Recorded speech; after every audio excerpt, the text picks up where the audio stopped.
Hello, hello, hello, hello. Welcome, everybody. We are just getting started here. I feel like I need to put on a late night radio announcer voice. Oh boy. Oh boy.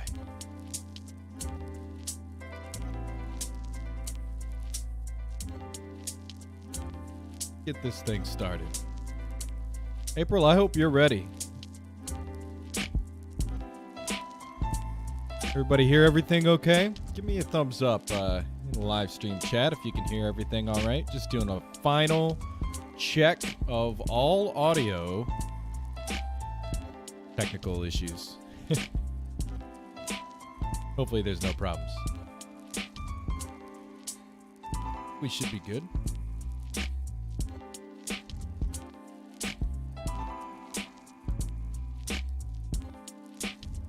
Good morning, everybody.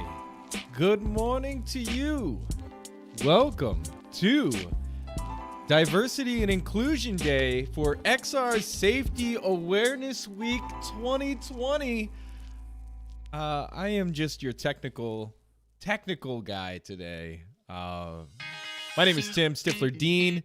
Oh, hey, listen to that. Let's get the music going. We're going to have fun today. I know that, a lot of times we have a lot of these different panels and webinars and meetings and talks and shows and everything. Today, I want us to have fun, and I know that the host of today, the one and only April Boyd-Noronha, whom I am going to bring in here in just a moment, she wants you to have fun as well. So we are going to dive in. I want to say welcome to all of you who are joining in. Please make sure you tell your friends, your coworkers, your colleagues, people that are on the same mission as you in XR, extended reality. And those people who are fighting for diversity and inclusion. We want to see all of you in here in this live stream today. It's going to be a long one. You got plenty of time to get people in here. April, I hope that you're ready because I'm about to unmute you. I am just, I got to even pause the music so that I can unmute you.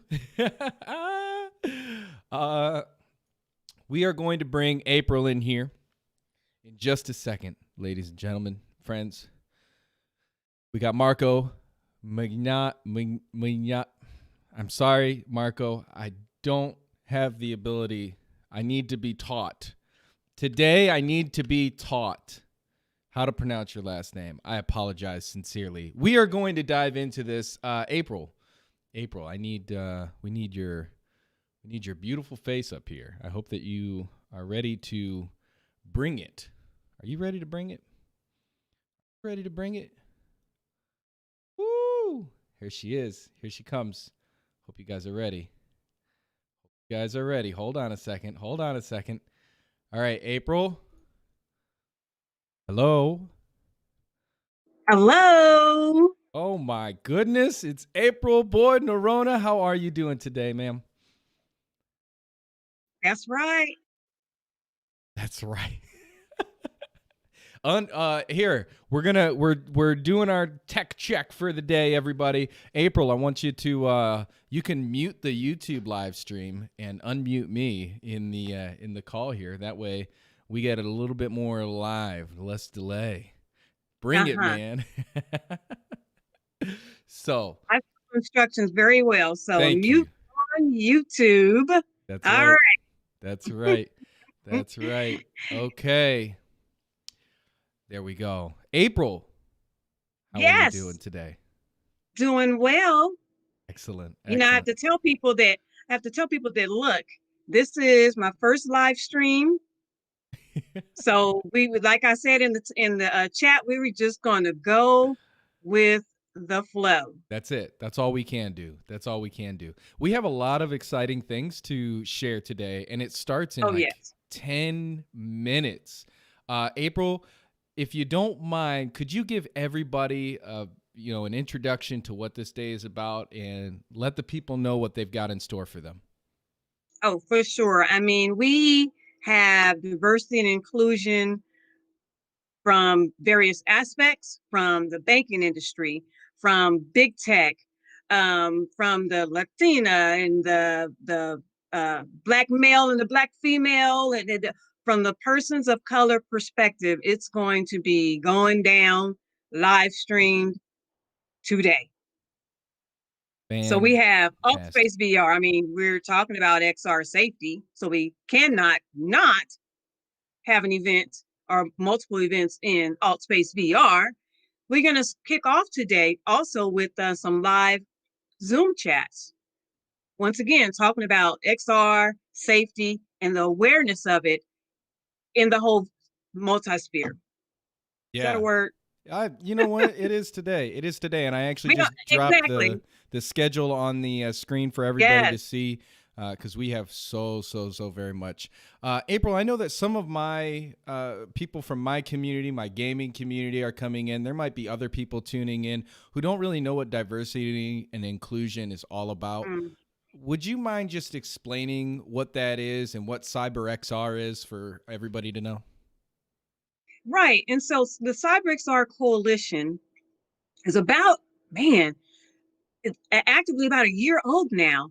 And so it's my baby, it's our baby, the ultimate vision of Kavya Perlman, who is the founder and CEO of the XR Safety Initiative, or a lot of us will see XRSI in relation to today. So Kavya kicked this off really about 2 years ago with Marco as well. And then we are backed behind the most diverse and global advisors and founders with the CyberXR Coalition. The CyberXR Coalition is the D&I arm of the XR Safety Initiative.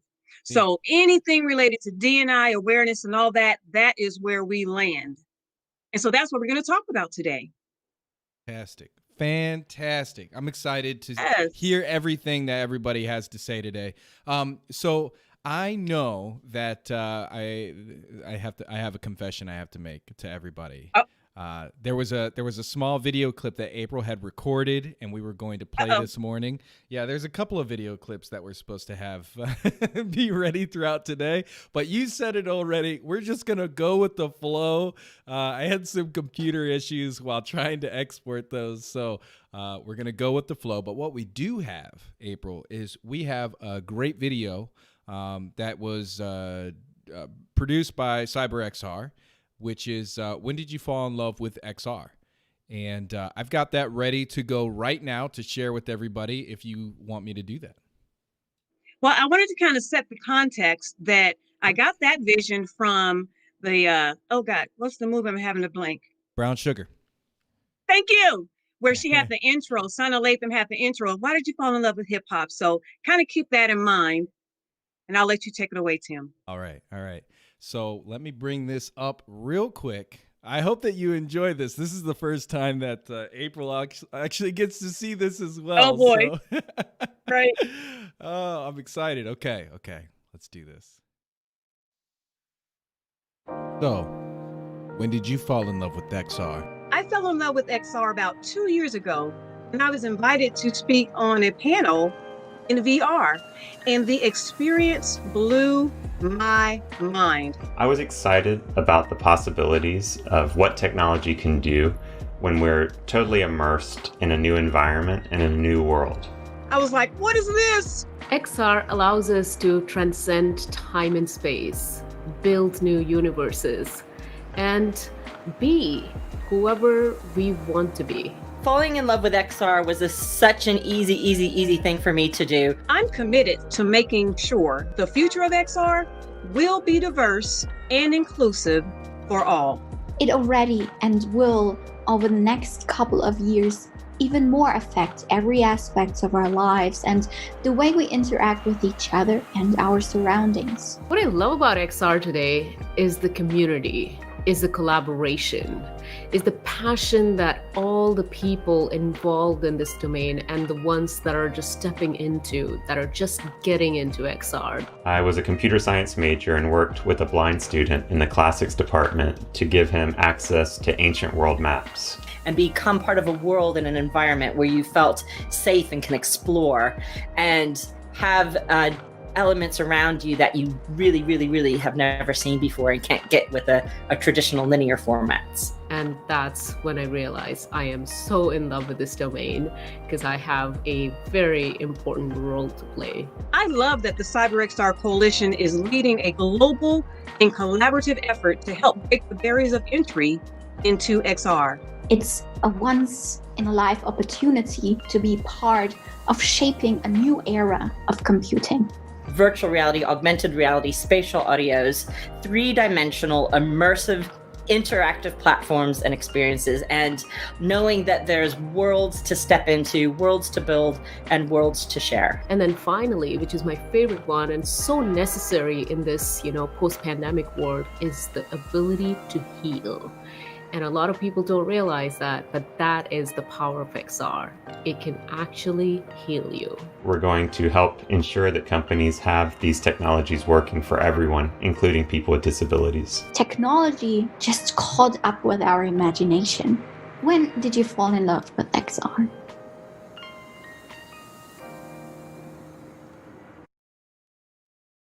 All right. April, what did you think? Are you still there? April, you're muted. Uh-oh, I think she might be switching. That's all right. So that is When Did You Fall in Love with XR? That is going to be playing all throughout the day. We're going to keep playing that. April, hopefully you liked that. I haven't heard you yet. She's in her webcam right now, kind of looking around a little bit. That's okay. That's what we do here with this, with the tech checks and everything. I have my 500 screens up. Stop it. You're focused on this, April. No, I am. I'm prepping for the next thing, man. You do have the next thing. It's coming up in like 3 minutes. Are you ready for it? It's going to be what it is. Yes. Okay, excellent. Well, here's what I'd like for you to do, if you don't mind, April. I'm going to let you go. I'm going to pop myself back on and look at everybody. And you head over there and join in the conversation over there and get that ready to go. And I will see you in just a couple of minutes, all right? All right. There. Okay, so we are now kicking this thing off. We have a guest who is going to be joining April in just a couple of minutes, and they're going to be discussing some pretty deep topics over in Zoom. So I am going to bring that up here in just a moment as well. Hopefully you all enjoyed that little video clip there. When did you fall in love with XR? If you aren't sure, so I know that XR can be one of those terms that it seems to be understood. A lot of people believe that they understand it, but then some people, it's kind of a hard concept to grasp. What is XR? What is extended reality? And I've only been in XR this year. I've only gotten into it this year, but what's real is that I've actually been in it for a long, long time. XR just includes your virtual reality, augmented reality, spatial audio, mixed reality, all of these different types of immersive and emergent techs that are out there, whether that's in gaming or in medical or in art and media or, education. All of these different forms of XR are able to work together to develop this world and to help us grow into a better society. And there's a lot of potential here for great things to happen. But there's also potential for risks and the unfortunate side effects of new technology spreading around the world. And that's what the focus of this week is, XR Safety Awareness Week. We want to get into XR, but we want to have safety at the forefront of our conversations. So, April, I still got you here in the Google call, so I can see you there. Give me a thumbs up whenever you are ready in this next call. And hopefully we can get that started over there. Oh, I see a wave. A wave. I will assume that the wave is... She's almost ready. We are ready. All right, folks, I'm going to turn myself off now, and we are going to join April with her next guest.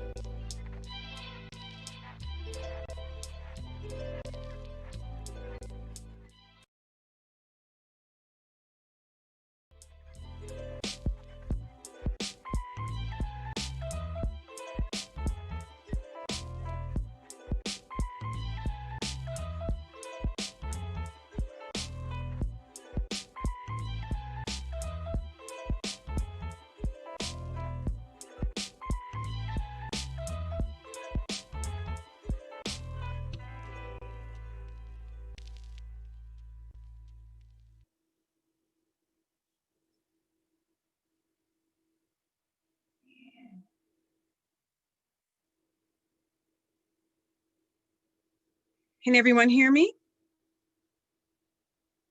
Are we good to go, Tim? Yay. Great.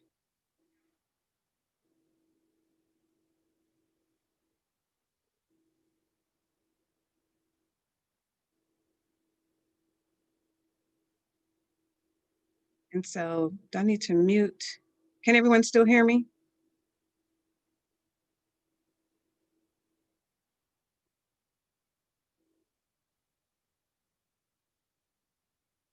Okay, okay.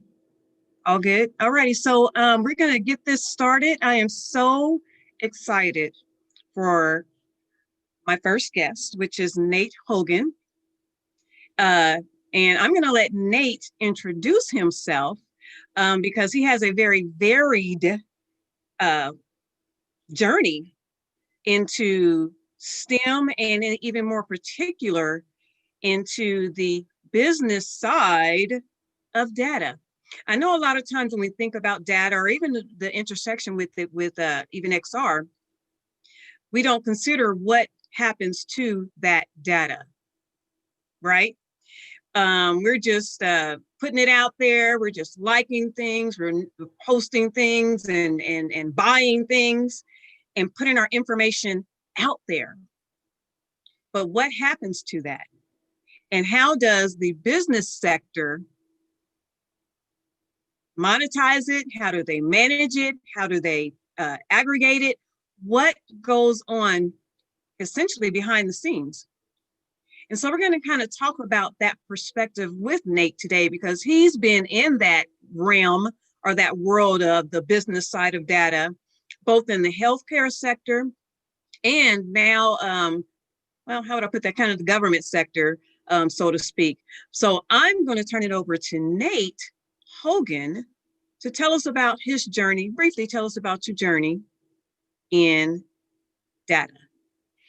Well, first of all, good morning, April. Great to see you. This has been a long time in the making. Well over a year since you and I first, I think, got connected. That's right. So appreciate the opportunity to chat with you and everyone out there who's listening and watching right now.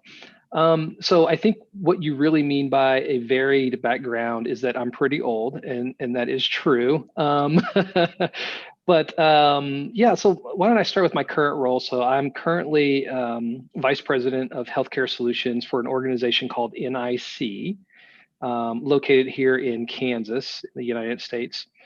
And my role is really to grow the business first and foremost, but do so in a way that allows us to improve the lives of everyday citizens. And we can talk more about what that looks like here in a little bit. And I just started NIC back in August of this year, so it hasn't been that long, just around 4 months. It's been a great experience so far. But prior to NIC, I spent the last 12 years at an organization called Cerner Corporation. And for those who aren't aware, Cerner is a multinational global healthcare IT Fortune 500 company. So they're a very, very large organization somewhere between 25 and 30,000 employees across the world and around $6.5 billion in revenue. So it's a really large organization. And I played a variety of roles at Cerner, the last 3 years of which was running a business called Healthy Athlete. And Healthy Athlete is an electronic medical record focused on high performing athletes. So we boasted clients like the NBA, WNBA, Major League Soccer, US volleyball, US soccer, as well as 80 university athletic programs and some health systems that were doing sports medicine outreach. And the focus of Healthy Athlete was really to provide injury surveillance, capture injury data, and allow the folks who are taking care of athletes on the field or on the court in a way that hopefully got them back on the court quickly or on the field quickly, as well as extended their career so that they could have long, healthy careers in athletics. And so that was my last 3 years of Cerner. And then I served, as I mentioned, in a variety of roles there.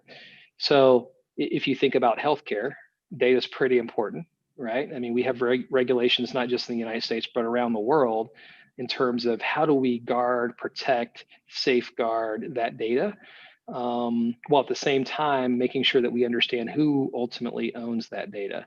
And so there's different ways in which we can talk through that particular scenario as well. So that's a little bit about me. The only other thing I would add, April, that I think is relevant. I've been watching on social media some of the event over this week, and I really, really love the amount of emphasis that was put on the safety of children as they interact in XR. And I think, I serve on the Kansas City Public School Board as vice chair of that board, and it's a public education organization. Essentially, it's an elected board. And if you think about the work that we're doing in terms of educating, K through 12 students, yes, the academics is important, but while they're in our care, right, their safety is very, very important to us as well. So I thank you and others as part of this event for putting such a tremendous amount of focus on the safety of children as they interact in this new and incredibly interesting environment that we're talking about.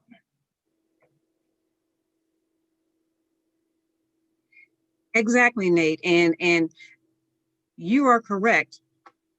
When I talked about your varied and diverse background, you hit it right on the nail. And I wanted to provide that context of that so that when people hear the conversation we're about to have, they clearly understand where we're coming from.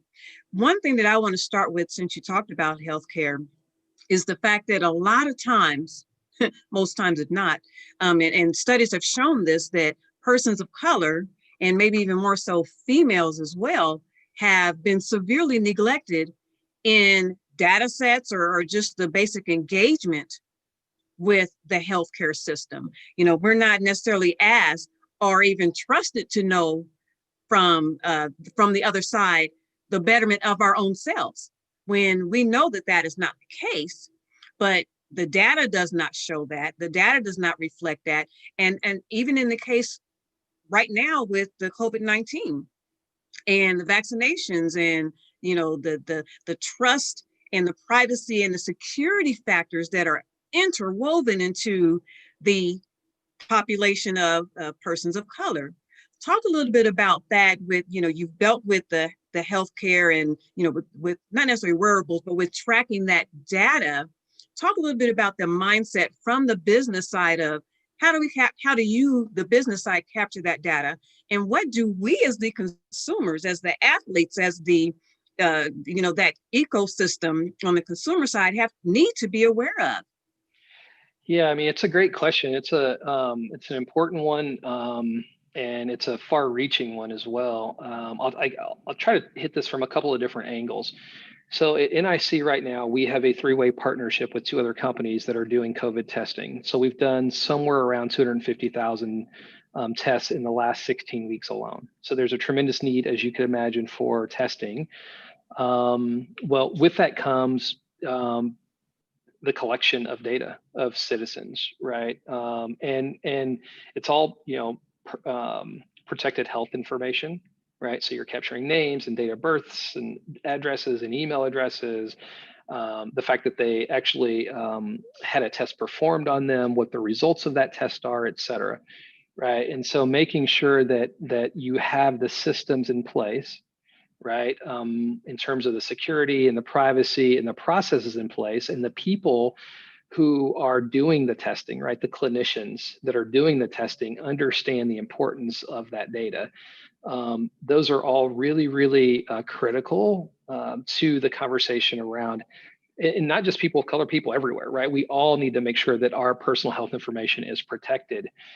But I'll take it a little bit of a step further. So we will very likely sort of evolve from testing to vaccinations as well, right? And it's a natural sort of evolution for us to go down that path. We have the infrastructure to support it. We've got the technology to support it. So it's very likely we'll go down that path. But think about, to your point, people of color who have historical context around being concerned with, particularly in the United States of America. So I'll get very specific on that. Who have a reason to be concerned about the federal government, for example, or any sort of government at any level coming and saying, hey, trust us. We're going to put a needle in your arm and we're going to inject a vaccine. And we know the stories behind the Tuskegee experiments and what was actually occurring there. And so how do you, one, create trust amongst a very, very important part of the population who, and the data shows us, is disproportionately affected by COVID-19 for a whole variety of reasons. So how do you communicate and establish trust with these communities? How do you talk about how we're going to protect their data so that it's just not out there on the dark web somewhere, for example, where people can come in, capture that information and leverage it to take advantage of people? Those are important conversations to have, and it requires a sincere desire to make sure that we're doing things with the highest degree of integrity. So if you think about the mission that NIC has, our mission is to make government more make government more accessible to citizens through the use of technology. Well, our clients, our partners, our customers out there are local, state, federal governments. We've got to safeguard their information. We've got to make sure their systems are up, available, they're secure, et cetera. And then the citizen side of it, we've got to protect them as well and make sure that their data doesn't get into the wrong hands. We've got one of the best chief security officers, I believe, in the industry, who wakes up every single day thinking about these sort of things, right? It is her job to make sure of that.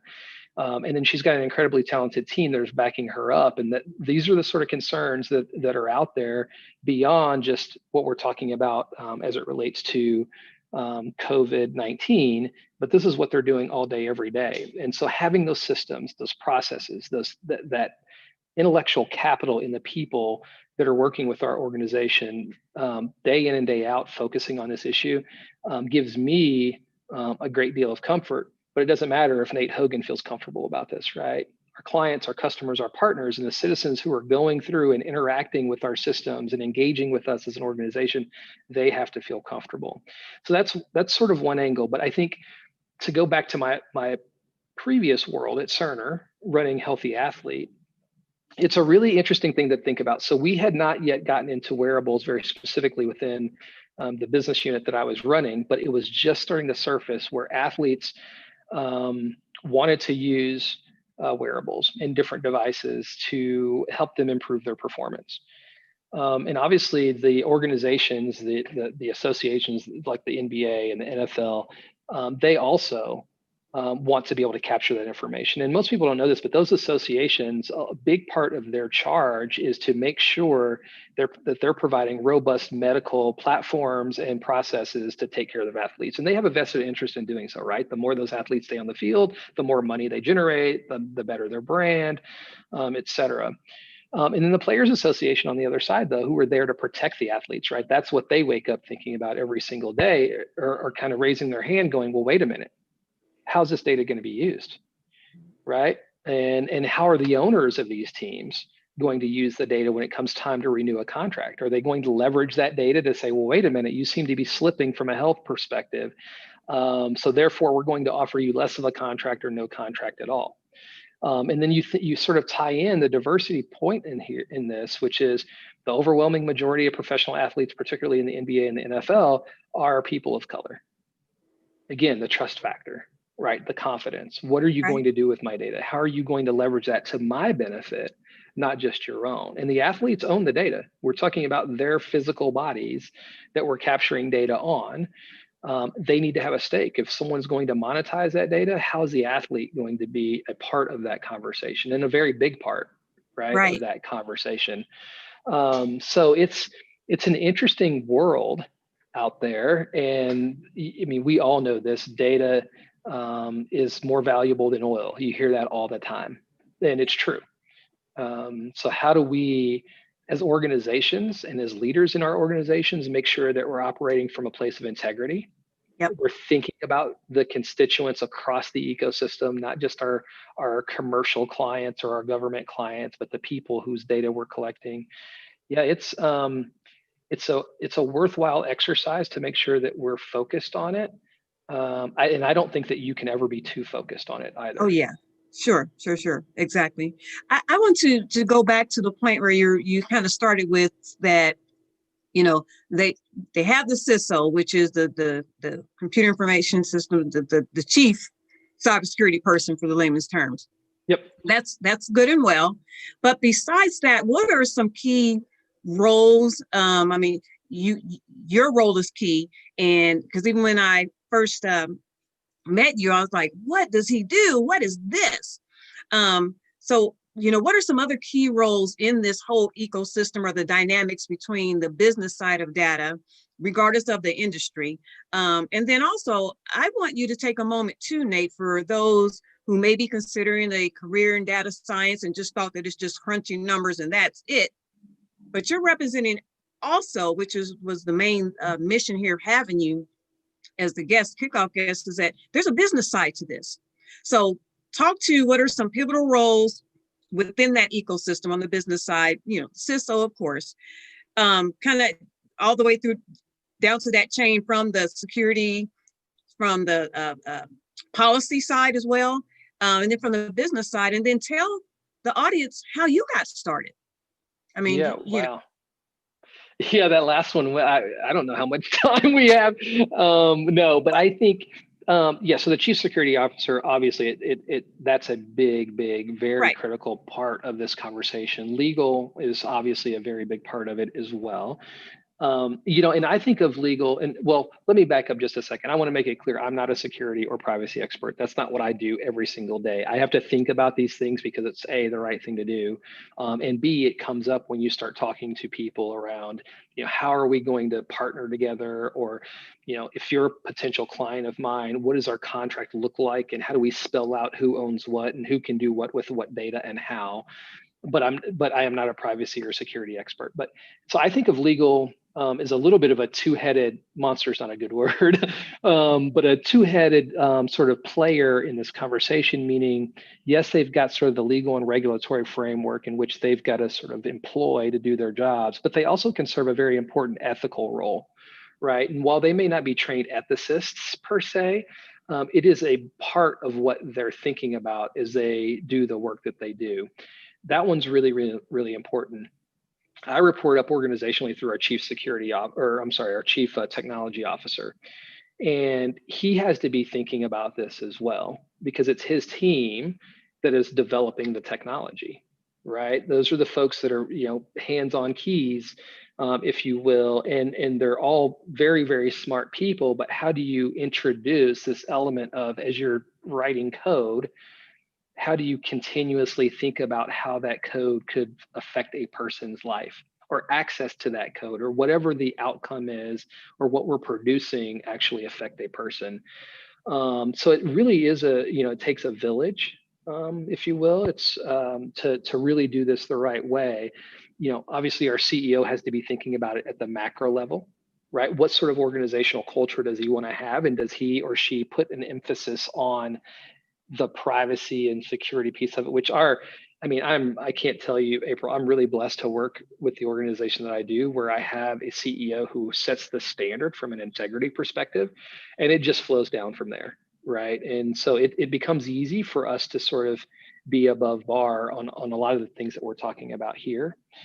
In terms of how I got into what I'm doing, I mean, my path was never straight, right?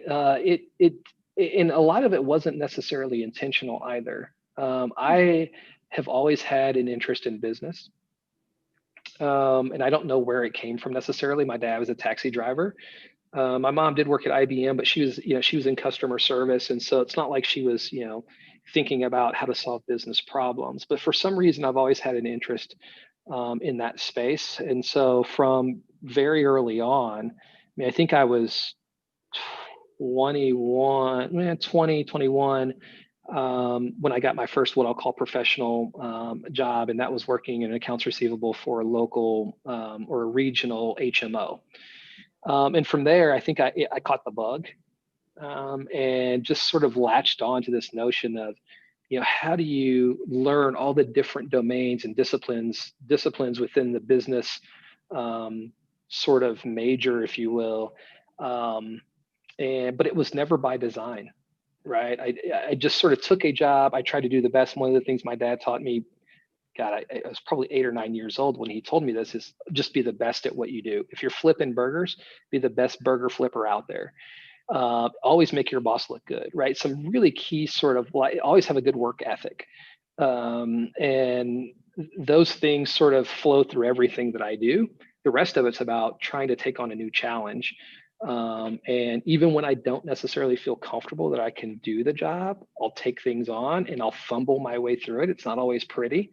But on the back end of that, I pick up a lot of valuable skills and knowledge that then you leverage for the next thing. And so every sort of role for me has been in that vein.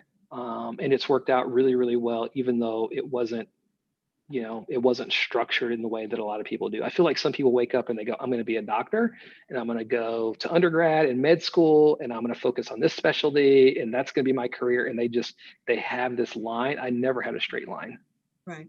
And Nate, I love to hear that.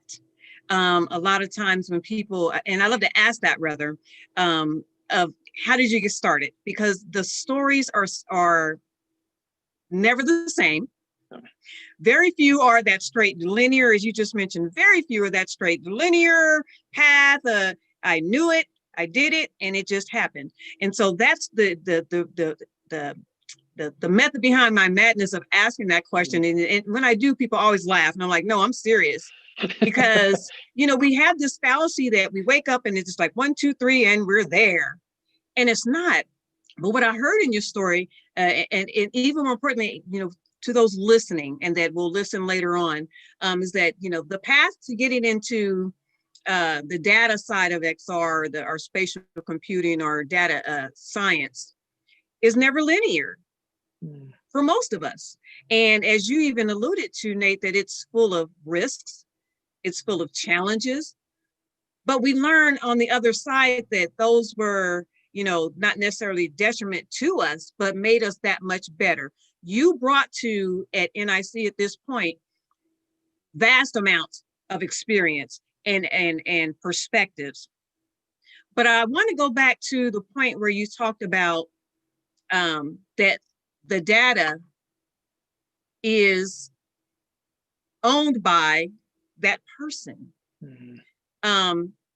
Because a lot of times we don't consider that, or a lot of times as the consumers or anyone in the ecosystem don't really realize that. Talk a little bit about how we can, as the consumer or the actual owner or user, leverage that as individuals. You talked about athletes that you worked with. You talk about now in your current position in the government side of capturing all that data. But, beyond opting out, which, we see and sometimes you don't see. But besides that, how best can we, especially from a perspective of being a person of color, in healthcare, or paying a bill online through the government system, how can we better leverage our own data? Because yes, it is ours. Yeah, it's hard. Because we're moving at a pace that is unreasonable in terms of protecting consumers. I mean, let's just be honest about this. The pace is great from an innovation perspective, and there's all sorts of really interesting and meaningful things that are coming from the pace at which we're innovating in this space. The challenge is there's no way for consumers to keep up with it. I mean, that's just the real honest answer. You took away the number one thing, which is opting out. I'd say the other thing is if you're going to opt in, you should at least understand what you're opting in for, right? And I say that knowing that I almost never know that, right? So think about, you download an app on your phone, right? And you click that I agree. What are you agreeing to exactly? The 60 pages of privacy and all that I'm never going to read, but you didn't hear that from me. Yeah, no, right. And government, and so this is where industry, I think, has failed citizens from time to time. I understand the CYA component of coming up with these very lengthy sort of contractual elements to delivering something to a person. The flip side of that, though, is there's no way that a person, just the average person, even somebody who spent a lifetime in business doing contract work, one has the time or the desire to read a 60-page agreement like that. Nor do most people even understand what they're reading because it's all legalese, right? It's you've got a lot of things tied up in the way in which things are being communicated to citizens that isn't helpful. And so, yeah, it is a challenge. It's something that I don't honestly have an answer for. I don't know how you fix that without completely stifling innovation. And so it's a balancing act, right? How do I innovate, but at the same time understand the impact that my innovation can have on real people every single day? Right. Well, let me throw this question out to you because you're in the thick of this game or this world of the intersection between data, privacy, security, even accessibility to these particular worlds, and the ethics side of it. Where do you see, though, the evolution of data and people's stake of that data ownership going? Once again, from your perspective, healthcare, government, you're in the thick of it. Where and even talk more so from the perspective of those that are thinking about being the guardians of that data, being the guardians, such as a CISO of the interoperability and safety and privacy of that data. Where is this industry going? And you can talk from the healthcare or government side or both or what have you, but what is next? Where do we need, particularly for people of color, where do we need to be positioned in that evolution? Yeah, so I'll start at the end of your question, which is, we have to be very intentional about getting ourselves into leadership roles within organizations. And some of that is incumbent upon us to fix in our own communities, right? We need to have real honest conversations with each other around where we can and should do things better or different.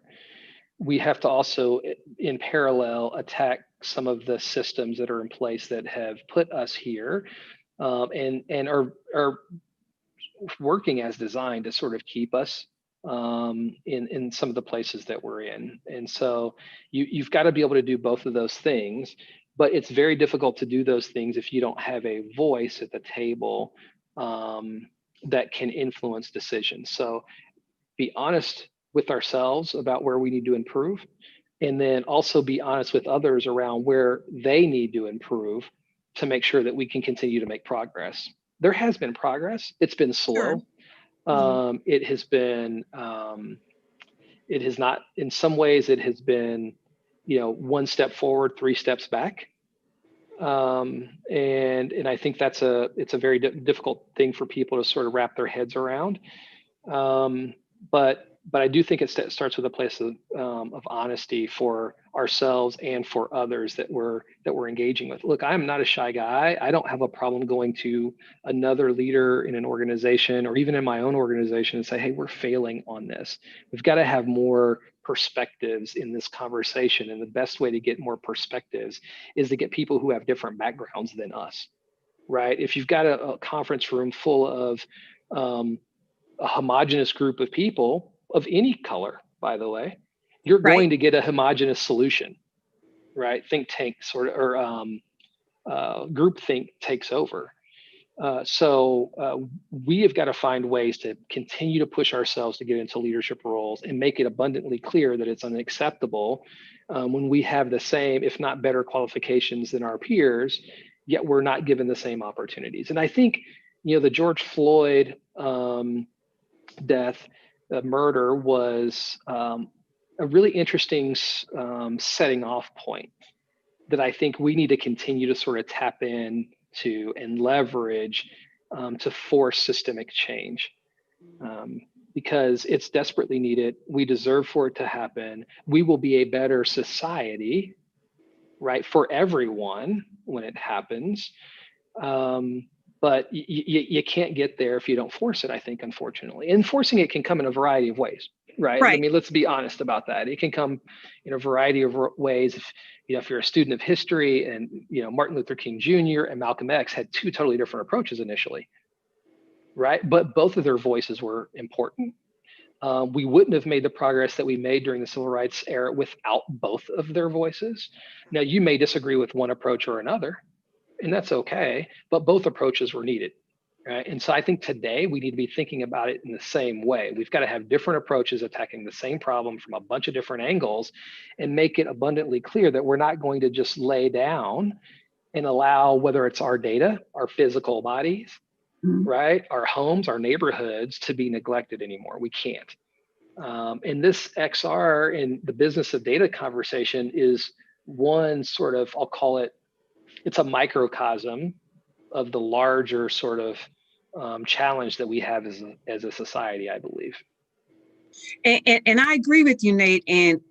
But it's, I believe, becoming more equally important because, as you touched on, the George Floyd murder and other emotional and horrific events that have happened since. I was asked when I was serving on a panel.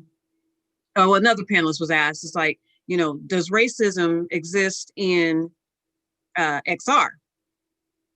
And to kind of bring it home to what you're saying is the other panelists answered it saying, what happens in real life does not end in extended reality. The data sets will and have historically passed on the bias into the algorithms. And as you mentioned, it's fast paced. So while big tech and the ecosystem is trying to catch up and do right, or ensure that algorithm is not solely feeding from biased data, this ecosystem, it's going, it's still spinning and aggregating and populating and monetizing and using that data. And so that is why I kind of, I wanted to kick off this day. And I know it's XR Safety Awareness Week, but the safety component in the business side of data is equally important. Because if that data is biased, if that data is skewed, and it's being funneled into that algorithm to better, loosely used, better determine the outcomes or the specs on the next best great whatever, it's still going to miss the point. I love the way that you interjected the fact that we need to be diverse voices and perspectives need to be at the table. And that is like the foundational principle of the CyberXR Coalition. That actually was strategically why we were created as the D&I arm for the XR Safety Initiative, to specifically address the fact that, hey, it needs to be a diverse representation, AR, VR, MR, spatial computing, the next wave. There needs to be a diverse representation at that table. And as you mentioned too, the barriers of entry are very real. Even when I was putting together this whole day, I mean, not that there is a lack of persons that can represent in the XR world, but it was, for particular subjects, it was a challenge. Mm-hmm. And even in hindsight now, just thinking, I did not have a lack of persons on the data science side that were of color to bring to the table. So I must say, and that's just because I live in that realm, but I was so happy when you agreed to be able to show those that are listening and watching what a data scientist, or I'm not a data scientist, but from the business perspective of data can look like. Yeah. So, as data is permeating more all facets of our lives. Yep. You today are talking about the business side, which a lot of us don't think about.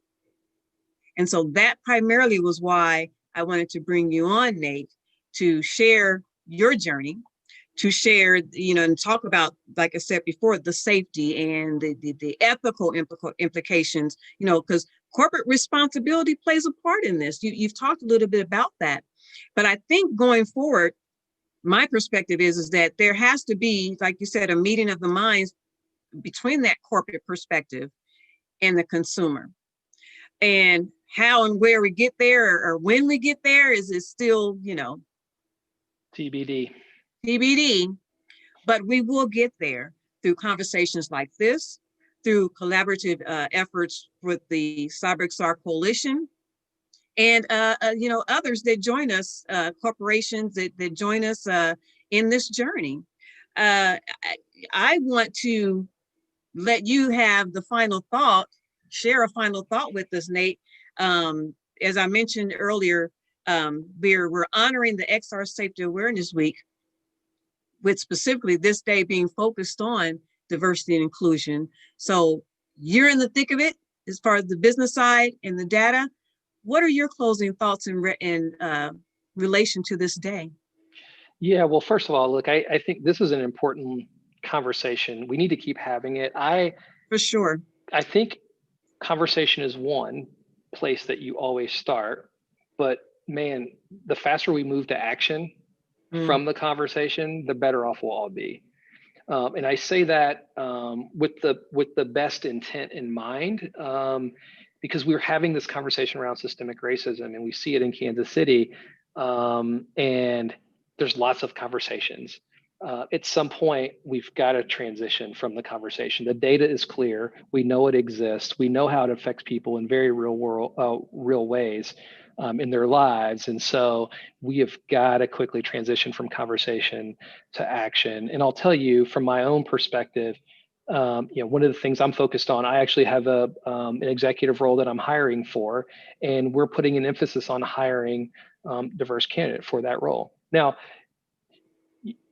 I can't wait for 9 months, but we've hired an external search firm to do this for us that specialize in diverse candidates, right? And so let's move beyond the conversation to action, and then let's each one of us individually find ways in which we can sort of help us march down that path.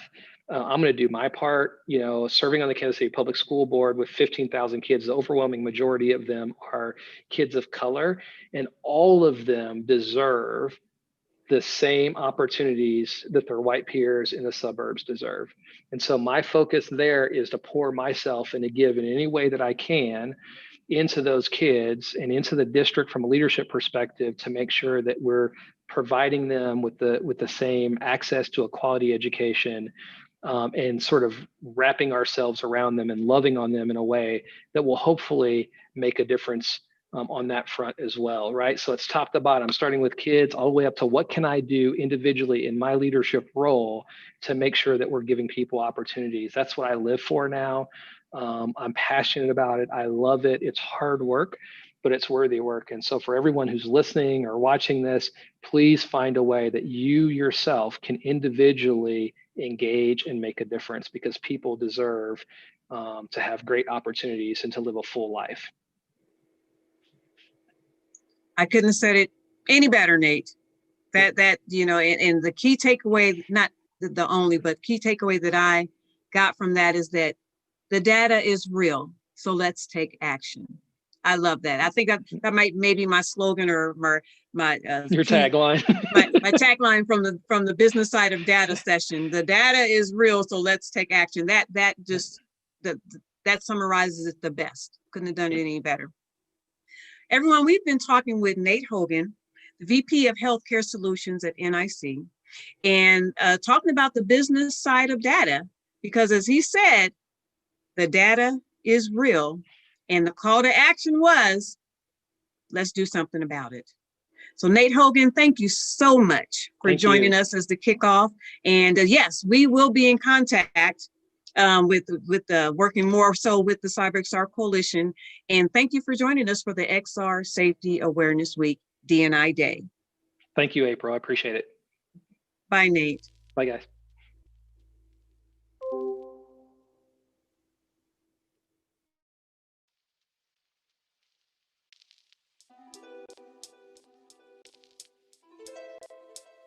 All right. Nate Hogan, thank you so much for that fantastic conversation with April. We are going to bring April back in here. So let me see here. Let's see here. I'm going to unmute myself. April, we're going to bring you back in just a second. Hopefully everybody's having a good time in the chat. There's some really interesting points that were brought up by Nate and April, and I really hope that I'll have an opportunity to dive into some of those points a little bit later. I've got my notebook here. I'm writing things down. I'm learning today. This is really a fantastic opportunity for me, not only as an XR noob, but also, let's be frank, as a white man who's trying to understand diversity and inclusion, to listen to these voices and to ask questions and to hear from them. So I'm excited to do that. But we are going to bring April back in if she is ready. April, are you ready to come on back in? Chat for a second? She's giving me a thumbs up. All right. I really like Can this you guys music, hear me? though. I like this music. I know. Hey. Can you guys hear me? Yeah, everybody can hear you now, April. I'm telling you, I know I'm going to try and not ask that every 5 minutes, but Nate was real. And I every time I talk to a data scientist or someone with data, I try and make it lively, because a lot of times data is like boring. And I know I say that in a good way. But that Nate was on point. Yeah. Nate was on point. And I was in the middle of typing. I don't know if I finished typing it in the chat. The data is real, guys. The data is real. Yeah, data talks. And what are we going to do about it? Yep. And then Nate dropped that mic. He dropped the mic. Yep. I've actually got a question for you, April, if you don't mind, because we got a few minutes until you've got a chat that's coming up, and I want to give you some time to get up and stretch your legs a little bit. I know this is your first live stream, so I want to give you that chance, wiggle around a little, loosen up your bones and all that. But I did have a question for you. So talking about that taking action, right? I think probably the biggest question that I have right now is, how can we take action? And part of that question is, I see a lot of, I'm coming from YouTube, live streaming, gaming community, right? And there are a lot of, especially women of color, who they have the rallying cry, right? They've got that battle cry ready to go and fight for these issues, right? And for inclusivity and diversity in gaming and in tech and in YouTube. And I find that sometimes, like after the George Floyd murder, there was a large spike of support for these women, and huge spike. It was trendy, right? Everybody was supporting these women because they were speaking about these issues. But then once it stopped being trendy, their support tanked. It tanked because they continued to talk about these issues, right? They continued to be a voice, a rallying cry for these issues. this might be a much deeper subject to get into later on, but I have this thought of like, is it actually harmful? Could it be harmful if women of color in particular, but all minorities, for these creators and for these influencers and for these business people, business owners and executives, for them to kind of base their identity and their brand around those topics because they're so roller coaster trendy, going up and down all the time. And if a woman is speaking about these issues, then if the trend goes off, if the protests start slowing down, if Twitter trends go away, then they lose all of that support. Is that the way that we take action? How can we take action in a better way? Here's the deal. And here's the deal. I want to know the deal. It is about building relationships. So let's take the D&I, let's take the words out the equation. It is about building relationships. Because if I don't feel the love, there will be no love. There will be no understanding. If I'm not feeling that my voice or that my existence even wants to be at that table, it's not going to be authentic. But on the other end, as business and big tech or what have you are moving forward, if that diverse representation is not there, you're going to hurt yourself in the end. But so I don't care what the next best, greatest, whatever product or service you're producing or about to launch, if it does not have a diverse perspectives, or as we mentioned, if the bias is brought into that algorithm that's telling everyone what we need to do and how it needs to be, it will be skewed. Yeah. As simple as your I can't remember who that was that launched a hand drying machine, but they hadn't figured out. So when you stick your hand in there and it recognizes your hand, but it had the algorithm hadn't populated darker skin tones. So during the testing phase, when they put their hand in the machine, what's going to happen? The machine is not going to work properly for the intended persons, users. Why? The data did not support or wasn't diverse enough to include not more than a homogeneous light-skinned user. Yeah. The data is real, people, but we have to be at the table. And I was going to say invited, but not all the time. But we need to be at the table to make it that much richer, authentic, and user-friendly. Excellent. Going down that rabbit hole, man. Going down the rabbit hole. Yeah. Got to stop. Yeah. Man, well, there's even more that I want to talk about, but we only actually have a few minutes until your next guest is brought in. And so we have a couple of video clips that I'm going to share right now. And April, this is an opportunity for you if you'd like to take a minute and head off and move your legs around a little bit. I'm going to play these video clips and share with everybody. And we're going to be back in about 10 minutes with April and her next guest. And they're going to be discussing some really, again, like all of the talks today, really important topics. But this one is going to be about human-centered governance in blockchain and healthcare discovery. So that's going to be in about 10 minutes. April, any last comments leading up to this Ignite Worldwide, these video clips? Anything you want to share? That's right. So we partnered with Ignite Worldwide. They wanted to expose young people, girls, to getting into XR. And so we were like, oh, yeah, we can bring it.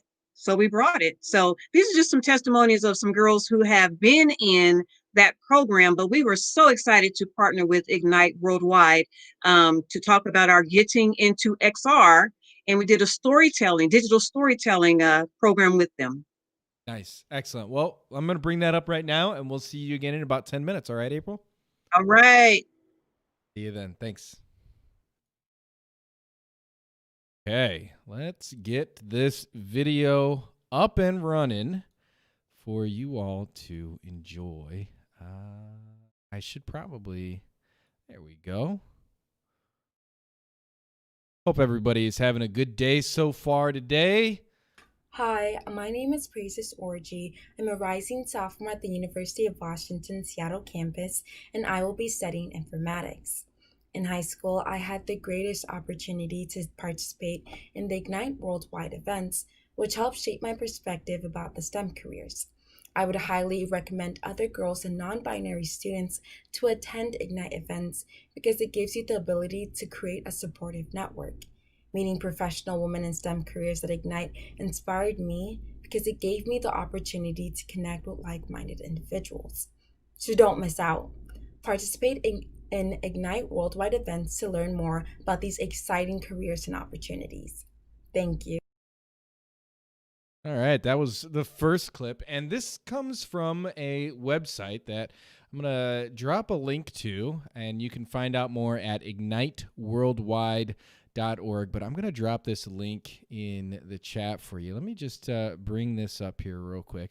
So this is the website where there's we've got digital storytelling workshop with CyberXR, which is where April comes from and is the diversity and inclusion arm of XRSI.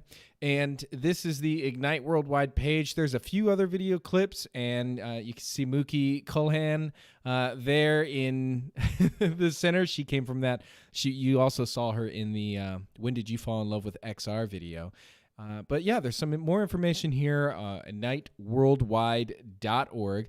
But let's play the next video, and this is just another clip, also from a young alumna of Ignite. Hi, my name is Marcella Huang, and I'm a junior at the University of Washington studying computer science.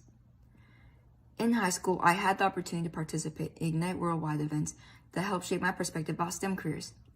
I highly encourage other girls and non-binary students to participate in these Ignite events because it helped me figure out what I wanted to do and gave me the courage to do it. Meeting professional women in STEM careers at Ignite inspired me because I could personally relate to their experiences and challenges and hear about the amazing and great things that they are doing to impact other people's lives positively in STEM. So don't miss out. Participate in Ignite Worldwide events to hear more about these exciting careers and opportunities. Fantastic. All right. Well, let's bring back up some music and keep this show going here in just a couple of minutes. We will be right back for all of you very soon. Thanks for sticking around. We'll see you in 5 minutes.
It's time. Oh boy, oh boy, oh boy. Welcome back, everybody. Hope you had a couple of minutes to take a break. Enjoy some, I don't know, walking around or grabbing something to drink while you're sitting and listening to these phenomenal speakers. I'm going to hop into a call here with April. So we had planned on having a guest, but there might be some oh, nope. It looks like we are good to go. So let me turn down this music. Oh my. Oh my. All right. We are going to hop over into this call with April and her guest. Hopefully you all enjoy it. Please do leave some comments and questions in the live chat so that we can ask those of the guest as well, or of April, and hopefully we can get to those. So, all right, let's do this. April, I'm handing it off to you, and please enjoy.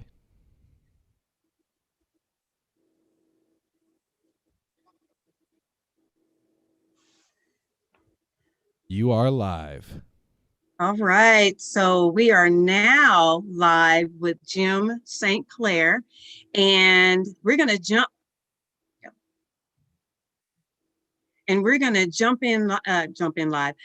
right into the right, Jim, jump right into the conversation. So this particular one is talking about the human-centered governance in blockchain and healthcare. So as I kind of mentioned in the chat, for all those that are kind of have that inquiring minds about not only what is blockchain, but also how your identity, or mirroring how your identity works in real life with the intersection of your digital relationships or online relationships. And no, I'm not talking about tweeting and all of that. We're stepping it up a little bit more and talking about your digital life or online life in blockchain. So we're going to kind of throw out some acronyms out there too. And you kind of saw that in the abstract about the event, but I'm not going to talk about it more so. I'm just the messenger more so in this particular chat. I want Jim to talk about his wealth of experience in the governance part of blockchain and the security and safety, and even the accessibility component as well, and ethical. As you know, with the CyberXR Coalition, we talk primarily from the standpoint of not only just, the awareness component, but also the component of governance. Even so, to the point that we released our first standards adoption, industry-wide adoption-ready standards framework on 4 pillars of safety, accessibility, diversity and inclusion, and the ethical part of that, and accessibility rather. So it all must fundamentally be baked into the framework, the standards, and the governance of the interoperability of it. And as we'll talk about today, essentially your identity within the realm of blockchain. So I'll stop. You're doing a great job, though. All righty, yeah. So let's welcome Jim St. Clair, the Chief Technology Officer of Dinocrates. Did I pronounce that right? Dinocrates. Dinocrates. Oh my gosh, I saw kind of the philosophical reference. But Dinocrates, Jim St. Clair, Chief Technology Officer of Dinocrates. Jim, share a little bit about what you do in your role as CTO there. Oh, sure. I think what's most applicable, of course, we've gotten connected through Patientory and the Patientory network, of which Chris McFarland has an outstanding effort for creating a healthcare blockchain platform for global use. And I've had the pleasure to be a Patientory ambassador with her for a couple of years now, I think. And meeting folks such as yourself and the folks that she brings in, I think, is a tremendous value to the organization and to the topic. And then beyond that, I dabble a bit in digital identity and have been involved in healthcare and blockchain for a number of years. And as of late, just in 2020, it's interesting how there's been a confluence of activity this year alone around concepts of digital identity and blockchain governance, for that matter. So I was earlier this morning in an IEEE meeting that's focusing on blockchain governance. IC Technical Committee 307 has a new blockchain interoperability and governance working group. They're finally getting organized.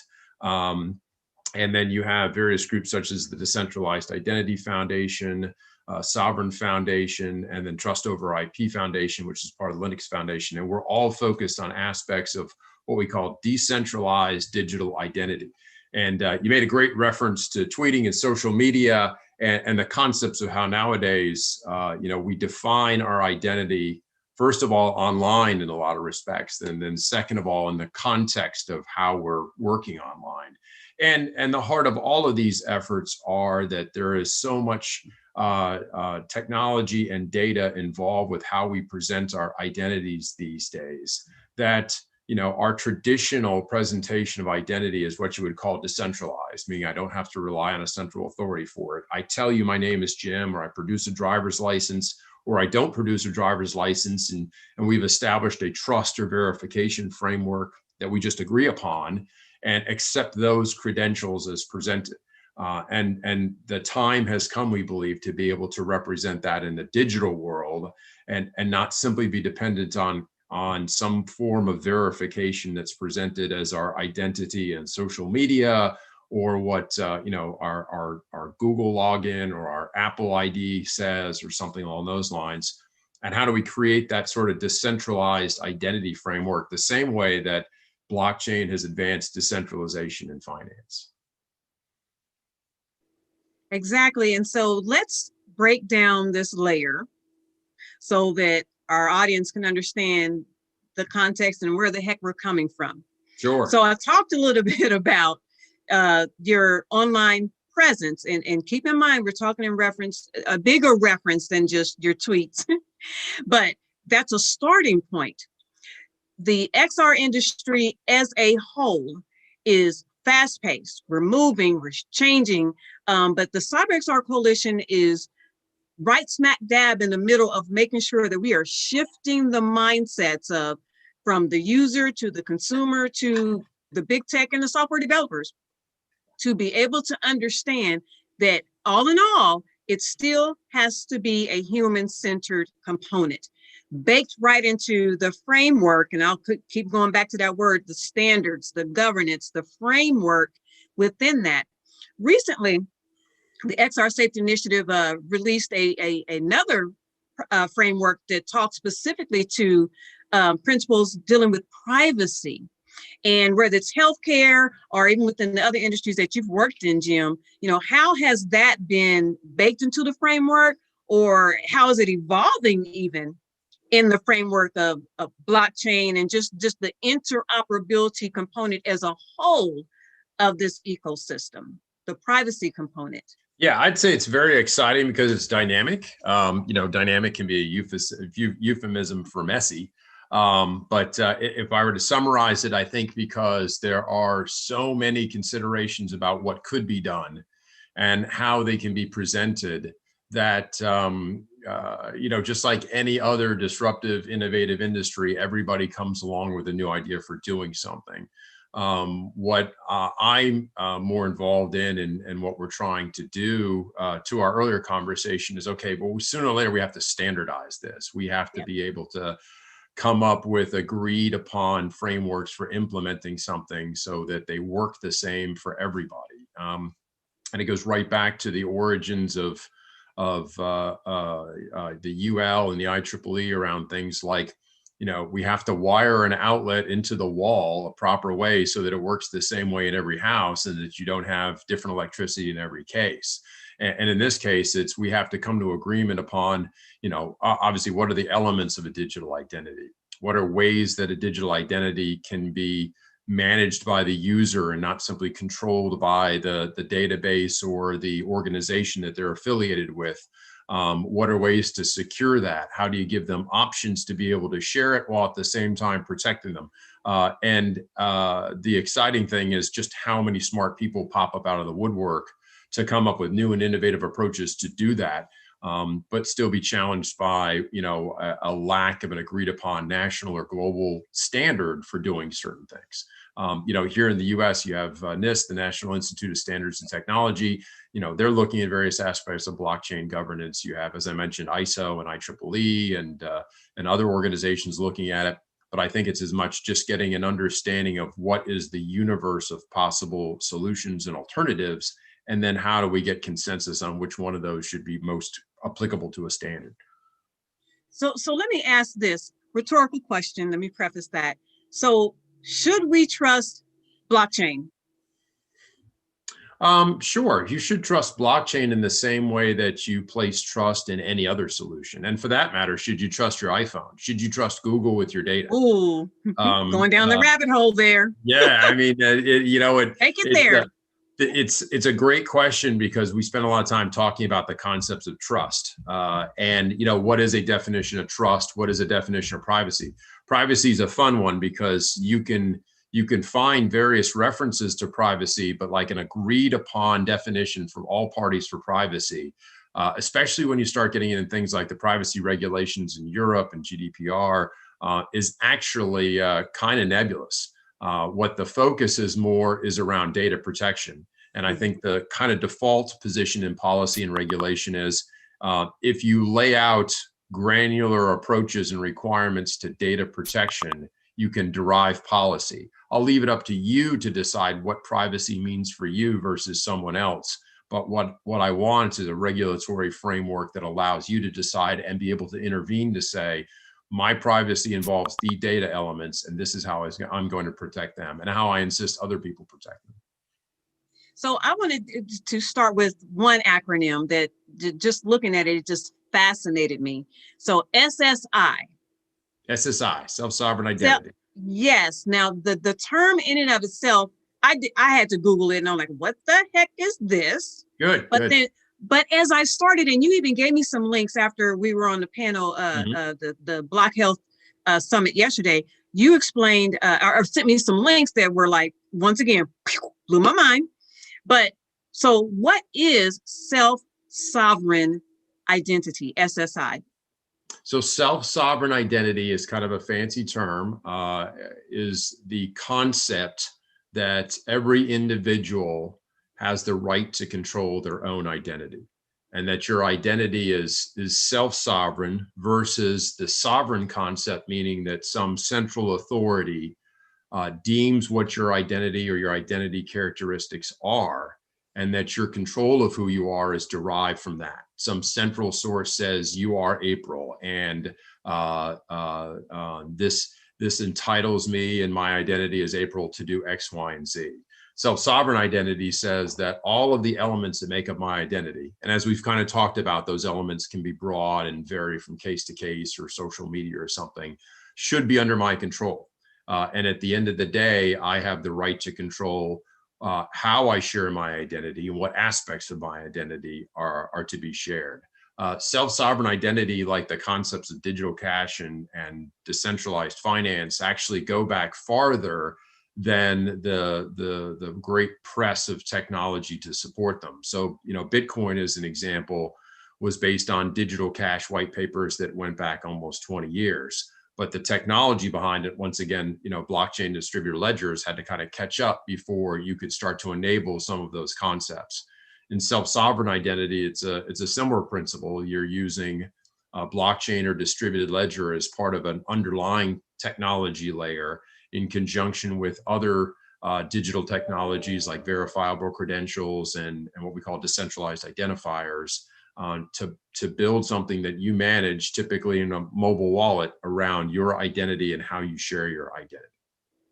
So when we talk about preserving, though, that the human freedom, the privacy, and the dignity of it all, because with anything, any next best, great, latest thing, there are going to be some downsides to that. There are going to be some breaches. There are going to be, hacking. There are going to be the downsides to that. So talk a little bit to that, because, blockchain, artificial intelligence, machine learning, it's interwoven. And let's just talk to it from this perspective, because this is the D&I day for the XR Safety Awareness Week. So one of your roles, and actually how we met, was you served as an advisor for Patientory Incorporated as an ambassador for the association. Mm-hmm. And just to provide a context, you all, Patientory was the brainchild of Chrissa McFarland, who saw a need for, protecting, I guess, or preserving the human freedom, privacy, and dignity of persons of color within the health industry. So she created the app and fabulously incorporated components of blockchain in that. Jim, you talked to the fact that, and even our previous speaker, Nate Hogan, spoke to the point of the data ownership. We all have a stake in this, in the mm-hmm. data and the ownership. And even in blockchain, kind of a different perspective, though, we all have a stake in our digital lives, mm-hmm. our digital relationship in reference to blockchain. So kind of talk about your role advising Chrissa McFarland of Patientory, where she is right smack dab in the middle of, helping persons of color to decrease the barriers of entry, not necessarily into blockchain, but to incorporate that into their ownership of their data and their presence or their digital life in that realm. Sure. Well, first, let me spend a few minutes again giving a shout out to Chrissa. So 3 years ago, I think there was a confluence of some of us that were coming together around both the topic of blockchain and its applicability to healthcare. HIMSS was first beginning to organize advocacy groups and our efforts, and Chrissa came on the front, and I would say she was at the forefront of serious, organized, funded efforts to apply blockchain and decentralized ledgers to healthcare scenarios. And your description of doing that to address inequities and persons of color and the challenges that they have from a demographic and socioeconomic aspects to the system. I think that she was well in front of all of that and still leads the way, rightfully, in terms of the recognition she's gotten for doing that. And to me, it fits into the broader context of what decentralized healthcare is really all about. We've typically said healthcare and blockchain, but blockchain to me is kind of like radioactivity. It can be used for good or evil. Simply saying we're going to take something and put it on the blockchain implies something kind of, ooh, brave new world sort of thing. But if I have a traditional centralized healthcare system where I still don't have access to my own data, or either the system itself or new tools like AI create biases for persons of disability, persons of color, et cetera, socioeconomic disparities, other inequities, just having a blockchain to record other transactions, doesn't do anything to advance something. The concepts of decentralized healthcare, which begin to place the ownership of the information and the healthcare data back with the patient, which I realize is a novel concept. Somehow I would have ownership of my own healthcare information. Helps. It takes a step forward. It's by no means perfect, nothing is, but it takes a step forward in allowing that individual to participate in how their data is used and represent themselves in terms of guarding against inequities and bias and prejudices that may weigh into decisions being made otherwise without their knowledge or unbeknownst to them with their information. Right. And it brings me kind of back to the point of the reason why the CyberXR Coalition was created. Right. The XRSI was strategic in making sure that our focus was on diversity and inclusion across the multiverses and the spheres of XR and interoperability, and equally important was, as I'm going to go back to this because when I think of blockchain, the first two things that come to my mind is trust and privacy. And as I mentioned, with the CyberXR Coalition, our first out the gate work or research that we focused on was on that privacy and trust were 2 of our 4 pillars, because we knew fundamentally, from the consumers to the users to the software developers to big tech, that has to be baked within the framework. And as this evolves into blockchain and whatever the next part of blockchain will be, that's intersected with AI and machine learning, once again, it has to be there. I want to talk a little bit, Jim, also about the kind of the architecture of the identity system, and the legitimacy of that online life. How is that, and we can just talk maybe just from the healthcare perspective, how is that, how do I ask that, legitimized, I guess? Because with blockchain being so vast and so fast moving, how do we, even, as a novice or persons of colors or what have you, really make sure that is preserved? Sure. I'd address it almost in reverse. So blockchain is the technology, but it's there to enable some sort of governance framework. And that governance framework or that business process model has to be driven by all of those key pillars that you suggested. To me, since I get to talk about it, I think, in my opinion, it's been our inability to properly consider some of those pillars around privacy, diversity, and equity as part of that governance framework. And how do we enable that architecturally? In the days we've had up until now around just the centralized database, it's one pool of information centrally controlled and everybody accesses it. So the extent to which you can inject that advocacy for specific aspects of privacy, for specific aspects of equality, you didn't have the tools to do it.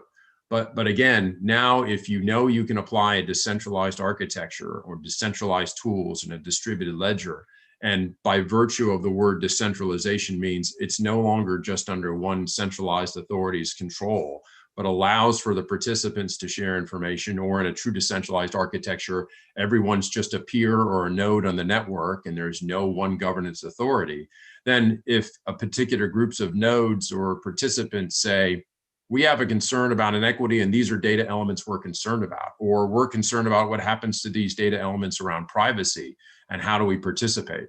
So if I translate that into a health equity type issue, it's a matter of not just where my data resides, but what data elements are there. And wait just a second, I'm only authorizing you to see these things, or you can share these things with this person over here, but you can't share these other things. And then having the auditable transactions to be able to say, did you follow those rules, or smart contracts that say you will follow the rules. Yeah. Right. Standards are the fabric of the framework of any system across the board. Jim, I must take a moment to thank you, and as a female woman of color in the XR ecosystem in an executive role, I must thank you for being an ally, and a true one, an ally for health equity in this vast ecosystem. I want you to take a few moments before I let you go. I'd just interject real quick back to that. First of all, I'm humbled by your praise and I appreciate that. But as I sit on this side of the field, I also greatly appreciate working with you and Chrissa and other women and women of color that are kind of inserting themselves here. I know there's a huge challenge in the tech industry by virtue of the demographics that participate, and I see great diversity in some aspects of healthcare and health equity that haven't overlapped into technology. So it's exciting to see where, this sort of collaboration begins to take place, and hopefully turning a quarter for the next year or so. For sure. In our last few minutes, Jim, I want you to talk about your role at Dinocrates. Did I say that right? Or just your journey as a whole, being that ally or being on the forefront of this intersection between blockchain, healthcare, the interoperability aspect of XR in the last few minutes that we have. Talk about what you're doing and where you see this going as well. Sure, and it's been a couple things combined. As I mentioned, I first started with them 3 years ago, and that was about the time of this healthcare and blockchain. And as I already said, had the pleasure to meet Krissa. At the same time, federal health policy, which we're involved with, has evolved. We're on the precipice now in 2021 of Cures Act requirements for patient access APIs that, even without the topic of blockchain distributed ledger, allows for and mandates that patients have accessibility into their information and their records and get their own data on their own. And I think lastly is just the consideration from the changes that the pandemic has brought on in ways of both telehealth and consideration of equity and policy decisions.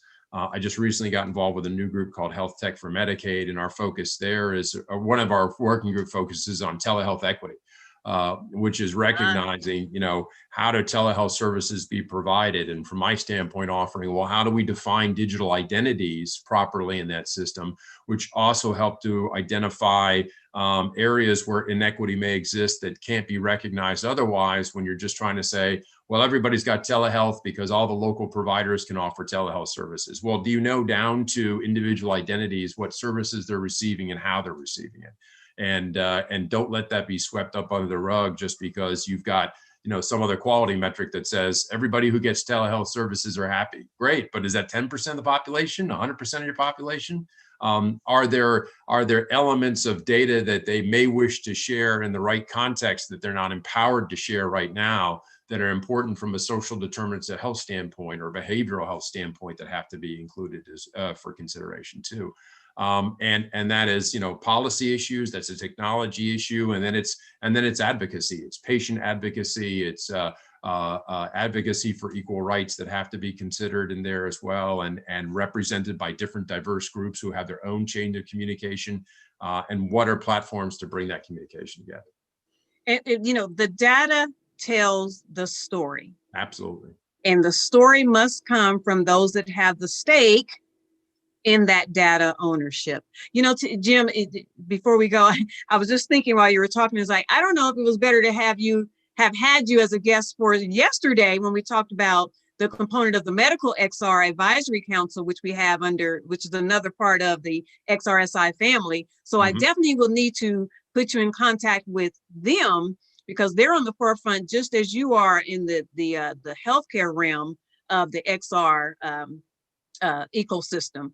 But I'm glad that I had you here on D&I Day, so I take stake in that as well. I hope that I know that the audience has learned something, even if it was just what the heck is SSI? There you go. Self-sovereign identity. Because as I know, because I was excited about inviting you because of the evolving or emerging blockchain aspect with the interoperability and the XR component in the whole ecosystem. That intersection there is fascinating to me. So Jim St. Clair, Chief Technology Officer at Dinocrates. Alrighty. Absolutely. Thank you so much for, as I mentioned before, being an ally to this journey and for continuing to be an ambassador for Patientory in the association with Krissa McFarland and just being active in this evolving ecosystem. Absolutely. Thank you, April. Thank you for the time today. It's been a great experience.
I just realized that I was muted that entire time. Fantastic. Welcome, everybody. So we had a section here that we wanted to have that was going to continue on that conversation from Jim St. Clair. At this time, that's not going to happen. But what we have instead, we have a pre-recorded video, pre-recorded conversation that happened that we are going to play for you right now. Before we jump into that, I want to check with April and see if she wants to chat. She is turning on her camera again. So we're going to get her back in here for just a moment. That was a fantastic conversation with Jim St. Clair. Really appreciated the comments that he made. Blockchain is something that still it's really fascinating, and I've got a book I've read on it and done some web development around blockchain, but it still is such a vast concept. It's something I really need to learn a lot about. But you know what? Let's go ahead and bring April back in here. So, April, hello, can you hear me? Hello, I can hear you. Hello. Okay, let me see here. Let's get Can this. you hear me? I can. All right. There we go. April. Yes.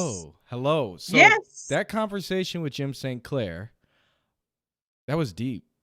I'm gonna tell you, let transparency, man. I met Jim yesterday. All right. Yeah. Are we good? Yeah, we're good. All right. I met Jim yesterday. We were live. No, we were at a healthcare summit, and speaking on blockchain, and he got me hooked. And I'm like, dude, I'm gonna do something with him or what have you. And we had a change in schedules, and so I was like, dude, can you be live speaking? And he was like, yeah. I was like, then you're on. I was like, let's make it happen. And he turned it around in a day and was like, yeah, let's do this. Let's go. Man. And you know, important and you know, people that are of color, y'all understood why I had to take a moment and be like, thank you for being an ally. And we talk about mentors, we talk about sponsors, we talk about advisors, but man, in the realms where we are really not represented, when those allies come in and they speak your name in places where you do not, will not, may not ever have access to, moment of silence. And people of color understand why I took that moment to do that. It was a self-explanatory, but for those that may not understand, man, monumental. And the way that he has helped Crystal McFarland with Patientory, the app that she created to help, particularly help persons of color have a voice in, as we've talked about this morning, having that stakehold in their voice of their data ownership, that's real. Because we know so many times, you know, they've skipped over the ethical components related to us. They've not considered our voice, thought that we didn't care. We do. So. Yeah, and it seems to me like I'd love to get to know Jim a little bit more, but it seems to me that it's not just, you know, I mentioned earlier about the trends. You know, sometimes people will follow trends. It seems to me that Jim is actually an ally and not just following a trend, you know, and is doing his part and is doing his good work. So don't get it twisted. Had I had the inkling that he was not, and this was just for show or to promote his role at Dinocrates, he would not have been on. Oh yeah, you would know. You got that sense. You would know. I'm just saying. So those that are here in the live stream, look, if I'm bringing someone to the table today, we're bringing it. With the persons who have agreed, first of all, those that have agreed, they already understand their mission and purpose today. So, you know, those that are here speaking, sharing their stories, videos, and experiences with us, they are you know, they're the foot soldiers on the ground. They are the global ambassadors for this XR ecosystem, specifically related to D&I. So, boom, drop my mic. Excellent. Moment of silence. I like that. April, hey, so we have to change things up just a little bit here. We had a plan to have a longer conversation with Jim St. Clair and some other things that were going to go on for the next hour. In 1 hour, well, in 54 minutes, we are going to be jumping into AltSpaceVR for a live fireside chat with Herston. Point Fails, UI designer. We're going to be talking with Herston. Well, you are. I'm not going to be talking with Herston. So that's happening. Pressure. Yeah, right. That's going to be happening in just under an hour. In the meantime, April, I'm going to play this video, this pre-recorded video that we have. It is from it's CyberXR Coalition at AWE 2020 panel with Kavya Perlman, who actually just showed up in the live stream chat with a bunch of claps. So I think she's happy in there. Is there anything that you want to say about this? This is the AWE 2020 panel. Anything you want to give us an intro on for this before we jump in? This is about 42 minutes long. And then right after that, we'll be jumping into AltSpaceVR. Right. So we talked, the primary focus of this is when we were just kicking off the theme of shifting the mindset of the XR ecosystem. And I'm just going to kind of leave it there because everybody that was on this panel brought it as well. So it's going to be self-explanatory.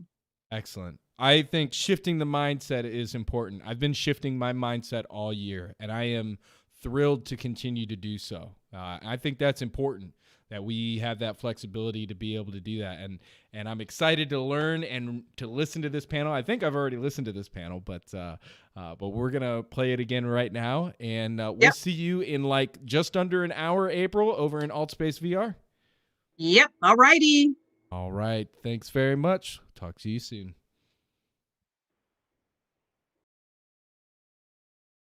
All right, folks. So I am going to go ahead and hit this play button right now.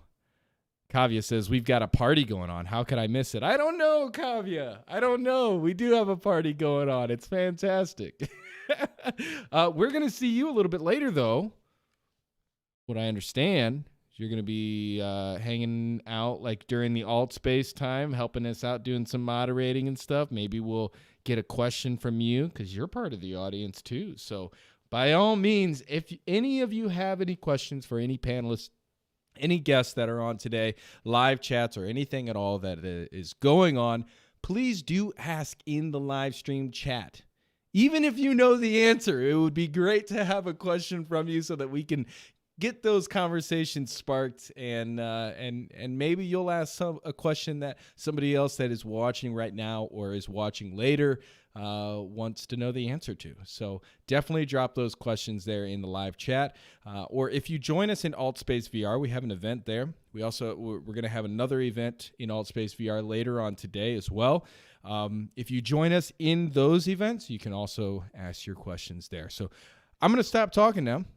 And I am going to go ahead and play this video. So let's get right to it. And I'll see you all around again very, very soon.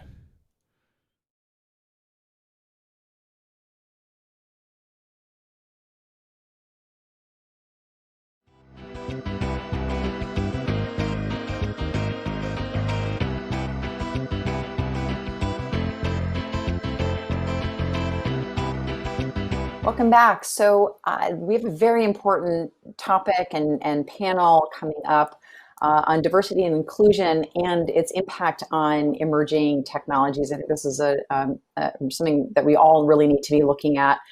So we have with us Kavya Perlman of XR Safety Initiative, April Boyd-Noronha also from XR Safety Initiative, Deirdre Diamond from Secure Diversity, Lawrence Wagner from Spark Mindset, Maria Tamolini from Gamer Safer, and of course, Ross Newman, also from XR Safety Initiative. Thank you so much. Human biases kill human beings. Human biases cause genocide. Human biases cause wars. This panel is not for the lighthearted. We don't have to really look far. In fact, pick up any news outlet lately. Biases are everywhere. These biases are now making its way into our emerging technologies and increasing risks to human lives. On the other hand, emerging technologies are effectively shaping our present and our future into something new, something profound. However, gender gap and minority exclusion prevails in the tech industry. In January 2020, a diverse group of people, top-level experts in the cybersecurity domain and the XR industry, decided to join hands in a shared effort to bring diversity and inclusion into the upcoming era, and the one that is being shaped by the emerging technologies such as artificial intelligence, extended reality. The immersive new worlds we are building are replica of our existing society, and it is very, very clear when we look to the phenomena like race and gender and all these gender biases in AI or in other self-representation of different kind of avatars, and issues like harassment in social VR are already creeping in. Today's panel includes leaders from various leading diversity and cybersecurity focused organizations. So in the next 35 to 40 minutes, we're making an attempt to shed some light on these issues and potentially solve some of these challenges. We're building extended realities that people with diverse backgrounds will live in. So our current realities should reflect that. With that said, let me go right over to our panel, this amazing group of expert panels that I've had the honor to work alongside in past few months. Starting from the top, Maria, take it away. Hi, Kavya, thanks for the intro. So my name is Maria Tamellini. I'm co-founder and CEO of GamerSafer. And our vision is to eradicate sexual abuse and minimize all the risks associated to online interactions and the fraud scenarios in general. Safety and human-centered design are the core of our technology. That's why I'm super happy to be part of the coalition and the XR safety initiative. In a nutshell, what we do at GamerSafer, we provide a digital gaming ID, and using computer vision and AI, we authenticate and verify users before they join the game. And with that, we help those games protect their users and communities. I am a gamer and a parent of two passionate gamers, and I am also a Latina. I'm part of the board of Latinas in Tech, so accessibility, inclusion, diversity are topics that are really close to my heart and to my lived experience and part of my mission in general. So happy to be here. Thank you, Maria. Over to you, Ross. Hi, everyone. My name's Ross Newman. I'm currently working on my PhD at the University of North Texas. I'm doing research in the Human Machine Intelligence and Language Technologies Lab under the guidance of Dr. Rodney Nielsen, and I work with XRSI as their global AI advisor. My current research interests are in computer vision, neural network design, and more specifically explainable neural networks, which I believe will be a very important step forward in enabling us to know how our AI are making decisions so that we can make sure that the AI that we're working on are not falling for the same biases that humans are prone to. Thank you, Ross. And Lawrence. Hello, I'm Lawrence Wagner with Spark Mindset. I'm the CEO and founder of Spark Mindset. And our overall vision is to break the cycle of poverty in low-income communities, and we do that by preparing middle and high school students for cybersecurity. We know that there is lack of diversity in cybersecurity. There is only 26% minorities in cybersecurity, with 14% of those being women. And so we want to empower minorities and women at a younger age, so they will actually have the confidence that they can go into cybersecurity. And we know that providing a safe space for them, you'll see more Latinas in this space because they started at a young age, and we've taken the time to build their self-confidence to be able to go into this field. Wonderful. Thank you, Lawrence. And Deirdre. Yes. Hi, everybody. Deidre Diamond. I'm the founder of CyberXR.com as well as the founder of Secure Diversity. I'm also the CEO of both organizations. CyberXR is changing the game in job searching. We all know how horrible it is. Searching and matching to jobs is a broken system today. We've changed that.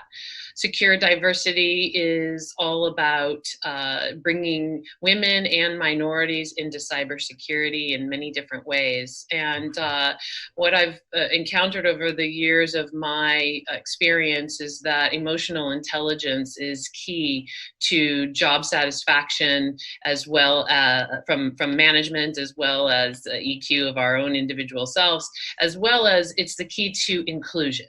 Meaning, for so long, organizations have called me to solve diversity job statistics for them. And what I end up finding myself doing is being in the conversation of words and behaviors that the organization is going to utilize so that they can have inclusive environments.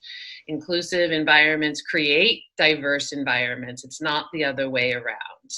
And so I do a lot of coaching on what are the words and the behaviors of humans that need to be owned as a skill such that diversity can happen because inclusion environments exist.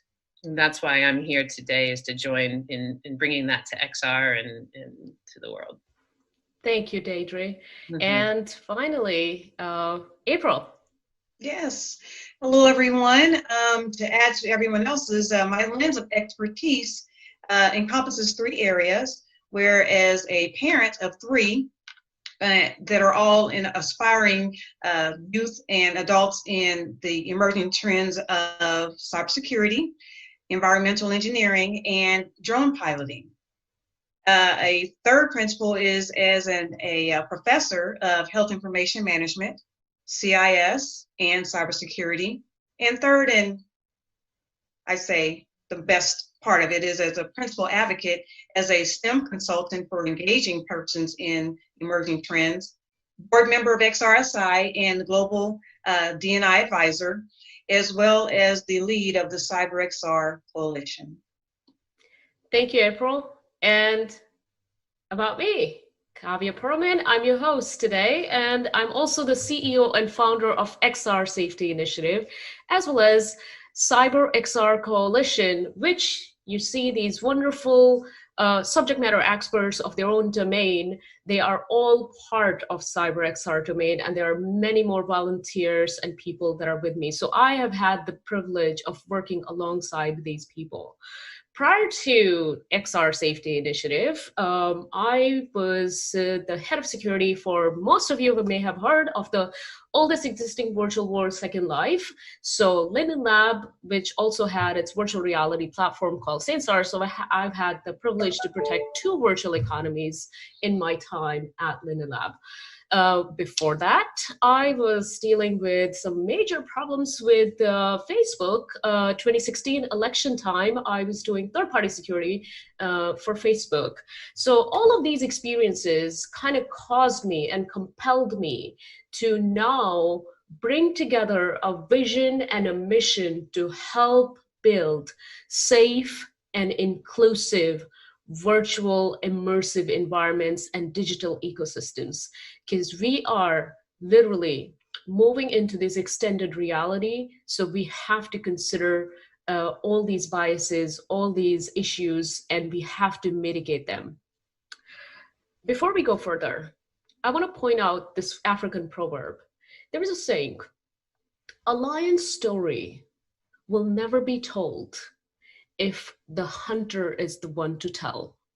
So with that, I want to point to why CyberXR Coalition, and what is CyberXR Coalition? To do that, who better than the woman who has been leading the coalition alongside me, guiding all of us to a strategic, solution-driven mission, CyberXR Coalition lead, April Boyd-Noronha. April. Thank you, Kavya. Yes, I'm so proud to be here amidst all of our other esteemed panelists and members of the CyberXR Coalition. So as you mentioned earlier, we launched in early 2020 under the umbrella of the XR Safety Initiative. XR SI. And the catalyst for the coalition was a need for a global, yet unified and collaborative D&I entity within the CyberXR, the cybersecurity and XR ecosystem. More importantly, with a vision to help build the safe and inclusive digital experiences. Now, our mission is to lead this necessary narrative, to be the voice, to actively address social and technical biases within emerging technologies through measures such as what we're doing today, being on panels, and equally importantly, publishing timely content.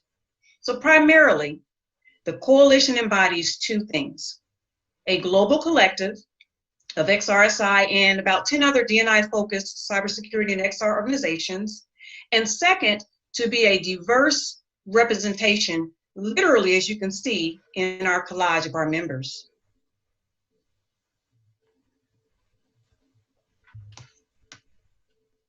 Yeah, I'm so proud of that image. It speaks volumes, but as we know, now's the part that we've been waiting for. We're so excited.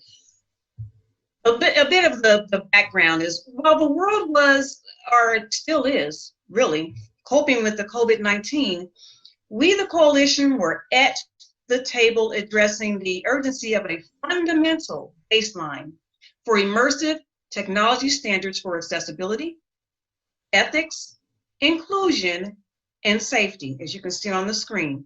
So I know inquiring minds are asking, what will you find in these standards that the coalition as a whole has designed? I'm glad you asked. So let's start with accessibility. It must first and foremost be built on the premise of a culture of care, where everyone is able to participate as they are. Next, we focused on ethics and awareness. And in our standards, we've defined a digital ethics to help all stakeholders face the inevitable challenges that we all know lie ahead in emerging digital technologies. Now, third, when it comes to inclusion, we simply cannot leave anyone behind. So in doing this, our standards encourage stakeholders to proactively engage in impactful, intentional, and meaningful measures. And last but certainly not least is safety and trust. Now, though there is no single recipe for building safety and trust, we believe that a particular mindset can be established to promote trust and safety from the ground up. This then in turn will ultimately define the success of immersive technologies. So I encourage you to visit us at cyberxr.org to access our standards and learn how to join us in our continued efforts.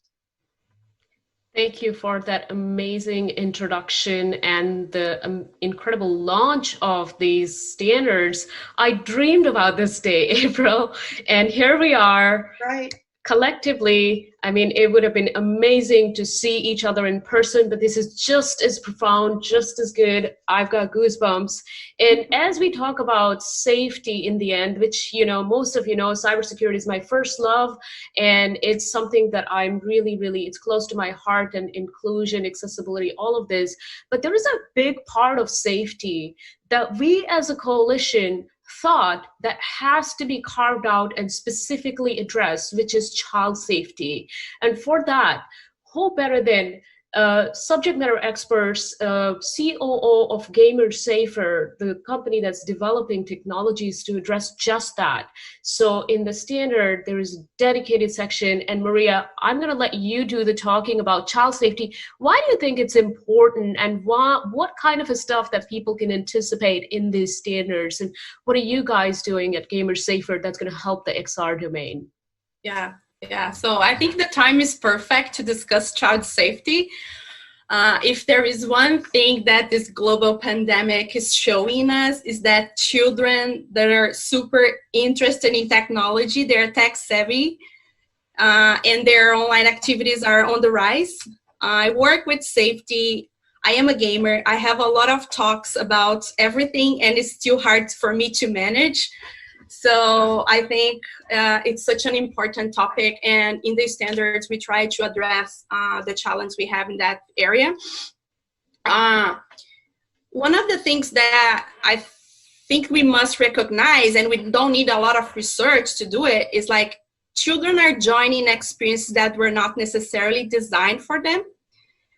And they're doing that many times without supervision and getting exposed to a wide range of challenges. They can access content that is not appropriate for them.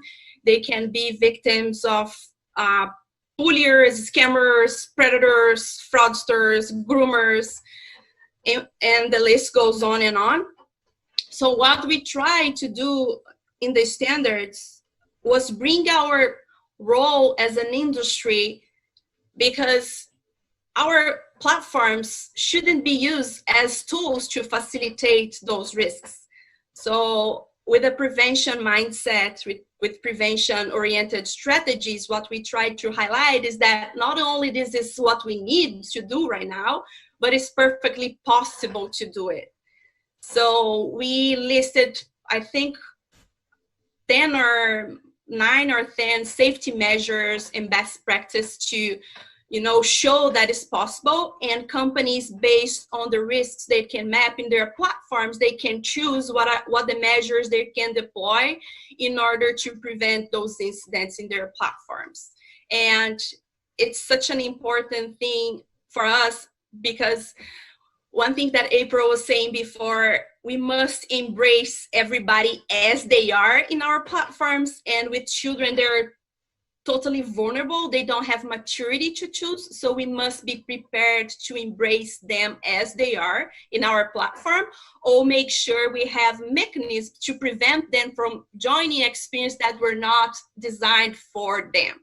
So I think that's the vision that I try to help the coalition in the child safety standards. And as for Gamer Safer, we tackle a wide range of challenges, not only child safety, but an age-appropriate strategy is one of the common needs that we're feeling from our customers. And I'm happy to talk more with everybody. I think Javier will share our contacts. Absolutely. I'm happy Absolutely. to discuss more about it. So I'm excited for you to read what we have. And I'm excited that's totally feasible. A lot of companies can look the measures, see the risks, and do more to protect the most vulnerable and create safer spaces for children. Thank you, Maria. I totally appreciate it. Such an amazing job. And in fact, Maria directly worked with XRSI's GDPR UK advisor, who works directly with the UK regulators, tackling exactly some of these issues. So we are really taking these things global. And now I just want to bring in, and I want to be cognizant of time. We've got 10 minutes to go. We want to keep 5 minutes for question and answer. But quickly, Lawrence, what are you doing over at Spark Mindset? And I definitely want you to point out the camp that we are putting together. So just quickly, so I could just, go over to Ross. He has some pointers for us. Go ahead. And you're muted. With Spark Mindset, we are putting on a camp for middle and high school students that prepares them for cybersecurity. Is a very interactive camp that gets them involved, learn them different things around cybersecurity ethics, awareness, cybersecurity roles that's in the industry and roles that they can take on, networking, OSI models. And we do this in fun and engaging ways. In the future, we will continue to use our virtual reality platform where kids can see concepts of cybersecurity in fun and exciting ways. We're also transforming some of our VR stuff to augmented reality. So we're excited about that. We have a camp launching this June. It's our first remote camp teaching cybersecurity for middle and high school students. And so we're excited to be launching that on June 1st. And those are some of the things that Spark Mindset is really doing. But I do want to make a caveat to what Maria was saying. As kids were playing our our games and our virtual reality, we use the Oculus Go. Kids had access to some material that they weren't supposed to, because we couldn't do parental controls on the Oculus Go. And so where the Oculus Go says they have these ratings that says all things are safe, my kids were 16, they were watching things that they weren't supposed to. And so we need to really tighten on this child safety and what they can get involved and what they can see on these virtual reality platforms that they will be using in the future. Thank you, Lawrence, for pointing that out. And, since you've brought up this issue, I've been vocal about it and will continue to be vocal wherever the opportunity presents until we solve these issues one by one.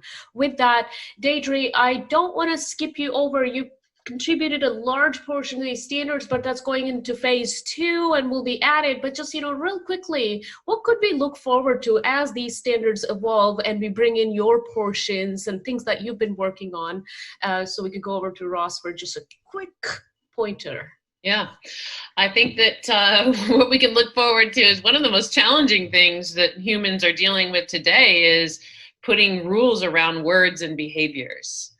And it is a super challenge. It's a lot of litigious behavior around these concepts. We are dealing with it in life in general as to what is the accountability to words. Kavya, you said wars and lots of, yucky things happen between humans. And it all is because of words, whether they're verbal or digital, and then the behaviors that come from the words or the emotions that are associated with the words. And so we're gonna put a lasso around that. And it is no easy task. It has been something that has been brewing inside of me for years and years in terms of making it a standard. It is something I teach, and I'm out at all kinds of cybersecurity conferences teaching, and yet now it's time to put rules. So we will come from a kind place, and yet we do need to have rules. Great, thank you for that, Deidre. Lots to look forward to as we continue to develop and evolve these standards. Currently, they sit in the request for comments period for about a month, so your comments are welcome, and we'll incorporate that and then evolve that into phase 2. But with that, I do want to go over to Ross. Hey, Ross, so what exactly, you've shared this whole example with me. Just walk us through quickly as to why we should be concerned about human biases in AI.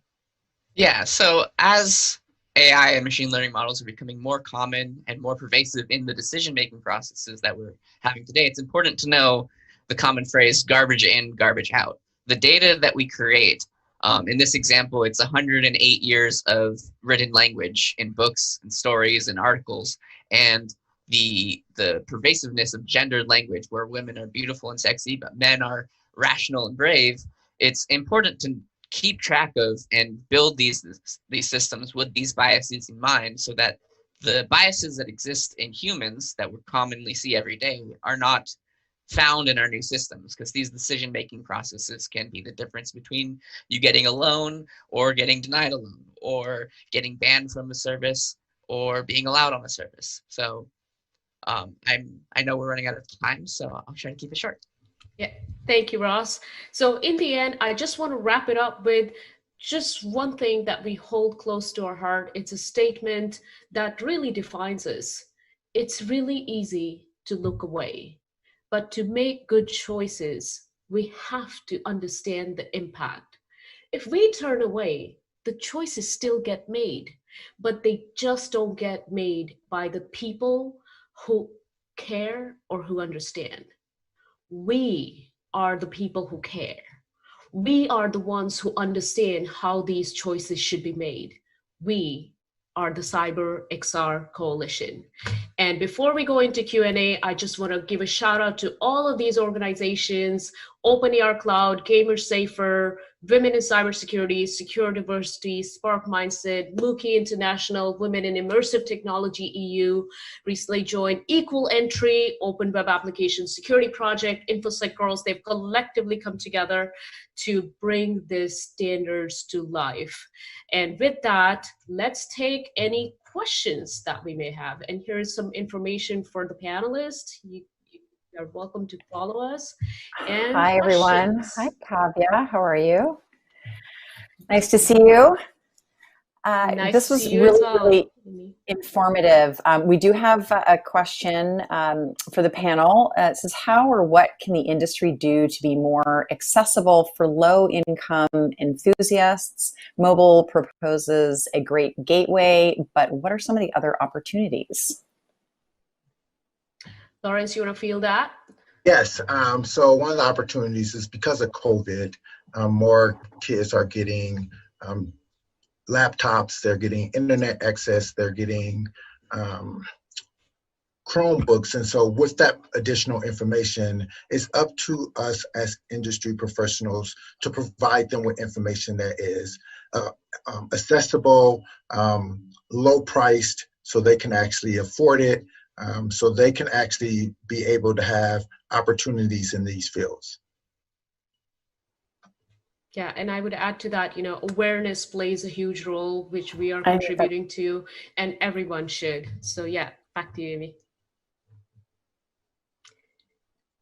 Do you have any other questions? And Ross, you opened and you sort of touched on the end something that I think is really it's something we need at.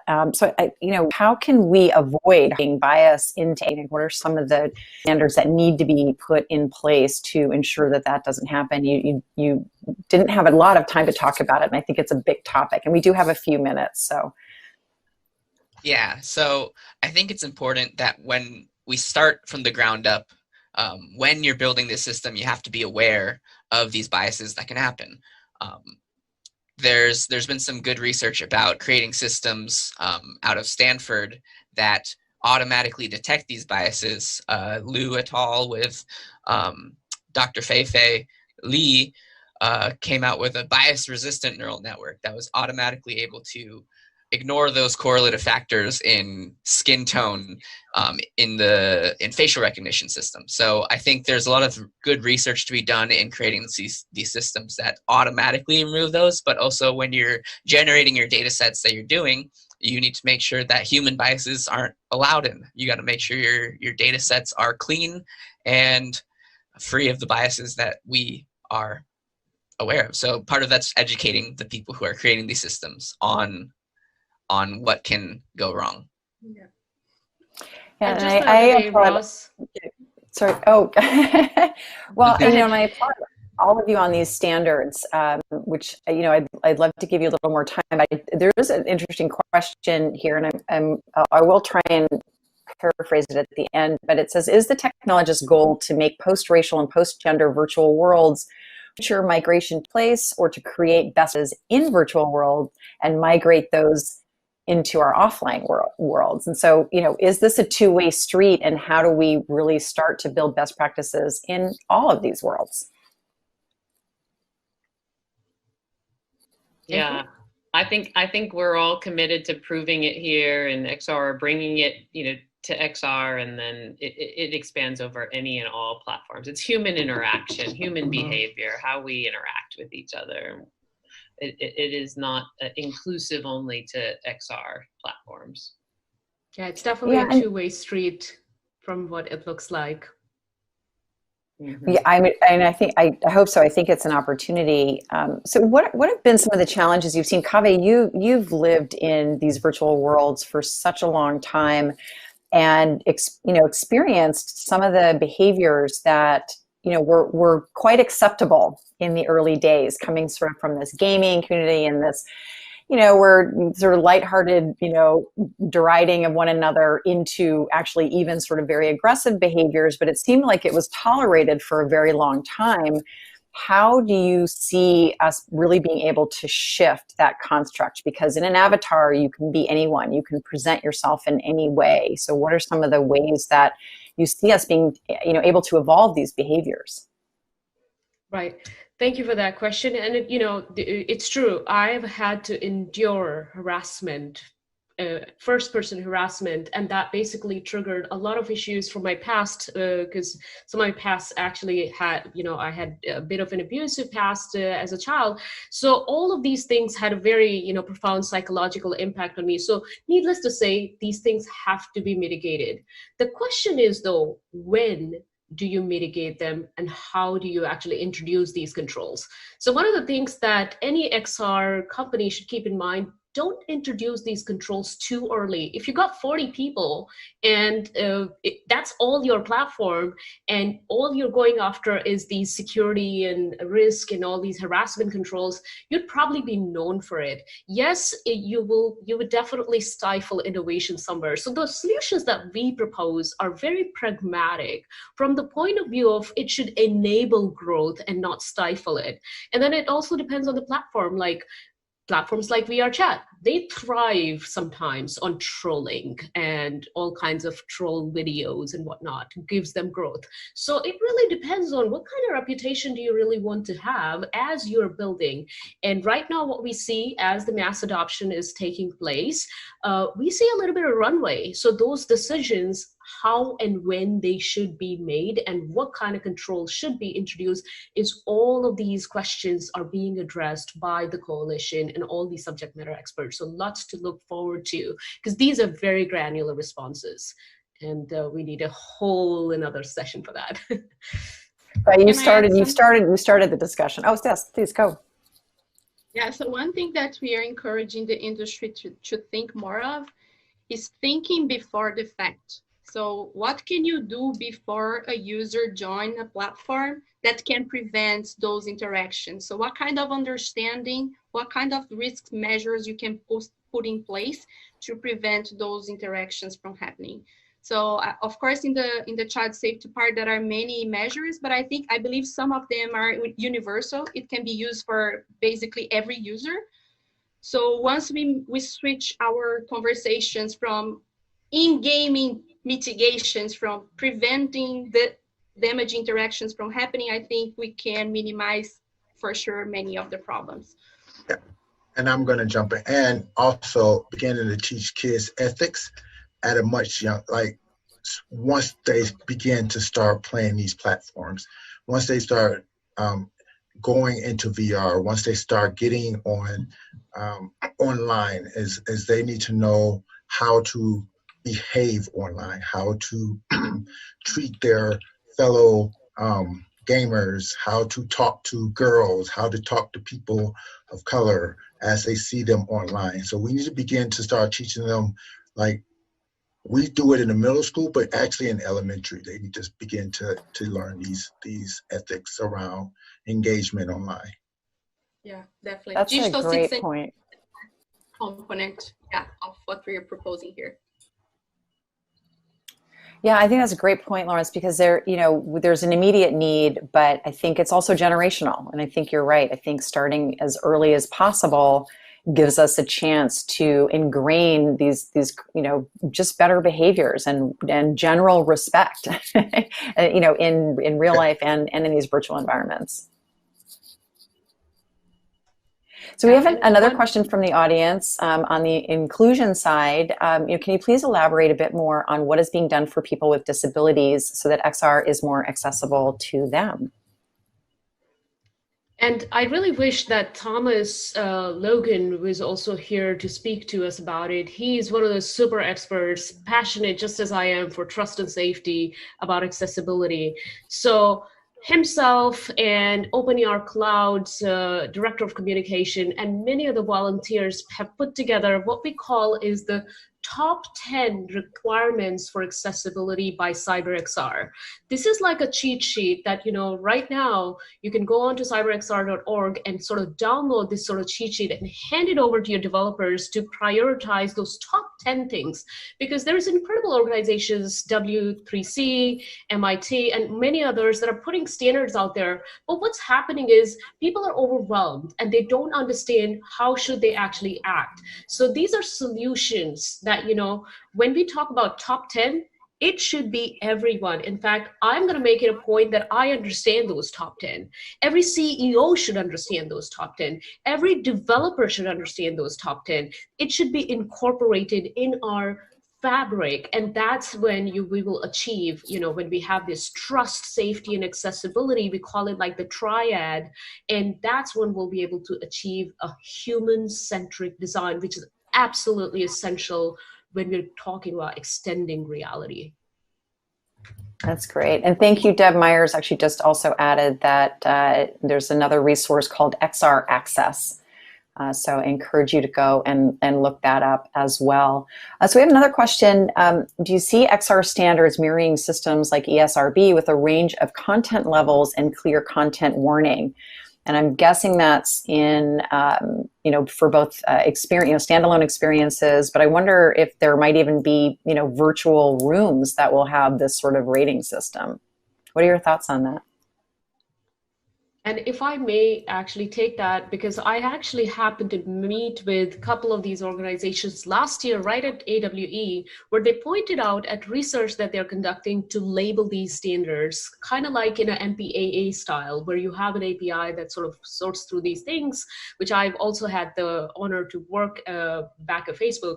So we absolutely need that. Lawrence earlier hinted that, we need some kind of a parental control for children, but we definitely need these type of ratings specifically for experiences, because what's happening lately, and this is common, you go into an XR experience and you just don't know what to expect. And personally for me, somebody had actually once put me in a child experience and I was a toddler and I freaked out. A lot of the other people may not be comfortable with scary experiences. What about even if it's a painting, nudity, and if I'm just showing a friend, maybe I'm uncomfortable with that. So, all these violence, nudity, scary things, like these could be really deep psychological triggers for somebody. And then another thing that we need to care about is something that we point out, it's a novel thing that has not been talked about, is a spectator culture. So what happens when you're in VR? What is rest of the room doing? Some people actually grope others and make videos about it. So there are a lot of these novel things that we have discovered and kind of put together in these standards, and will continue to do so.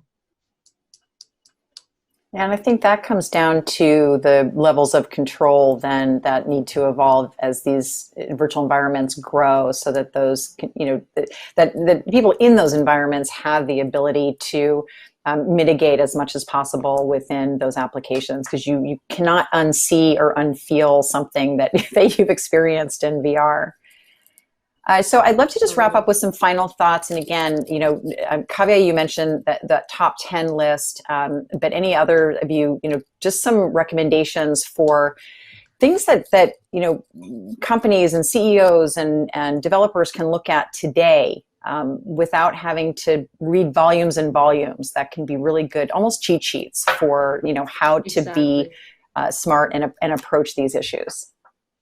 Yeah, thank you for that. And honestly, look at those standards, but there is going to be different cheat sheet type downloadable nuggets. One of the big ones that I'm a big fan of and had the privilege to work on is the trust and safety. So here is the shift that I'm recommending and all of the coalition is recommending. Thus far, we have talked about privacy, cybersecurity, security, ethics, or ethical dilemma.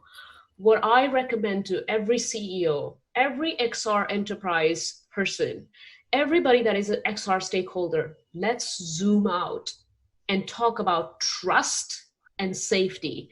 Let's make security and privacy and ethics all a part of it. So what we need to achieve is trust and safety using a framework, which you can, sort of download in a cheat sheet form.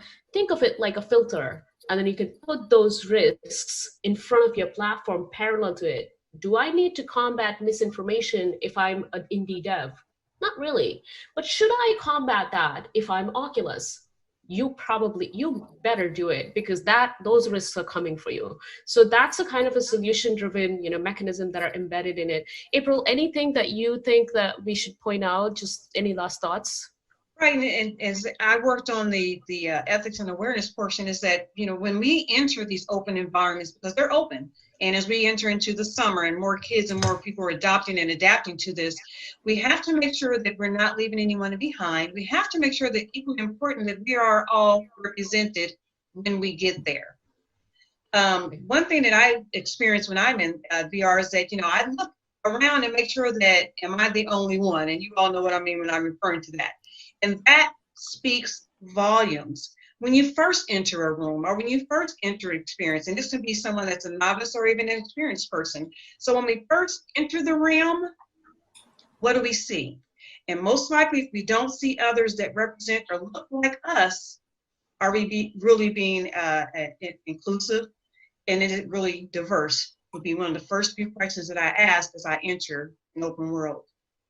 Yeah, thank you, April. And then you also pointed out that diverse avatars are important. We actually reviewed a few platforms that still till date only have blue-eyed, blonde hair avatar. I mean, I'm not really demanding a hijab right this minute, but come on, let's represent some flavors and colors of reality when we put together these avatars. And what about the genders? Like, why do I have to choose gender as a default avatar? So these are like basic things that, you know, a line in the sand. You are a CEO. You can choose these things. You can make better choices. And these little things make all the difference. This has been such a great panel, so informative. I wish we had some more time. We are going to take a break now until 10:30, so grab a snack, take the dog for a walk, hug your kids, whatever you're doing now. But do come back and join us at 10:30 Pacific time. We have another great talk for you on 5G for spatial computing.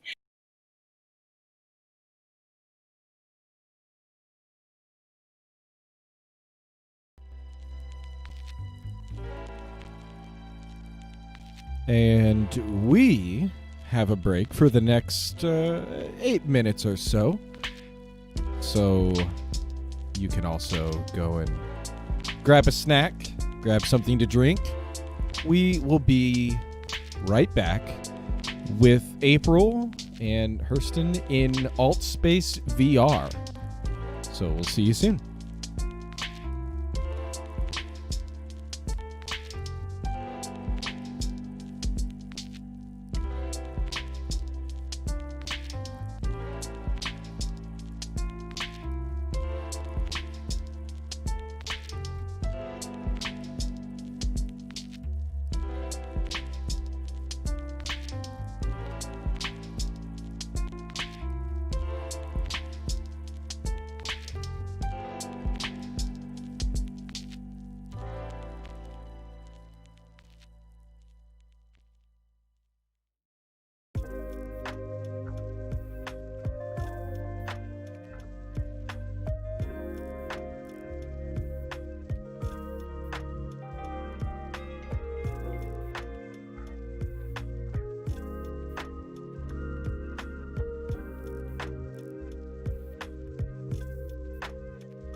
All right.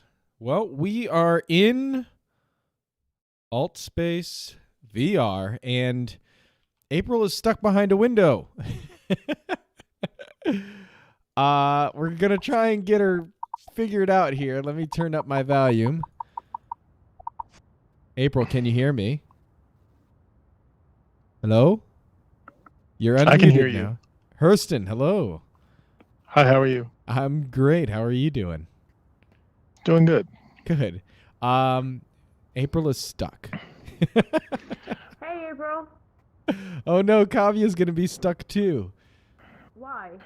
Well, because this window, I don't know what happened. AltSpace has decided to put two sets together in one, it looks like. Oh, shit. Wow. Yeah. So we are currently live, and we are going to figure this out together because that's the only way that we can do this. So thanks everybody for tuning in. What we could do is we could do a window side chat. Yeah, we could do a Windows side chat. Herston, if you want to have a seat on this couch right here.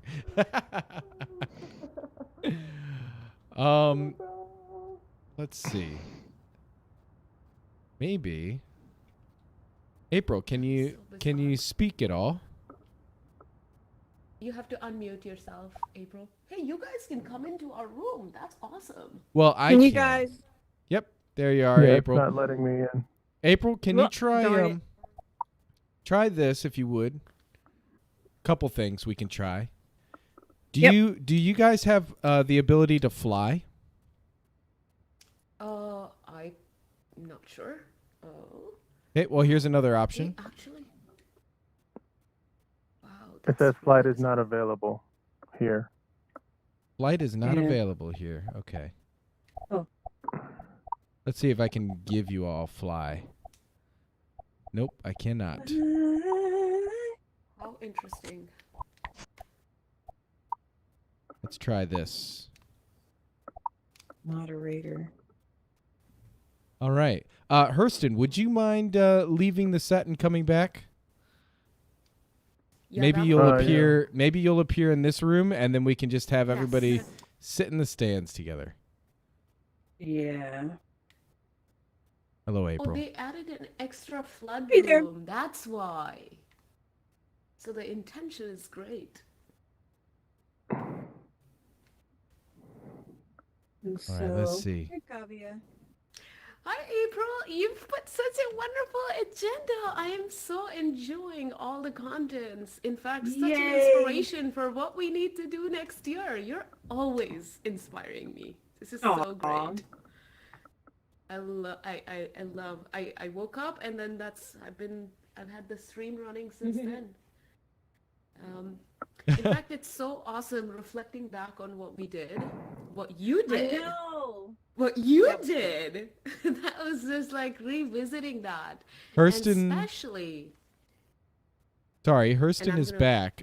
So let me just do a quick change. He's not in here. He's not in this area. Mhm. You both continue chatting. I'll be right back.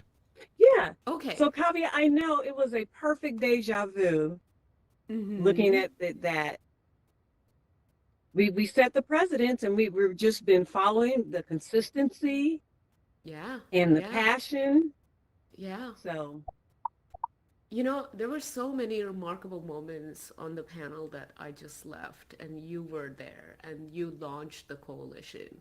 And now, I mean, that happened in May, and now it's, end of the year. It's December. right.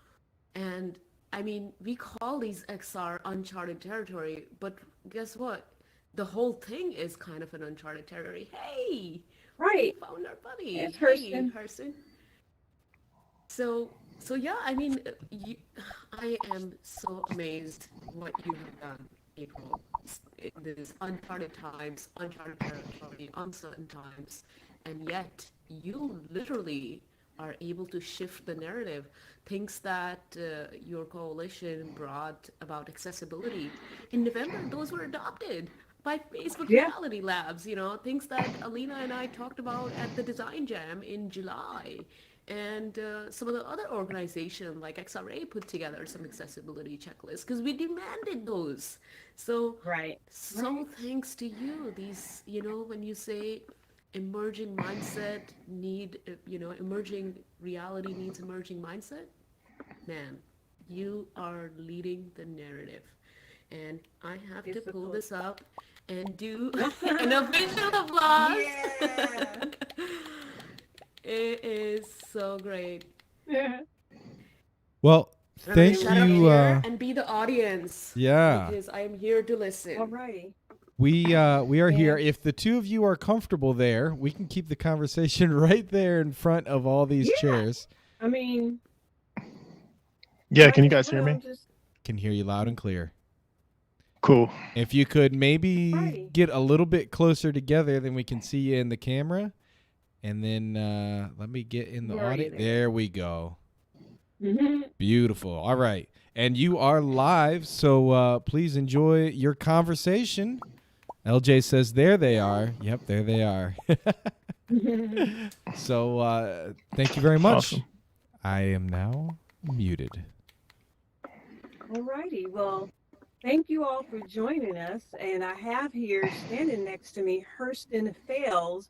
And just to provide the context, Herston, I cannot recall exactly when we met. Pre-COVID, because we met at a coffee shop. Yes. And just kind of tentatively talked about, we're going to do something. We didn't know, where our the intersection would be in XR, but here we are. And so I'm so honored to invite you to this chat about representation matters. And anyone that I'm sure knows you or that's in your world, and actually you and your wife's world, know that you all are committed to the community. I cannot volumes to, individually and collectively, what you all do and what you do in the UI realm in the banking industry, banking industry. So what I've kind of talked, the recurring theme, I guess, throughout this morning has even been that, there are varied paths and pathways into XR, into spatial computing, into design. And unfortunately, though, so few far in between do we, as I'm looking at you, see persons like you in that realm. So we talked a little bit about what we're going to discuss today, but I really want to keep that at the forefront or at the foundation of our conversation, that representation matters across the board in the XR ecosystem. So with that, I want to welcome you, Herston, to this session of the XR Safety Awareness Week D&I Day, and let's jump right in. Okay, sounds good. So I always like asking the question, how did you stumble upon, if that even is the correct direction, but how did you get into XR? So I just want to make sure you guys can hear me, right? Yes? Yes. Okay, cool. So I've always kind of been one of those people who has been interested in, for lack of better phrasing, bleeding edge technology, whatever that means to whoever is talking about it. But more importantly, environments that allow us to see a merger of virtual and real worlds.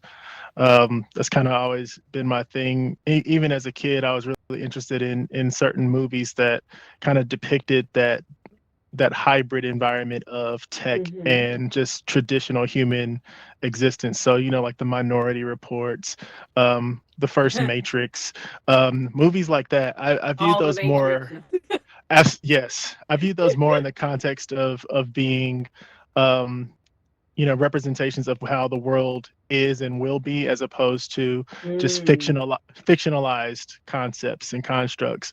And so, that's kind of been my thing. Been doing art since I was really young. So I've been in the design realm I don't know, single digits probably.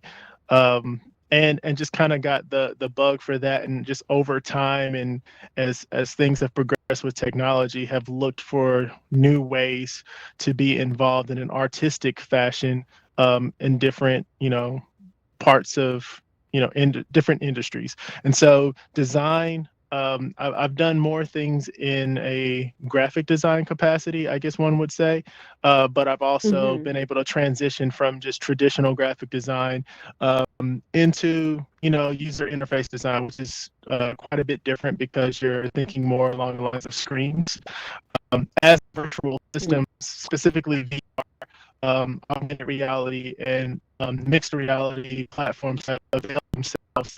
I've grown more interested in those spaces, for the very reason that we're here talking, because representation matters, not just in terms of the content that's being put out, and we'll dig deeper into that here shortly, but it also matters in terms of who's actually building things, from a visibility standpoint. Who are the evangelists? Who are the ambassadors?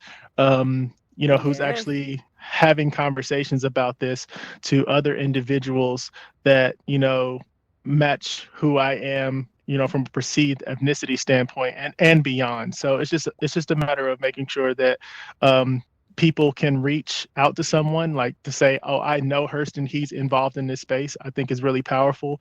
And to your point about my wife is an author, a publisher, an illustrator. Yes. She hosts a podcast. She does a multitude of things.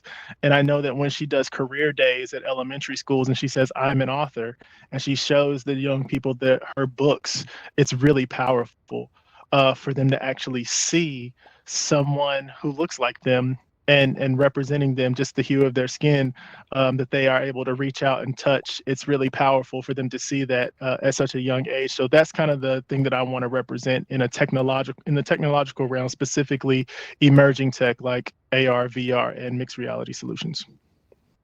Exactly.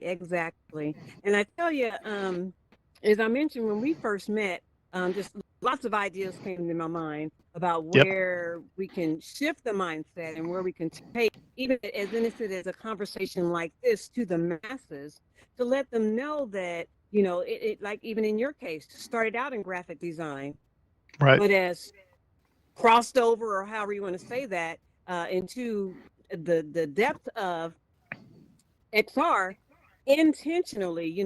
I think all of the guests before you have both mentioned this has got to be an intentional shift for those that are in the ecosystem, to bring in the masses that are not, and even retraining or leading the narrative of where we need to go as far as D&I and XR. And so and I talked to Kavya Perlman, the CEO of the XR Safety Initiative. We talk a lot about how, we're blessed to be uniquely positioned at this point in time of now. Right. And we have to honor that now, realizing that our roles may shift, that our roles may evolve. When I started with the CyberXR Coalition, and I mean, even in the early days of the XRSI, I was sitting on the fringes, not understanding the bulk of what her and the other advisors were talking about at that time. But over the years, and with the passion, and that's kind of what you talked about, that you and your wife, dig into day in and day out, the passion behind the mission and purpose of what you do, intentionally knowing that we're planting the seeds, and we know that these will grow. I want to also to where your bio, and we talked, it talked about your role even with 100 Black men, because we're talking about representation mattering, but I want to dig deeper into where the Black perspective really matters. Talk to us a little bit about your intersection between XR, your career, and 100 Black men. And so I do want to kind of caveat my next statements with the fact that I'm no longer a member of 100 Black Men right now. And that's there. Yeah. The experience is actually absolutely there. So what I'll say that I learned while I was a member, and then for my period of time where I was the president of the chapter in Kansas City, is that it's important for individuals that we worked with, because our specific chapter was mentor centric. And so we were often the touch point from a professional standpoint to young African American males in our area, in the greater Kansas City area. So from all parts of Kansas City, Kansas, as well as Kansas City, Missouri, and all of the surrounding cities. So it was important for us to not only represent the young men that were in our area just from a socioeconomic standpoint, and like I always say, perceived ethnicity standpoint, because while we were working with young African American men, there's a lot of intersectionality and there's a lot of multiculturalism involved in the group of young men that we worked with. Not everybody was 100% African American, right? At some point we had some young men who were of Afro-Latino descent, right? And so being sensitive to the cross sections of cultural dynamics, we wanted to make sure that we had that kind of representation with the membership, and at the time we absolutely did. So it was important to kind of point that part of it out, point that fact out. The work that we did was really trying to be more than just examples, also working to provide guidance, but it needed to be mentee-led guidance, right? So we didn't want to assume everything. We didn't want to tell them exactly how to live their lives. We just wanted to provide some direction and some guidance, right? And so there's a interesting balance that has to be applied there. To answer your question about the intersection between that and XR, it's just important that we allow people to have access essentially to this technology so that they can understand how it works at a cursory level. Again, guiding people through the experience and helping them understand how to utilize these experiences, not necessarily telling them everything that they need to do with this, but providing them with the tools to explore and come to some conclusions on their own. And then through self-education, being able to gain a better knowledge base for how to better utilize this technology, and then looking to them for insights on how to expand the already or the current environment of XR into something that's more useful, more substantive and helpful in their specific situations. And that's what we look to do in the 100 Black Men, and that's what I look to do in the XR space. Yeah, and I want to shift also to continue your dialogue on guiding others within or to share your experience. So let's talk about it even at the workplace, and not where you work, but in the workplace in general. How in general, what has proven pivotal, impactful, important for you as a Black male in the XR ecosystem at the workplace? How have you guided those conversations where you know where I'm going, there's the meeting, there's the project, and you're the only one. There's the initiative coming down and they're looking at you because it's D&I, or how do you guide in the workplace? Because we gotta work. Yes.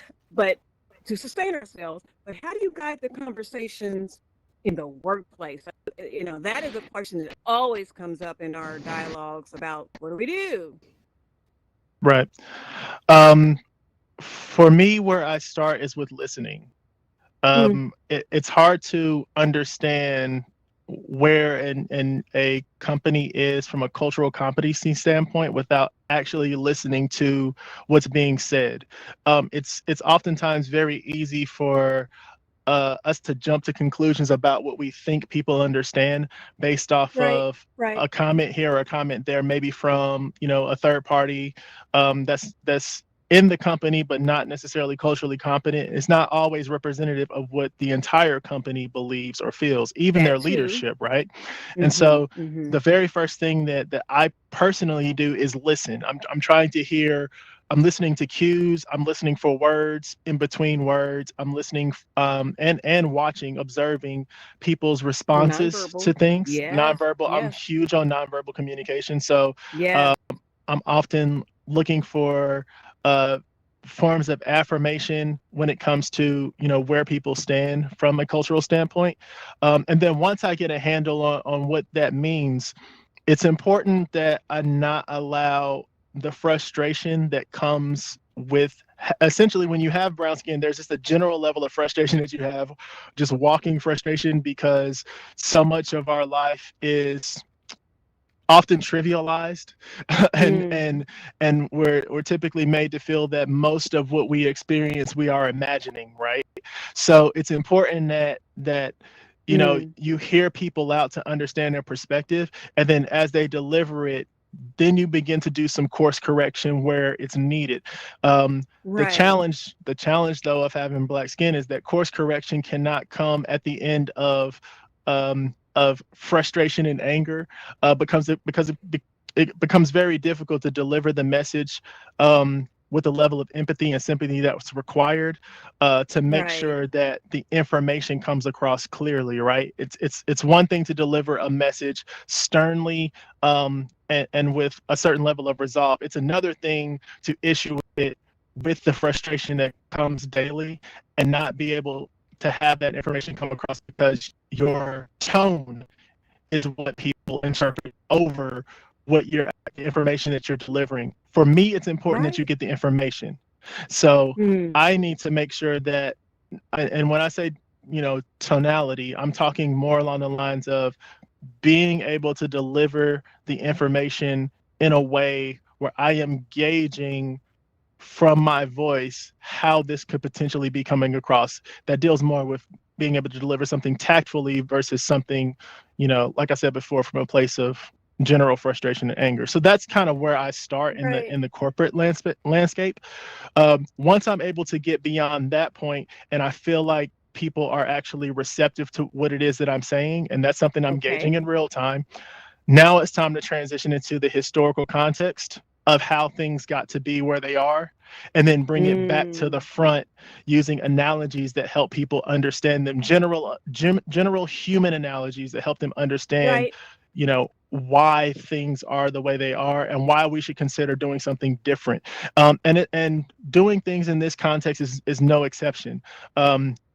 That's one of the main reasons why, even when you sent me the message, I was like, absolutely, because we need to start having more and more conversations about how we're translating our ethnocentric experiences into a virtual context, because so much of this space is being built without considerations for other ethnic groups outside of documentaries that, for lack of better phrasing, poverty pimp. So showing parts of sub-Saharan Africa and essentially saying this is the way the world is for people of African descent, when that's not even remotely true.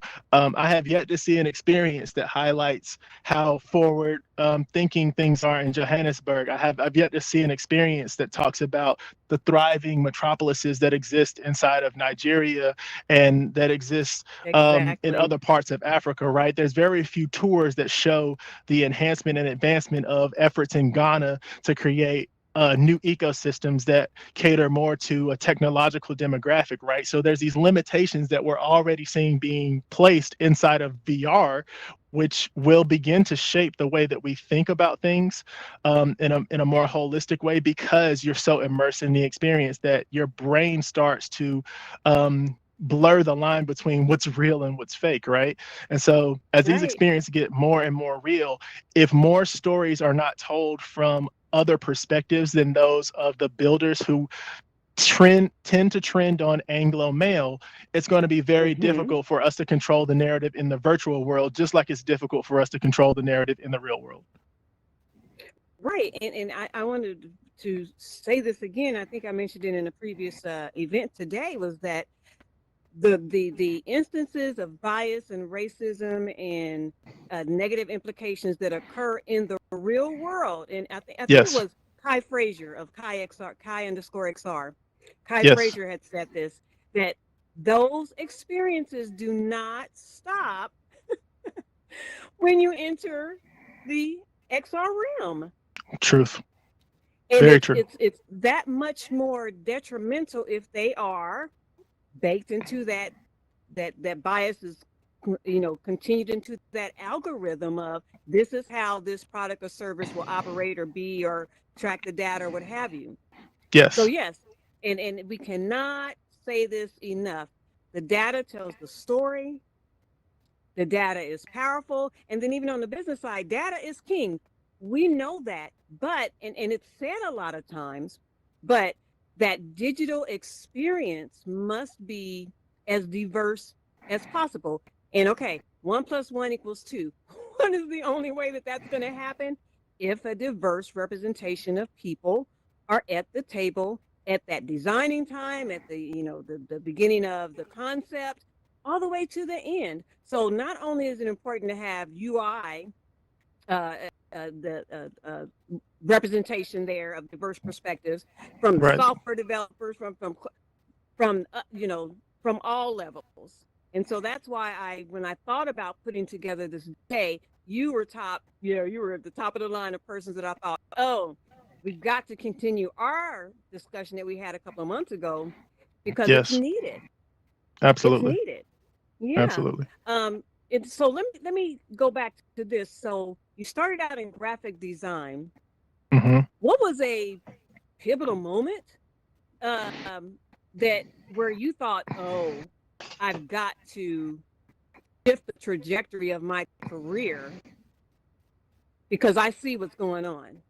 Right. A lot of people that are in the XR ecosystem, not to toot our own horns, but we're a different tribe. We walk to our own beat, have our own beat and our own drums or what have you. But we know that innately we know that the purpose and the mission is there.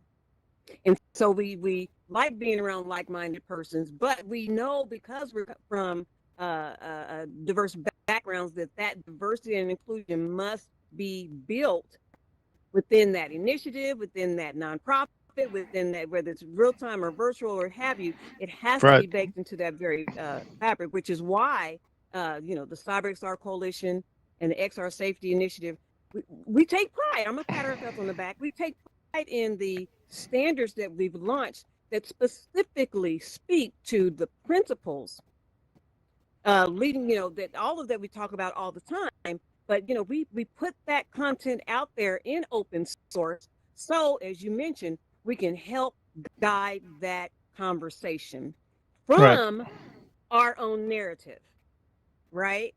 So, trying to think where to go from this because it's just like it's so enthralling. Let me say this though, and keep me on my time, guys.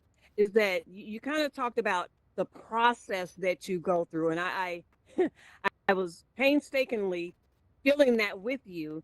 Because, something that, and I'll just be transparent in this, that a lot of persons in, not necessarily just the corporate world, but just in the XR ecosystem don't fundamentally understand for persons of color, is that as we're processing how to reply, how to respond, how to effectively communicate the message. Correct. That can be a triggering effect for us. Yes. In the very point of explaining, while we're the only one at the table, while we are speaking for the whole Black culture, because we're the only one, that can be triggering, and it darn sure is taxing. Yes. And, with you being in the industry for as long as you have, coupled with the intersection of the community advocacy, how do you balance the two? When you're talking with young people and you're trying to encourage them to come my way, come join this industry, knowing good and well that, man, oh man, there's going to be some challenges and risks involved. How can we prepare this next gen, Herston? Right. So you asked two very important questions. I'll do the first question first. The transition point for me, from going from a graphic design, just doing graphic design, and I don't want to marginalize that. All my graphic designers out there know it's never just graphic design. There's a language that you have to be able to speak that translates to whoever it is that you're trying to address. But when I knew that I needed to transition simply out of doing graphic design into something that was a little bit more robust, it would have had to have been probably early 2000s, probably around 2008, 2009. I just moved out to Kansas City, and but at that point we pretty much knew that smartphones were going to run things for a long time. It was kind of set in stone post the initial iPhone launch. I graduated from college in 2006, so the iPhone was not out yet. By the time I hit here, from a web design standpoint, the argument was responsive design. And people were trying to figure out, okay, is responsive design the way of the future, right? Trying to determine, okay, well, how do we get into our web experiences and reconstruct them so that now they work on phones? Because for a long time, most sites did not work on phones. And that was kind of the point where I saw, okay, it's time for me to pivot and think about design outside of the flat media landscape and print landscape, which is what my degree was focused in. To answer your second question, which I think was about managing my intersectionality. Yes. Okay. And so in terms of how I balance that out and then pass that message on to the next generation. Next gen, yes. So I have a couple different approaches. Approach number one. You had to take a breath. He had to take a breath. Yeah. So, okay, let's wait for this one. Yeah. So it's a couple different approaches. Okay. The first part of my approach is the introduction, right? Because a lot of times young brown folks are not necessarily aware of this space in the first place. True. That also includes their parents or their guardians who are by nature leery of things technological, because unfortunately, from an educational standpoint, we were at mass never really pointed in the direction of engineering, especially computer engineering, computer science, right? So all of this stuff is new, and for many people, things that are new are also scary. So I have to take that part into consideration. And you remember when we first met, I had my Go with me, and what I was literally doing and continue to do is, well, pre-COVID, of course, and whatever post-COVID looks like, hopefully when we're able to interact human to human, I was literally putting my headset on people one person at a time, just to introduce them to VR and help them to understand this is how this technology could potentially enhance your life, right? So we take it very, very personal, but it's introduction first. And I've done a couple of introductory seminars and sessions with Porterhouse KC, where I just introduce people to the technology and help them to understand how it worked and what things looked like, right? So you have to start there. You have to start where people typically are. Once I got outside of that part of it, then I started to do the exploration myself to try to figure out, okay, how can I execute in these spaces where people can actually see something, right? How can I construct a tangible?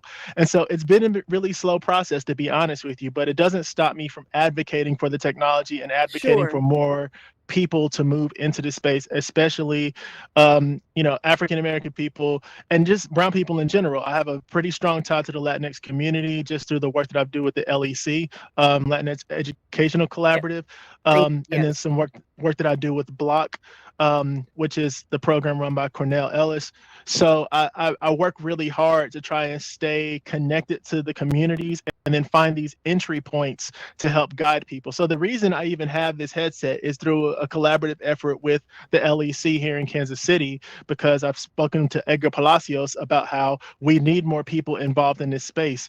But I can't really bring people in if I don't have the equipment to clearly articulate why this space is important and how we introduce people to this space. Unfortunately, all of our plans kind of went out the window with COVID, because it was a whole thing, curriculum and everything. But we've had to shift that and kind of reevaluate what we're doing. So there's going to be some reintroduction stuff as we enter 2021. Sure.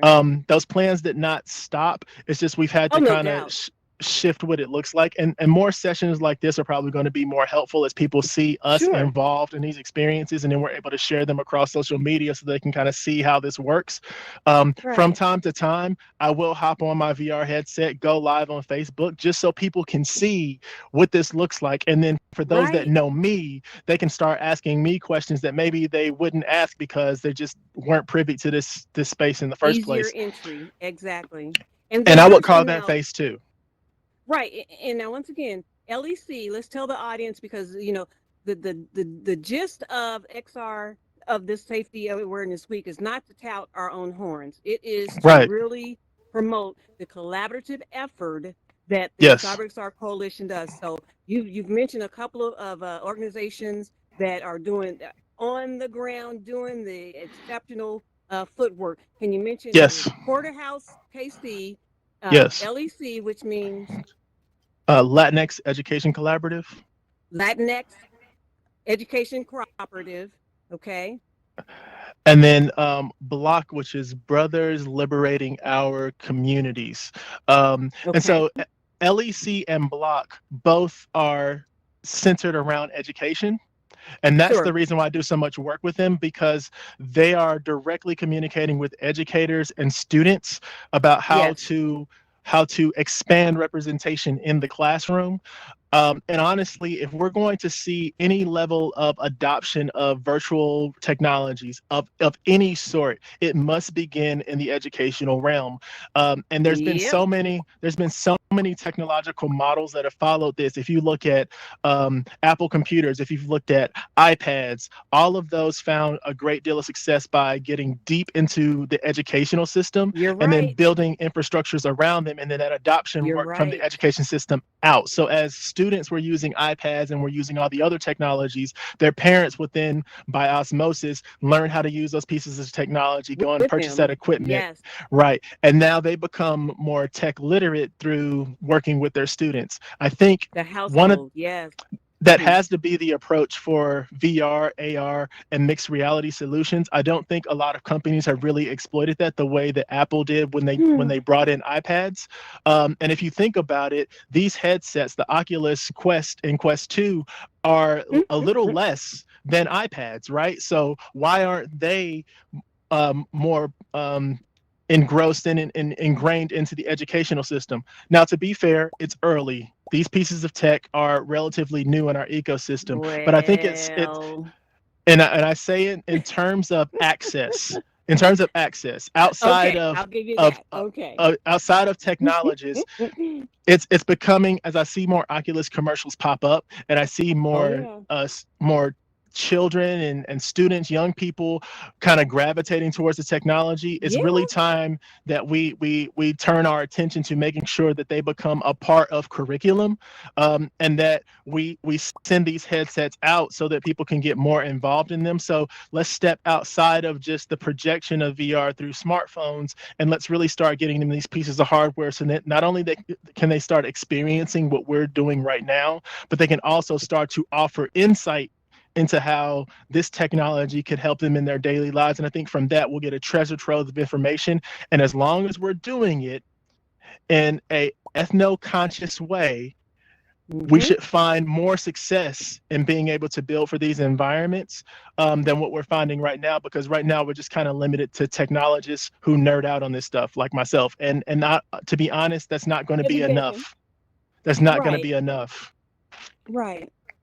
Oh, you just said a mouthful of, I mean, I wish in XR I can do the finger snaps. But I see, that's another ethnocentric way of approval, right? So when you look at if you're listening, big tech, if you're listening, we're giving you some blueprints here. You look at emojis, I see claps. Absolutely. I want to see the finger snaps. That's more Afrocentric. I want to see more ways of approval. So I think as we look to expand these technologies, when we reach out from a D&I perspective, this is the part that's most challenging. The I. The D is the easy part. The D is the easy part, because the D is tangible, it's visible, and it's a line item. The I, on the other hand, is very different. The inclusion part is the part that most companies struggle with, because you have Yeah. to get outside of your own ego to be inclusive. And that's the challenge that most companies hold. And I would even say those that are building for this space. So to your point, to anybody who's listening in this space, it's important that we get past just the D part. The D is a great place to start, right? Because you get the perceived ethnicity inclusion part of it. But when you talk about the actual I, where like now I have to include your ideas and my infrastructure, I actually have to care about what your feedback, and I have to give consideration to what you say needs to be built. See, that's the part that has the change and transition. And that goes right to environments. So everything that we're experiencing right now, there needs to be more of a diverse coalition of individuals to help build these things, even to the color palette in this room, the art on the walls. All of these things are very important in terms of D&I. And the I would actually see the integration of Afrocentric art on the walls, or an option, right? Even for me selecting my skin tone, I didn't have a lot of options as an African American, right? Now, and so I would give that's something to consider. AltSpaceVR a little. I will give them a little, because as I'm looking over at Kavia, they did just create. I believe it was AltSpaceVR. Yeah, the hijabi. Yes, hijabs. Avatar. So as you said, in moderation, but from our standpoint, it is a freaking sense of urgency. And as you were saying that, Herston, I was trying to finger snap, but anyway, I was talking with my producer. Even we were trying to get the background, and I was like, dude, I want this. And I mean, we were at the midnight hour, so I was like, but I'll take it. But why do we have to settle with what's given? And he blatantly just said, he's like, April, this is all I have to work with. And I was like, oh, but I understand. And I want to be clear. We're not here to disparage. We're just here to say it's important that primary consideration also be given to other ethnic groups as well, right? So when you're mocking up avatars, we should see more Afrocentric, qualities and characteristics for faces to choose, and bodies and face shapes and all kinds of things. These should also be primary considerations. We shouldn't always feel like, oh, we have to wait until the hijab is available, right? Like, how is that not a primary consideration? That just doesn't make sense to me. So and the fact that Kavia is a leading industry enthusiast, so it kind of pushed it along quicker. But darn exactly. Exactly. We our experience should not let me rephrase. Our experience should not always be secondary. It should not always be something that comes in version 3. It's like by the time version 3 rolls around, you may very well have lost a massive demographic that would have loved to see themselves represented. Not necessarily in beta, I get it, but at least version 1. Like don't wait till version 3 or 4 to include people. Like, we need to get more on it. And to that point, I would even love to see some people from with our disability community. Maybe there should be an avatar for those who don't have sight. Maybe someone who's wheelchair bound or uses crutches. Like, there's a multitude of ways we can be more inclusive at an earlier part than to have to wait until someone complains before we then make a move. Like, we should be a little bit more proactive, especially in a space that we are literally building. We are building a world. Like, it's one thing to have the world and you just exist in it because you were born into it. It's another thing to be constructing it. It's a very different thing. So that's, I think, where VR, AR, and mixed reality has an opportunity to be kind of forward thinking as opposed to, regressive in their thought process. Hurston, dang it, I need my finger snaps, but I'm telling you, we'll get there. When we first started our conversation, we knew that this was not the end. And this today is not the end. And one, I want to publicly say that we, the CyberXR Coalition, will be glad to help further and collaborate with you on any and your other collaborators with anything that you all are doing in 2021. Please reach out to us. This is only the beginning. Only the beginning. And I will have to bring you back in 2021, my goodness, for a panel discussion or what have you, because, I know that we have some big techs watching today, and I'm glad that you said what you said, and said it very passionately from your perspective as a Black male in the XR ecosystem. We've been talking with Herston Fales today I'm just hyped. I'm just the hearts, finger clap, all the icons, the limited ones I have to choose from. But I so am excited about what is to come in 2021 with further collaborations with you, Herston, and those that you work with in the CyberXR Coalition. This has been but a portion of the experience today in XR Safety Awareness on D&I Day. I'm excited. Thank you so much, Herston. Thank you. Thank you all for having me. I appreciate it. This is great. Thank you. Bye, everyone.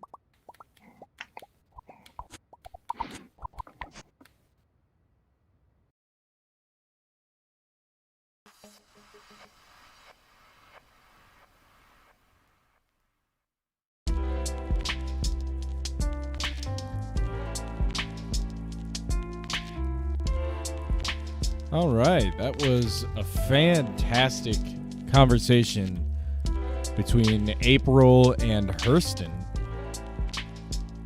We've got information over on the website, gettingintoxr.com, and you can find out some more about all of our guests today. We're going to be updating that website over the next several days as well, to include some clips and VODs from other panels throughout this entire XR Safety Awareness Week. It's going to be awesome. And definitely all of the bios and links to our different guests and speakers over this week. So thanks everybody for being here so far. This has been like super awesome time. We actually have a few extra minutes right now. We are going to take advantage of those few minutes. We've been live streaming for almost 4 hours, and I think it's time now. Everybody can just get up, stretch your legs a little bit, get something to drink, have a snack, move your arms around. It's a good idea to take breaks. We talked about this with child safety this week on Monday and Medical XR. Sometimes people, we put on our headsets and we get lost in these worlds, and we stay in there for a really long time until we're tired and we have headaches and all this. We don't want to do that. We don't want to encourage that. So definitely take a few minutes, hop up, walk around, stretch if you can, grab something to drink, use the restroom, whatever you need to, and we'll see you back here in 12 minutes. In 12 minutes, I will be back right here to let you know about what's happening next for Diversity and Inclusion Day. We've got a lot more happening. We're only like a third of the way through. So I'll see you all in just a little bit. 11 minutes now. 11 minutes. See you then.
I love this song.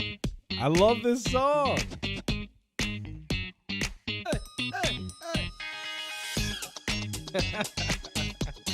This song is too good. I gotta make this my ringtone or something. So I am back with you for a quick minute because, well, something just happened. The music changed. It was my jam. What just happened? Come on. Anyway, I got a video coming up for you right now. This is a panel that was recorded back in June this year. Cybersecurity Awareness.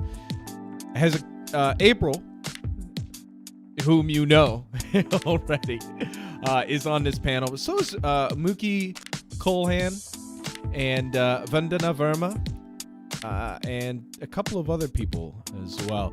Really, really great panel.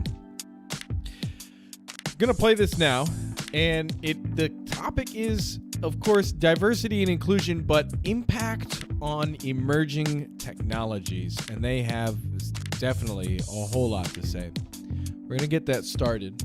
We have another live chat coming up a little bit later today with April and another guest, and so I would love it if you all would pop back around then and join us for that. But right now, let's go ahead and get this video started for you all to enjoy. Hopefully you've enjoyed all these talks today.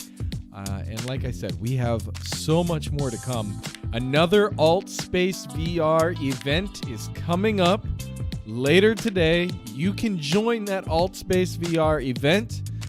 Go to gettingintoxr.com and click on diversity and inclusion to get the information about that. And yeah, we'll see you again very soon. All right. Thanks for sticking around. Here's the next video.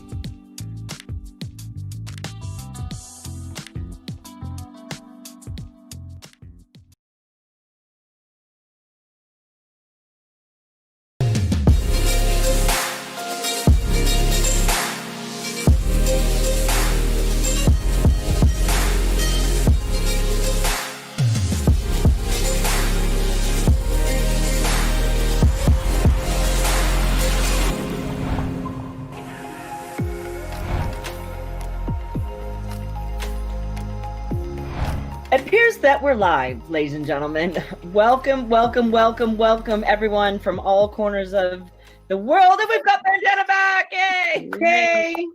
We haven't even started this session, but we're starting it anyway, guys. Welcome, welcome, welcome. You have just joined us in the Diversity and Inclusion panel supported by our CyberXR Coalition initiative. My name is Mookie Colhan. I am your host and moderator for this session today. I am a cross-platform immersive XR producer, executive producer, and creative technologist with a background in the media and entertainment and broadcasting industries, and a very proud member of the CyberXR Coalition.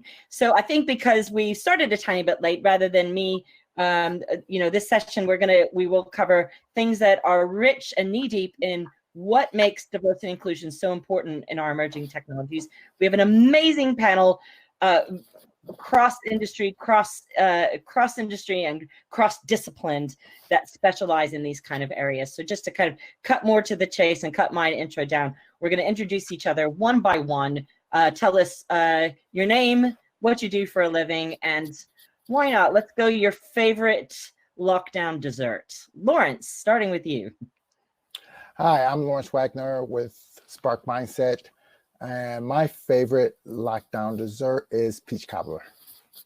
Excellent. Hi, April. How are you?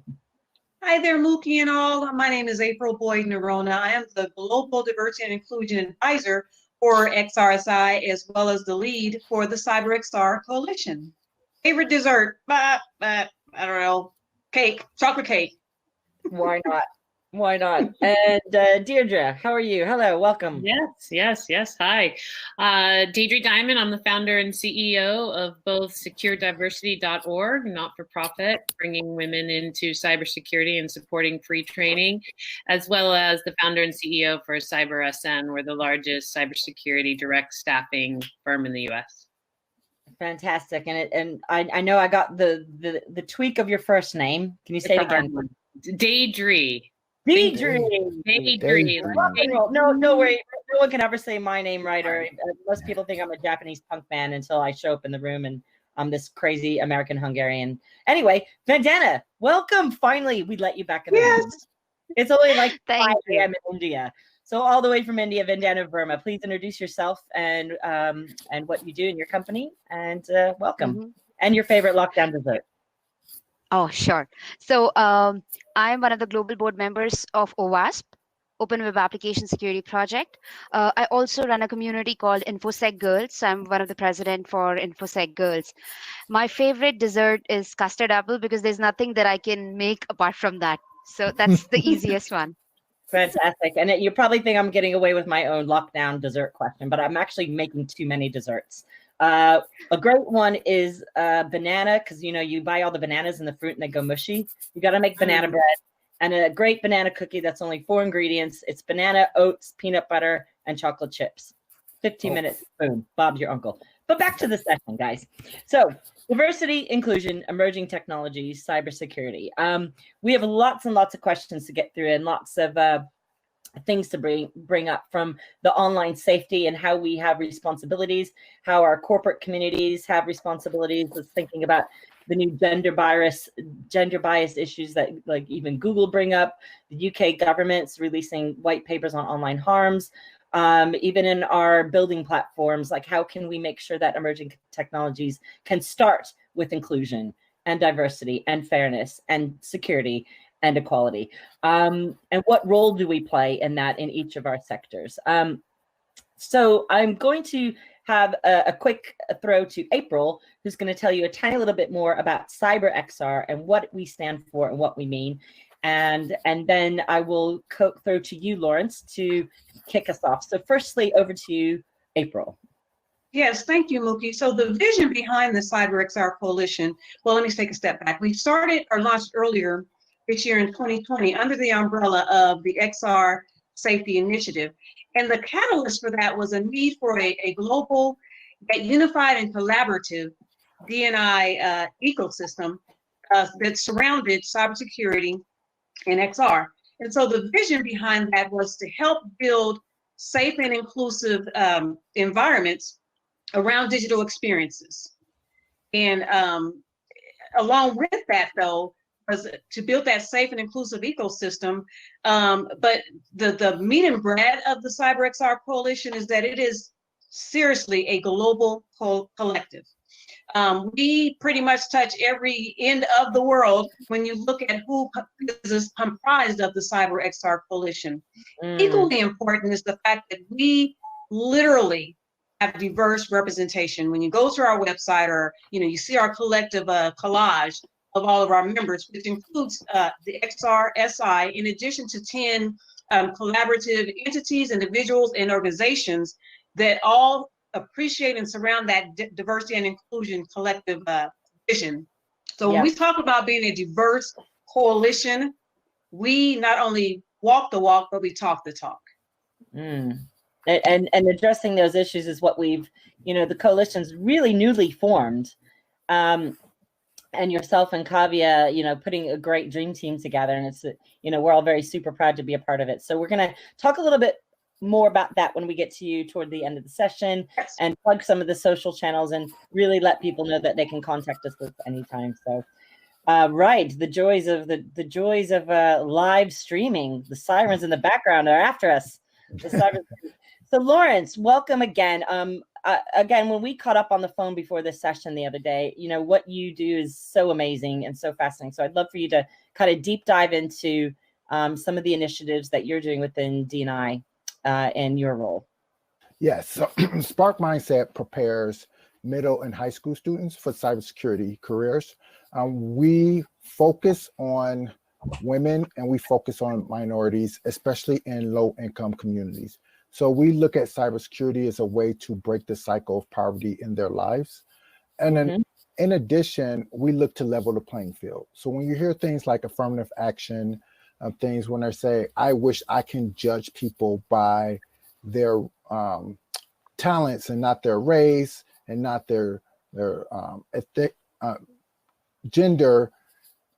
Well, you can't do that if you have Billy who starts this training in the 4th grade and you have Jamal and Mary who's getting this training in high school. So there's a big talent gap, right? So I don't get this information, I don't get access, I don't get opportunities until later in the game. So what we do is we engage middle and high school students through remote learning. So we can go online, like have them come online where they'll have live instructions, they'll work with our team, we'll provide engaging activities so they can learn about cybersecurity.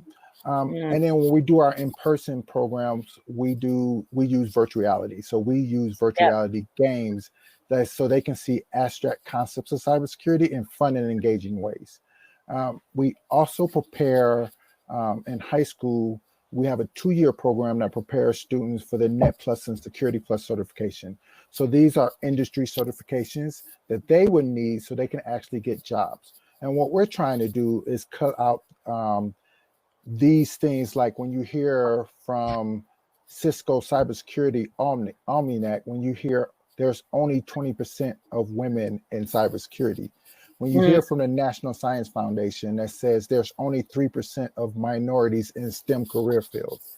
When you hear from these organizations like Data USA that says information analysts, information security analysts, there's only 11.9% of Black employees and 7.9% of Asian employees. When you hear these stats, they're there because we're not providing a pipeline. So workforce people like what Deidre does, she don't have talent, right? So when you hear the excuses, well, I can't find anyone. Well, you can't find anyone because the pipeline is so small. So we need to open up that pipeline. And a lot of people aren't looking in the right places. Correct. So how do you make people aware, like with the programs that you've got going on? What kind of? We partner with organizations like XRSI. We partner with Women in Cybersecurity, and by providing these partnerships, they can take our students and give them internships. They can give them career pathways, and so now you get to hear about us. We've talked to Kaiser Permanente. We're reaching out to Microsoft. Like, we're reaching out to these organizations and say, hey, we have a pipeline for you. But again, we look at the whole person, so we provide soft skills as well. But it's my job to prepare the pipeline, and then I pass the baton to a recruiter or another company. Says, hey, I have the people. We've trained them. We've gotten them ready. Now, okay, you have no excuse. Yeah, and tell us a little bit more about how you are, setting some, encouraging companies to have precedences to have those mandates of the 30% females in the class. Yeah, so as part of our high school program, we in the contract says you have to have at least, and I want to stress at least, 30% of minimum girls in our program. I ran a pilot of our program and I left it up to the school, and I had one girl in the pilot. I had multiple girls walk past my classroom and say, ooh, let me see what you're doing. I showed them, and they was like, we would have signed up for this had someone told us.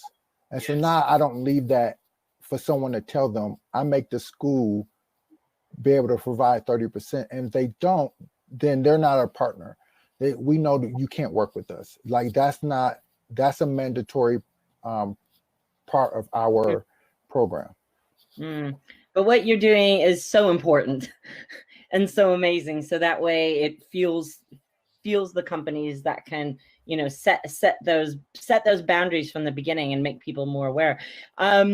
I think we are going to just change the order slightly than the deck. Is that okay? We're going to go straight to Deidre, and then kind of tell us that, like, folding into where Lawrence picked up, and then we're going to have a good chat group chat shortly later. And I just want to apologize. Here I am, the one going like, make sure everybody has their notification switched off. Whatever you said, Lawrence, triggered Siri on my phone, so I'm very sorry about that. We work in tech, folks. Whatever. Yeah. We're all human. So there we go.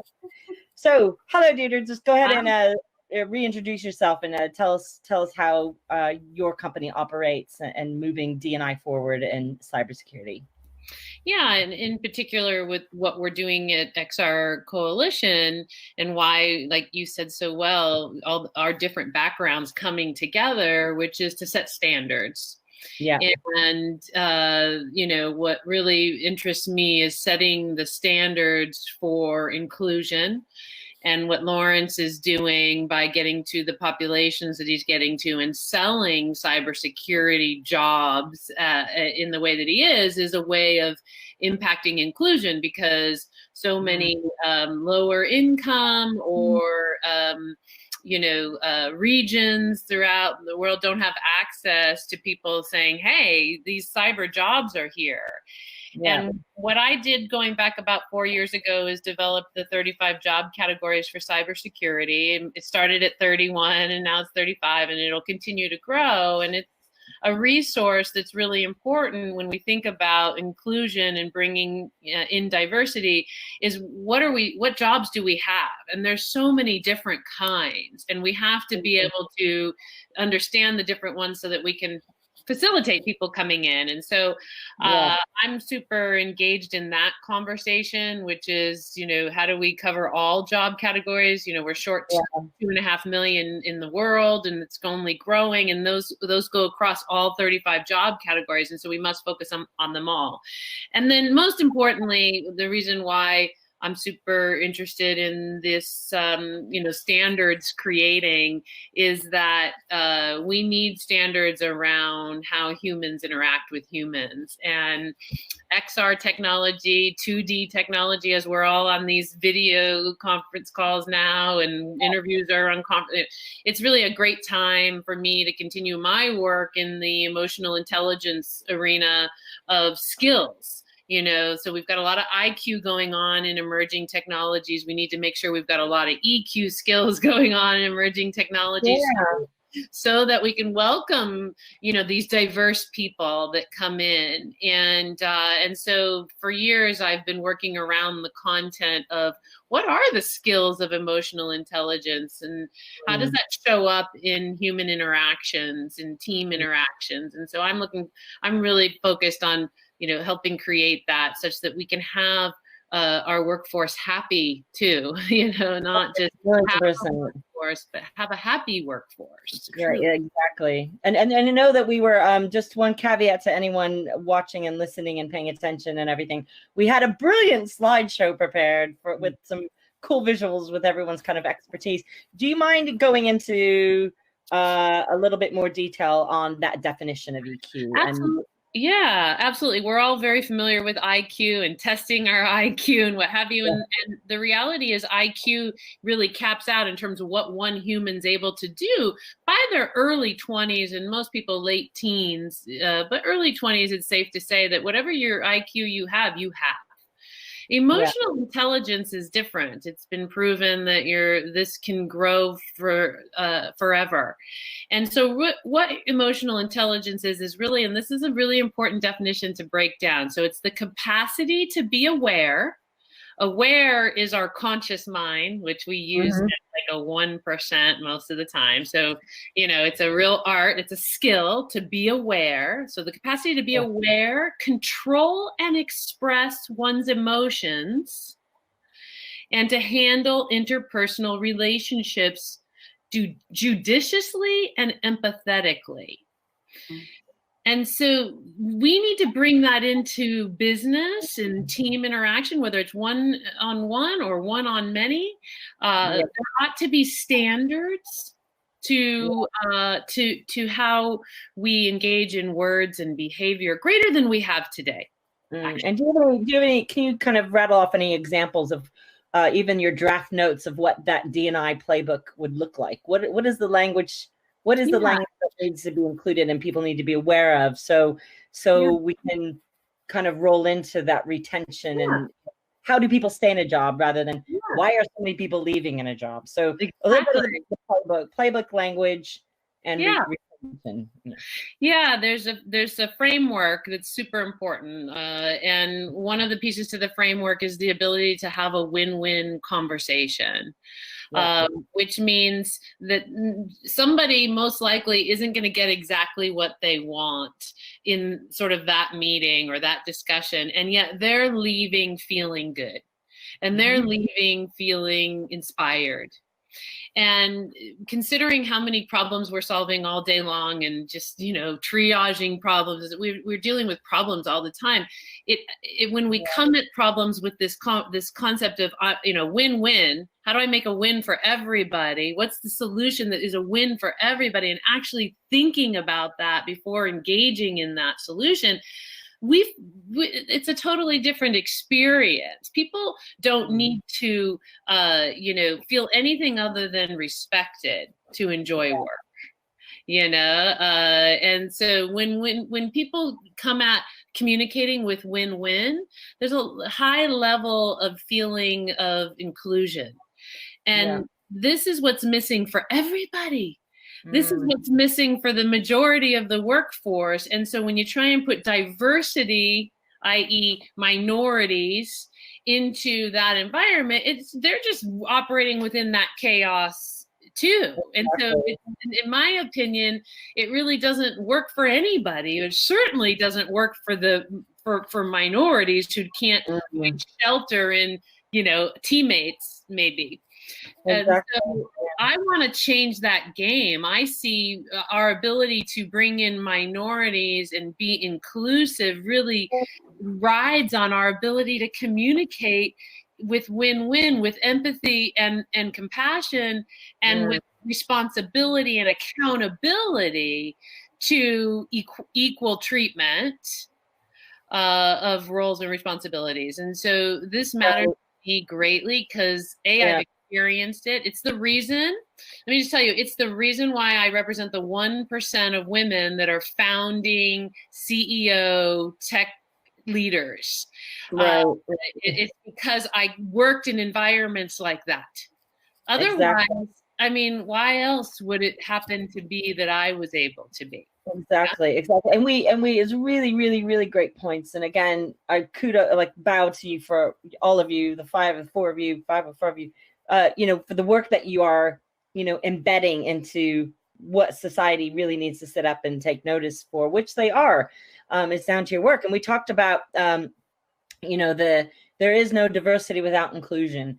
And ultimately, it does come down to people and the skills that they need to rethink about their skill sets. And that's everything from what we chatted about, from staying calm, offer solutions, etc., to, that applies to the people that they hire. So what are the kind of tips that you can give for maybe a manager, how they can reset their minds to attract more inclusion, to make sure that they become successful as a manager and the company, and offer these people a chance? So it's kind of the topic is around skills and the management. Yeah, it's a great question, and one we need to think about, because we all know unconscious bias exists, right? And it doesn't make somebody a bad person. It's just how the brain works. I mean, the brain is mostly working in an unconscious state, which means programs, running patterns, just like our computers do.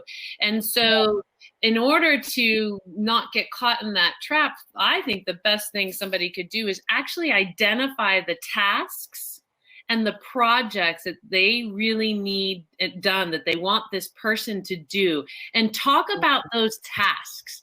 talk about how they would go about it. See if you think they can do those tasks versus this conversation about what maybe they've done in the past, or maybe we're not even talking about the job at all, like most people interview, you know, like really talk about the job, like what needs to get done. We should be so detailed in our job descriptions that it's easy to tell if somebody can do it. You know?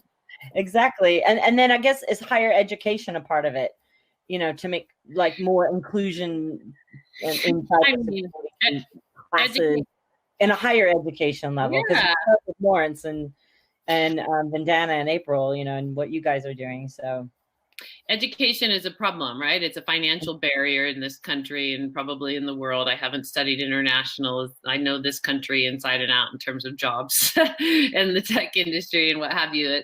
We have a financial barrier to education, and to include certifications, and the cost of them excludes people greatly. It is something that my secure diversity platform is, you know, doing to raise fundraising. We need, you know, Vandana's programs, Lawrence's programs, that hands-on training, however, will outweigh it all day long. You know, people want people that can actually come in and do things. And so what Vandana and Lawrence and others are doing, giving that hands-on stuff, game-changing. And it's the only way around it, because the certs are way too expensive and degrees for most people. And I'm sure, like, well, the shift in the paradigm shift of people resetting their minds. You know, obviously, it's starting with a younger audience, but there is still hope for senior management of a certain age, or people that have been in certain industries, you know, for quite a long time. Because what we see is, you know, there's new terminologies popping up. Not only are there new terminologies popping up, and you know, that next generation, there's new sectors popping up. You know, we were talking about VR like 5-6 years ago, but technically, if you look at what kind of the things we're talking about now, even with the speed of 5G, which is not a global situation yet, there are ways to start to think about what are future career paths looking like as far as professions go. So I want to roll over. Thank you so much. I want to roll over into Vandana, like very nice segues here. And Vandana, a little bit more about where you're coming from and the kind of super cool things that you're doing with InfoSec Girls. And I've got like loads more questions for both of you, Lawrence and Deirdre, but we're gonna save it for the group bands later. So cool. Thank you. You're welcome. Hi, Vandana. Sure. Yeah, hi. I'm Muki. So with InfoSec Girls, we started with the idea of giving a space, safe space to women, where they can start getting interested in information security. Because when I was getting into the information security, I used to be the only one in the team. So that was like something odd for me. But then the idea came into picture, how about we bring more women into it? Now, when we start thinking around it, we get to know that we don't have enough women to enter to this field. There are certain restrictions they have, there are certain mindset they have. So it has to be a mindset shift. And especially in India, it has to be a proper cultural shift. So we started approaching more and more women and connected with them. We started like with this concept. We started with InfoSec Girls. We started meeting offline so that they can be part of the bigger community. Now this has to come ground up. So we started reaching out to colleges, because if we don't have enough supply from there, then we cannot expect that, yes, from the offices itself, we just go ahead and get them onboarded to cybersecurity. So we started branching out and then started bringing college students.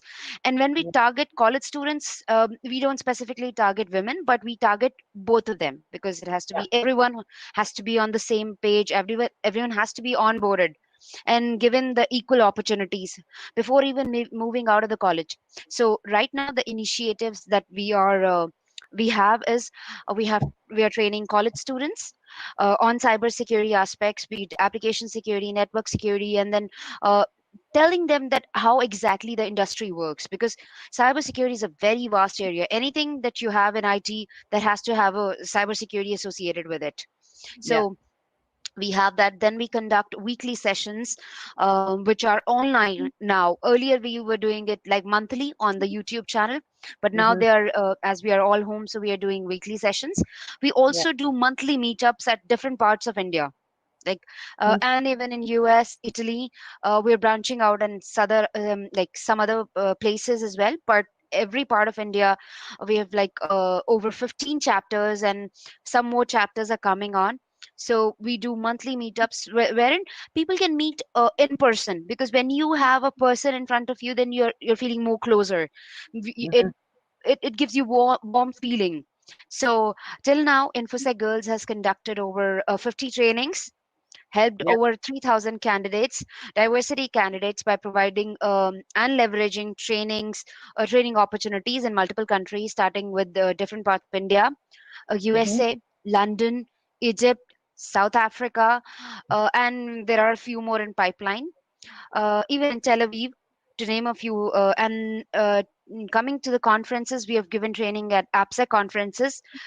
This training is free for anyone to attend at all APSEC conferences. That's We've inclusion done, personified. You can't get better than all welcome here, right? So, yeah, that's right. Yeah, So, and then you've mentioned you've won quite a bit of awards. Are you able to kind of humbly announce those awards? okay, so recently we got a program of the year award by Intelligenca at RSA conference. So that was one warming moment for us. Like, all the work that we did for over the years, that paid off, wherein the community at the bigger stage being recognized, and everyone is getting to know that there is some community which exists. And now we are collaborating with multiple other communities so that we can share the knowledge, because we all have the similar role to play here. We all have the similar goals. So when we collaborate, we share more. We share the stage at large. So like, we have collaborated with CyberXR, and many other communities. So we're trying to connect with as many people as we can, so we can share the knowledge.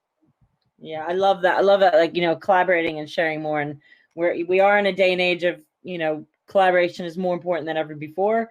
We're apart, but we're all together, and we're in this together. Are you able to kind of like cite some examples of some of the key collaboration successes that you've seen, that you've been able to push forward recently?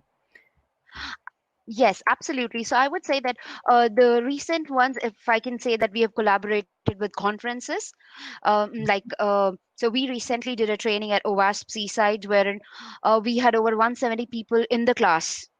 It was conducted by me and few other trainers, and even the volunteers were women. So anyone could chime in the training, but then the volunteers and arrangement, everything was done by us. So that was quite a good number. Then we did a training at APSEC California in January, and we did few in the past years, like at APSEC DC, where I did a keynote on diversity. So I did a proper keynote on diversity and inclusion at the Global AppSec DC OWASP. And like, I can go on and on. There's a huge list. Oh, well, we have all day or all night, girl. Don't you worry. I know it's like 5 a.m. in India, so and I know that. Are you able to kind of reveal when we chatted the other day? I mean, you kind of were hinting at some big announcement coming up and a big headline. Are you able to kind of discuss that here? Breaking news, live through CyberXR. Yeah, absolutely. So we had talked about InfoSec Kids earlier. We did certain sessions at conferences, but then now we are officially live. We are doing sessions with the kids. We specifically trying to mentor kids, because when we talk about kids, like starting with 4-year-old, my 4-year-old knows how to play videos on YouTube, how to skip ads, how to click on ads, all of that.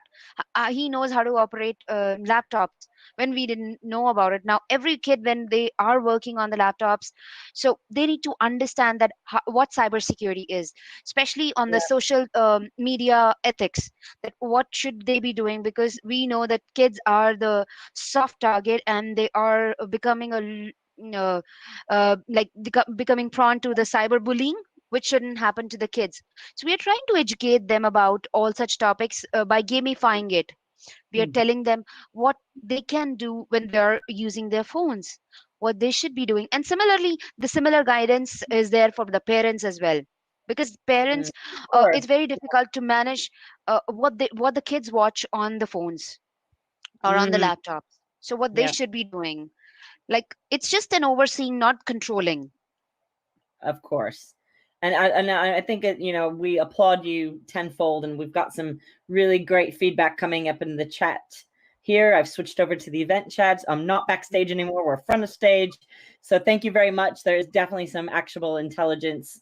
A lot of familiar faces that you guys might see. We finally to our fourth speaker today, April Boyd-Noronha, and I think it's so important, again, what you guys are doing, not only with, the CyberXR group, but I want you to tell me about you and what you're doing as founder and CEO of CyberSN and this founder of Secure Diversity Network. So over to you, April. Well, and yes, and most importantly, that as the lead for the CyberXR Coalition, and as we've seen with all the panelists here as well, is we each bring our unique, distinctive expertise to the table. And the CyberXR Coalition was very intentional with that. Not that we wanted to exclude anyone, because that's the opposite of what we're about. We were very intentional with whom we let join and engage with in this coalition.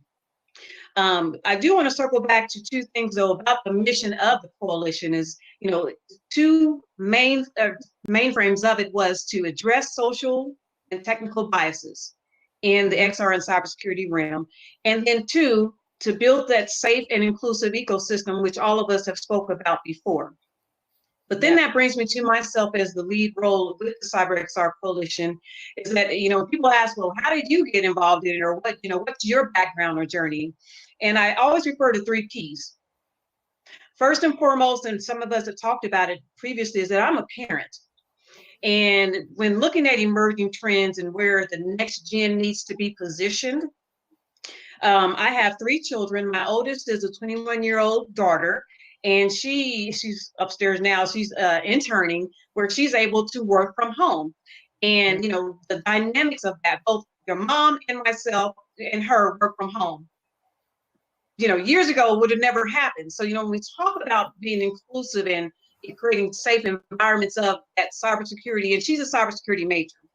Yeah. And so my youngest daughter, age 18, just came back from studying abroad and wants to be an aspiring behavior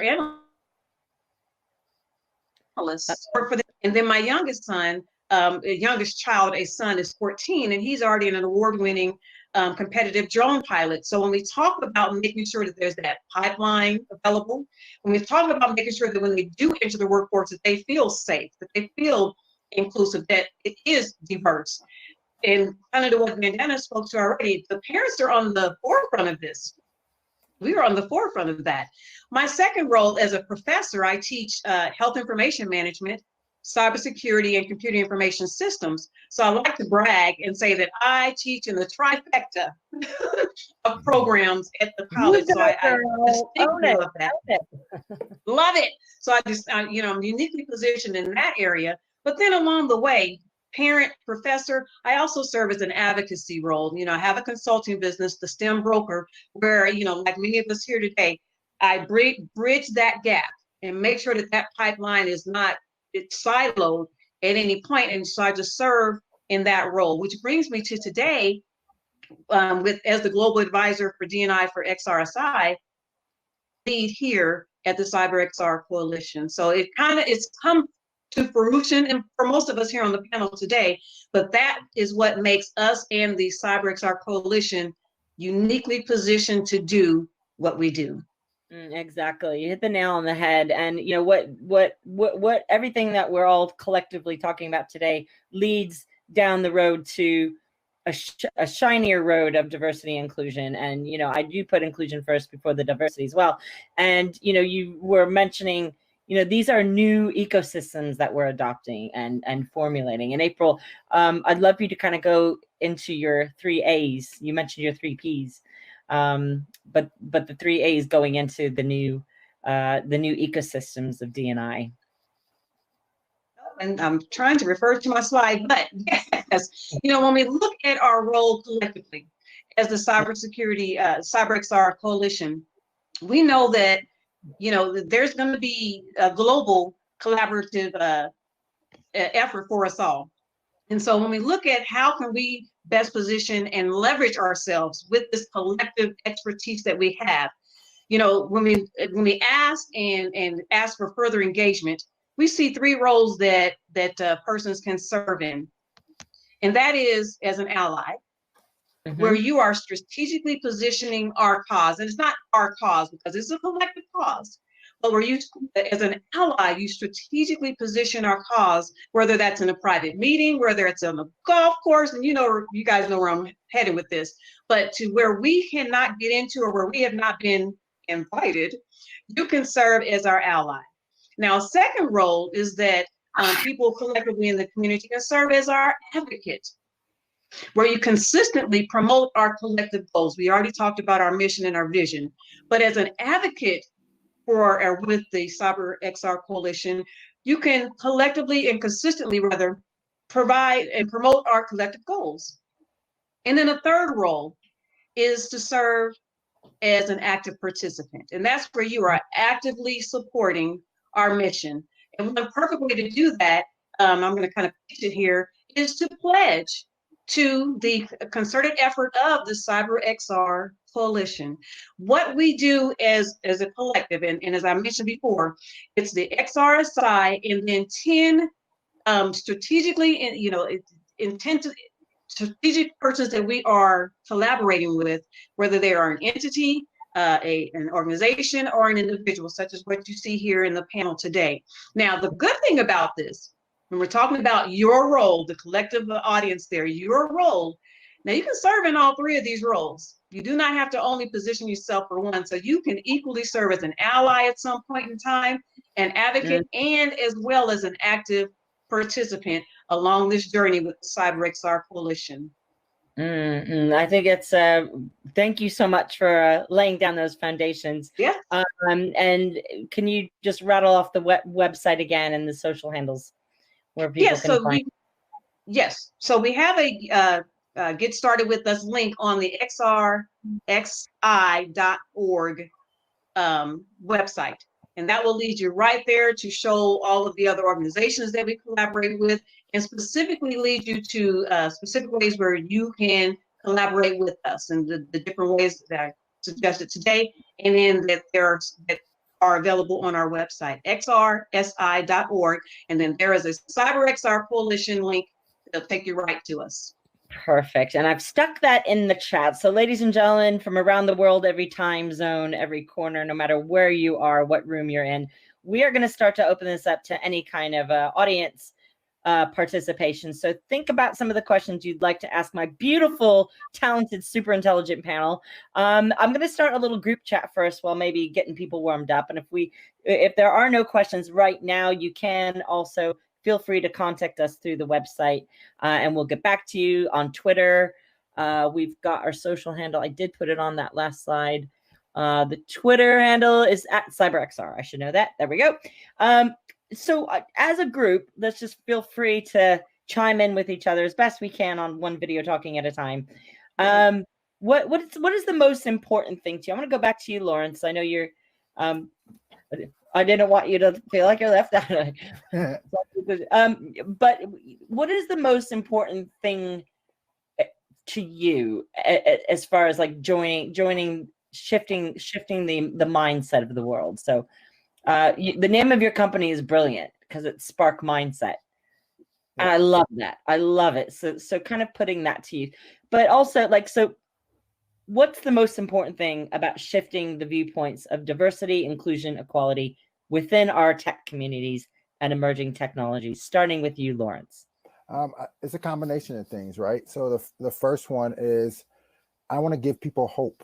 One of the things is when you use our term spark, is to spark light in them and the idea that they can do anything that they want to do, right? And so in order to spark that hope and that light in them, you have to give them access. and you have to give them an opportunity, right? Yeah. So you have to show them that these are something that they're able to do. And then that way that these kids can like, hey, I can accomplish anything that I put my mind to. And hey, these are some opportunities I never heard about. Wow, these are interesting. How do I get involved? And then for organizations and then for companies, what I want to do, again, while we're creating this inclusive pipeline of these people, I want them to say, okay, they exist, right? These people and kids and women, they exist and they are capable, just like our white male allies, to do this work, right? So like, how do we level that playing field, but also how do we provide that pipeline? And I just want to jump on what Deidre said about diversity, equity, inclusion. It actually should be inclusion first, equity, right? So inclusion is I get to be my whole self. I get to be my authentic person when I come in and show up to work. Equity is there are rules in place, which is what our organization is trying to put out. There are rules in place that say I will be fairly treated. I will be treated just like everyone else. And if you put those together, the byproduct of that is diversity. Exactly. We always want to put diversity first.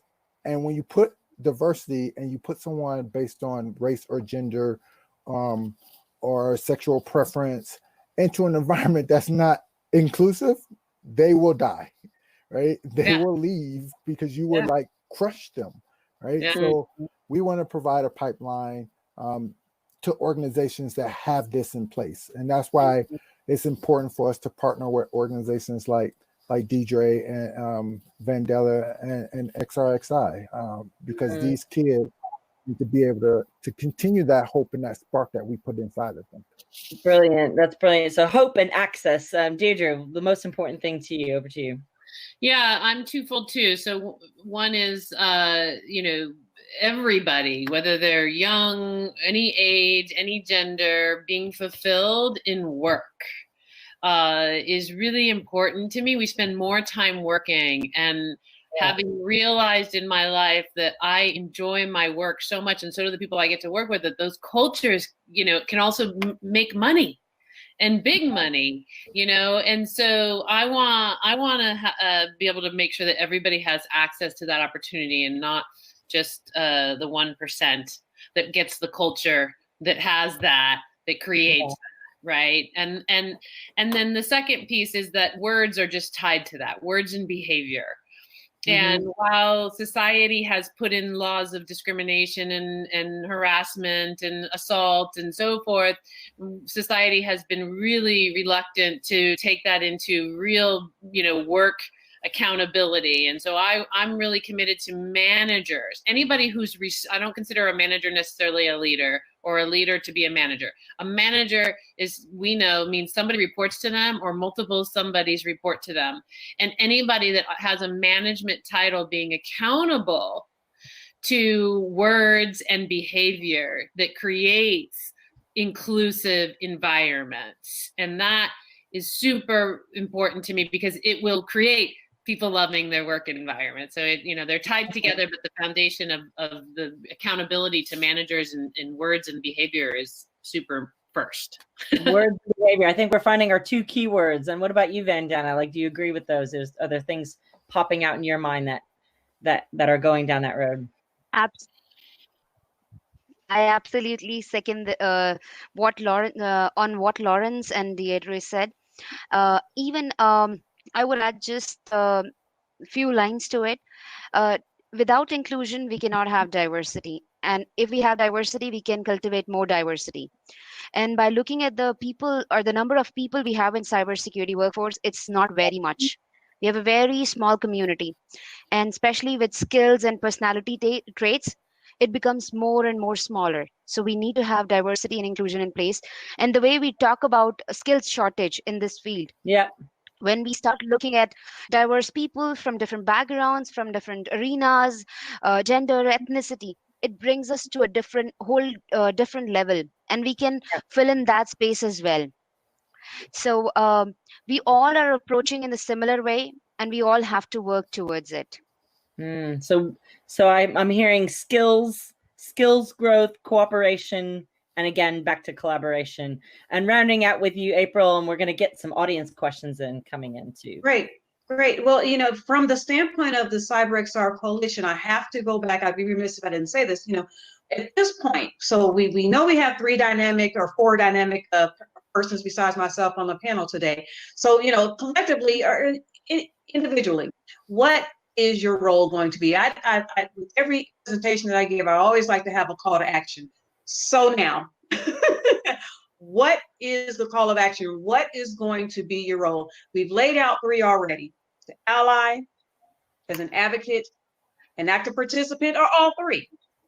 But at this juncture, at this point in time, we know it has existed. We know it currently existed. We don't want it to exist as it does in the future. So what is your role? And be intentional. And we all talked about the accountability factor. But what is your role? What are you going to do about it? So it's stepping up, taking some action, but it's following through. Being intentional about it, though.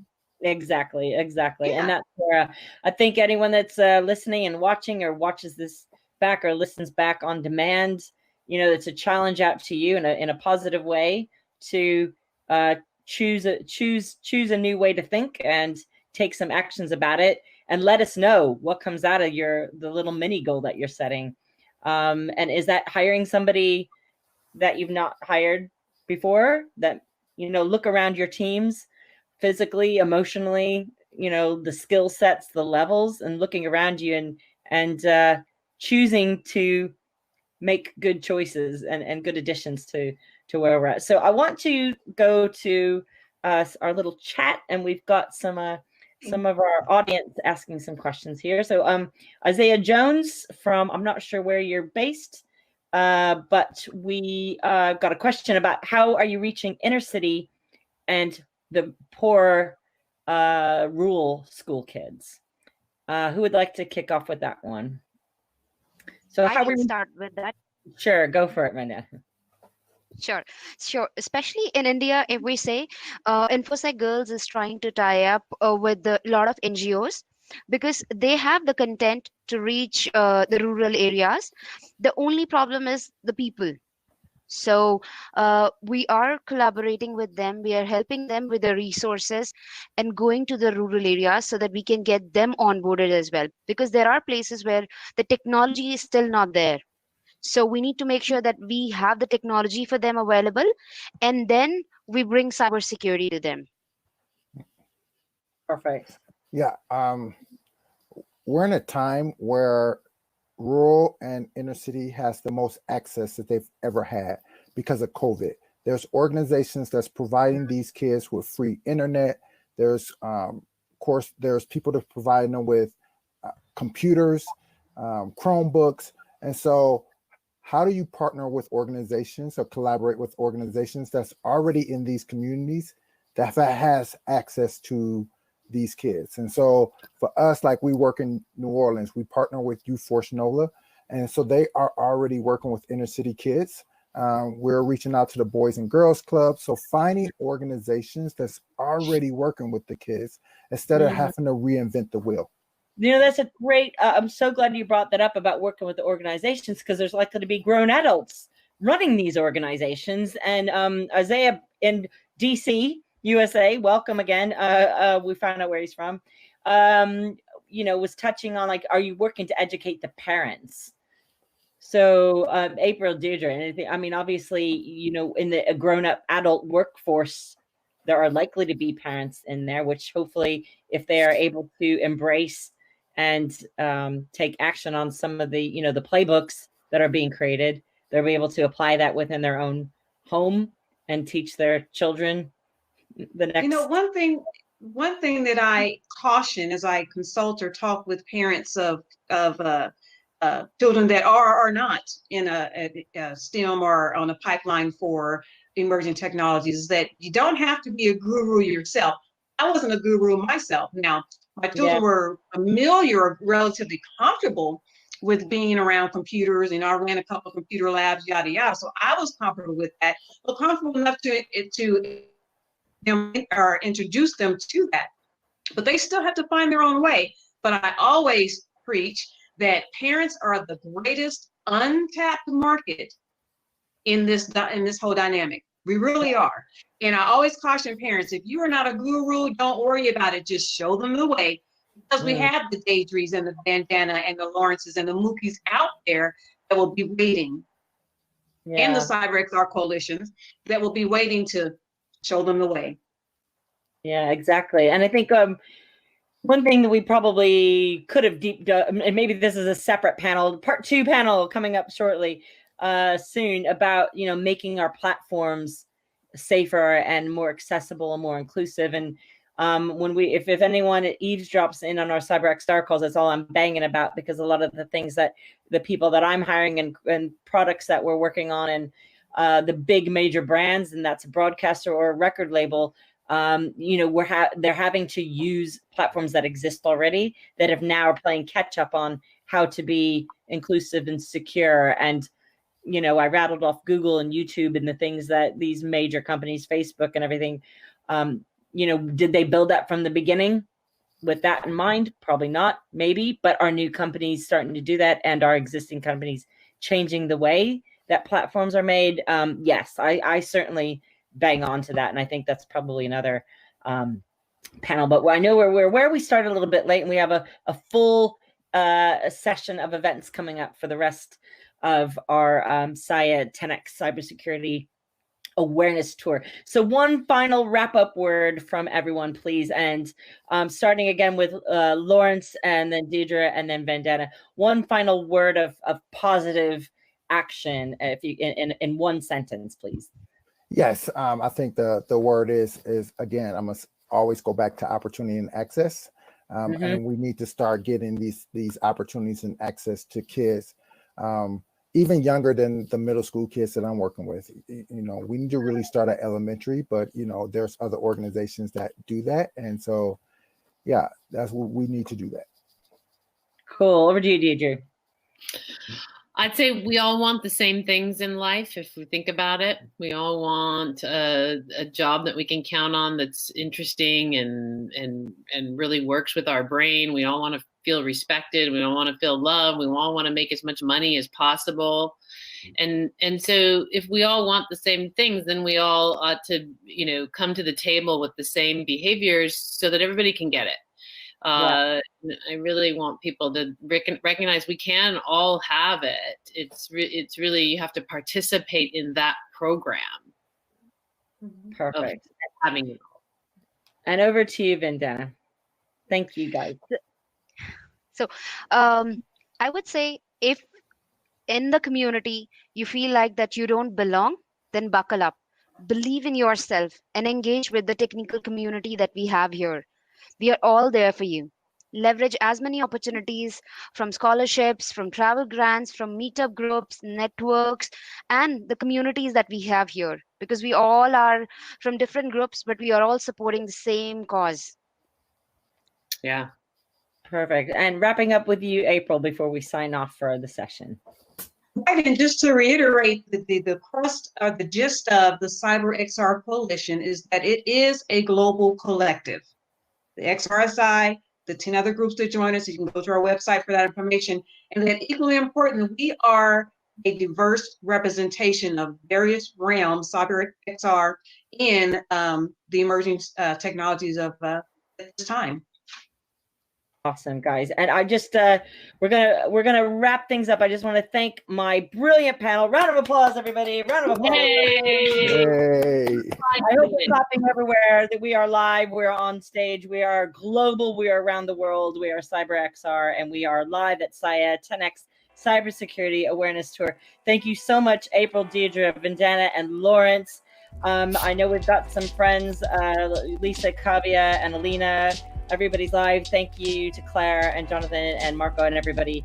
And you can also hit us on socials at CyberXR. Thank you very much, and enjoy the rest of the conference. See you out there in cyberspace, but in a safe way.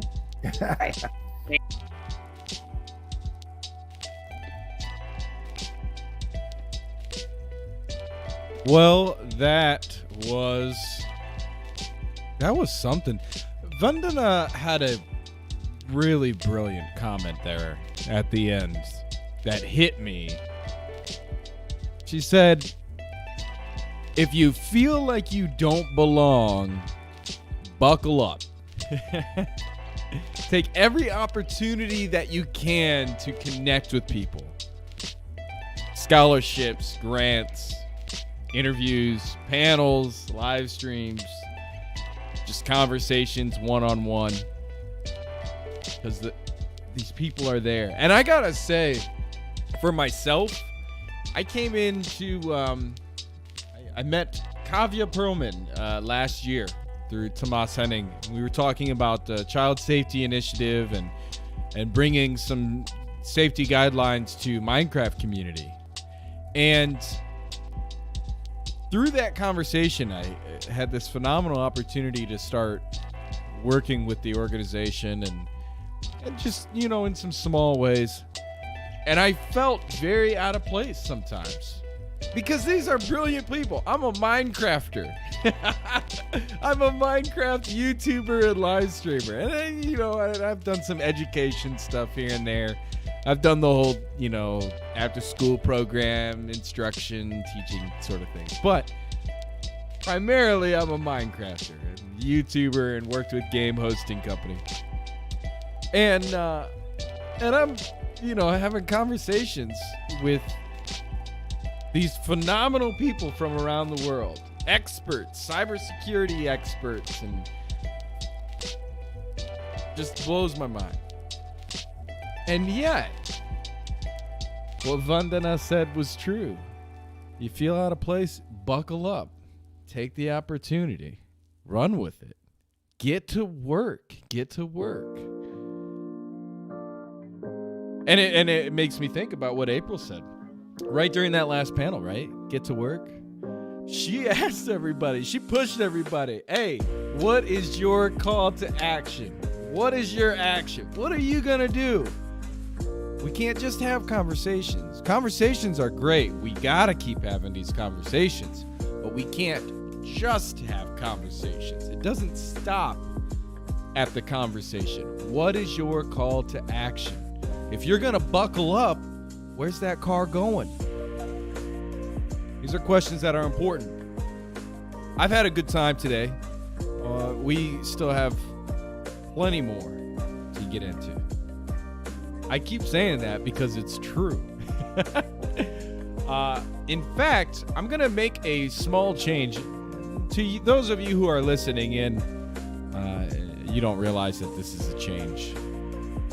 But we are going to make a small change here. Well, actually, hold on a second.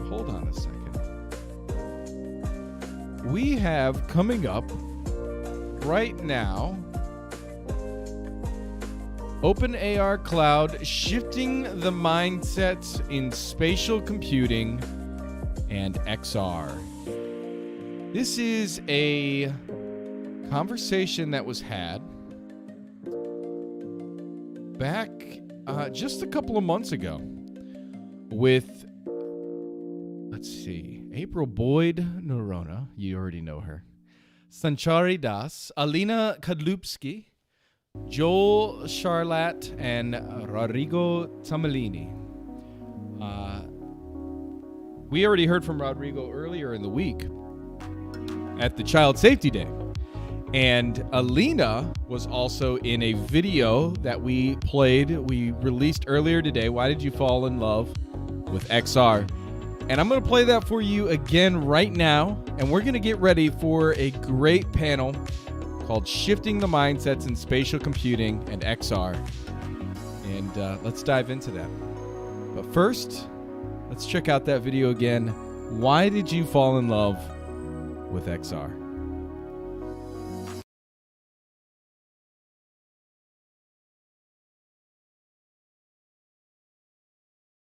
So, when did you fall in love with XR? I fell in love with XR about 2 years ago, and I was invited to speak on a panel in VR, and the experience blew my mind. I was excited about the possibilities of what technology can do when we're totally immersed in a new environment and a new world.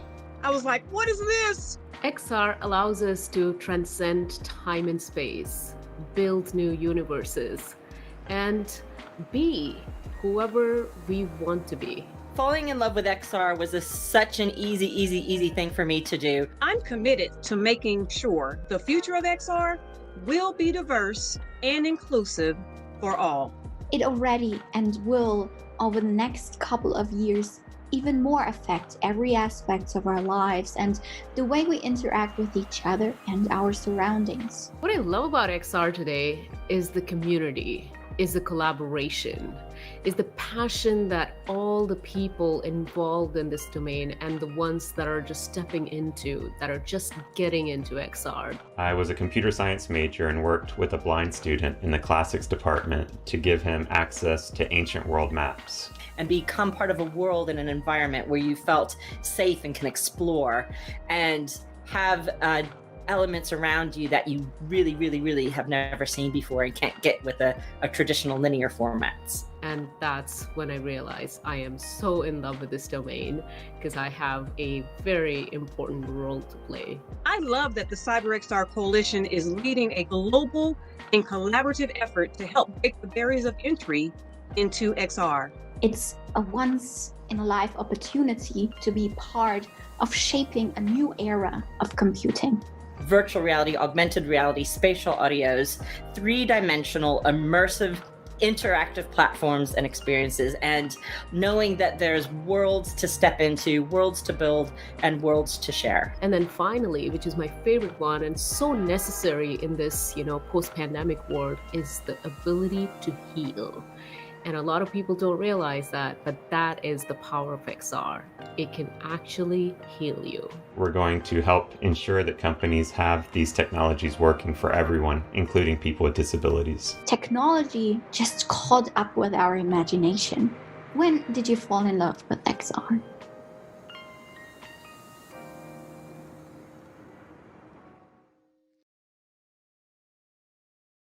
Absolutely fantastic. All right, while I get this next video together here, shifting the mindsets in spatial computing, I will let you know that coming up a little bit later today, we have an AltSpaceVR live event that is happening. And I want to drop that link for you so that you can join. This event is going to be with Rosario Casas. And she and April will be discussing representation matters, Latinx in XR. But it's going to be more of a fireside chat that you can join in and ask your questions. And I'm going to drop that link into the live stream chat right now. If you have AltSpaceVR, whether it's VR or you have it on 2D on just your PC, you can get it in the Windows Store or on Steam. You can actually join for free this live event at the time that you see there at that link. And come and check us out and hang out with us for a little while. All right, so let's get this next video playing now. And I will see you all again once it is over. Thanks for hanging out so far. See you again soon. Well, welcome all to the Shifting the Mindsets in Spatial Computing and XR panel. As you can see, we have a very lively and hopefully engaging list of panelists that are scheduled to bring you the very best and to help continue to lead the narrative on shifting the mindsets. So as we begin, I want to start to set the context that as the world grapples with the unprecedented circumstances surrounding COVID-19 and the global pandemic, it also presents an opportune time to actively address the human-centered side, the human side of what's been brewing beneath the surface of our very existence. The impact and the dire consequences of the lack of inclusion, equity, and accessibility in all facets of our lives. So when we look at the tech industry, we see that it's kind of blindly obsessed, right, with continuing down that rabbit hole of creating the next best killer app in the extended realities, VR, AR, and in between. So oftentimes it dismisses the big picture that extended reality is a human journey, and it brings along the human-centered challenges. So the same biases that we see displayed in the headlines covering the George Floyd and Breonna Taylor, those cases are in fact the same biases that go into data sets and moderation tools that put people of all color and historically marginalized populations at risk in the immersive environments as well. So in this panel, CyberXR Coalition and the XR Safety Initiative discusses that unique approach to helping build safe and inclusive environments in XR and cybersecurity, while shifting the mindsets to create awareness on these very issues and to draw a baseline via standards and frameworks to potentially provide solutions coupled with strategic collaboration. So with that, my name is April Boyd-Noronha, and I serve as the Global Diversity and Inclusion Advisor for the XRSI. And I want each of our esteemed panelists to introduce themselves as well, starting with Sanchari. So hello, everyone. Hi, my name is Shanchari, and I am a Global Privacy Advisor for XRSI. And I'm also an assistant professor at University of Denver, and I work on the user side of privacy and security. And my aim in being included as a part of the XR Coalition as well as XRSI is to promote this, to promote the human side. And as April correctly mentioned, it's a human journey. So I work into looking into the new age technologies, but how we can address the concerns from the human perspective and protect their experience as well. So I'm very excited to join this panel and to start the discussions. But yeah, hello, everyone.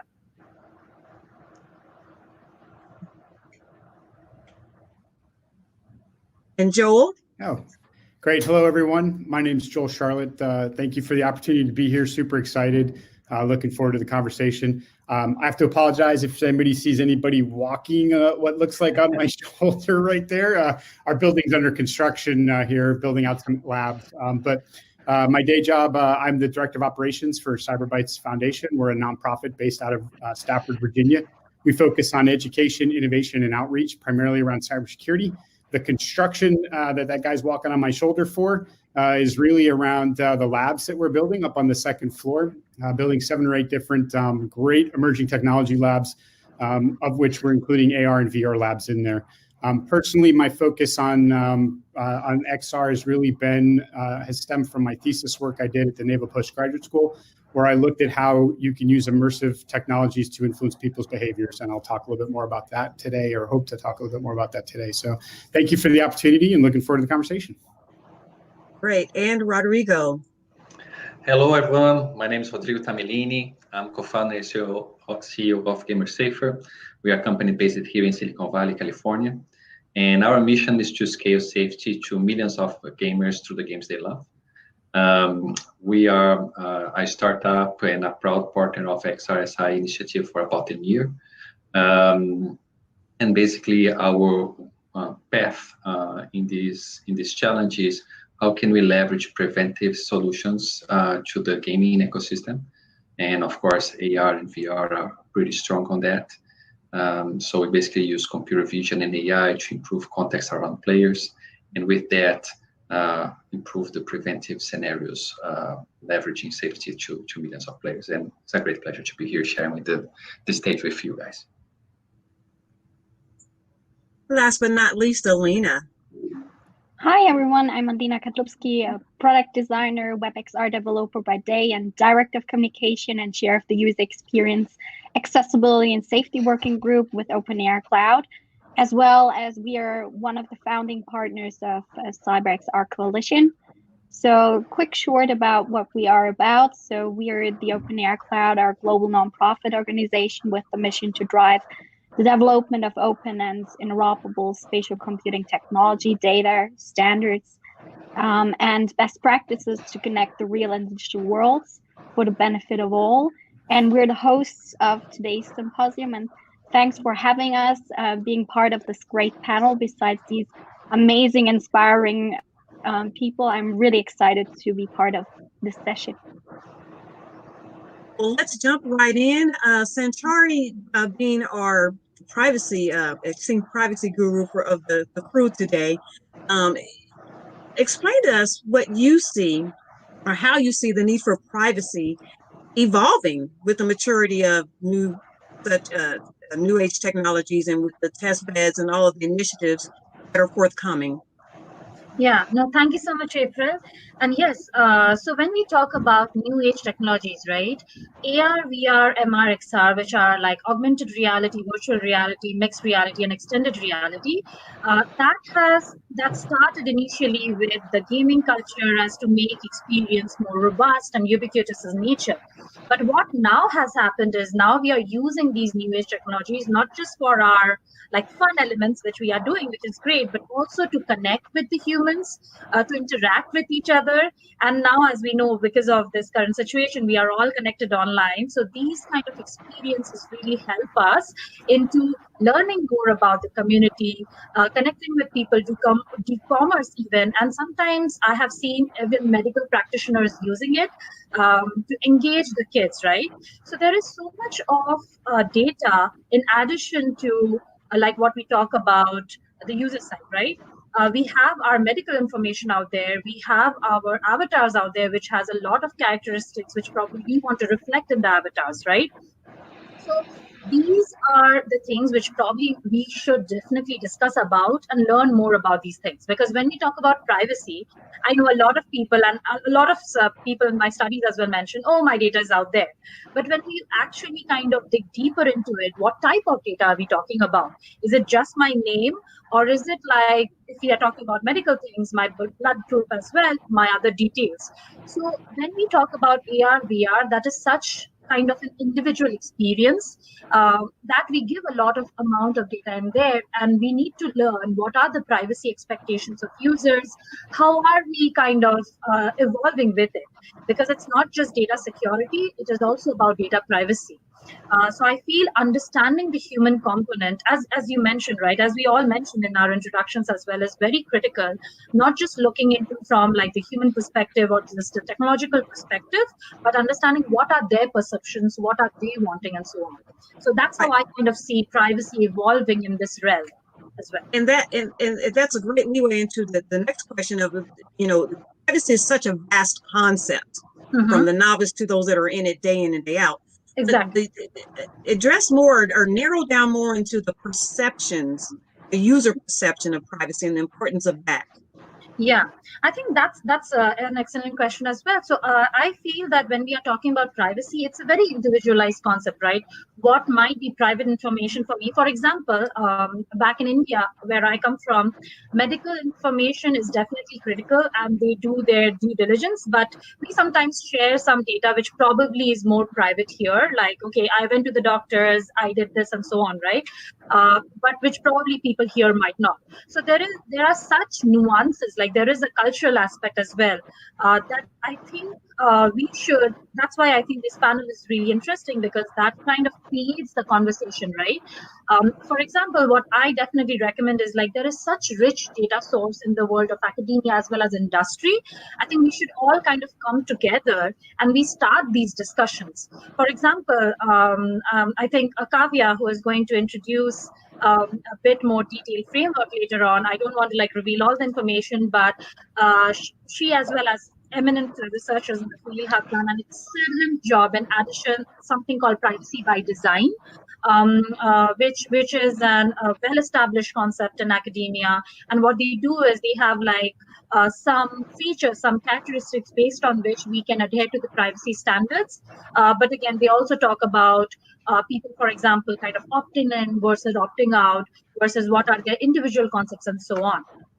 So I think bringing all these together, starting these discussions, asking questions, and learning more about the users, not just from, like, as you mentioned, like inclusivity is very important as well. Learning from a diverse population is also very important. In terms of and thank you for that. And that steers us perfectly into Joel, who will talk to us about the perspective from trust. And so we know that trust, Joel, is a fundamental principle for all users. If we don't trust it, we probably won't be using it or engaged in that particular platform. And you talked a bit in your introduction about your extensive research that you've done with human interaction and behavior, indirectly, specifically with trust. So, when we talk about your research, what is it revealed as to when, where, and even how to begin to accomplish this? Sure, thanks, April. Great question. And yeah, the interesting thing is I came about this almost backwards, right? So when I wrote the thesis, it was a little more what I'll call offensive in nature, right? So I was still on active duty at the time, very sort of national security mindset. And it was the thesis was focused on how do we build trust in environments so that I can then turn around and influence people's behaviors. And now I think the better piece, or the better way that different way I'm looking at that now is really, okay, how do we protect the users, right? So I think from my perspective and the way I kind of look at this, I see three different areas that XR really three different focus areas, right? So it's you kind of have to look at it from a traditional IT perspective for start. There's the privacy issue, which Sanchari has been talking about here a little bit, but then there's that actual influence piece, right? Because it is kind of an immersive technology. But on the traditional IT, I want to play that down, but it's standard stuff, right? Like we should be designing that trust via security really into the hardware and software from the beginning. Right, build that in, get the users to trust, because as you mentioned, if I don't trust something, I'm not going to use it, right? And that's going to drive me sort of away from that product. On the privacy side, that trust really comes in when you're talking about how you're using my data, right? How are you collecting it? How are you storing it? If you're even storing it, and then how you're getting rid of it when you're done with it, or if you even are, right? And I think those are hugely important, and I think people are beginning to really kind of come around to that, right? Like paying a little bit more attention. The influence side is really interesting, right? Because I think it kind of flips the script a little bit and says, hey, it's not so much how do I trust the system, but it's a little bit more about me knowing that the trust I'm placing in the system is well placed. Right. And so the other part to that, though, is that as a user, I may not be fully aware of the level of trust I'm placing in a system, right? Because a virtual or an immersive environment is man-made, right? Like it's my favorite saying that usually gets software engineers to roll their eyes is it's just ones and zeros, right? It's a collection of ones and zeros that we made so we can manipulate that environment, right? So the work that I did looked at a lot of social and psychological clues on how to manipulate that environment in a way to make not just the environment, but maybe another avatar very trustworthy, right? And so in that case, the user is placing their trust in the system, if you will, that may or may not be warranted. And that entail leads us to even a safety perspective. Sure. Okay.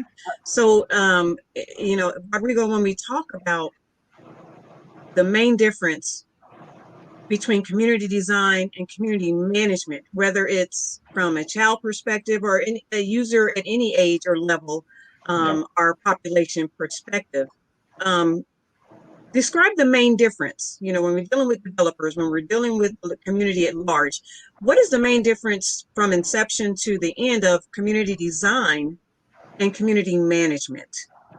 I think the answer will go very along the thought process of Sanchari and Joe. They talked about trust by design, privacy by design, but we don't discuss safety by design, right?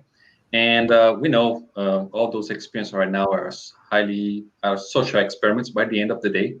And if you don't have this community design, which is translated into safety by design, what we have as a consequence is just a community building on top of what's out there. And we know sometimes the consequences are pretty damaging for players' experience in general, and especially for a child, right? So the key idea here is before jumping into the development process itself, just give us some steps back and think about that, right? And think how can you design a preventive approach and consider the worst case scenario, right? and what are the actions that you have to put in place in order to prevent problems to happen in the first place, instead of just trying to mitigate and manage that down the road. The way we see the difference on this community design is exactly having these guardrails on safety perspective and well thought. And naturally, all the work done by community management down the road will be much easier. And they will be there basically to foster the positive experiences that we want to take out of those experiences. Right. And it's something that we all need to consider, regardless of our level of experience or exposure. But let me ask you this as well, Rodrigo. In your world of safety, especially in the gaming perspective, what is a main challenge to further strengthen the preventive measures? Yeah, I think the key challenge that we have in the industry right now is this mitigation mindset. So yes, I'm trying to understand whenever the problems are happening and try to identify and intervene. Of course, this is super important. But in the scale that we have in gaming right now, if you don't work on prevention, really managing the problems down the road is not scalable at all. And of course, everything that's mitigation driven, the damage is already done, right? So prevention is important. And this goes, again, trying to connect back with Sanchari points on privacy, right? How can we find this balance between anonymity and data privacy, right? So right now, a lot of bad actors are just relying on the strong anonymity elements that we have within games to misbehave and perpetrate these vicious cycles of scam, groomers, predators, abusers, harassing, bullying, and so on, because they are not really accountable by their acts. But on the other hand, we know that just collect a lot of data from users are not really good in the data privacy perspective, right? So how we find this balance between that, and that's exactly where we are spending most of our time, being this element, finding this balance, so users can be more accountable about what they do inside the platforms, but without compromising the data privacy they have and their rights about it. Right, I agree, Rodrigo. One thing that we haven't talked about yet is accountability. From, as I mentioned before, from both extremes of developers and the users. But I want to come back to Joel a bit. And Rodrigo referred to the mitigation mindset. And Joel, because a lot of your research has been on influencing behaviors, can you talk a little bit more about that, either from the developer or user side, which your extensive experience and research has shown us? Yeah, I think that's an interesting question, right? I mean, from, if it's part of the research that I did shows that you can, and I'll take this approach kind of to it here first, but I mean, you can build trust in immersive environments, right? Or in virtual environments, right? So I think we've kind of proven that, but it's a very fragile trust, right? I mean, it's one that can actually be broken really easily, and then takes a long time to build back, right? So, back when I was looking at it, the immersive environments weren't all that popular. So really the research was focused a little bit more around, what we now seem as commonplace since we're all on a video chat here, right? Sitting on a panel, right? I mean, that wasn't all that commonplace back when I was looking at all this, but the research showed that, hey, we can come together as a group and build that trust and then be able to forward on activities, right? But again, it's a very fragile trust. And I think that would say that same concept still applies, right? So if the trust isn't there ahead of time and you don't have a good plan on how to maintain that trust, it is incredibly easy to break the trust. And that applies really whether it's, as I mentioned, across that traditional IT look, whether it's the privacy piece or the influence piece, right? I mean, it's there, but it's not hard to break, and it's a lot harder to get. And so, back once you've broken it. Right. Sorry, there was a little glitch there. Did you finish your thought there, Joel? Sorry about that. I did, yeah. Yep, okay. I did. Okay. Yeah, I just ended with, no, sorry, I was just going to say for you, I ended with, again, it's the trust, it may be hard to get back once you've broken it through an immersive sort of environment. Right. And so equally important, we've already talked about the importance and the impact of distinctly and succinctly changing the mindsets when it deals with XR and cybersecurity, where privacy is involved, trust, safety, and now let's shift our focus to accessibility with Alina. And my question to start off with that is, accessibility has really, it's always been a factor, but it's really began to emerge as one of the primary factors with in extended reality. And so my question is, why is it key to building in a human-centered design, especially in reference to XR spatial computing? I mean, Alina. what we just heard, just referring to what Sanchari and Joel and also Rodriguez and Tim tie into that, is basically the lessons we learned from the emergence of the internet here is that we need to keep the transient schemic attack as a foundation, right? While building the XR ecosystem to ensure that we not lose the grip on our realities as a result of losing trust in XR systems.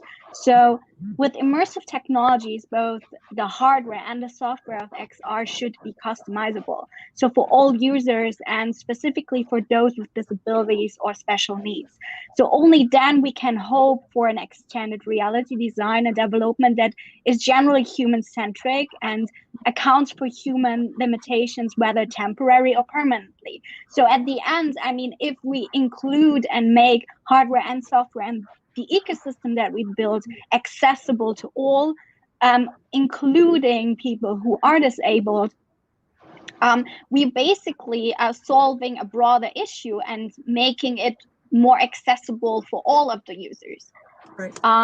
So such a competition where basically time is crucial factor. Basically, I mean, this is something that we discovered, especially in the Bay Areas, like, okay, we need to build fast and break things, right? But to be associated with the culture of care, companies need to develop, should remain aware of the risks associated with this, like build fast and break things. So with their services and take steps to prevent or counteract on those things that could happen when you actually build fast and break things. So the culture of care is basically a complex set of values and actions spanning from respect for standards and regulations to minimizing risks and preventing harm at the end. So it requires deliberate effort to put processes in place. Basically, we need to actually rethink a bit of that mindset from Silicon Valley of be fast and breaking things to promote a sense of care for humanity, as well as a broader awareness of the impact of these systems due to this sort of method. And then platforms and its effect on us all humans. So we need a culture that should arise from due diligence and internal integrity to ensure that the end products are accessible and that they do not compromise on the requirements of trust and safety or take away from it the factors of inclusion and diversity, which is really important. Especially when we're implementing AI deep learning, as those people who are feeding the AI is primarily just one sort of culture or one part of humanity, right? Right. And April, can I jump? Sorry, can I jump yes, in? Joel. So yes. I think what when you hear across all sort of the five of us here that are talking, I mean, I think what you're seeing here, and when you talk about shifting the mindset, I mean, I think what people need to understand is this is a technology that is really a collection of other technologies plus human nature, right? And in a very intimate setting, right? So, you know, we started with our phones and they're very powerful and they're cool. And we started to lose a little bit of privacy there. You know, I mean, prior to that, it was kind of the laptop and, you know, but I mean, this is the first time where in my opinion, that the security and the privacy and all the different, you know, things, because we're now adding that human element as being an integral part of that technology. That's where where I think we have to shift the mindset, right? Like we have to be able to look at it from more than just the traditional IT perspective or more than just the privacy perspective. I mean, we've got to have that holistic view of, hey, you're dealing with a person who is incredibly immersed in the product that they're using, right? So I don't get immersed in my laptop. Well, I mean, for the most part, I don't, right? But I mean, you can lose yourself, for lack of a better word, in in VR, right? Or you can get so sort of focused on a heads-up display AR, right, that you're part of it, right? I mean, it's there, and then you're really then you can actually, you're a part of it there. And so I think the idea is we've just got to be more mindful of the way we develop the technology itself and the applications that ride on top of it to make sure that we're taking care of the user, right? Like I think that's an important piece to note. Right. Because we, at the very premise of it all, which is what we're bringing to the attention of our listeners today, is that it needs to be human-centric. And, on a personal side, in preparation for this panel, I thought about the first time I clearly realized the concept of inclusion as a person, as an African-American female who is in love with immersive technology. But I thought about the first time was in middle school. And I was participating in a spelling bee, and I actually had the opportunity to represent my school. And, at that point in time, I wasn't, how do I put this? It wasn't a very inclusive environment for me where I wasn't celebrated. I felt a lot of times where I wasn't seen. I mean, I was present, I was representing my class, but it wasn't appreciated, or I can't find the right word, but when I thought about the first instance of not feeling included, and when we tie that in with the human-centric perspective of that, when does it occur? Rodrigo, your company specifically looks at the age of appropriateness as a whole when dealing with extended reality or the gaming environment. But for me, at that young age, not feeling included that the factor of inclusion really changed the trajectory of how I viewed where I would go next, what environments I would participate in, or where I would share my data, or how private or secure I would feel or be in that next realm.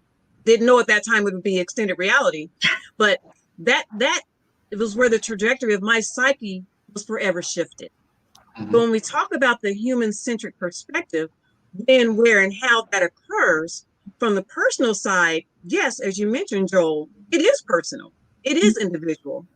And then as all of us, from our perspective, expertise have alluded to that, even from the developer side, when does that occur? When does that shift in mindset allows everyone in this ecosystem to take a step back and realize, what is your role? What is the accountability factor? Or just releasing the next best, greatest thing? Or as OpenAI Cloud continues to launch and do the initiative globally with the test beds, we really need to take a moment and figure out, where does it begin? Where do we start? So the end result is truly diverse, is truly inclusive. And, whether that's accessibility, from privacy, trust, and safety, it's important that that this be a starting point of shifting the mindset to taking that moment to realize that. Yeah. And I think just jumping into your comment, April, yes, we have to think about diverse experiences, and we have to acknowledge at the end of the day, going to the point that you mentioned, right, that those experiences right now are available for a wide range of ages, right? Yeah. With different levels of maturity to manage those experiences that are highly immersive and highly intense sometimes, right? Yeah. So having this mindset of how would you put a different persona within that experience whenever you are designing a solution, and how they would perceive that is so crucial for you to build out the guardrails and make sure that we are being inclusive. Or if this is not really designed for that kind of audience, what are you doing to make sure that this kind of audience is not just mistakenly being exposed to that experience. So if this content doesn't suit minors, for example, what are really doing to make sure that it's not happening, right? Just don't try to blame the parents, don't try to blame anything else, right? What you doing about it is super, super important. So great example that you brought in. And it steers back to accountability. We do have one question from the audience, and I will ask that. So it says, but how do we make the users aware of the trust, Joel, that they are placing on a product? Are permission systems enough? And Joel, I'll let you lead, and anyone else that wants to chime in. Yeah, thanks. And Michael, I guess that's a great question, right? I mean, and I don't know that there's an easy answer to that. I think when you start to look at the different things that you begin to trust, and so I'll take VR, I'll take AR as an example, right? So let's talk about all these sort of heads-up navigation systems that are showing up in cars, right? I mean, go back to when Apple Maps first came out and people were using it to navigate into the middle of a lake, right? Because they weren't verifying the information, right? That's one piece of trust that has to happen, and one that I think is going to be hugely important in AR, right? So as you start to use AR for technology for assistance, right, or for educational needs, right, there has to be a trust, there has to be a verification in there, right? But that's a different verification than, in VR, in another instance, right? Or a different level of trust or a different type of trust in that the system is acting the way it's intended to act, right? And so I don't want to not answer the question, because it's really, there's a lot of ways to answer the question. And I think depending upon what part of the system you're looking at, that's going to determine how you verify that trust, right? But at the end of the day, and I think I saw some of this in the chat already, it's really transparency, right? I mean, that's one good way to start, right? To say, hey, here's the code, or here's what I'm doing, or here's my policy on data storage or data use. Tough one to answer. Lots of different ways to sort of look at that. Yeah. And I would like to kind of chime in as well. So I would kind of explain in a way which motivated my research interest why we are looking into the user side.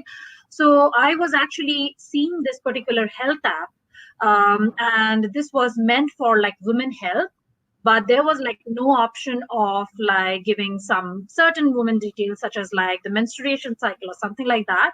When I dug deeper into that, what I found was like the company which created it, that group did not have any women in that entire panel or developers group. So nobody talked about that. Oh, that can actually happen to women. So I think this ties down to what we are discussing here, talking about diversity, inclusivity, as well as transparency. And kind of Joel mentioned it like really perfectly, but because we probably cannot immerse in the laptop. I can, sometimes I get, but AR, VR, these are like such immersive technology that we have to look into it. And when we are talking about the trust in general, it's not just about having, oh, it's fine, like, okay, trust is there, trust is not there, but people are still downloading, people are still using, but we have to make people accountable for what is happening. If there is a privacy breach, if there is a data security breach, then we have to keep it at least transparent for the users, right? Because when we are talking about user perception, and the question kind of really is well-rounded, because what do they expect? Like, do we talk about permission settings? Do we talk about, authorization? Actually, my dissertation is on authentication. So authentication is a big piece of chunk as well. But we also have to talk about regulations, right? Like, how can we regulate these things? How can we build it into like, I was discussing about this panel to a friend, and he just said that, oh, so what is the GDPR equivalent of AR, VR privacy? And unfortunately, we don't have these. So that's why I think we have to look into these things. And as I mentioned, briefly introduced, there is going to be more detailed session about it. But I think we have to keep digging deeper. We have to have proper regulations that companies cannot just say, okay, the data breach happened, we are sorry, let's just move on. We should not be working on that, because as Rodrigo mentioned, right, we are talking about children data. Like, these are very essential. And as April, you mentioned, right, whatever happens in these building years, like these, suppose there has been a data breach of an avatar which I have created, and that has really like very important details about me, and that is forever out in the internet. So we have to be accountable for that. We have to be transparent, and we have to protect users' privacy in the way they want us to protect their data as well. And as Alina also mentioned, that's why we need the diverse sample. We have to not just look into like the convenience sample, but also look into other people's data sample, right? For example, people with visual impairments. How can we build AR, VR experience and protect their own user data for people who are having difficulty in accessing these technologies? So I think these are all very critical. And when we talk about trust, it's not just like the brand value, but also how we can help the users in general and build the trust through transparency and through accountability. I'd just like to chime in one point that you mentioned, Shantari, because since the panel is shifting the mindsets, right? I completely agree that regulations has a strong role in technology and we have to look at them properly. But sometimes people just look on regulations with their legal perspective, right? And they come up with several ways around on the plausible deniabilities and these kind of things. So even though I strongly believe on regulations, and I think we have to push for that, I think we really have to change the mindset on the developer side to make sure that's not lawyers that are drawing the way that we create human-centered experiences, right? Because otherwise, people just get creative in the way that they comply with regulations, but they are not really shifting the mindset and having the user concern on top of their minds. So yes, regulations are super important, but shifting, if we really shift the mindset, regulations will be a side effect. It's not a core industry driver. Yeah. I'd like to jump in on that as well. It shouldn't be not just only from a legal side, but also not from a marketing side, like just a feel-good thing. Exactly. Sort of, there's a huge opportunity there also to include visually impaired people into your team and really make them a part, because there is a huge opportunity with these emerging technologies to really build a better future for the benefit of all, and not waking up in 10 years in this like Black Mirror scenario. Oh yeah.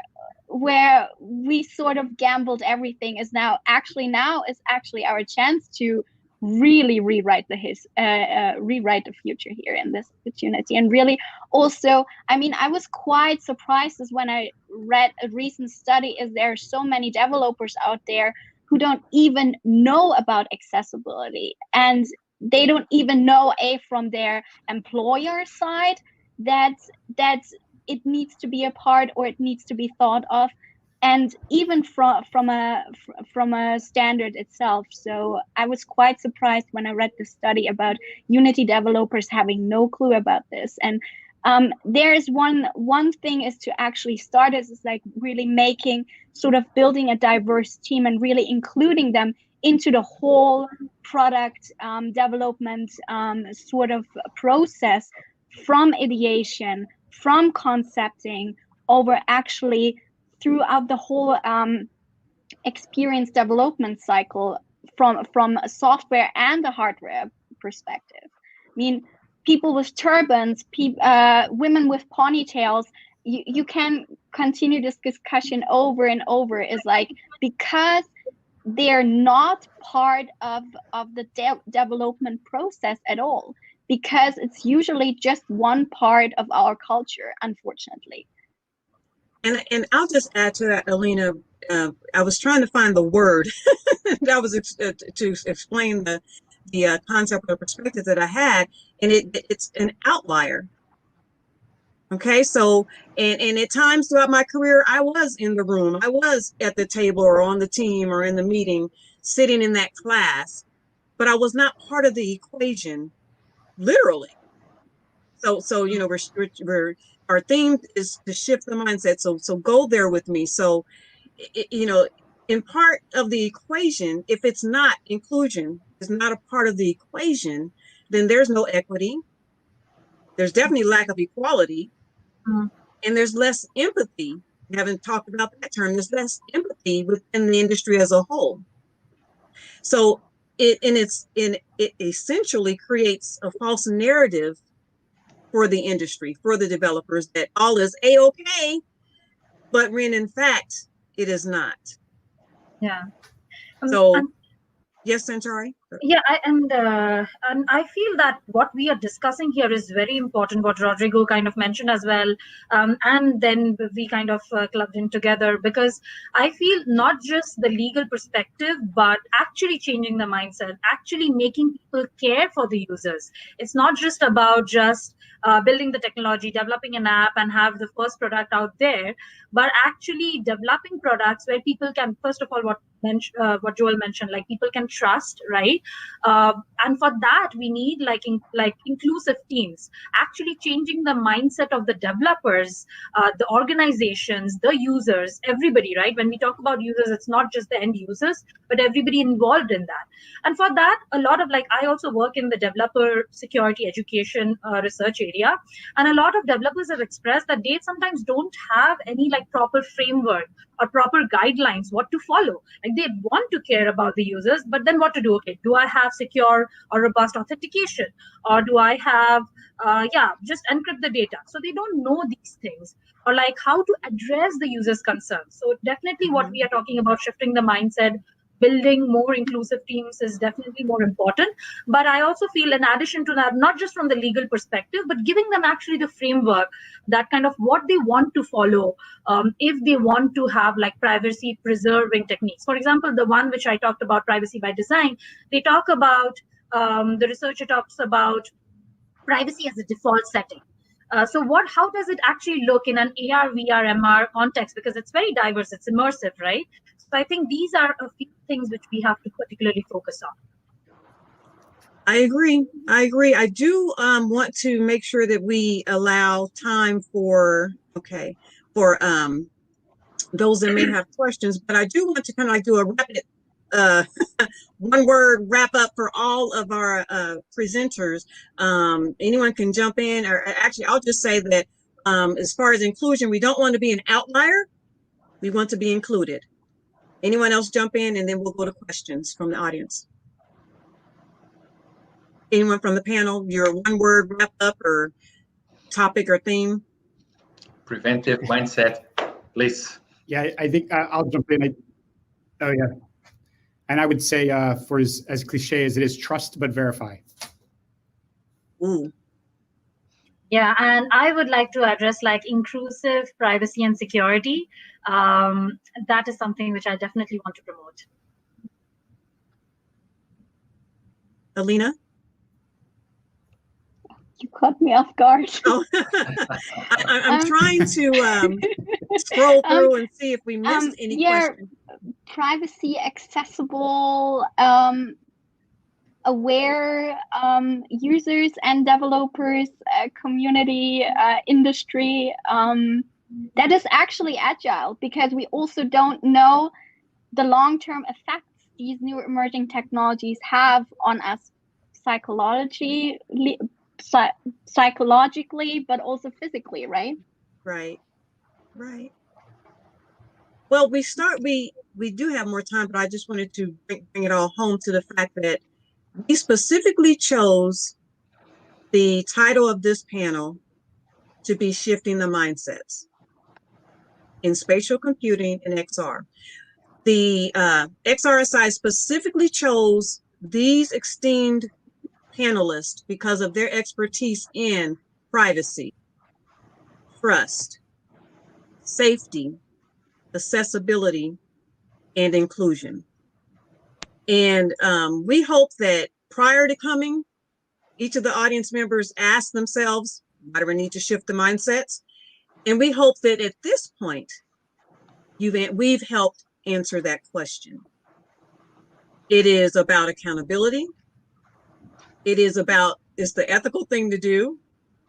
It is about protecting the safety and security, regardless of the age or demographic or type of population that is assessing it and are in that ecosystem.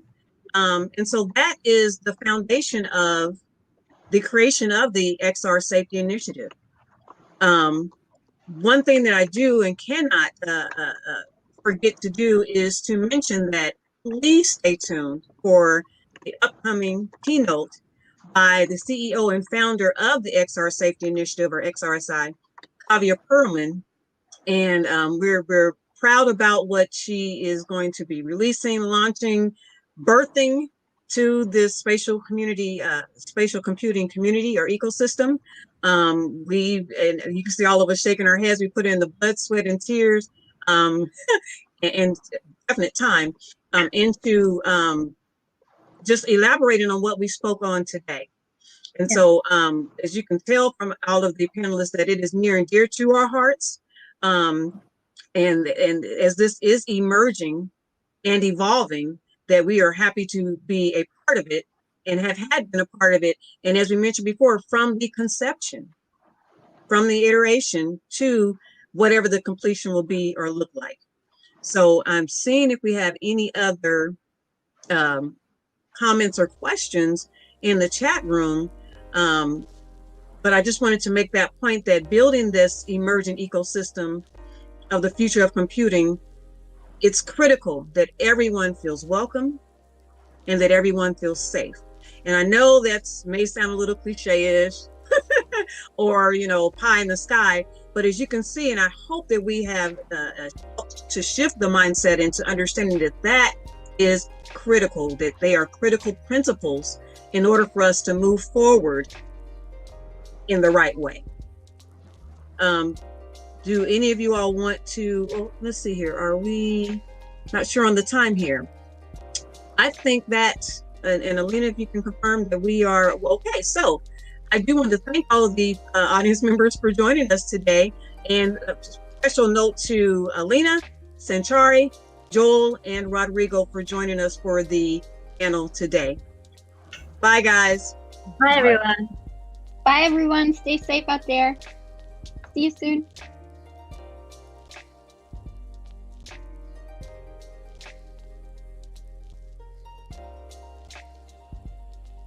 Wow. Wow, wow, wow. There were so many absolutely powerful statements that were made during that conversation. Absolutely.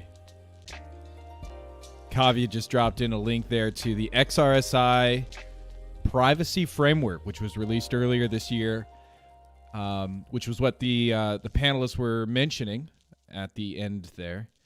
This framework, I was thinking while I was, listening to this conversation, I had this, I almost turned up the music way too loud.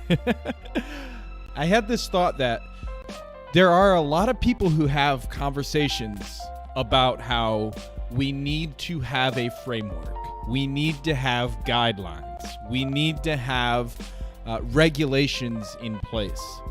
And I love that we have those conversations, but at some point we need to move beyond saying we need a framework, we need guidelines, and we actually have to make the framework and the guidelines. And I'm so proud of XRSI, CyberXR Coalition, and all of the organizations and the members of this movement that have come together to develop that XRSI privacy framework and the other resources that are being created right now that are still in development and are being released on the XRSI website at xrsi.org.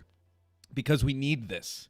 We absolutely need to start moving beyond. And it reminds me of a conversation that we had earlier on today with one of the panelists when there was a statement about from April. She just asked the people, she said, what is your call to action?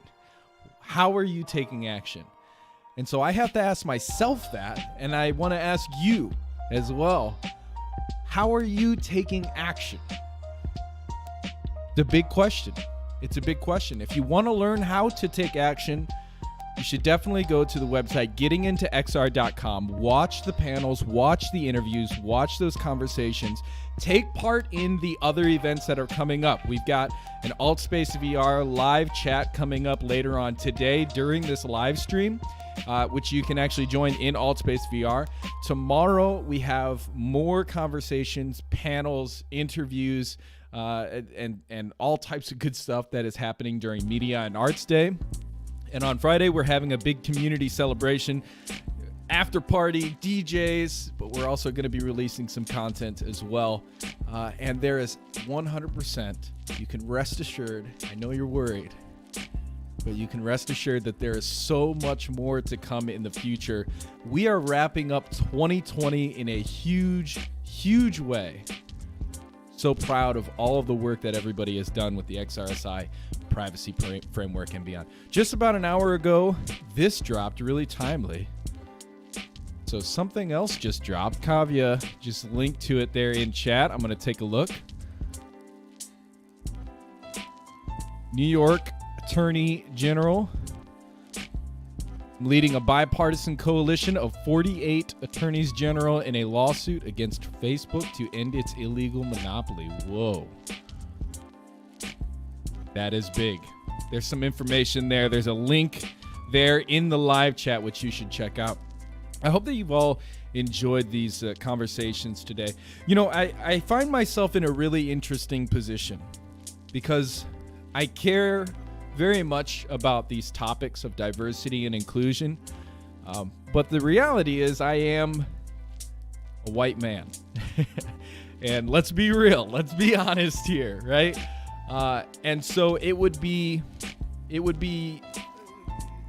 not great of me if I was to sit here and lead the conversation all the way through and give all of my thoughts and opinions, because there are so many powerful people who have spoken today and who are speaking, and we're actually going to continue to listen to their voices and put their voices out there right now with a conversation between April Boyd-Noronha, whom has been featured several times, and she was with me earlier having some conversations, and Hyunjin Zhao. And they're going to be talking about a really great subject. It's a little bit of a shorter discussion, but we're going to get that going, and hopefully you all will stick around because there are still more conversations to come. There's one with Brandeis. Oh, that one's going to be wild. That one's going to be wild. I hope you're ready. Buckle up. As Vandana said earlier, she said, buckle up.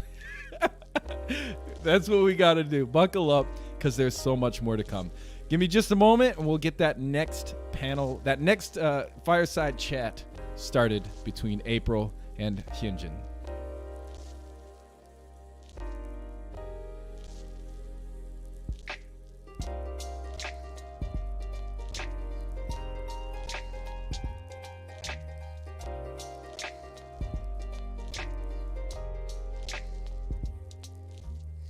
So welcome everyone to this portion of the D&I Day of the XR Safety Week, Awareness Week, where we have featured Hyunjin Seo, who is the director of the KU Center for Digital Inclusion.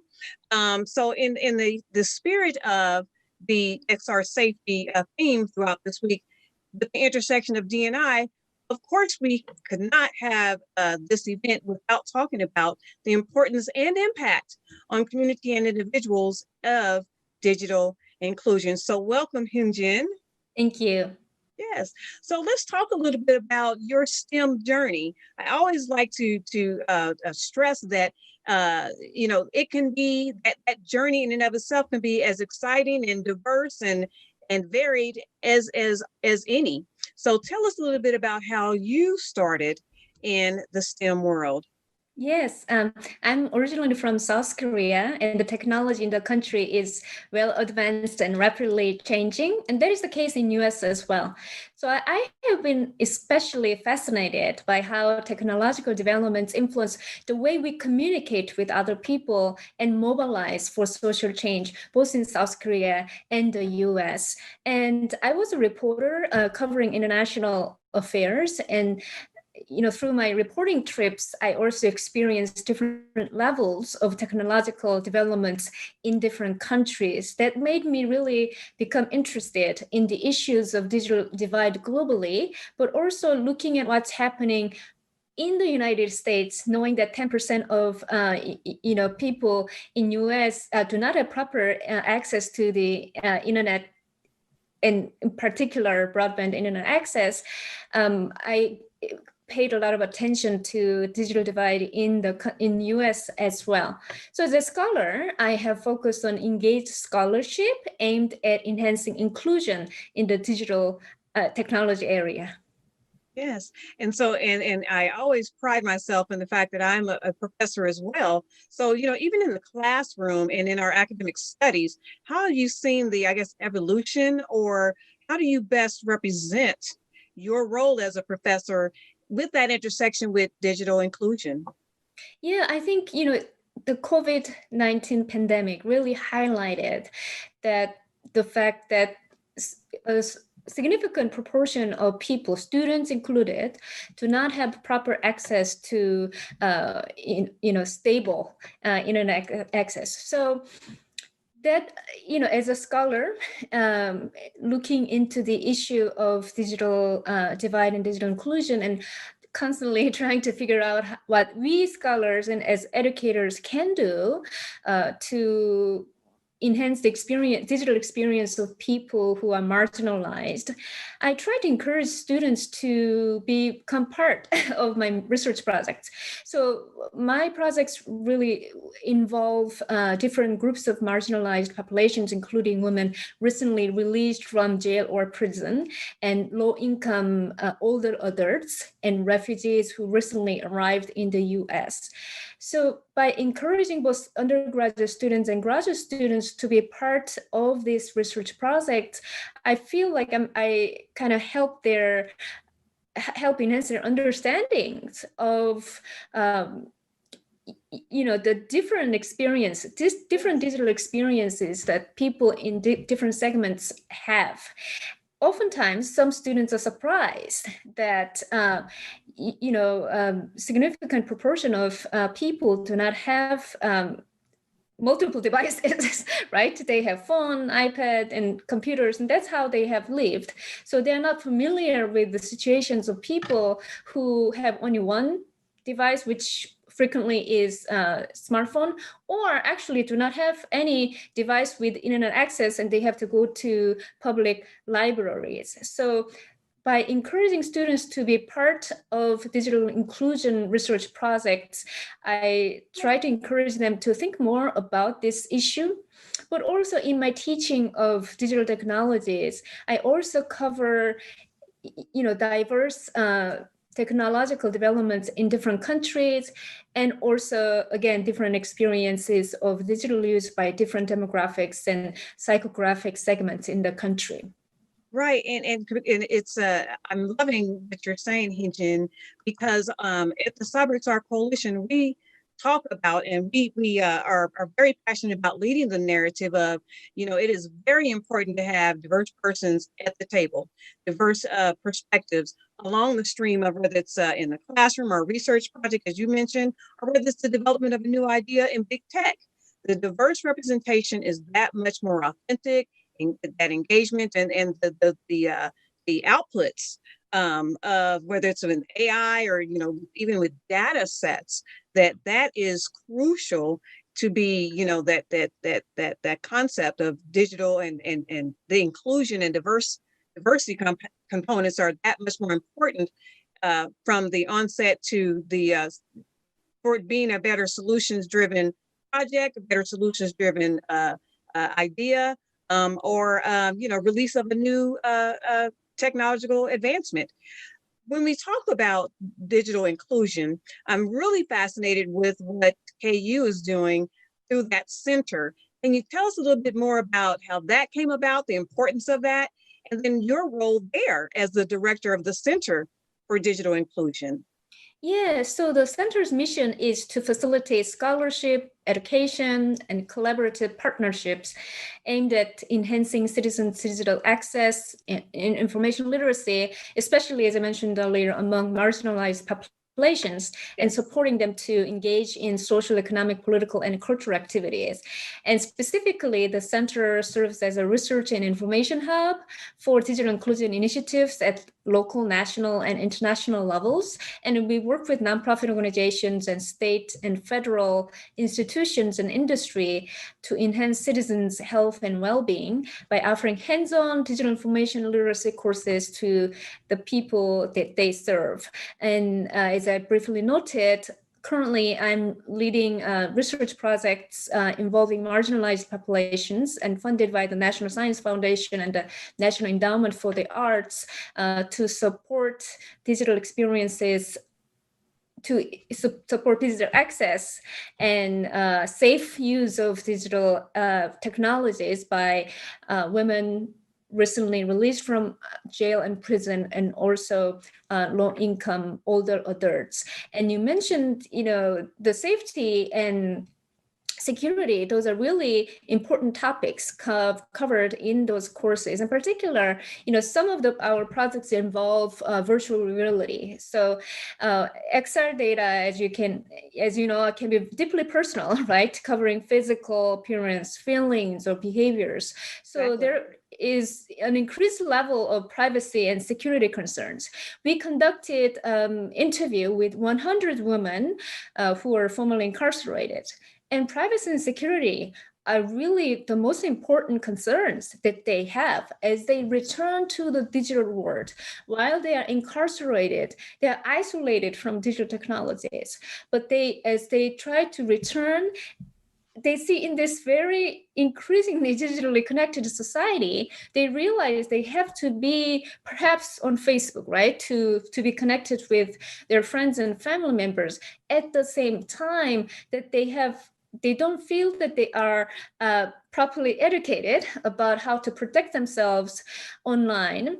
And also some of them have privacy concerns, particularly in relation to their, what they call unhealthy relationships, for example, ex-partners, and trying to find them and so on. So the privacy and security have been really a fascinating area of research for me. Yes, and it's interesting that you brought up a particular big tech entities that encompass that world of this digital inclusion on a large scale. When you talk about safety and privacy, a lot of what the CyberXR Coalition and the XR Safety Initiative have really focused on recently, in addition to the security and privacy, is trust. Because that's the other, on that three-legged stool, that's the other critical component to, with users, whether they're transitioning back to the world as they know it, or whether they're in academia like us, or whether they're gamers even, regardless of their level of engagement, if that trust factor is not there, that severely, I would even say hampers, but determines their level of engagement. We trust on a basic level that safety is there. We're looking at big tech, social media. We trust that the safety is there. We trust, we would like to trust that the privacy component is there too.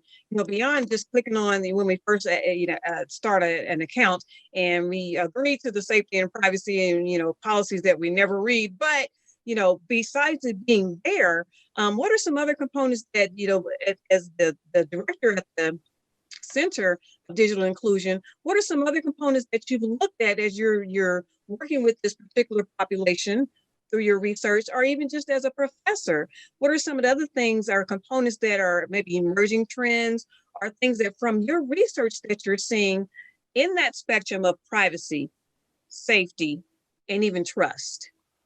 Yeah, I think that, I want to start with my particular research, which has recently published about the security and privacy concerns of women who have been recently released. So I think this diversity and inclusion aspects are very important. And this is one of the populations that has been really understudied, right? We'll have hard time finding research papers that look at their privacy and security concerns of the woman. But let's look at demographic characteristics of both. Generally, a significant proportion of them are women of color, and many of them are, do not have a lot of financial resources, right?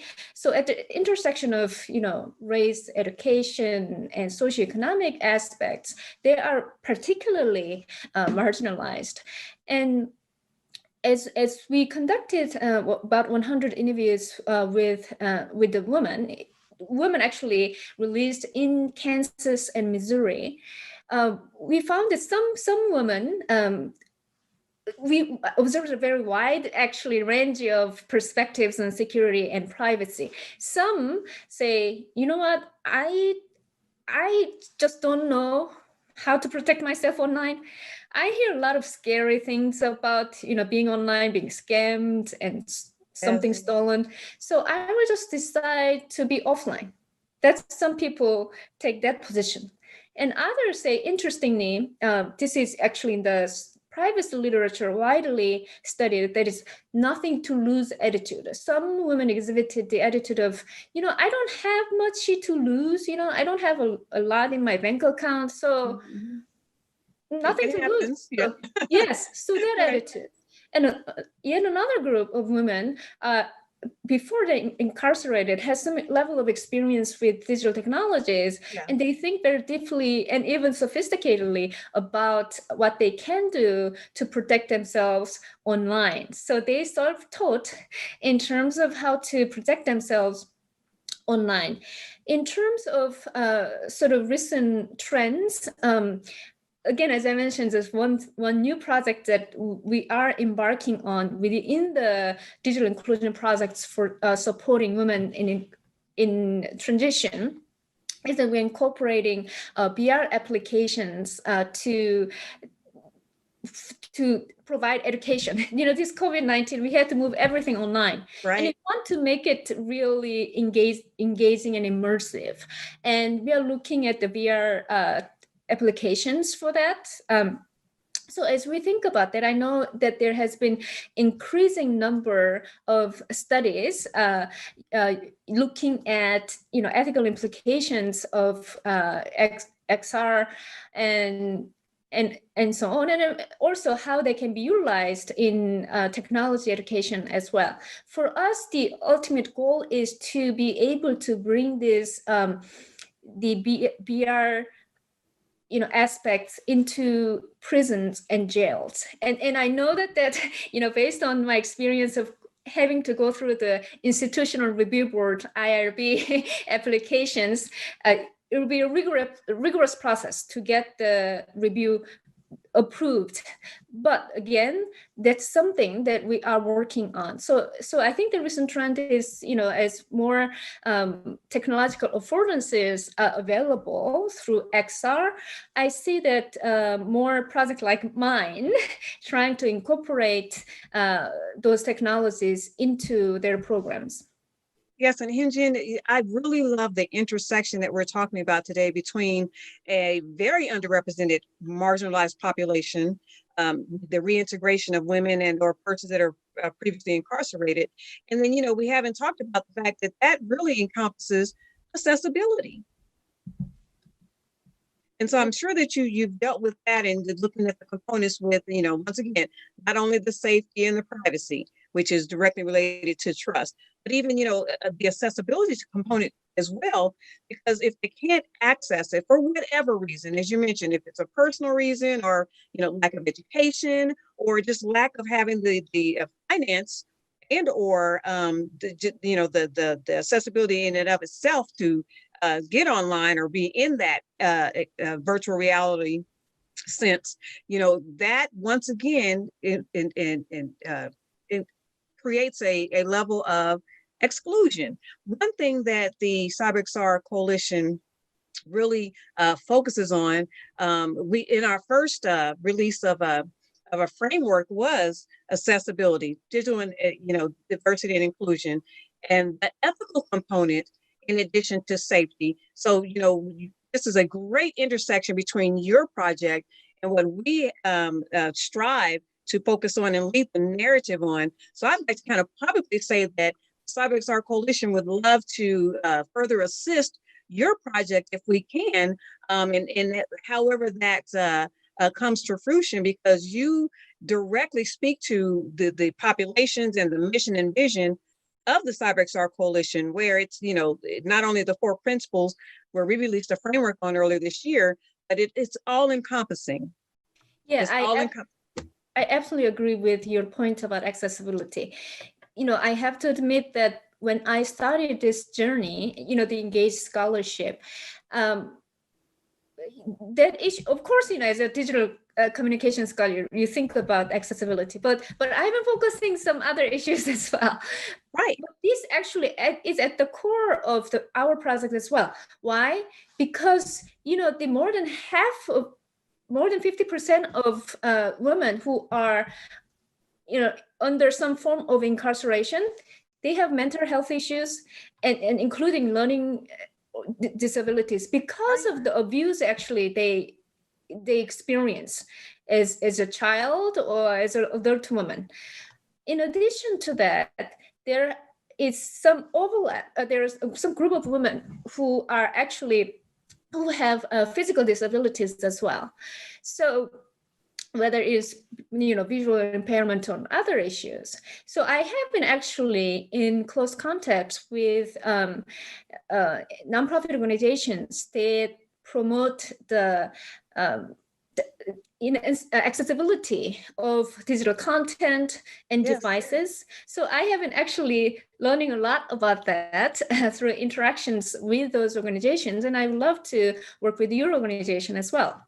Exactly. And I'll say this as well, as we kind of wrap up this session, is that one of the most recent themes or topics and that has kind of been the undercurrent of what the CyberXR Coalition has been talking about on our panels and our outreach is that if the very fabric of, as I mentioned before, whether it's a project, whether it's an initiative for a nonprofit or the next best tool or technique that's being launched, that it has to have baked into the very fabric a human-centric perspective, especially even in your case, even beyond it being diverse and inclusive, but accessibility to whomever wants to join that virtual realm or that digital experience. If that concept from the software developers, from the curriculum developers, or even professors like ourselves, if that is not fundamentally, that's human-centric concept is not fundamentally baked into that fabric or that framework, it's going to miss the point. A lot of times in big tech, they're just rushing to make, to launch that next big, best thing. But once again, we with the CyberXR Coalition and the XR Safety Initiative, XRSI, we're uniquely designed to partner with persons like you who are reaching out to, as I mentioned before, those, never thought of marginalized populations that, if they choose to join into the digital experiences, they should have equal access. They should have a mindset where they're, this is safe, this is private, what I'm sharing, or my engagement within that realm, it all culminating to a factor of legitimate trust. And and I'll let you mention this or speak to that human-centric factor. How important is that? Have you seen in your research? I mean, that's essential. I think that when I do research, I work with people in different disciplines, the public health, psychology, education, and so on. So for me, that it really is essential, helping especially the, engineers understand that when you design something, you have to take into account these important aspects. So as an educator, I try to help undergraduate students and graduate students to develop a more holistic understanding of implications of these technologies and take into account particularly ethical and diversity issues into designing or developing platforms or applications. Right. Well, Hyunjin, I want to let you know that we have a very diverse and global audience there is potentially listening to us today, which is why I really wanted to hone in on your particular work that you're currently engaged in at the KU Center for Digital Inclusion. I will let you join back again if there are any final or closing words that you'd like to say to our global audience. I will let you do that, and then we'll wrap up this session. Well, thanks so much. I enjoyed the conversation, and I encourage those who are watching, if you are working in similar areas, feel free to reach out to me. I enjoy working with a variety of organizations, so thank you. And how can they reach you, Hyunjin? Yes, my email address is hseo@ku.edu, and on Twitter is the user ID is just my full name. Thank you. Okay. Well, as she said, Hyunjin is doing some great work with, as I mentioned before, a unrepresented population that we at the CyberXR Coalition are always on the forefront of looking to help them engage in digital experiences at this state and age. So Hyunjin, the KU Center for Digital Inclusion's Director, I thank you for your time today, and I thank you for being amidst this XR ecosystem during the D&I Day at the XR Safety Awareness Week. Thank you, April. Bye.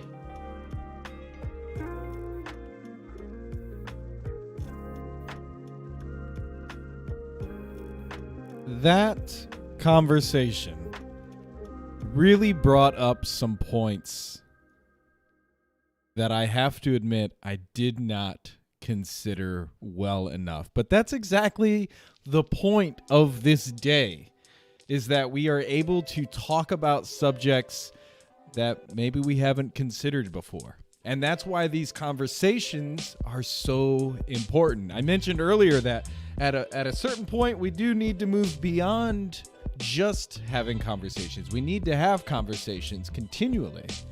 We have to move beyond them. But that conversation right there shows me the entire point of why we need to have these conversations, because we learn something new from them, from having these new perspectives, these different perspectives. And I just realized that my light was down, so it was very dark. I hope that you've all been enjoying these conversations so far, and especially that one. Considering we can talk about things, and we often do talk about things that, again, April and I discussed earlier, they can be trendy. If they're trending on Twitter or on YouTube, they get a lot of attention in the news and in media. We tend to focus on those, but there are still underrepresented groups and marginalized groups that really are not a part of big conversations. And it's important that we recognize them. So I thoroughly enjoyed that. Hyunjin is not here with me right now, but I appreciate her comments, and I appreciate the research and the work that she's done over there. And it makes me wonder what other groups are out there when we're talking about diversity and inclusion and accessibility. What other groups am I missing? I want to know from you. What other groups do you think need to have more representation in these conversations? Let me know in the live chat, and hopefully we can have some more conversations about those groups in the future, because there is still so much more to come. 2020 has been a critical year for basically the entire world. We have changed so much in our societies at a rapid pace, because of the pandemic, because of politics, because of technology advancing. And we are seeing technology advance faster and faster and faster. XR technology, AR, VR, MR, AI, spatial audio, medical XR with therapy, and the conversation we listened to earlier, looking at grief and end of life and how VR is associated with that and XR is connected. There are a lot of topics to cover. This is one day of 2020. This is one day of 1 week of 2020, but 2021 is going to be an even bigger year for this industry and for this domain of XR. Definitely get in touch with us. Getting into XR.com or XRSI.org. Getting into XR.com, you can actually get in touch with a lot of different people, experts in various fields and companies. And you can see some of these organizations and what they are doing to put these conversations into action. Actually do something to change the world. It's insane to me. Those words, change the world. We actually have the ability to write the future and change the world. Kavya, great conversations. I agree. Is this not insane? Do you ever just sit back? Kavya, I know you've been doing this type of work for so long. You have been on the front lines doing this work. But do you ever just sit back? Do you still sit back at any point and think to yourself, wow, the work that we are doing can literally change the trajectory of the world.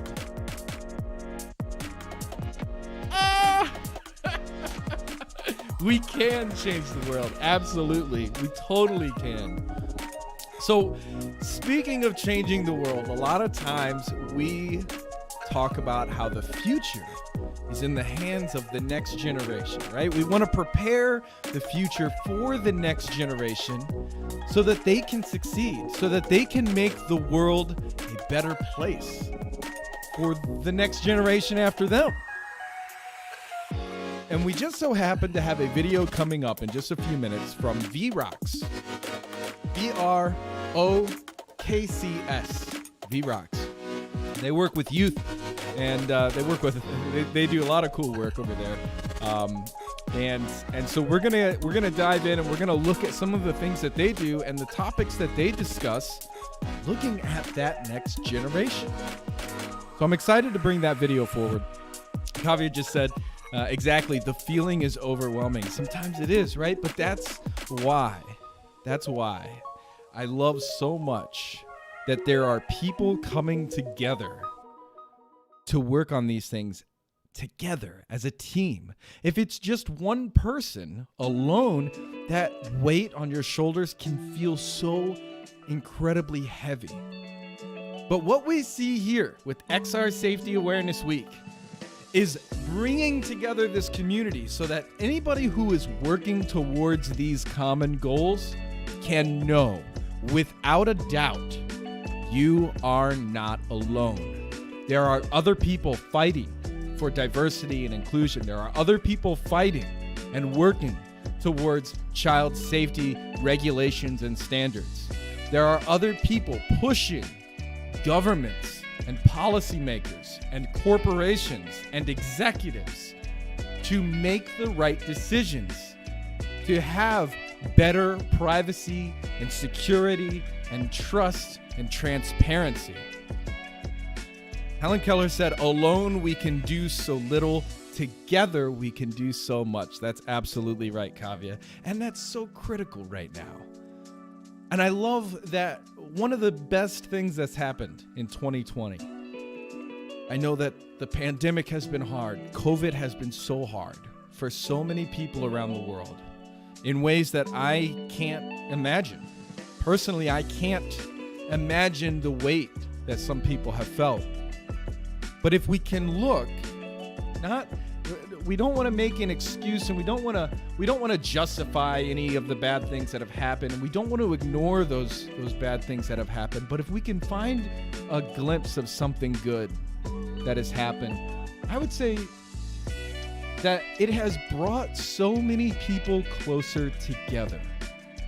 And that's a powerful thing. Even though we're spread apart and we're locked in our homes, in some cities and counties and states and countries are in lockdown right now, almost an entire year after this thing started, even though people are stuck in their homes, we have learned to communicate and connect through technology, online, over the airwaves, if you will, in a really, really phenomenal way.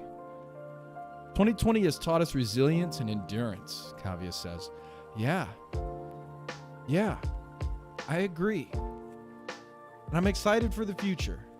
I am truly excited for the future. You know, sometimes when I think about like hard work, just a personal anecdote here.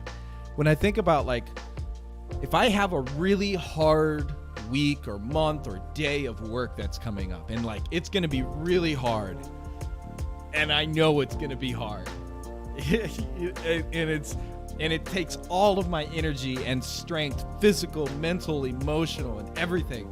One of the things that I hold on to through that is that, well, shoot, when I come out of this on the other side, everything's gonna be a piece of cake. Now, maybe, you know, I'm being a little bit hyperbolic there, you know. Maybe it won't be a piece of cake, right?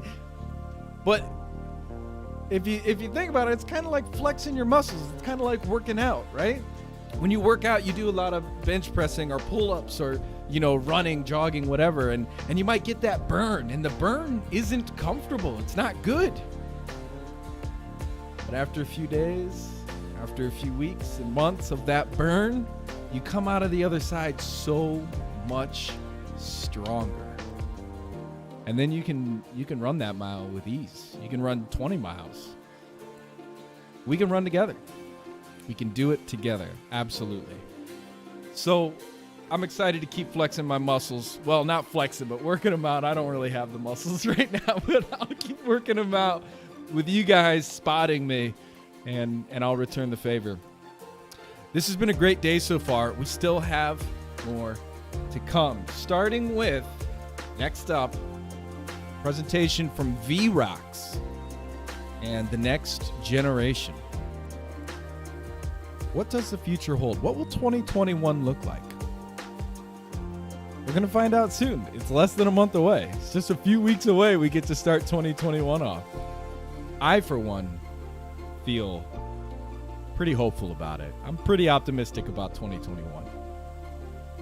Anyway, let's pop over into this video from VROX, and I'll see you guys after.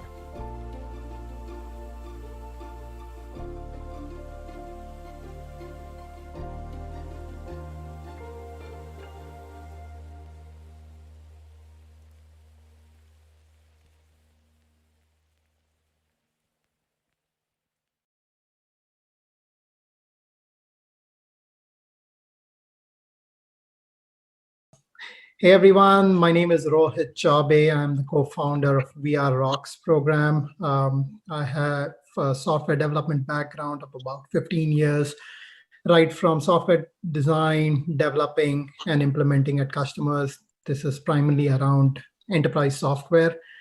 I got introduced to VR AR about 5 years ago as part of a VR hackathon, and since then have been in love with the technology and what wonders it can do. I've been a hackathon junkie, and as part of the VR Rocks program, we are bringing together hackathon, VR AR, and education as part of the program. Hey everybody, my name is Joel Stevens. I also have a deep background in software development and a love for AR, VR. Rohit and I worked together for the last few years.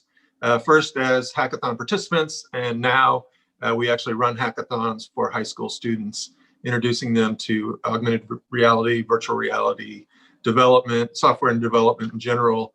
and real just project-based learning. VR Rocks is a virtual reality and augmented reality program. We work in and around Kansas City area with a number of schools. These are 3-day long events that we have, and they are called hackathons. We give out a problem statement on Friday. Students work with mentors on Saturday to build their virtual reality environment. The key focus being it should be easy to use, easily available, and it should talk to the younger generation. Sunday, they present it out to a larger audience of parents, educators, community in general. So yeah, I mean, we had a diverse group of teams come in, right from a team from Operation Breakthrough, a student team from Operation Breakthrough that was participating and with no background or experience with VR, AR, and they were ready to jump in and solve this problem. 2 teams or international teams, student teams that came in with no connection to Kansas City or no connection to Operation Breakthrough. And they were looking at this problem just from that perspective of how this can be used or the tools of AR, VR can be used to build out or reimagine the Ignition Lab space. So now we have a little video for you. It's going to take you through the process. We'll show you what the teams built, how they interacted with the community, and just how amazing they were at reimagining this space. I meet our team. We have Samaj Ware, Kayuk McNeil, and Devontae McNeil, that's me. And these are our avatars that we got from 3DHQ. My name is Emil. I go to DLIC. I'm a freshman. My plans are after high school to go to the NFL. Hi, my name is Nevaeh. I'm a freshman at De La Salle, and I want to be an OBGYN when I graduate, I guess. My name is James. I am a 10th grader at De La Salle, and I will be going into the Army after high school. Hi, my name is Deanna Beard, and I'm a senior at De La Salle, and I want to be an OBGYN when I get done with school. My name is Matthew. I go to De La Salle. I'm a senior. And after high school, I'm going to go to college for business. My name is Degia Hooker Jackson. I'm a senior at De La Salle High School, and my plan is after school is to be a dental hygienist. Hello, everybody. I'm Preston Herston with Team Plattsburgh. I am a junior currently. Here with me are my teammates. Hi, I'm one of his teammates. I'm Tanner. I also go to Plattsburgh High School. I'm a junior. I'm also 18 years of age. Hi, I'm Christopher Wade. I'm another team, the Plattsburgh team. I'm also a junior, and I am 16. We have 2 other members with us, Alex Duarte and Mr. Dickerson. Alex Duarte helped us through the process with all of the schematics and gave a lot of input in it, along with Mr. Dickerson, who helped us immensely with figuring out what we needed to do. Thank you. Hello, my name is Tykeus Fountain, otherwise known as TK. I am a junior at Van Horn High School, and I will be working alongside Darius Rosted. This is my 2nd year being here at Hackathon. I'm very honored to be here. It was a great experience last year, and I hope we can make another experience and show you guys what we can do this year. My name is Darius. I'm a senior at Van Horn, 17. I'm participating in VR with the Van Horn Falcons. We're going to start with introductions. I'm Kara Braithwaite. I'm a senior at Smithville High School, and I'm a part of FBLA. After high school, I want to go into entrepreneurship. Hi, my name is Elise Denny, and I'm also a senior at Smithville High School. And some things that I like to do other than academics is I enjoy being on the swim team and watching football with my family. I just recently, actually last week, accepted my application to Missouri State to pursue business administration. Hi, I'm Alexis Payne. I'm a junior at Smithville High School. I've been involved in FBLA for a little over a year now. My plans for after high school is to pursue a career in psychology. We are Fernando, the one at the top, and Adrian, the one down there. We are from Spain. We are studying as 3D generalists, and we are very happy to be in here. My name is Bryson Shields. I am the team lead for Team MINDDRIVE. My goal is to be an electrical engineer specializing in safety. I am joined by my creative lead, Cesar Alonso, and our mentor, Damon King. Before we get started on our presentation for Operation Breakthrough, because we usually do virtual reality and we got a building this time, so I wanted to, while doing research, I wanted to get some background knowledge on how this building affects the community and how it affects the people. So I had our coach, our VR coach, ask a volunteer some questions. So here's the video on some of the questions she's answered. 3 years ago, I was working a giveaway, and Angel came to get Christmas, because she's now taking care of nieces and nephews, I don't know. And she said, I'm so sorry, I'm late. She said, Tyrell graduated today, and I had to go to graduation. And I said, Angel, you can be late any day you want for that. And their latest video, her niece, who she was taking care of, is now at KU in pre-law. And I thought, you know, and Angel has never worked anything except, you know, low-paying jobs, but she's done something right because her kids, you know, are flourishing, and you know, those are the kinds of things that make you think, okay, you can keep going. Great. The Ignition Lab will be focused on growth of skills and development in areas of interest ranging from robotics, coding, culinary arts, and construction to engineering, mechanics, and electrical works. Our goals are to, well, we started by researching high school STEM spaces. Instead of just collecting facts, we looked at examples of classrooms and pictures so that we could get a grasp of what our area would look like. We took some ideas from Google Images and incorporated them into our design.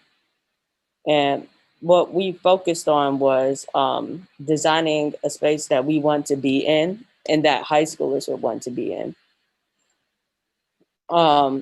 So first we took out some walls to create an open space that I feel like would connect the rest, like the entire building together so much more.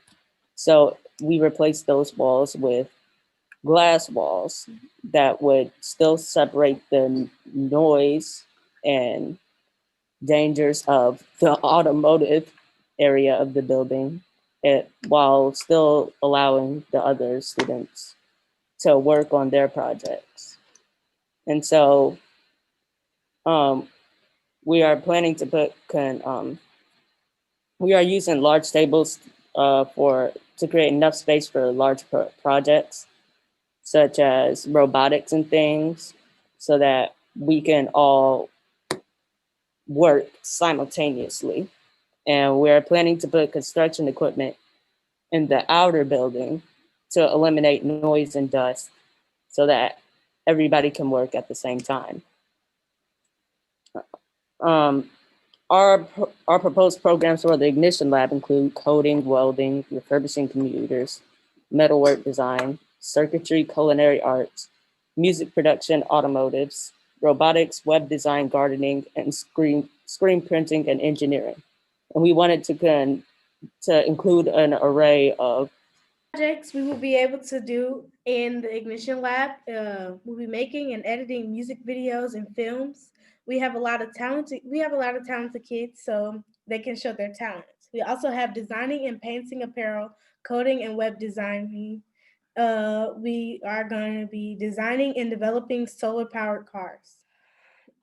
What will be cool about our food truck is that it will be mobile. We can stay on site or travel into the community. The truck will be donation only, so there will be no charge. Our print shop, we will be able to raise funds by printing, designing for local companies and nonprofits, as well as our own students. They can design and print and launch their own lines. We can interview and partner with local nonprofits to do projects together. This excites us so much. We will get to invite other high schools to come into our space and create ideas together. We will have our own schools of greatness. The top 5 things that we learned in creating this virtual environment for the Ignition Lab was like just the difficulties like importing, fixing the lighting, creating different textures to make it look good, scaling object positioning, and pretty much everything under the rainbow that we had to figure out how to do, since this was pretty much our first time doing these things.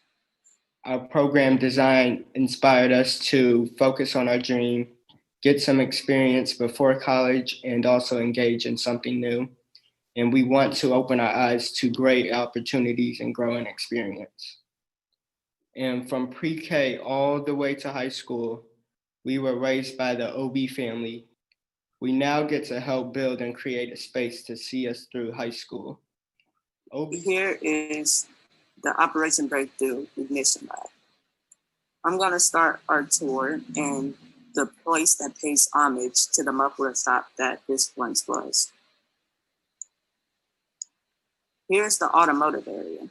This will be a place where you can create cars or refurbish them.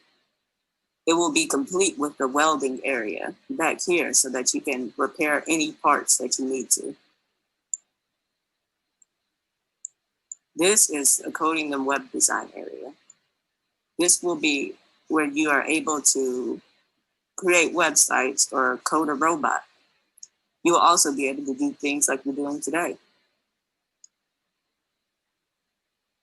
Separating the OB Ignition Lab from the outside will be glass garage doors. We could not find the assets, so that's why they are not in here today. This area is multi-purpose. It has circuit and refurbishing right here, where you can refurbish computers or any other electronic, and also a music production studio. You can fit anything that needs to be going on right here.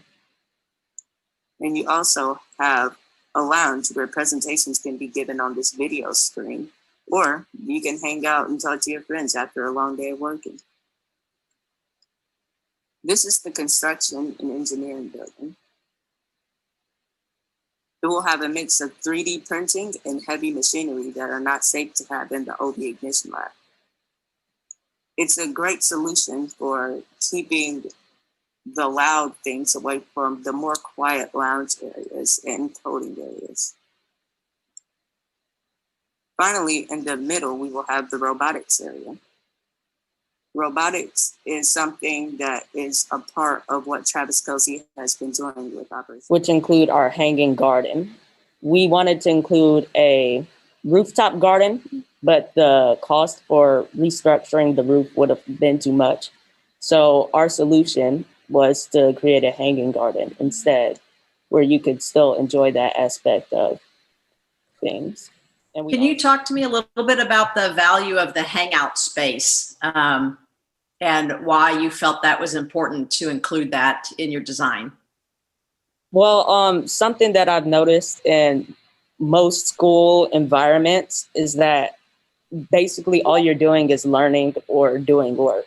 You don't really get that much time to hang out with your friends unless you're at lunch or recess. And because those things probably won't be at the Ignition Lab since it's like an after school thing, I wanted to include some place where you could just take a break or present a project to your friends. Things. And we also wanted to touch on the shelving that's throughout this building so that you can always store things. I really like that like hexagon kind of aesthetic that you had going there. Can you talk to me a little bit about like why hexagons and like, is it like a beehive kind of thing? Is that like also storage? Like I'd love to learn a little bit more about that. And I love the hanging garden too. Oh yeah, the hexagon is storage. It was just shelving units. Like there were sections of one shelving unit and we thought that it would look really great just to make it seem more connected to nature, because it's a pretty industrial space. So as you said, it's like kind of like a beehive, you know, just to show the connection and everything that was going on in our building. We kind of like want to focus on entrepreneurship. So like presentations or anything like we want to bring up with like our group or our class is that area will be very, you know, appropriate for that type of situation. So we all can, you know, explain and, you know, expand or even learn a bit more about entrepreneurship. What caught my eye is the glass walls. Tell me a little bit more about the glass walls. You said you studied some actual labs and classrooms that are already in existence. Did you see glass walls in any of the existing ones? So what we saw in a lot of STEM buildings was that they were really big and really open. And we saw that the ignition lab was kind of small and sectioned off. So what we wanted to do was kind of keep the format that it had, because, you know, we had loud things going on and we didn't want everybody to be distracted by that. But we also wanted to make it feel more open. And so the glass walls were our solution to that. Can I just ask about the glass, like movable? So can they open and close, or do they just stay that way? The shelving stays on them? That was our plan, but due to the time constraint, we couldn't quite show you that in the Unity. So our plan is to have that kind of like a sliding door where you can section off where you want it to be. And if you don't need any sections to be there, you can just kind of slide it out of the way. I had a quick question too. First of all, I echo the like for the hexagonal wall separators. I could see it being a really nice acoustical absorption mechanism too between your auto bay and the other parts. My question was, I love the range of program offerings that you described. I think you had 14 of them or so. Did you all give any thought to how the small space of the Ignition Lab might be able to accommodate that range? Because it's wonderful to kind of appeal to the different learning interests of students. And how could the space get you there? Yeah, that was one of our first things that we focused on. We looked at the different areas of STEM, and they were like entire schools. And we were like, well, we don't have a school campus to build it on. So what we did was we really utilized the buildings around the Ignition Lab. So they're all kind of interconnected together to, you know, accommodate all the different wants and needs of high schoolers who may need to do something different.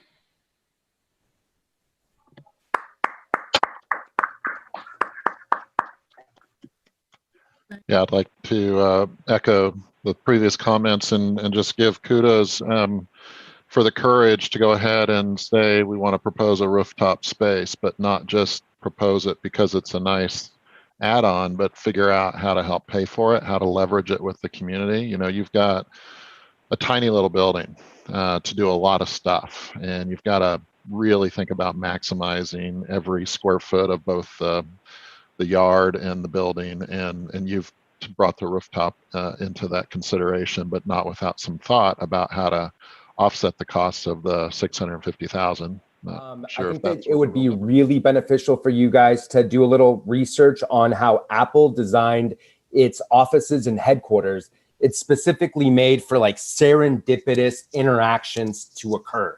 And I think that that's what you guys are already kind of intuitively going for. So it'd be really cool for you to learn a little bit more about what they did and use that case study as an example of how you can implement it at the Operation Breakthrough Ignition Lab. And then going off of that, you know, like the hanging garden idea, check out vertical farming and what's happening in that sector, because that could be kind of like a phase 2 or phase 3, you know, a few years down the line of something that you can give future Operation Breakthrough, you know, students the opportunity to grow into.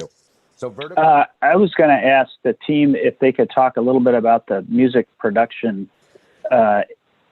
aspect of the design. It it's part of that hangout space, I believe. That's where it would happen. But if you could just explain how the music production piece would work. Yeah, so my brother Devontae, that was his idea because he's, as you saw in the video, he said that he wanted to become a musician when he got older. So we thought of high schoolers and teenagers like him who may not want to do, you know, the more STEM oriented things, like such as building cars or refurbishing computers, but who want to do more like music production and the arts. So we didn't have enough space to put a recording studio on the prefab, but we may be able to fit that in later on. But so our idea was kind of like to have the music production around a chill environment where you could, you know, kind of vibe and chill. I think one really, really cool idea that could come out of what you showed is combining the electronics and coding aspects with that coffee shop. So a project that you guys could do together with that space might be automate the coffee machine so that it actually puts out the right amount of coffee based on like an app. And then from there, you could also do another like data analysis project where you analyze like what are the types of flavors that people are buying? What do people really like? And that way you get to see not only the entrepreneurship aspect and the customer service part, you also get to see how that intermingles with the coding and the technical skills. And you can see how it like impacts nearly any job type. So how did you come up with that dollar amount, by the way? Was that through research or did you have to consult someone? So we consulted a couple people here at Operation Breakthrough, and then we also did some form of research behind it. So that idea was a greenhouse on top of a rooftop, and that's how we came up with the price of $650,000 of laying stuff out, putting material up there, refortifying the structure, stuff like that. So we switched it around. We're like, what if we were to move the greenhouse somewhere else and to put a community like hangout spot with solar panels generating electricity for the building? So then it would be a safe, environmental friendly type of system going on. Taking that idea a little further, I'm curious if y'all gave any thought to how you open that rooftop up for other organizations in the community. Is it a space you could rent out, and how might you access that without going through the interior of the ignition lab? Is that we build a stairway up to it, a nice, strong structural stairway up to it, so that the community could have access to it and could rent it out. That could be cool. I'm going to jump in here and say that your ideas for the entrepreneurship and are brilliant. I think, you know, the computer refurb, the coffee shop, it's not just a way for kids to be part of that, but it's also people who are not involved with Operation Breakthrough. They can then be part of buying and supplying for the kids and things like that. And I think that's really, really brilliant. I mean, I don't know if necessarily that's where you were going with it, but it gave me a really awesome idea. And I think that's, you know, part of the power of what you just showed us. I was just going to ask you about the indoor spacing and the dividers. I seem to have a big thing with the walls. What were you thinking with the walls on the interior, like dividing the different spaces? And again, what was brought up with the other team was the sound limitations that you have between the different spaces. So from automotive to fabrication and 3D design, I wanted there to be as least amount of sound coming from automotive, because you don't want to hear somebody say, hey, give me a pocket wrench or something like that to fix a car. In reality, what I wanted was it to be a safe environment, so if they're communicating, they don't have to worry about hearing outside noise come in and to distract them. So I don't want students getting distracted from one side to another. So I like to keep like sound barriers up or something so that they don't have to worry about that happening to them. So our research that led to our vision is we started with the understanding of the culture of Operation Breakthrough and 87 and running charity. Through this, we found that the key points were safety and health, food, shelter, transportation. All judges, you can go ahead and ask your questions. Hi, this is Nikhil with Invent XYZ here. There's really cool things happening in places like Singapore and France, where you have green construction. So you're implementing kind of like plants and trees and natural environments into the construction of new modern buildings. I think that you guys are onto some really cool ideas here, and maybe those three things could help you navigate a path forward to manifest those ideas. Great job presenting, guys. Yeah, thanks for the feedback. Absolutely. I'll send you guys a cool link about vertical farming. There's one company called Plenty that does a lot of like algorithmic stuff. So they use like computer vision and take pictures of all the plants to decide like how well they're growing, if they need to add more light or more water and stuff like that. It's really cool. We had the idea for a dress for success, which would mean the fashion people would design outfits for business, for kids who don't have the money or resources to get professional clothing. And then our fourth project would be for our health science area. This would have nutrition and wellness courses. There'd be patient scenarios where it's like a role play. They have to help diagnose a patient and treatment options, training from RNs, CPR certification. And then we had the idea for a community blood drive where the health science kids would help organize a blood drive, working with blood and learning about the ins and outs of phlebotomy. I have a question for the team. Would you guys come to our office and give some presentation coaching to some of our people? I know, right? It's like really impressive. You guys have incredibly clear, coherent delivery of your ideas from start to finish, and using the kind of the three-pronged approach as a means of organizing your presentation. Kudos in a big way. Secondly, I love that you're putting a big emphasis on the development of the soft skills, and we call them enterprise skills or transversal skills, those skills that are going to help graduates through any career change across their working life. Just can't underscore the importance of that enough. So I really like that.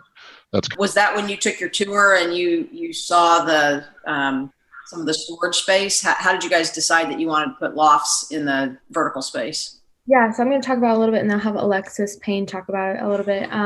Yeah, so when we were taking our tour of the muffler shop, we really kind of seen how tall the muffler shop is. It's not huge, but it's since it's. I really can't say enough about how appreciative I am of you thinking about the social emotional issues with students. In our Kansas City Engineering Zone, we've actually implemented a quiet space, and we have 3 years ago implemented a quiet room at our first robotics competitions, because we find that with so much going on, a lot of students need a place to go to quickly turn off that noise, or to have a moment to be by themselves or with a trusted adult as they work through issues that when things are so noisy, it's hard to do. So I just really appreciate that you thought about that, and you thought about the kids that would be using the space and how they might benefit from that. So thank you. I think that your idea of the radio station was brilliant. It's it's community. It involves a lot of people. It's fun. And people can be part of that outside of Operation Breakthrough and the Ignition Lab as well. Brilliant thought to the educational courses and how that impacts, careers that are up and coming, the big sort of educational facilitations for that. So well done, girls. Thank you so much. So we came with a process in the building we named KCHLF. KCHLF stands for Kansas City Helping Others First. Our three basic main programs that we wanted to do was automotive, robotics, and we wanted to do a greenhouse. The automotive section of our building would get you 2 to 3 years experience and an ASE certified. If you want to join the program, you can see you can get certified in 2 to 3 years if you want to become a master technician, a car technician, work at a car place. Multi-purpose area can be used for CCNA, graphic design programming, and virtual and augmented reality. You can have that as a part of that too. I would like to see more kids get involved in robotics and potentially make a KC First team. And KC First offers scholarships, and other people offer scholarships for robotics. Like there's a mindful urgent care scholarship, and people can go to college for just being in robotics and science for everybody, and it's definitely not pushed for everybody. So if you can get certified in a 2 to 3 year program and make money for your family that way, then I feel like we should be able to get them through with our programs and certified, or if even being in robotics get you scholarships and money. Okay, so this is the VR room where students can have virtual reality, and those are the computers over there where they can do software for the virtual reality and software for anything. And then that little booth is just the room for if you just want to like have a space to where you can just go and test your things, your products. That's just one person in the community that life we can change around by implementing something as simple as just an ignition lab. And for the end of my presentation, I would just like to thank Ignition Lab and Operation Breakthrough for wanting input on our ideas as just regular high school students on a bigger project than just ourselves. And I just want to thank the judges for taking out their time to listen to me present my ideas, me and TK's ideas. I would like to applaud you, Darius and TK, for kind of I'll call it the maturity of looking at certification programs and kind of narrowing your focus on 3 programs, because you've really demonstrated an understanding of what's needed to get a certification to come out of Ignition Lab with something valuable that translates to a job. I think you've also recognized that Ignition Lab is not a huge building. So I think a focus on 3 programs kind of makes some pretty good sense. And that you're thinking about, time spent in Ignition Lab. If you're really going to help students go through a robotics program or an automotive or a greenhouse part, they're going to need to spend a lot of time there, which means they're filling that building up. And so I think it's different than some of the other projects we looked at that offer 14 different academic programs. There's some real sensibility about this approach to it. So I like that you've done some real thinking. It's almost like you've got some school administrator DNA in your system to help do that kind of curricular planning and really think about making sure that the kids are successful. David, you read my mind. I really was very impressed with the research that you put into thinking of those 3 core areas and what the financial implications were going to be for the students. So yeah, ditto everything David just said. I think that that culture of listening to the student and empowering them is really, really important to all of us here. And so I guess I would say never think of yourself as just a high school student. You have really good ideas too, as you showed us. And I really appreciate that you found this opportunity really, really empowering for you, because that's what we're trying to do. One comment is you talked about how college isn't necessarily for everyone, but at the same time, students aren't necessarily pushed to it either. Mm-hmm. And you talked about using scholarships and stuff to make it more affordable and things. Is that something that you wish was someone gave you a crash course on, how to find scholarships, how to figure out how much these things actually cost? Yeah, me being a high school senior right now and wanting to go to college, I mean, in my household, my 2 older siblings go to college, but me personally, I wish I had, just you have this GPA, you have these skills, you have this skills, you can apply for all these scholarships. We didn't really have that much information. We just kind of did things and we're okay, well, hopefully we get in somewhere. Or hopefully we get the electrical engineering program, or hopefully we get the computer science just in case. But beyond that, I think this is true, like pretty much all schools, that the guidance on this isn't really that good. So I think you brought up a great point that like with Ignition Lab, part of the things that we should be focusing on is like, how do you know what are the options that are available for you, and have some people who have experienced the process of looking for scholarships and things. Like really, Yes, you made a comment that I really liked, and I'd like to hear a little more elaboration on it. You said you're interested in changing the culture around for the kids. And I love that you're talking about the culture of where we learn. Can you elaborate on what you're thinking there?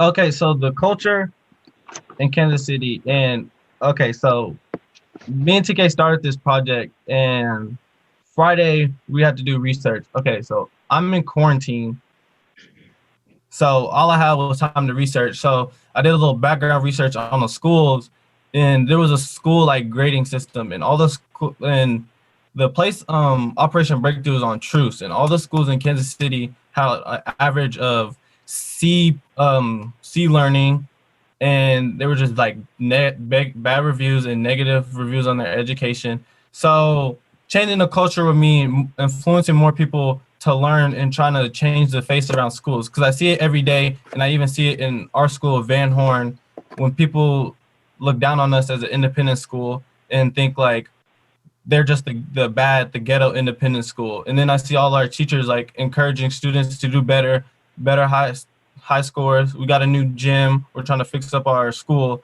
to try to make it put it like on top. So I think that we could do that with other Kansas City schools and get them out of that ghetto or negative image. And I feel like that would be important. Yeah, that's huge. That's huge, and I really appreciate that you're thinking about that and how you can give students in those inner city schools an aspiration to achieve, whether it's college bound or not. Your point is college isn't for everybody, and I think a lot of students feel like, if they're not college bound, then they don't rate up to a certain level. And I think your point is quite the opposite. So really love that. If I close my eyes, because we can't see the virtual reality that you created because the laptop crashed, if we closed our eyes, could you talk us through what we would have seen in what you had designed? Yes, actually. So if you just close your eyes real quick for me, you see a VR room where you see basically an area where you put the VR headsets at, what you probably saw for that first few seconds my computer was up. And out of that room, there was an automotive room where there would be a car where you can fix on that car. It's more like a group project of you fixing on that car. Tires on the wall, stuff racked up for the car. And then across the area, across that bay, there's a workshop, more like a testing area too, where you can build drones, refurbish computers, and just everything, so you can come back to the community. And and then we have a greenhouse like across from that. There's a greenhouse where it's this like a glass wall connecting. You can still see through it, by the way, where flowers are flourishing and stuff. I also liked your color scheme when you first popped it up. So was that something that you thought about as well? Oh yeah, I actually inspired that from the color scheme from Operation Breakthrough in the lab itself. So yeah. Yeah, I really like that you guys went full in on the red yellow Chiefs kind of vibe. Mm-hmm. Thank you. Darius, I liked two things stood out on the presentation you gave. One, I really liked the interview, both to open and close with the Operation Breakthrough volunteer. That was a cool touch. And then I liked you rolled right through, even when you had some technical difficulties that didn't seem to bug you. You kept moving forward. I appreciate that. And TK, I liked the VR work that you had done. The technical difficulties weren't your fault. I thought you did a good job of still trying to work through that. That's stressful. When you're presenting, you did a good job of keeping working through that. Usually this is technically my first year using VR stuff. Like I never really done VR. I'm more of a landscape type of person where I make open world maps. This is a little bit out of my comfort zone, but I struggled. I pushed through it, Guys, I want to share too that Rohit talked about the fact that you had some seniors on your team last year that graduated, and you guys are trying to build the team back up with younger underclassmen. So I'm going to be really excited in the spring hackathon. I'm hoping everybody that participated this time will be back, and I look forward to seeing who you guys are adding to the team for the next round. It's harder. So we'll start off with our main entrance into here. We'll have a lobby area for people to wait, along with a receptionist desk to help people come in and out faster and make things a lot smoother. In our original plan, we wanted to make this area more wide open so people could do more projects, but we decided to make this general area into its own creative room, just a larger area for people to do more with. So that way they And one point I want to make is that like pretty much in every presentation, there was at least one nugget that we really liked. So in some cases, it was the depth of understanding, like how that specific technical like item works, be it the VR or the like automotive space, lots of depth. You really knew the answers to things. In some cases, it was that you actually looked at all the programs that like we might want to offer in the Ignition Lab and really like looked at each one specifically and had some understanding of what that activity would look like. In some cases, we really liked like the mentorship space or like that quiet loft kind of idea. And that's maybe something that we weren't necessarily prioritizing initially, but after seeing your presentations, like there's going to be some version of that in the final Ignition Lab. And like, so like, I want to point out that like there was some really interesting nugget that we liked in every, pretty much every presentation. And once, you know, the actual Ignition Lab is up and running, don't be surprised if something that you showed was like, is actually in it and possibly have like a little, little tag next to it, like with your team name or something. Huge thank you. This is super valuable. Awesome. Thank you so much. I mean, I know for MINDDRIVE, I think we could do this every year for different projects or even just fun things. I would be down 100%. Awesome. That's what we are looking for our next event is have the enthusiasm and the interest to be part of these. So every time the challenge would be new and different. I might have to raise a little extra money. I think if you show some of the projects that these kids did, you will definitely get the money. And imagine also each student, if you do this every year or every semester, and you assemble a portfolio of projects, you're gonna have like 6 to 20, maybe on the high end, like probably around 10 of like really awesome projects that you can show to any college that you're applying to or any like community college that you're applying to. Imagine how beautifully you will stand out in that process just because you've done something that like most kids have never done. So yeah, Kaufman's Real World Learning Initiative, that definitely sounds like kind of the right, like along the same idea, right? That you want to make sure that you do something that like is so obviously different and unique and helps you stand out. All right, Okay. everybody, Thank you so much. Congrats, everyone. See you guys. Congratulations, everyone. And thank you, everyone, for spending this much time with us. Thank you so much. Thank you guys so much. Thank you very much, guys. Thank you, Mary.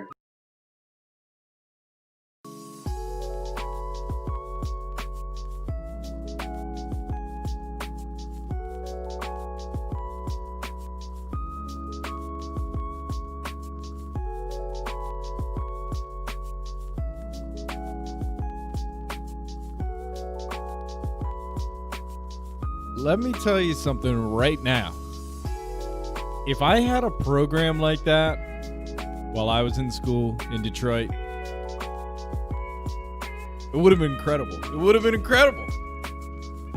We had auto club class after school, and that was a lot of fun. It was a ton of fun. I learned so much welding, different engineering skills and techniques and mechanics, things like that. Awesome time. And one of the biggest things that I have always said about my time in that club was, so I grew up in foster care, and it was a mess. I didn't feel like I had any real purpose or like value. You know, I bounced around from one family to another, and I didn't have much of an identity. When I joined Auto Club, my teacher bought me a whole bunch of new engineering books and physics books and all this stuff, and gave them to me. And I freaked out. I flipped out, because it was like, wow, like this guy, incredibly smart guy, is investing, like he cares about me. And I can only imagine what some of these kids are feeling when they are presenting these projects and they're getting that kind of praise from people in their community, business owners, entrepreneurs. And if they can take that and use that as fuel to drive towards the next project, and then the next project, and then the next project, their future is really bright. Their future is going to be fantastic. I'm excited for them. That was really cool to see. It was really cool to see all of their different ideas. And of course, now we've got this good music back again. We are actually ahead of schedule. So we're going to hop into a conversation with April. April is going to be joining us again. I don't know if she's finger snapping over there. All right. So I'm going to pop in here into this meet call thing. And let's see if April is there. April, if you're ready. I don't know if you're ready or not. Oh, she's already there. She's already there. Are we gonna put some kids on blast? I'm ready to join when you are. Just let me know, April. So, excellent stuff from VR Rocks. It's really exciting to see when a community can come together and want to invest in kids. And I really like what the one student said, and then the judge replied, talking about how, you know, if you're not college bound, then you're not worth investing in, and kind of that mindset. And I love that they correctly said, no, you're still worth investing in, especially this day and age, you know. So there's a lot of people. In fact, we just interviewed a NASA contractor on the Singularity Watch podcast just a few weeks ago, Dennis, and he was a NASA contractor that was a college dropout, and he became a NASA contractor. So, you know, you gotta look. All I'm saying is invest in the next generation. That's all I'm saying. April. We're still waiting on April. That's all right. Here's what I'm going to do. In the meantime, we are going to watch Why Did You Fall in Love with XR again. And we'll see what April's up to. And then I'll see you back in just a couple of minutes. Oh, hey, that's perfect. The song just ended. See you in a second.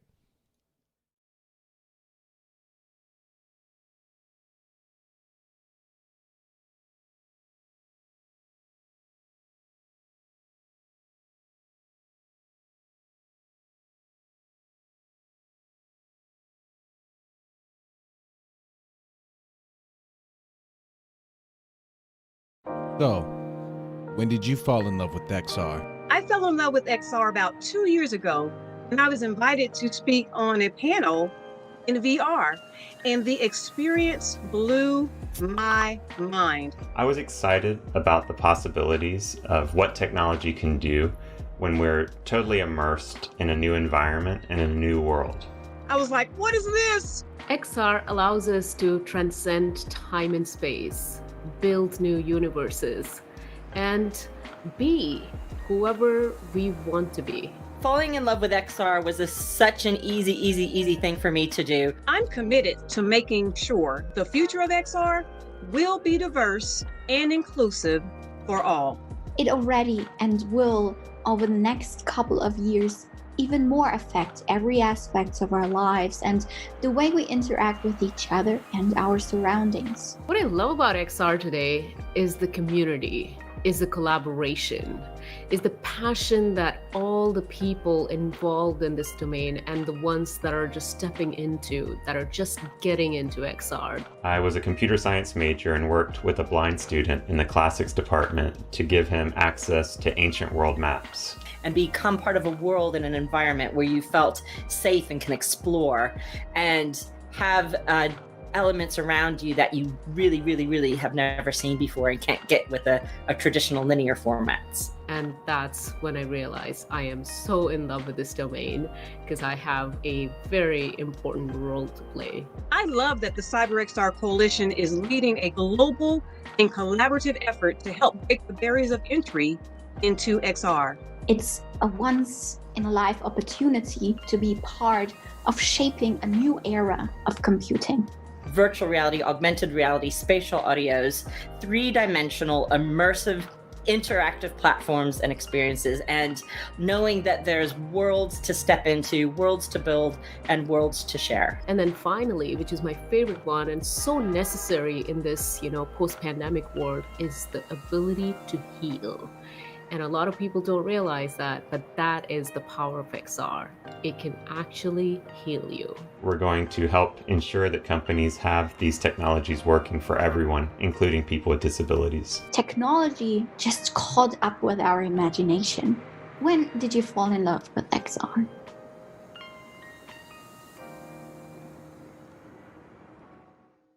When did you fall in love with XR?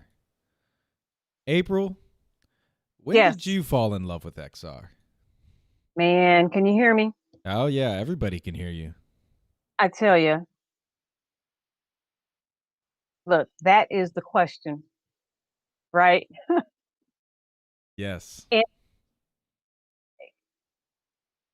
kind of like what I alluded to in the intro, it was, I was invited to speak on a panel in virtual reality. And I was like, well, it was funny because I accepted the invitation and then they're like, oh yeah, by the way, it's going to be in VR. And I'm like, well, what? Because I was like, what the heck is, what is that? People always ask me about how did you get into it? Or, wow, that's cool that you're working with the CyberXR Coalition. And I'm like, well, yeah, but I'm, far from being a guru in that, but I do fundamentally understand the fact that that ecosystem needs to be diverse and inclusive. That is primary and foundational to the work that the CyberXR Coalition does. And so nothing else, I get that very point loud and clear. Mm-hmm. So, and that was about 2 years ago.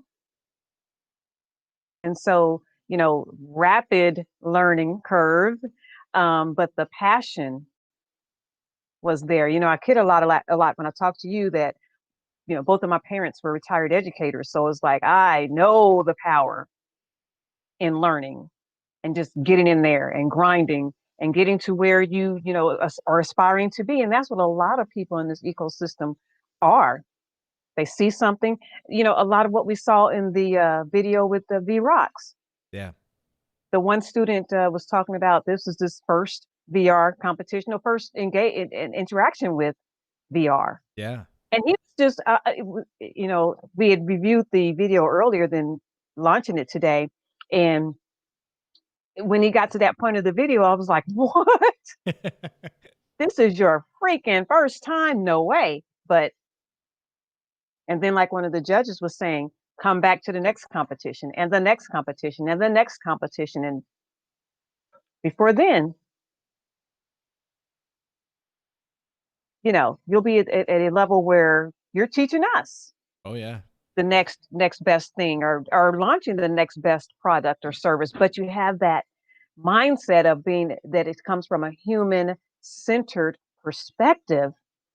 Just imagine how much more better that product or service will be. Yeah. Yeah.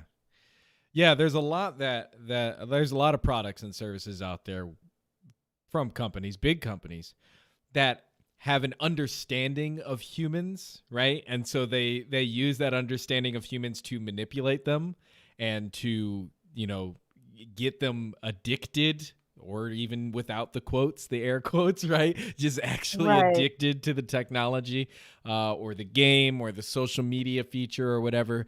But that's not human centered. That's not human centric, right? That's a human manipulation, which is not something that we really want to go to. It's almost like that old saying, right?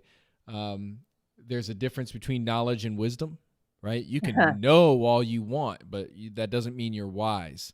And so, these companies, they can know all this stuff about human beings and what our brains do and minds do. But does that mean that they actually are wise about what is good for humanity? And it seemed to me like, listening to those kids, they were talking about having meeting spaces and private areas for, working through problems, and like a hangout spot so they can socialize, a rooftop garden and all this stuff. And I'm like, these kids get it. Like, they understand, what's like good for humanity and like human centric. Why can't these other companies do it? April, why can't they do it? What's going on? And let me set this context, because I'm familiar with VROCs, and I helped judge 2 previous competitions than this. All right. And this recent one. And I'm always left in awe. Awe with the capital AWE of the students and teams that participate. I think the first time I judged a competition, there were no female teams that comprised at least more than 1 to 2 females. There were no all-female teams where they led the project. And I was like, okay, I swear to God, the next time, because that's near and dear to me. Yeah. As an African-American female in this XR ecosystem.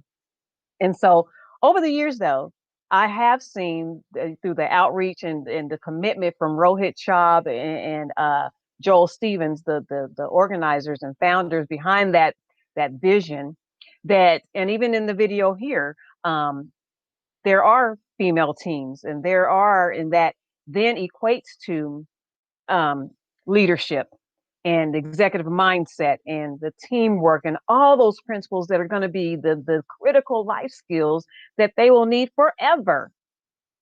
And it's so much more better that they are implementing it within this XR ecosystem and infusing also a social justice or that empathy factor in it. Yes, we're missing that point at a lot of the big techs and at Silicon Valley and areas like that. But as you mentioned, Tim, these kids are getting it. Yeah. And so I every competition but I wanted to set the context too, where, so the students are given the problem and they are given free rein to do whatever they need to do to figure it out. And each time that I judge these competitions, I'm just thinking, man, there are some freaking adults who could not even do this at the workplace now, making 6 figures, who couldn't even be on this level. And so, I mean, I'm telling you, when I leave these competitions and after being with these youth, I am in AWE, all caps, bold, italicized, and underlined, in awe of these youth. One of the teams was a part of MINDDRIVE. And MINDDRIVE is an awesome, you're shaking your head because you work with them as well. I think I drew you in. Yeah, you did. I'm not even in Kansas City. I'm not even in Kansas City, and somehow you looped me in on that. I'm telling you, when you see the spirit of youth that give me the chance and I will show you. And they always do. Yeah.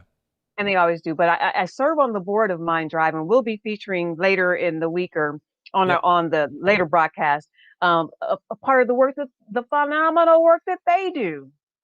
Yeah. And you know what, Tim, talk a little bit about that. I mean, I just serve on the board, but talk a little bit about your interaction with the youth at MINDDRIVE. Yeah. So I'll first say that we definitely have a video coming for them. They have done so much this year since in the last 6 months since I've gotten to know them. I guess it's been longer than that now, maybe 8 or 9. I don't know how long it's been. It's been some time. They've done so much, and we do have a video coming for them. We were going to show it earlier, but it's not working. Come later on, so go to gettingintxr.com and we'll publish that over there at some point this week. But yeah, MINDDRIVE, you know, I got in touch with them after April. You asked me to help them out with some Minecraft stuff because they were trying to move from working in the garage with the drones and the electric cars and all of that, and they had to move into something online because everybody was in quarantine and lockdown. And so, you know, I started working with them on this Minecraft stuff. And I'll tell you, like, when we first started off working together on Minecraft, there were a few students who were, you know, they were interested or they were excited or they already knew everything about Minecraft more than even I know. But what was really cool was to see, after I met with them a few times and got into some video calls with them and everything, to start to see some of these kids and it click in their mind like, oh my goodness, like this isn't just a video game. I can use this as a development platform. I can explore my creativity. I can do video production if I want to, and I can learn how to put together a team.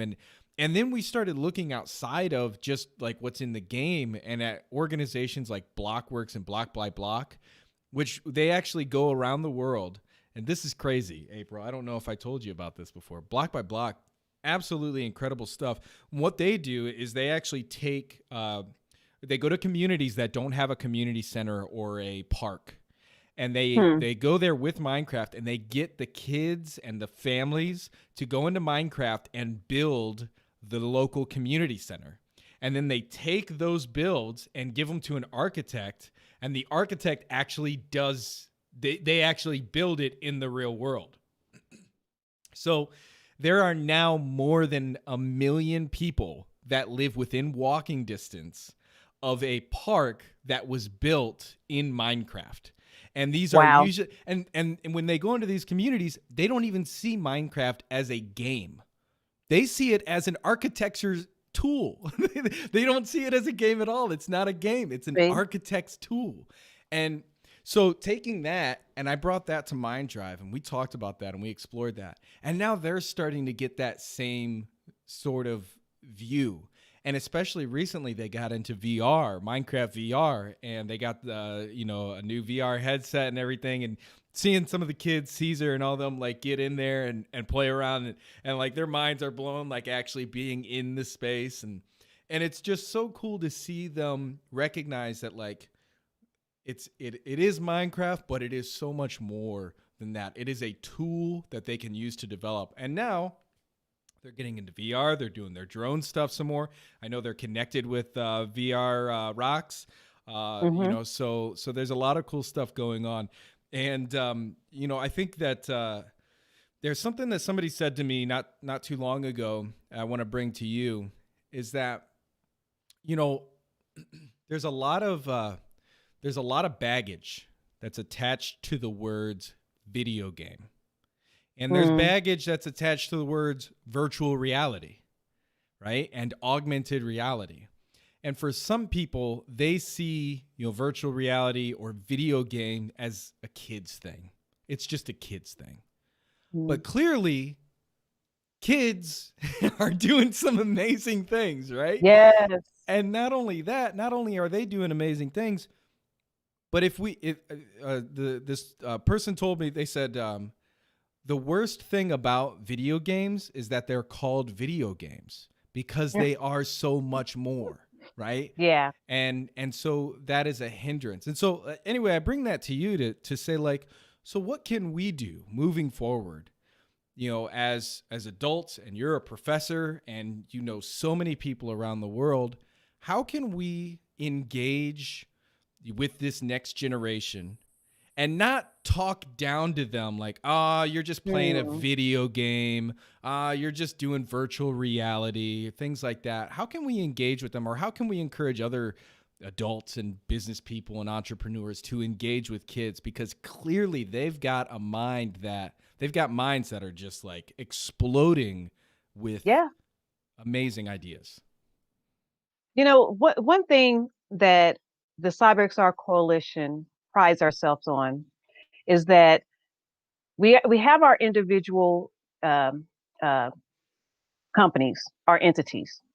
Some of the founding members are individuals, some of them are nonprofits, some of them are for-profit organizations. And we bring that collaborative effort to the table every time we work on a project or initiative, or work on launching our next piece of research. But more importantly than anything is that we take it from a global perspective. And I know I lose a lot of people when I say that, because, we have community issues here, outside my block, in my neighborhood. I understand that. But just as we saw with the recent racial injustice and people speaking their minds and going to the streets about that, the incidents that have happened were not just American issues. They were global issues. Yeah. People were protesting everywhere out of a racial injustice that may have sparked in the US, but they feel that pain, or that ripple effect is felt globally.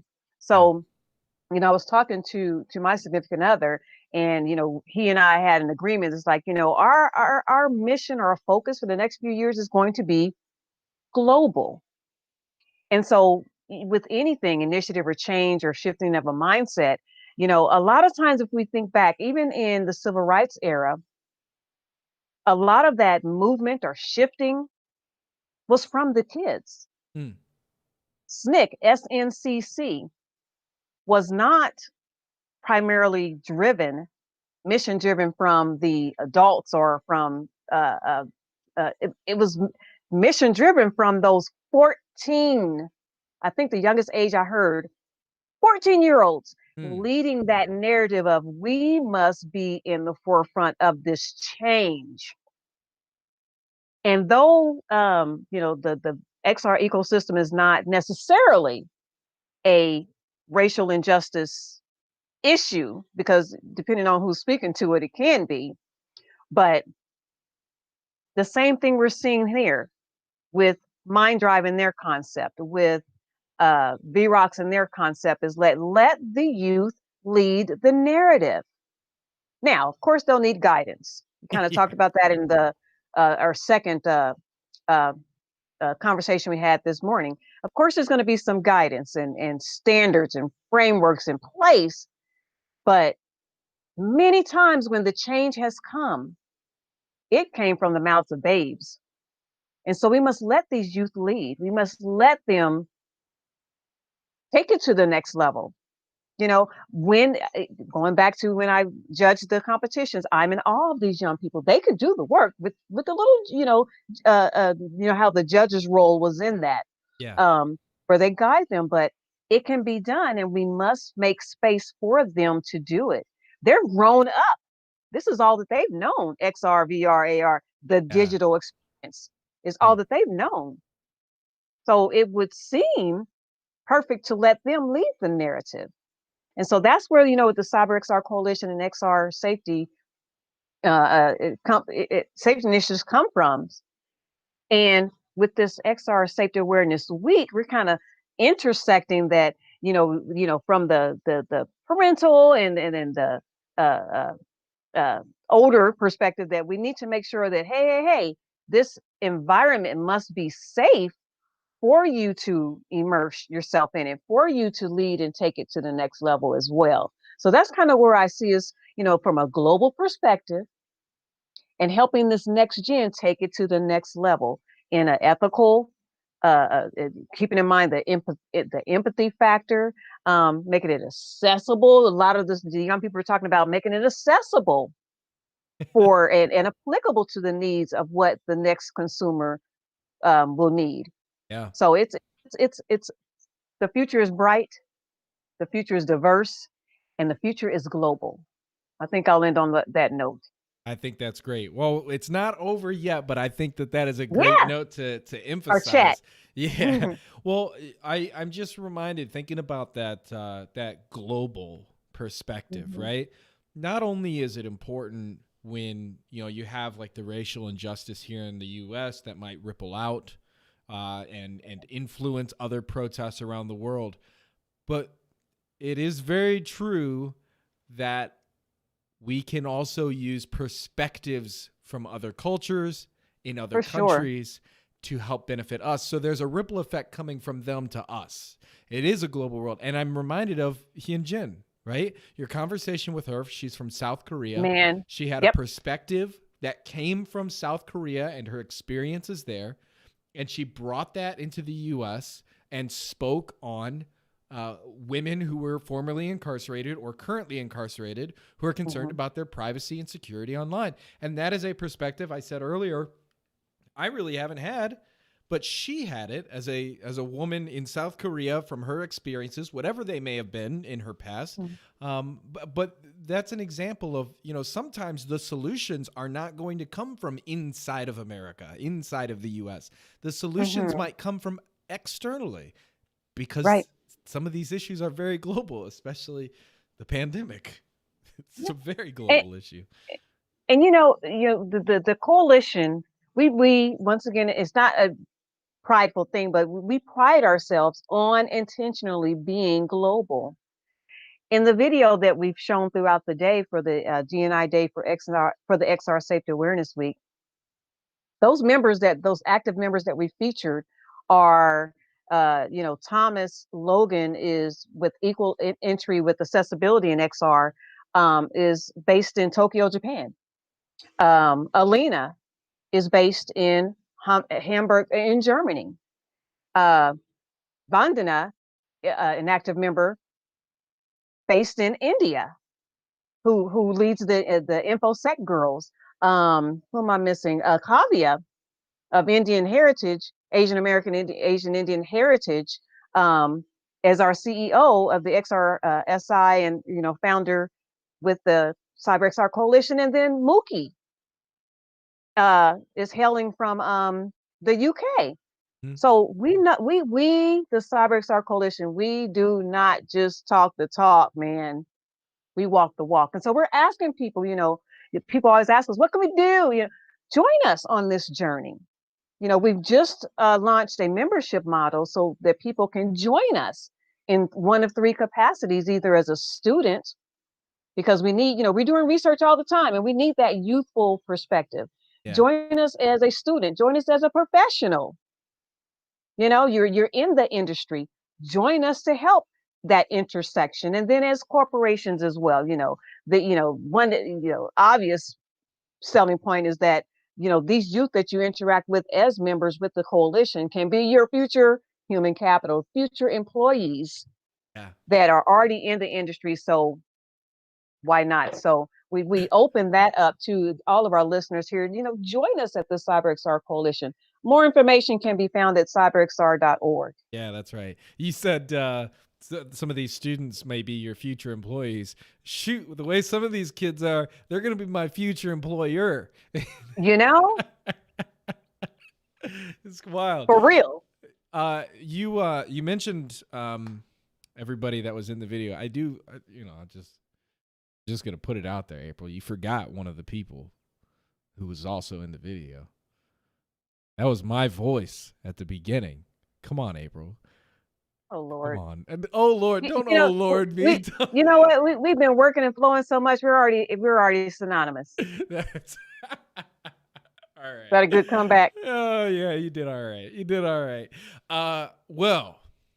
We actually have 10 minutes until our next segment. So we still got to spend some more time hanging out a little bit. Hey, let's do this. Let's do this. So I got a question for you.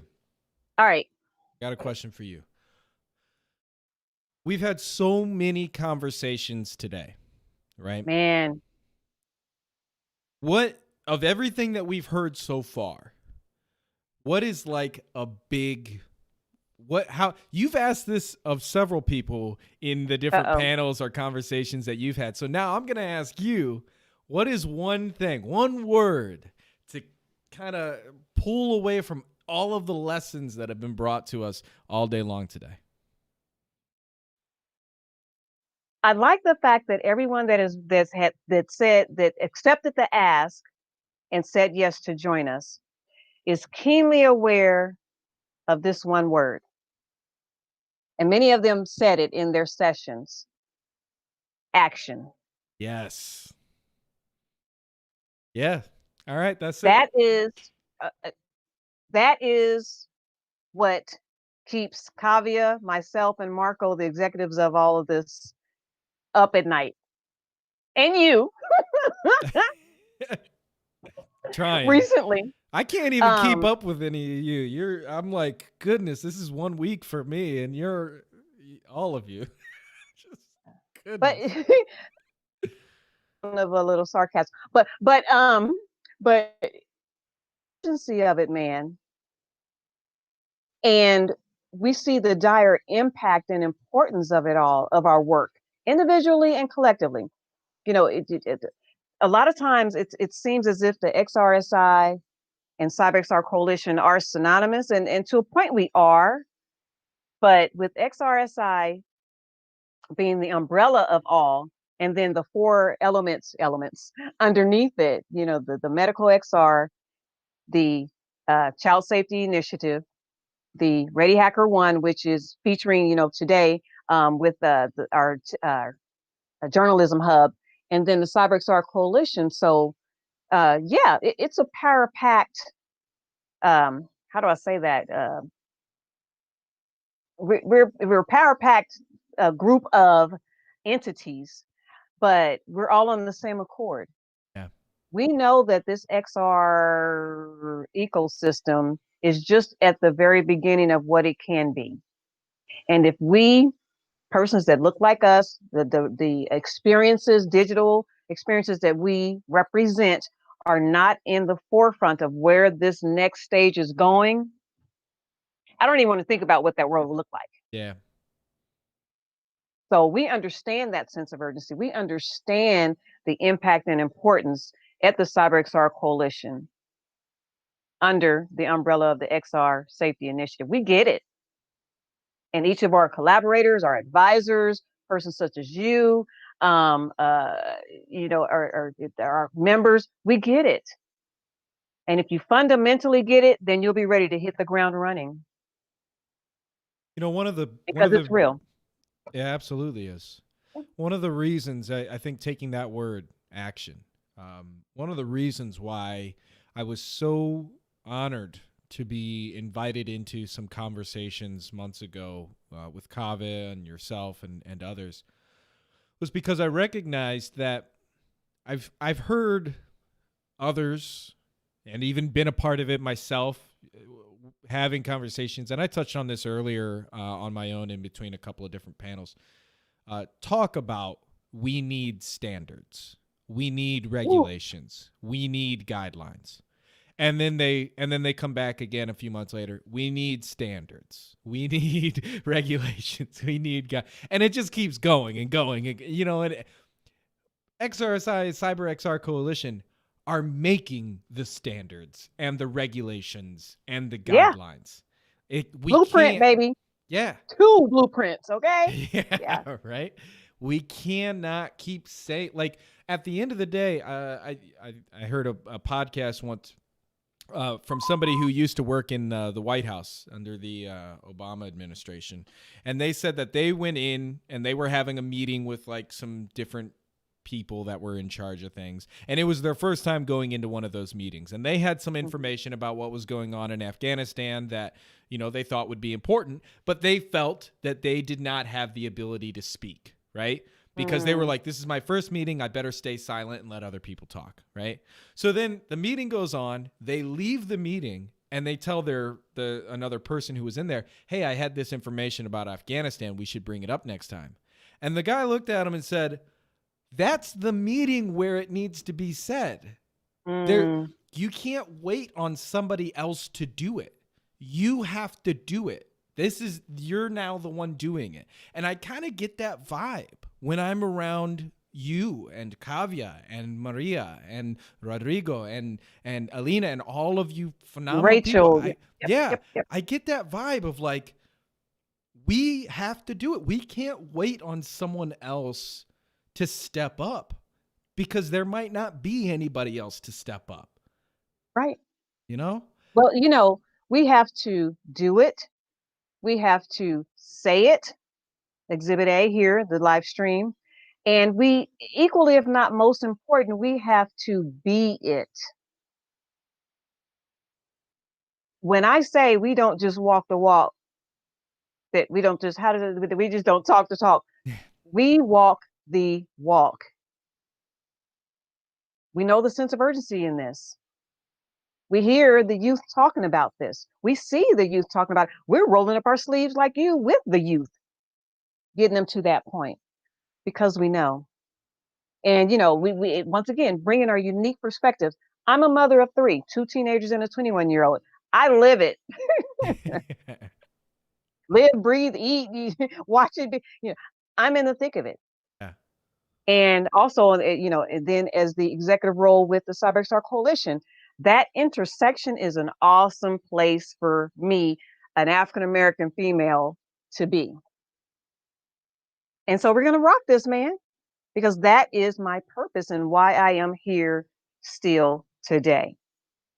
And I fundamentally understand that and honor that role.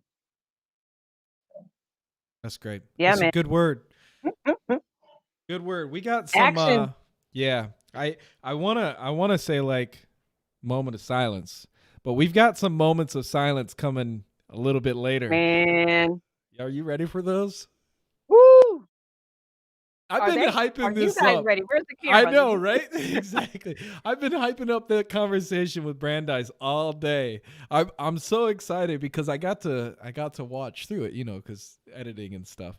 And I'm like, tell the story. Tell the backstory because it's funny. Oh, what with when you were taping? I had to record. Yeah. Goodness, I had to record a couple different interviews and conversations at the same time. So I had April and Brandeis on the laptop behind me, and I had another conversation on the screen in front of me. And every so often, I heard some yells or some very passionate talking, followed by silence. And I would say like, ooh, something just happened. So I had to turn around and go check on it. And oh my goodness, it's a great conversation. I'm really, really looking forward to it. I think that talk needs to be heard by a lot of people, including myself on repeat, you know? Yes. It's very important. And all of these conversations today have been very important. And I'm looking forward to the next ones. And that's it. April, look at that. We just filled in a half hour, just you and I chopping it up a bit. I've enjoyed this. Thank you for all you do. Real talk, man. Yeah, it is. Can't beat that. Nope. Not at all. So we're going to see you in what? We're going to see you in just a couple of minutes because you're in the next panel. But we're going to see you in like an hour and a half in AltSpaceVR with Rosario Casas. Yes. Excellent. Talking about the Latinx experience in XR. Powerhouse. Yeah. And lovely Rosario. Yeah, I'm excited for that too. I will also be there. I'll just be a cameraman, but we'll get to see you and Rosario talking in there. And I want to invite everybody who's listening in and watching in. If you've got AltSpaceVR, you can go on there and look in the events, and you can find it, or there's a link at gettingintoxr.com. You can click on that link and go to the event and enter that space to actually join April and Rosario for that conversation, right, in real time. And if you don't have AltSpaceVR, it's free. Get Windows Store, Steam, wherever you need to go to get it. You can get it. You can use it on a regular computer, 2D flat on your screen, or you can get into a VR if you want to. So, April, thank you very much for chatting with me for a few minutes. It was my pleasure. As we introduce and go into these next few. Yes. So up next is August Matlock Carter. Do you have anything you'd like to say to warm us up before we jump in there? You know, what I'm learning more so as I get into and expand my knowledge base of XR is that it is about the experience. And so each one's individual digital experience. And so that's kind of what August is going to talk about, from the experience in XR and spatial computing, how that all intersects in that XR community, XR ecosystem. That's awesome. Well, I'm looking forward to hearing that, and I look forward to chatting with you again a little bit later, April. Yes. Enjoy the next session, everyone. Thank you. Bye, April. Bye.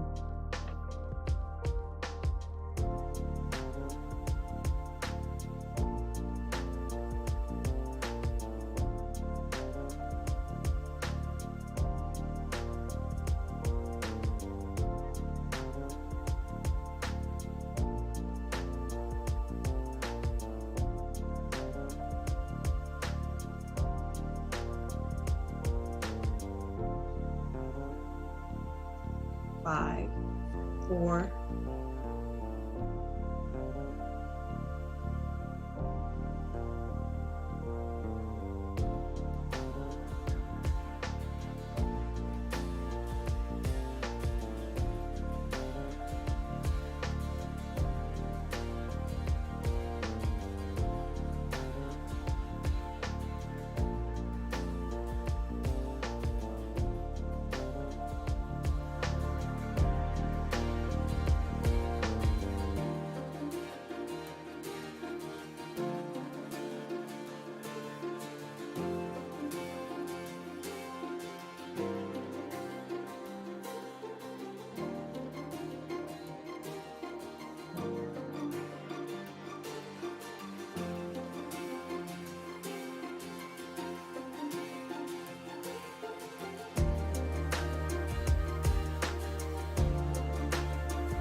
I'm excited.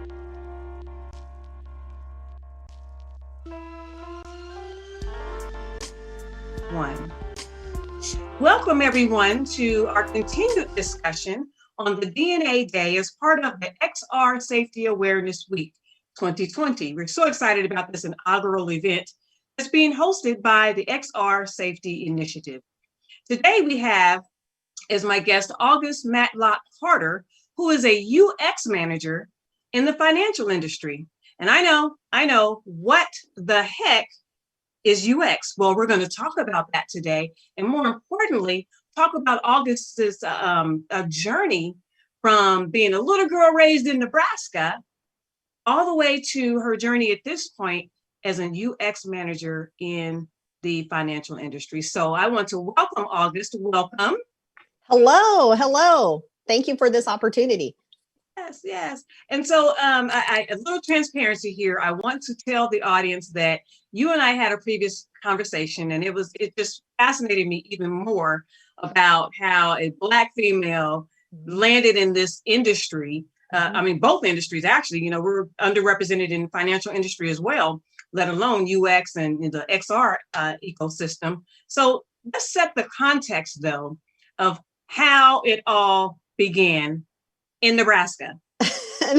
Great segue. Let's start there with Nebraska. We lived, both of my parents worked. And at that time, not to age myself, at that time, I was a kid that would walk to my nearest elementary school and had a lot of friends. We would play outside. And so, of course, you're around people. And let's just say I was not the best student. And thanks to my father, he found a tutor. And believe it or not, the tutor was a cashier at a local grocery store right around our neighborhood. And, with that set the tone, we weren't rich in regards to income. So both of my parents worked 2 jobs each. I was a latchkey kid. And so a lot fell on me, to make sure I made it home safely, make sure, I at least either prepared dinner. I learned how to cook at an early age, and I tell my son that all the time. But my parents looked at me to say, hey, get your chores done and your homework done. So when my dad met this cashier who shared her story, she had an education background. She also tutored. So as you mentioned, April, we'll talk a little bit more about UX, but here's where it all ties together. He introduced us, and she put me to work. And I was from elementary to junior high, and this is how close our family was. She would meet with me. She would ask me to read out loud, but she also introduced technology to my parents and to me. I really didn't know more about it. And once again, to date myself, she told my dad, hey, here's an industry that's coming up, and we have to teach her or give her an environment to where she can type. So in my eyes, or in my dad's eyes, as well as my mom, it was like, why? But they were all for it. So for Christmas, my parents purchased me a Tandy computer, and I can't tell you what model. It's from, it's old, right? But that is when you had box-like hardware, right? Floppy disk. Yeah. And I had I remember a small monitor. My parents couldn't afford a monitor, so somehow we were able to attach it to a computer, or attach it to a TV. I'm sorry. So I saw this. I'm like, whoa! And there was this thick book, and as part of the intro, it was "Hello World," and that should tell you what I was dealing with here. But through that and through her, and the connections that my parents were able to afford me, that was my introduction to technology. And she guided me along the way. Of course, as you mentioned, Omaha, I decided, hey, college, I know where I wanted to be. But I would say I started off with biology. And I don't know if I mentioned that or not. I said, oh, nope, I'm going to become a doctor. So I went to school with the intent to become a doctor. Yeah, luckily I had a nice department chair that said or questioned me, are you sure this is the career that you want to be in? And so through that, I made a change. And I don't think my parents were happy about it. But I did tell my dad, hey, I think I'm going to look into technology, computers. And he said, really? What can you do with that? Wow. Mind you, this is the early 90s. Right. So a lot of what we have today was not made available. So there was a lack of information where you could go with this. And so, through my trying to convince my parents, like, I think I could do something with this. They trusted me, and I appreciate that. So I did attend a historically Black college in Missouri. And through networks again, my junior year, through a friend who already had an internship with the state, he pulled me along. And that to me was important. I appreciate that. So during my senior year, I interned in a technology department. I had a great manager who said, you know what, you can do more. He was just throwing things at me. And once again, school will only share with you so much. Right. But when you're in that physical environment, it opens up your eyes to what technology, than what you've learned. Right. Right. So I was working, to date myself again, I was working on databases. I was actually opening up computers, right? I was updating memory. I was, and it was just fascinating what I could do. And I was also installing network cable. I was working with servers. That was something that, once again, I didn't think I could do. And there's people who saw me and even questioned if I could do it. Wow. So I have some history behind that. Luckily, I had a manager who I could say he was very authentic. Mm-hmm. And he did not, let's just say he did not mince words. Yeah. And not only did he show me the way, but he also was very transparent and realistic. So I was traveling throughout the state installing computers. Wow. And he would only send me to certain cities because of who I am as a Black woman, as well as a woman. Right. And so, and he told me that. And I was like, what just happened here? I can't believe what I'm hearing. Right. Yeah. So I shared it with my dad, and he was like, yep. And it was hard for me to understand that. But after a while, I had some great mentors, and my manager said, keep on doing what you're doing. Yeah. And so, and August, and I just wanted to chime in that, the audience today is varied, but I do know that we have some big tech organizations that are watching and watching from a standpoint of, we want to learn more about the intersection of D&I and big tech.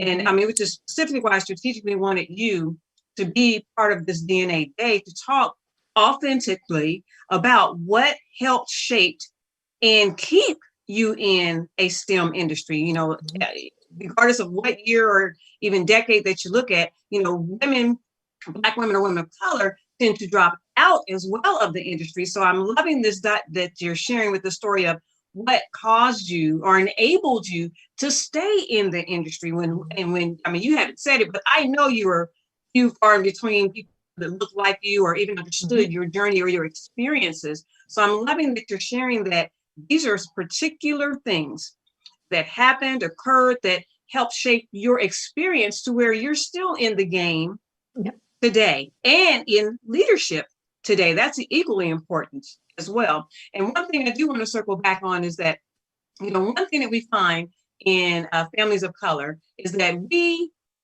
make a way. And you talked about that with your parents, though they didn't know, they ventured out with you to a certain extent and then chose to support you. And those are profound, pivotal moments, not only in persons of color, but, within your own personal ecosystems, or, you have to have those cheerleaders or what have you to help shape positively your experience, especially as a person of color in STEM. So I want to also talk about or kind of bring the conversation forward. So you are in management in the UX industry. For those of the audience that may not know what UX is, or the importance or the impact of UX in the tech industry, share a little bit about what is UX. Oh, no, great. So UX is really, it means user experience, right? And it's all about human behavior. What drives us? What motivates us? It's learning, it's understanding about why would a person use a product? What is their cause? What is their goal? And when we say product, it could also mean services. So UX could mean what is usable, what is useful, desirable, what is accessible. And that's another key word I want to throw out there, because we hear accessibility a lot, particularly within the last couple of months. So that to me is all around UX, and UX has been around for years. And, you know, we're hearing about user experience because of technology, but when you think about the products, when you think about the services, you know, marketing and product companies have been doing that. So for us, I'm just taking it up a little bit, a notch here, because I've been in the technology, you know, industry for a while, or technology field for a while. So, you know, I'm just taking that from a point of view of what are users trying to accomplish with products, and particularly around digital products. What are we wanting them to find useful? So that is what UX is. Right. So it's about experiences, and kind of the other underlying theme for this day and this week is safe digital experiences. I want to talk about how you, well, the importance of the intersection between that, though. So you are a African-American female in this industry. How important has it been for you to share or interject your experiences when you've been on projects? Meaning, a lot of times when big tech or what have you is trying to launch or release this next big best thing, you know, a lot of times there is an accessibility or an exclusion factor to, you know, this next best thing, where yes, it's great, but we you know, it beckons that developers and persons in your arena of UX and UI have to go back to the table to figure out where did we go wrong. You know, when we think about AI, when we think about machine learning, when we think about the data sets that have to be considered in factoring of from beginning to end of a launch or a product, how important is your role or the digital experience in that process? So for UX practitioners, our role is to really be advocates for who we're developing the products for. So if that means, you know, we're in the middle of a meeting and yes, we're coming up with a great idea, we have to, I would say we have to be the ones to say, pause, how might this benefit a person? Why are we developing this for a person? What is the goal? What is the intended behavior? You know, for some people, when they hear those types of questions, to those it may seem, oh, you're slowing us down. But at the end of the day, it is someone that will be utilizing your product. And if you can't answer it, what makes you think a user or someone, a human who's interacting with your product, be able to answer that question as well? I think with anything across peers throughout the industry, you don't want to receive that negative feedback.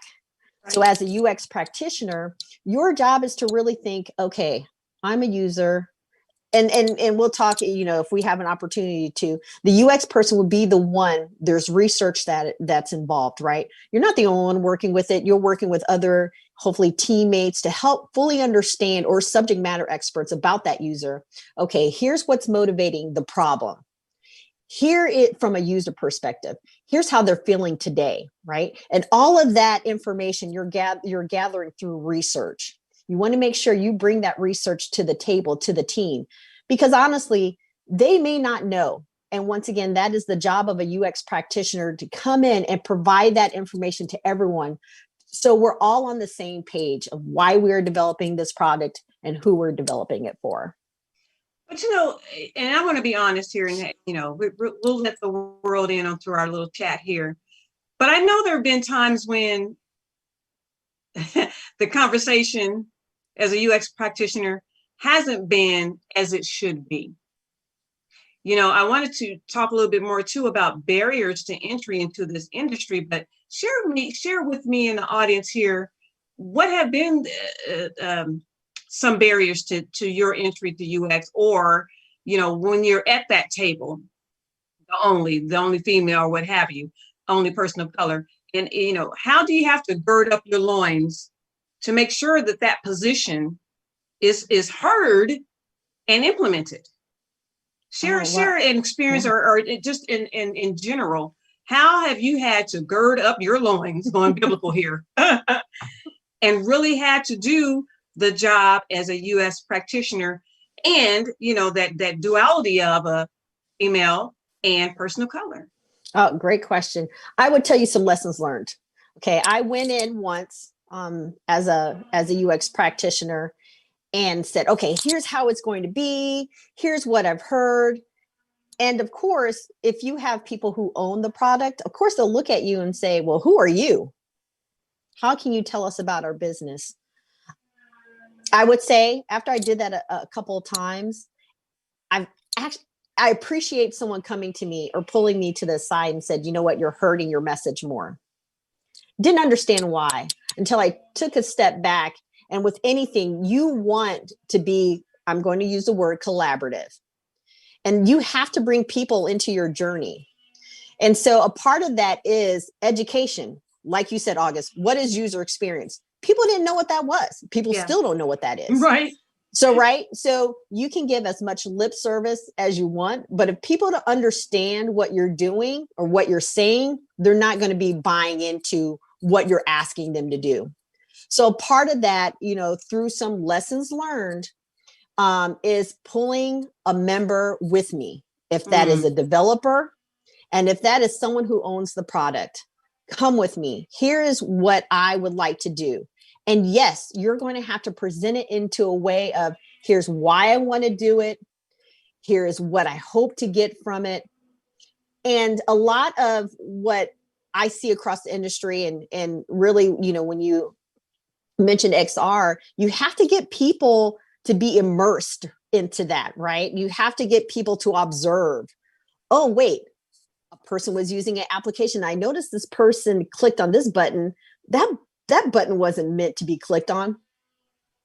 Okay, so a lot of UX is really getting them into the shoes of a person. And so you have to bring them into your journey.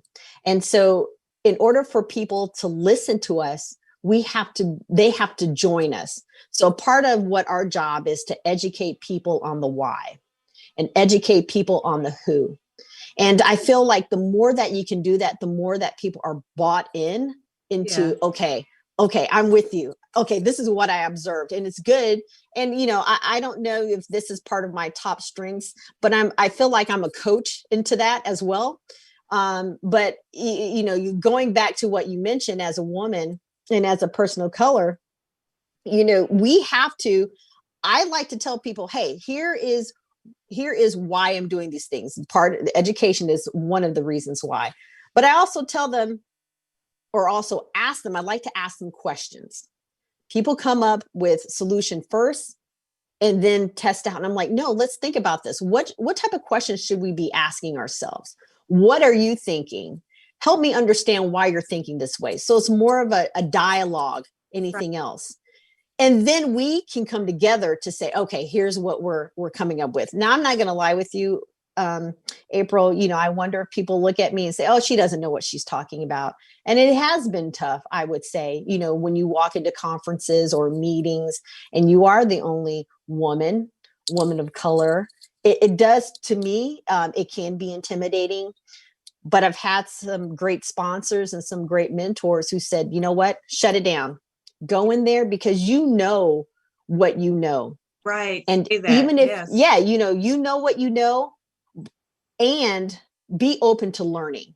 And I appreciate just having those sponsors or mentors just guiding me along the way. And that's something that I hope to replicate as well. For sure. For sure. Now, I want to kind of flip the script. And because I want this to be an authentic chat. And I really want not only big tech, not only the females, not only those in the industry to come away with something more than just, oh, wow. Tell me about some missteps though. Because I mean, you've talked about the good parts, and I love that, and you know the sponsors, the mentors, and you know where you learned afford it to skip the beat, and you hit it on the head. But you know, share a point in time that was pivotal for you, where you almost was like, this may not be the industry or opportunity for me, or something to that level, where it really challenged your perspective and purpose and even passion of being in this UX. And how did you get over that? Oh, wow. You know, Rachel, right there, the missteps. Yeah. I'm deliberative. So I'll think of A, B, C. I have all kind of options already planned out. So not taking risk, to be honest. I waited a long time. It's that fear of being uncomfortable, right? It's that fear of, it's that imposter syndrome. Yes. You know, I didn't want, it was how the perception and feeling like I failed. However, in looking at other industry leaders and looking at my peers, one thing I've noticed, a common theme amongst them, even as leaders or as practitioners, is experiment. If you fail, wipe it off, learn, keep on trying. Right. If it fails again and you're thinking, why am I doing this? Okay, why are you doing this? It's okay. And that is where, once again, I did not allow myself to fail. I felt like I had to be perfect. And going back, thinking about authentic, once again, you know, I have an undergrad degree. I have a graduate degree. I'm thinking, oh, I need a lot of certifications for people to take me seriously. Yeah. Yes. And okay, August, what are you going to try? What risks do you want to take? You know what? Hey, take a course, or, you know, yeah, go for that certification. If you failed, keep on going. And I have tried many things and I have failed in many ways. Right. But it's the fact that once I try, and that's like coding, right? You got to code and then you test. It's not going to be perfect unless you're the perfect coder. Right. but once again, it's okay. I'm okay with failing. And just as long as I'm learning, but it took me a while to get to that point. Right. And that's where I wonder if I, you know, missed out on some opportunities because I was scared of failing in front of my peers. Once again, telling myself a story of how I will be perceived. But at the end of the day, it's okay. Do I feel good about myself? You know, if I failed 5 times and all of a sudden the 6th time was the best, what have I lost? Right. At least I tried. And so that's something that I'm trying my best to share with my team, is that, hey, if I'm transparent with you, you know, do the same. Don't be afraid. We need to tell our stories, because at the end of the day, I think, as you and I mentioned, we learn from other people. And so, yeah, I would tell you that has been one of the biggest mistakes, is not taking risk. Well, August, you actually answered the final question that I had about, we hear this representation matters, but I want to close with asking you this final thought of, why does representation matter in UX? That you know, you are a UX manager in the financial industry. Why does UX matter? Why does representation matter in the UX industry? Oh, wow. You know, I'm going to look at both from a user and from someone who is behind the scenes working to deliver something that is useful. I would say from behind the scenes, UX matters is because, once again, we are developing products that is intended for someone to use in a safe way, in a way that makes them feel good, in a way that makes them get things done.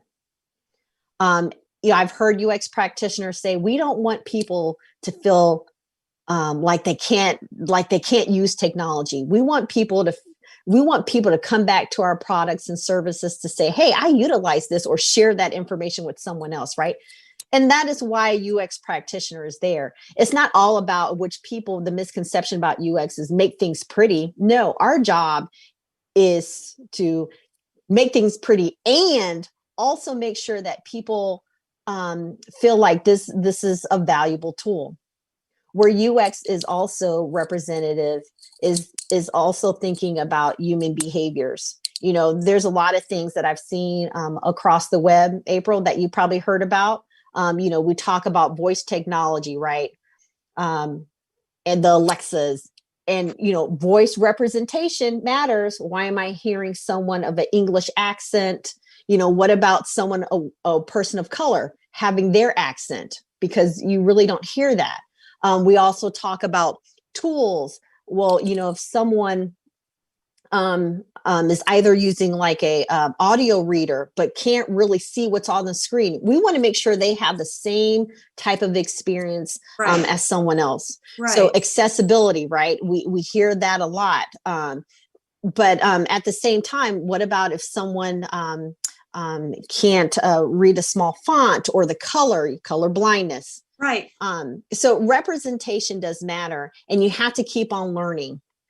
Because people, their behaviors are changing. And so we can't keep on developing products like we did 10 years ago. You have to constantly change. And that's why it's important that we also have this learner type of attitude, that we keep on learning, particularly as a UXer. That's why research is very important. Yes. Either through data, which is great, and we should also be looking at qualitative data to also give us some information to where we can share it with the team so we can help make better decisions. Exactly. In August, we could go on and on and on. I love talking with you. I knew this would be one of the most interesting interviews I've had for the D&I Day. But we have to end, but I want to thank you, August Matlock Carter, UX manager in the financial industry. I want to thank you so much for your insight, for your candid conversation and authentic engagement during this particular session of UX and diversity and inclusion. Thank you, August. Thank you, April.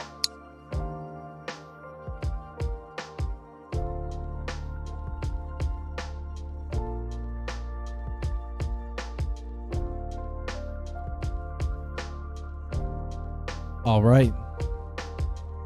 That was August Matlock Carter speaking on her experiences, and that point about imposter syndrome. I think, you know, it's been heavy for me in my life, but I know that there are many people that is going to speak directly to. And I hope a lot of people hear her story and can be encouraged by it. We're going to move on now to our I believe it's our last pre-recorded fireside chat with April, Boyd-Noronha, and Brandeis Marshall. And then right after that, an hour from now, we are going to hop into AltSpaceVR with Rosario Casas and discuss representation of Latinx in XR. So enjoy this next conversation. Get your popcorn.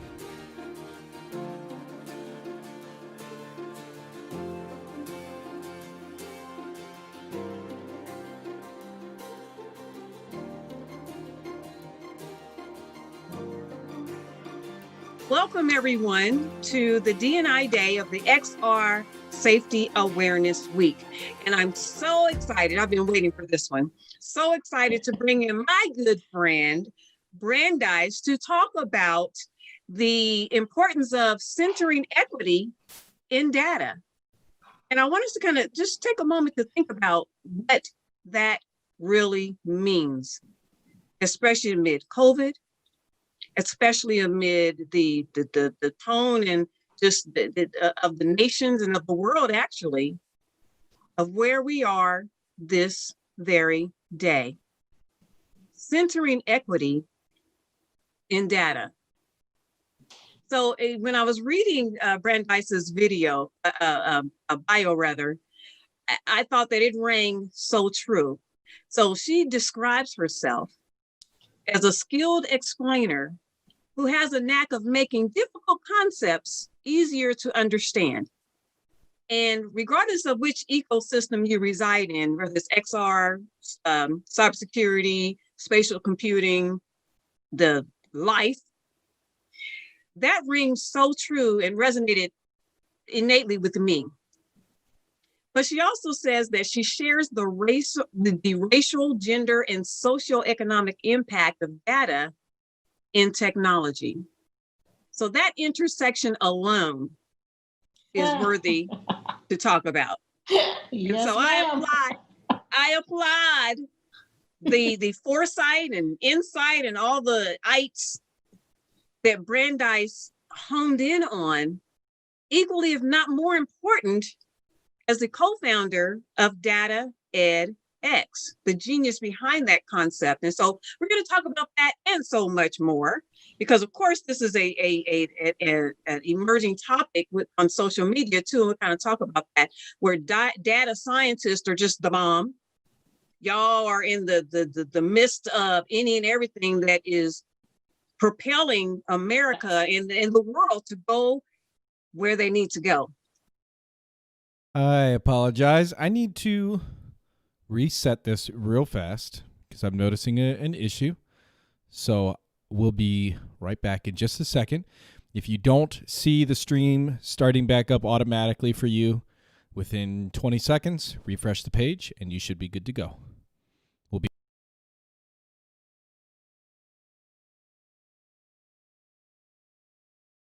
And there we go. We should be good. Enjoy. Yes, we're in the thick of it. In the thick of it. And so this is like, I prep Brandeis saying, this is a girlfriend chat. Yes. And we're just inviting the world into this sphere to join us. So join us. Join us. Yes, I'm so excited to have this conversation with you, April. I think this is a very good time to start talking about the impact of data and how it works and how it doesn't work for certain populations. The populations do look like you and me, and the fact that you and me are having this conversation is rooted in so much intensity and importance for the world to see. So let's go. What are the questions? Let's have at it. and because I didn't know where to start. You know, I was excited, so I had to do my 10, 9, 8, 7, so I had to calm myself down. But Right. let me just start with this, because I know that there are persons in big tech, executives and professionals and people just that they're like, what's XR? Just click on this button just to see what's going on. So we have a far extreme from the of depth and width of in our audience today. But let me start with, as a data scientist, do you see that there is a sense of urgency for tech culture to embrace centering of the data? Yeah. There is an urgency to center the data-drivenness nature, but not necessarily centering data just informing what are the next steps. So what I mean by that is that people want the data to tell them what to do. And that's not what happens. What happens is we tell the systems what data we value, and the systems regurgitate that back to us. Mm-hmm. So a lot of people inside of tech are just now having this sort of reckoning on a global scale. Before, it was just a number of us that were just saying, hey, there's an issue. This technology is harming this population or that population based on race, gender, class, or any other ism that everything that is not white, right? Let's just be real. Everything that's not white is what I'm talking about. And I could go into a whole soliloquy about what is white, because it's not just the melanin hue that you have. Some people who are even more, have darker complexion than me, consider themselves and identify as white. Right. All right, but I'll put that aside. But what is happening inside of tech is that now, because tech is so pervasive, and that is including all of the spatial and XR type of computing, now we're blending the physical world with the digital world, and it is pervasive everywhere. So everything we do today is somehow interfacing both our physical and our digital worlds. And XR is the intentional mashup of the two. And so now we have questions that need to be answered that have yet to be answered. They've been pushed aside. So if you are going to have racism at scale, meaning an algorithm that automatically says that my complexion or your complexion is somehow criminalized, then what will happen inside of an XR system? Those are ethical questions. Those are people-centered questions. Those are humanizing what is the impact of data, right? So these are things that tech has not dealt with because they felt like they didn't have to deal with them. But now, as there are more and more emergent technologies like XR, like ethics, which ethics, I have an issue with that term ethics, because it kind of makes it seem as though ethics is an afterthought to technology, but it really should be baked in and integrated in. That's why I focus on equity inside of data at X. Anyway, I don't want to get ahead of ourselves, but I just want everyone to understand this framing is that tech has put aside the human component in the spirit of trying to do things at scale. And those things at scale is not just optimizations. Those optimizations are also oppression. Those optimizations are also racism. Those optimizations are also sexism. Those optimizations is also classism. Those optimizations are also gendered. And so we need to have these conversations. We need to bring in people who are the crusaders of data justice in order to make sure that we are doing the right thing by as many bodies as we can, not just the white bodies. Right. Come on now, let's go. Yeah. Let's say something. Moment of silence. Okay. As you know, and even as innocently as the holiday season is amongst us, and a lot of parents will be either coerced or be joyful in buying the latest, best, and greatest head-worn devices and the technology advancements that are being released and launched and just in time for the holidays, and without much consideration for even the safety component of that. This is XR Safety Awareness Week, so we cannot not talk about that component as well as the safety in the data. I think about when we're looking at the intersection of this all of, redlining occurred, 60s and what have you. But, what is synonymous with the redlining or the implications of bias in data and algorithms in this state and age of time? I think about as data is propagated and calculated and maintained and blah, blah, blah, where's that data going? And what good use is that mass amount of my darn data going, and how is it being used? As I put on a headset and enjoy a movie or interact in a room, the data and the amounts of it that is being recorded, we're not even the average user in this XR community is not even thinking about the impact of that. Right. So there has been an erasure, an erasing of our personal privacy. And that's what you're hitting on, is every time we're engaging with the digital system, it is recording, it is logging in, it is taking note of our interactions with said systems. Yes. Literally taking note. And that could be numeric, it could be video, it could be audio, it could be a combination of all of those things. This is how XR is this mashup I said earlier, right? Because there is this physical movement that happens. Our eye gaze. And our eye gaze, exactly. Eye tracking is important technology that has happened. But let me back up a sec, because people think of data and they're like, what is this thing that's in the air?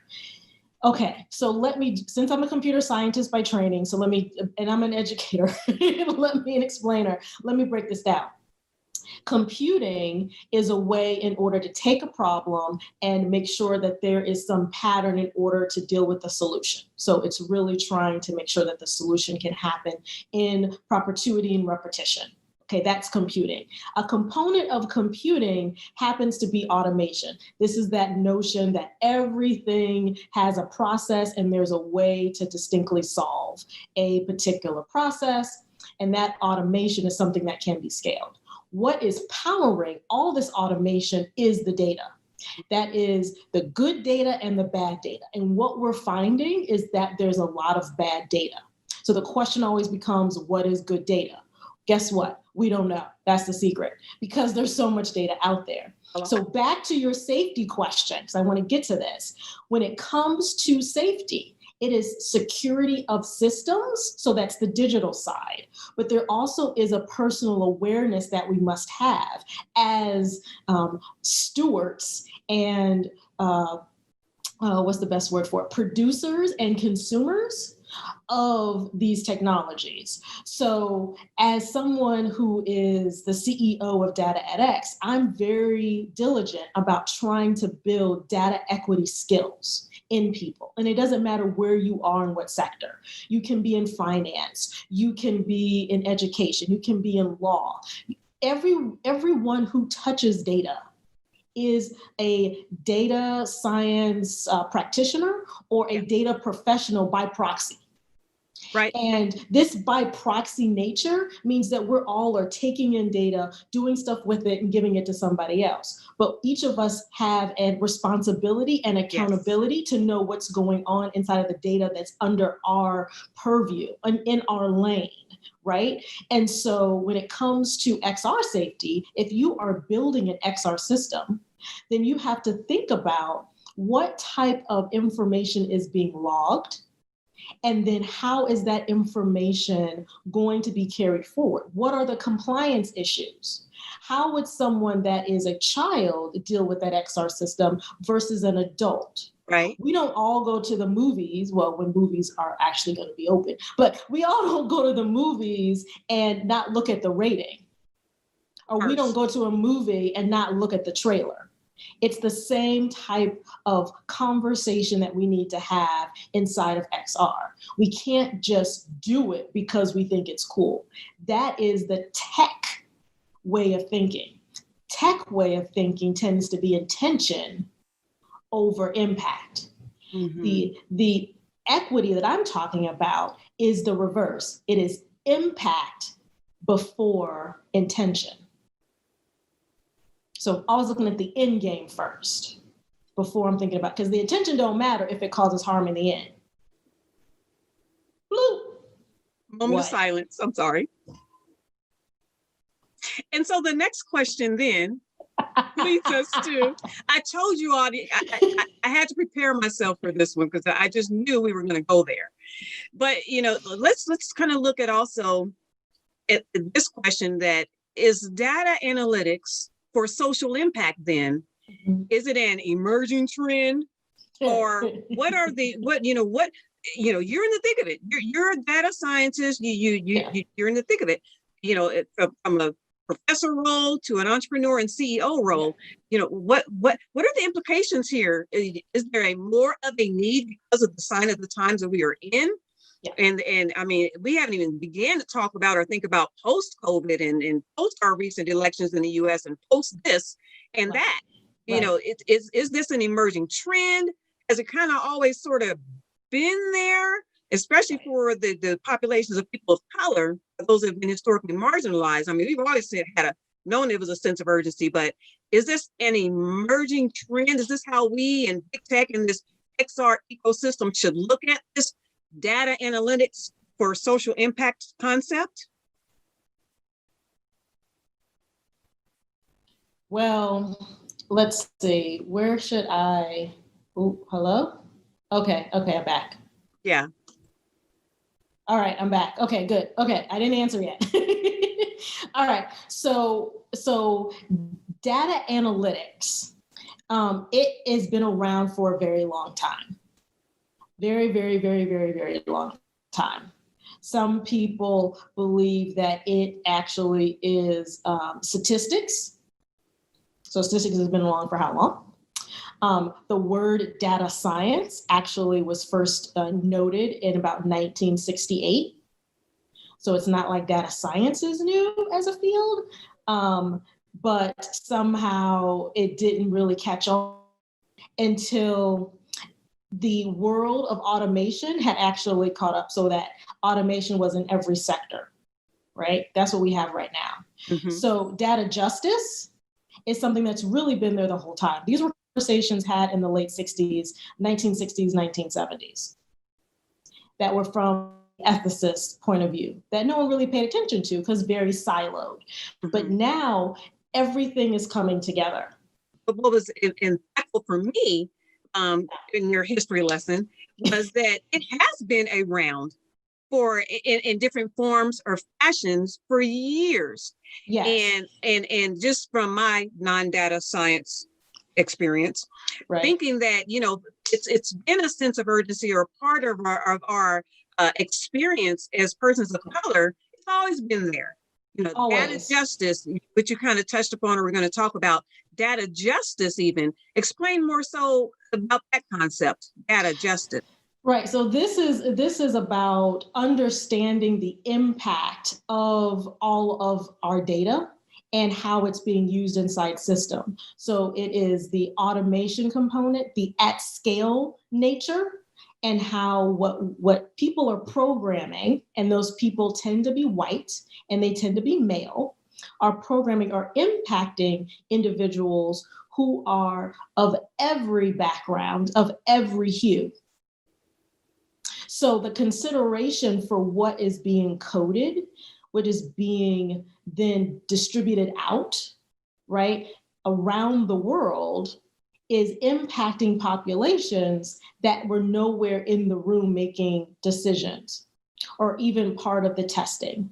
Mm-hmm. Right? So there's plenty of examples from facial recognition, from deep fake technology, from even hiring protocols. And most recently, there has been a number of questions about what people are doing inside of this now COVID era when it comes to hiring and whether or not there should be video interviews. And what does that look like to look at what is the facial expressions of a person? So of course, people who are darker complected, their facial expressions, the algorithms come out to sense that those expressions are more aggressive than maybe even intended, right?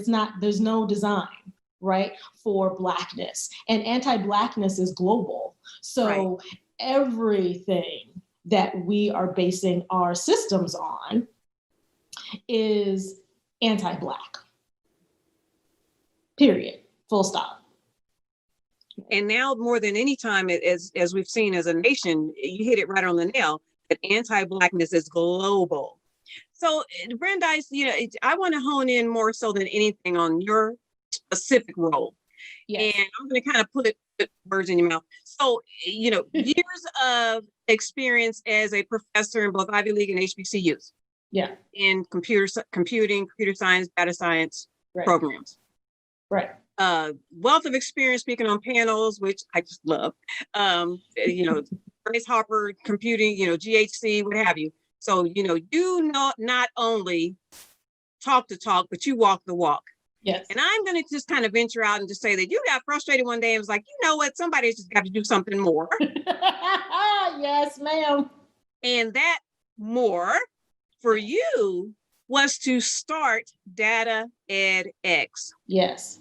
And let me back up a minute too, to kind of set a more of a context to, you know, when you did that, prior to a lot of the buzz of what's on social media now, you know, and I've always thought of you as kind of a guardian of this XR data ecosystem. Yeah. Meaning, even, you know, bringing it to full circle, even in my world, where when I think of the guardians of all this, I think of the founder of the XR Safety Initiative, Kavya Pearlman, who at the top of her game my sister was like, I got to do more. And her more, after leaving a big tech as a CISO, amidst differences of opinions, we'll just say that, where she launched the XR Safety Initiative. Yeah. And we are here today, 2 years later, having this fabulous conversation. I think of Guardians as Timnit, formerly being the keyword, formerly. Of big tech, and recently with the social buzz with Google, yes, doing her more. Yes. And we've yet to see what her more is going to look like. Right. And then even bringing it full circle to this here and now moment, speaking with the fabulous Brandeis about what your more is in launching Data Ed X. So share with the world, yes, how that came about, and where you are at Data Ed X is now, and where do we need to go with this? Because this is with you. Yeah. The CyberXR Coalition is with you. Thank you. In this journey. So Brandeis, take it away. I'm going to sit here and listen. Get your notebook out and write some notes. Right. Or your favorite app. Sorry, I'm sorry. I got to still stay a little tech for you. So thank you so much for that, because I consider myself a 360 data explainer. And the reason why I have more is because there is so much to data. Like, how do you even consider if you are in data? And I alluded to this a little bit earlier, but I wanted just to emphasize this point. If you are touching data, you are in data, period, full stop, no matter what sector that you're in. So my more became, I wanted to make sure there was, I think, two things that bubbled up to the top for me. Number one is that we need to have an education around data that is inclusive. And that's intentionally, purposefully inclusive. So what I do is I do talk about, to me, the origins of data for at least the Black population is Ida B. Wells. Woo! So I'm going back. Yeah. All right. So if you don't know about Ida B. Wells, check her out. She was a data journalist from the late 1800s. Her work, called The Red Record, is the foundation of the NAACP. Mm-hmm. That is foundational work of that, and many other that came out in the early 1900s. So, and that's in the United States. Yeah. Now I know that there is a lot in the Black diaspora and the African diaspora, but I'm just telling you, for Black people inside the United States, Ida B. Wells is my starting point. And then we can go forward in history from there. We don't have enough time for all that, because that's a whole lesson. Talk about race and data. But that's the first thing. We have to have an inclusive data type of conversation and pedagogy and practice and education. That's number one, because I have to see myself in the conversation, and the people that I talk to are people like you, April. They are in the workplace, many different types of workplaces, government, academia, corporate, and they're already received their training formally. They already got the degrees. They did the things, right? And then data comes in and they're like, well, how am I supposed to learn this too? So it's that other focus is the informal nature of education. It's not just about grading papers and receiving a score. It's about the application. How do we now take the information that we know, turn that into knowledge, and make that knowledge our wisdom, so that we can do well moving forward for yourself inside of your own career trajectory, or for the larger organization, or for yourself as an individual. So you might decide, I really like this data stuff. I want to do data stuff in this sector instead of for this other sector. I want to help people do that. And most of the people I want to help are people that are Black women. So the second part is that help of Black women in data after they received all their degrees that they want to receive. It's that informal data education. And I want to make sure it's still rooted in culturally competent pedagogy. Right?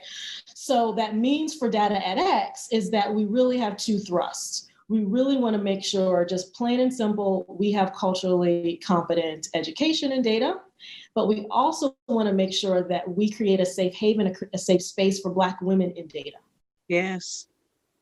So there's no solicitation, there's no, we're going to be part of the talent pipeline, hate that word, don't have enough time to go through all that type of stuff, but safe space. So you can learn, you can share, you can grow, you can reskill, you can upskill, you can vent, you can learn coping mechanisms, you can do career advancement, all within the safe environment of knowing someone like you is running the show, as well as my co-founder, who is definitely more than an ally, okay? Yes. My co-founder, Susan, and we are trying to make sure that there is space for you to breathe without having to think about you being Black and thinking about you being a woman and the intersection of that. Okay? Right. For organizations who care about data equity, right, who are now trying to figure out this space of how to make sure that their tech has been humanized, that their data practices have been humanized, then my co-founder and I, Susan, we are trying to do our best to be the co-creators. We also try to provide workshops in order to help them through that process. And that really is a close relationship. We do webinars, seminars like this. We do panels. I tend to do a lot of them. Yes, you do. I do a lot of them. But the whole point is to make sure that this type of conversation is a natural conversation inside of data teams. And that's been part of the hang up. The hang up has been tech has said, humans go to the side and machines replace.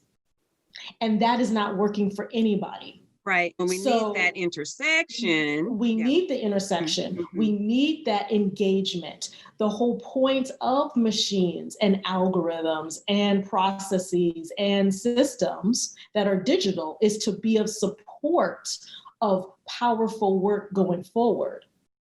It's not to replace. And the whole notion of having tech replace humans is, it just does not make any sense. It doesn't work. We've seen it doesn't work. Right. Have you ever looked at a Roomba going around a room? It doesn't know what it's doing at first. It's going around, it don't understand nothing. Your animal just looks at that Roomba like, what are you doing? Yeah. You know what I mean? It has to, quote, learn. No, it doesn't learn. It's taking an algorithm, right? And it's trying to execute its algorithm and it's running into a wall. That's literally what's happening. Yeah. So there's other algorithms to help them deal with the bounce back from that wall. That's all. It's just an algorithm patching another algorithm. So that's what we do in Data at X. We're trying to help organizations who want to lead that charge to really have these human conversations about tech and how their companies operate. And it's a process. It is an evolution, and it is going against what most companies want to do, because that automation I talked about earlier is all a matter of saving money. But I'm saying you can still have your profit companies. You're going to have to get your profit a different way, though. Yeah. Because people are being harmed. I mean, recently, there was a Black man who was minding his business, and he was picked up by the cops because the cops thought he had done something. They had information that he did not, but he was still taken. A question away from his family for 30 hours. Yes. Moment of silence. There was another Black man who was inside of an Apple store, and the Apple store censors thought he was a thief because of someone else. Because someone else that had his similar frame stole something in another Apple store. Wow. I mean, these This automation is going forward and forward only. And we as humans, that's our role. Our role is to be the stopgaps. Our role is to be the gatekeepers. Our role is to say, tech, you've done too much. You need to sit down somewhere and go to that corner. That's our role, right? That's our role. So let's do our role. And as people who have our hands inside of that computer, that are writing that code, that are testing that code, that's deploying that code, that's putting it out into the world, it's not about move fast and break things. It's not about that. That time is 2000. That's over. We're now in the 2020s. We need to get to a place where we are not moving fast to break things because we don't want anything else broken. Because guess what? When things are broken, they are unfixable. Yes. And let's not make it unfixable. Let's not break it in the first place. So that's what Data edX is about. That's what we're trying to move forward with. And I'm trying to figure out what question to ask next. Let's see here. We'll lead this way. So, and rhetorical question, but are there any then active stakeholders that are recruiting Black data scientists, that are actively out there seeking the use, the Brandeis's, the Teamnits, that are out there doing this work, doing it well, and retaining them in that ecosystem? I mean, that is the question. I mean, timely question. And those of you that are on the social media, data science sphere, you know exactly what I'm talking about. You recruit us, but and I'm asking you, are there any active stakeholders? You're in the thick of it. Yep. Tell the audience, who are the ones, or who's recruiting out there that want us to be a part of that team to really help take it to the next level. And like what you said, the profit is going to be there if it's done correctly and if it's inclusive and if it's accessible and if it's diverse and if it's ethical and if it's safe and if there's that fundamental privacy component in there. Okay, so who?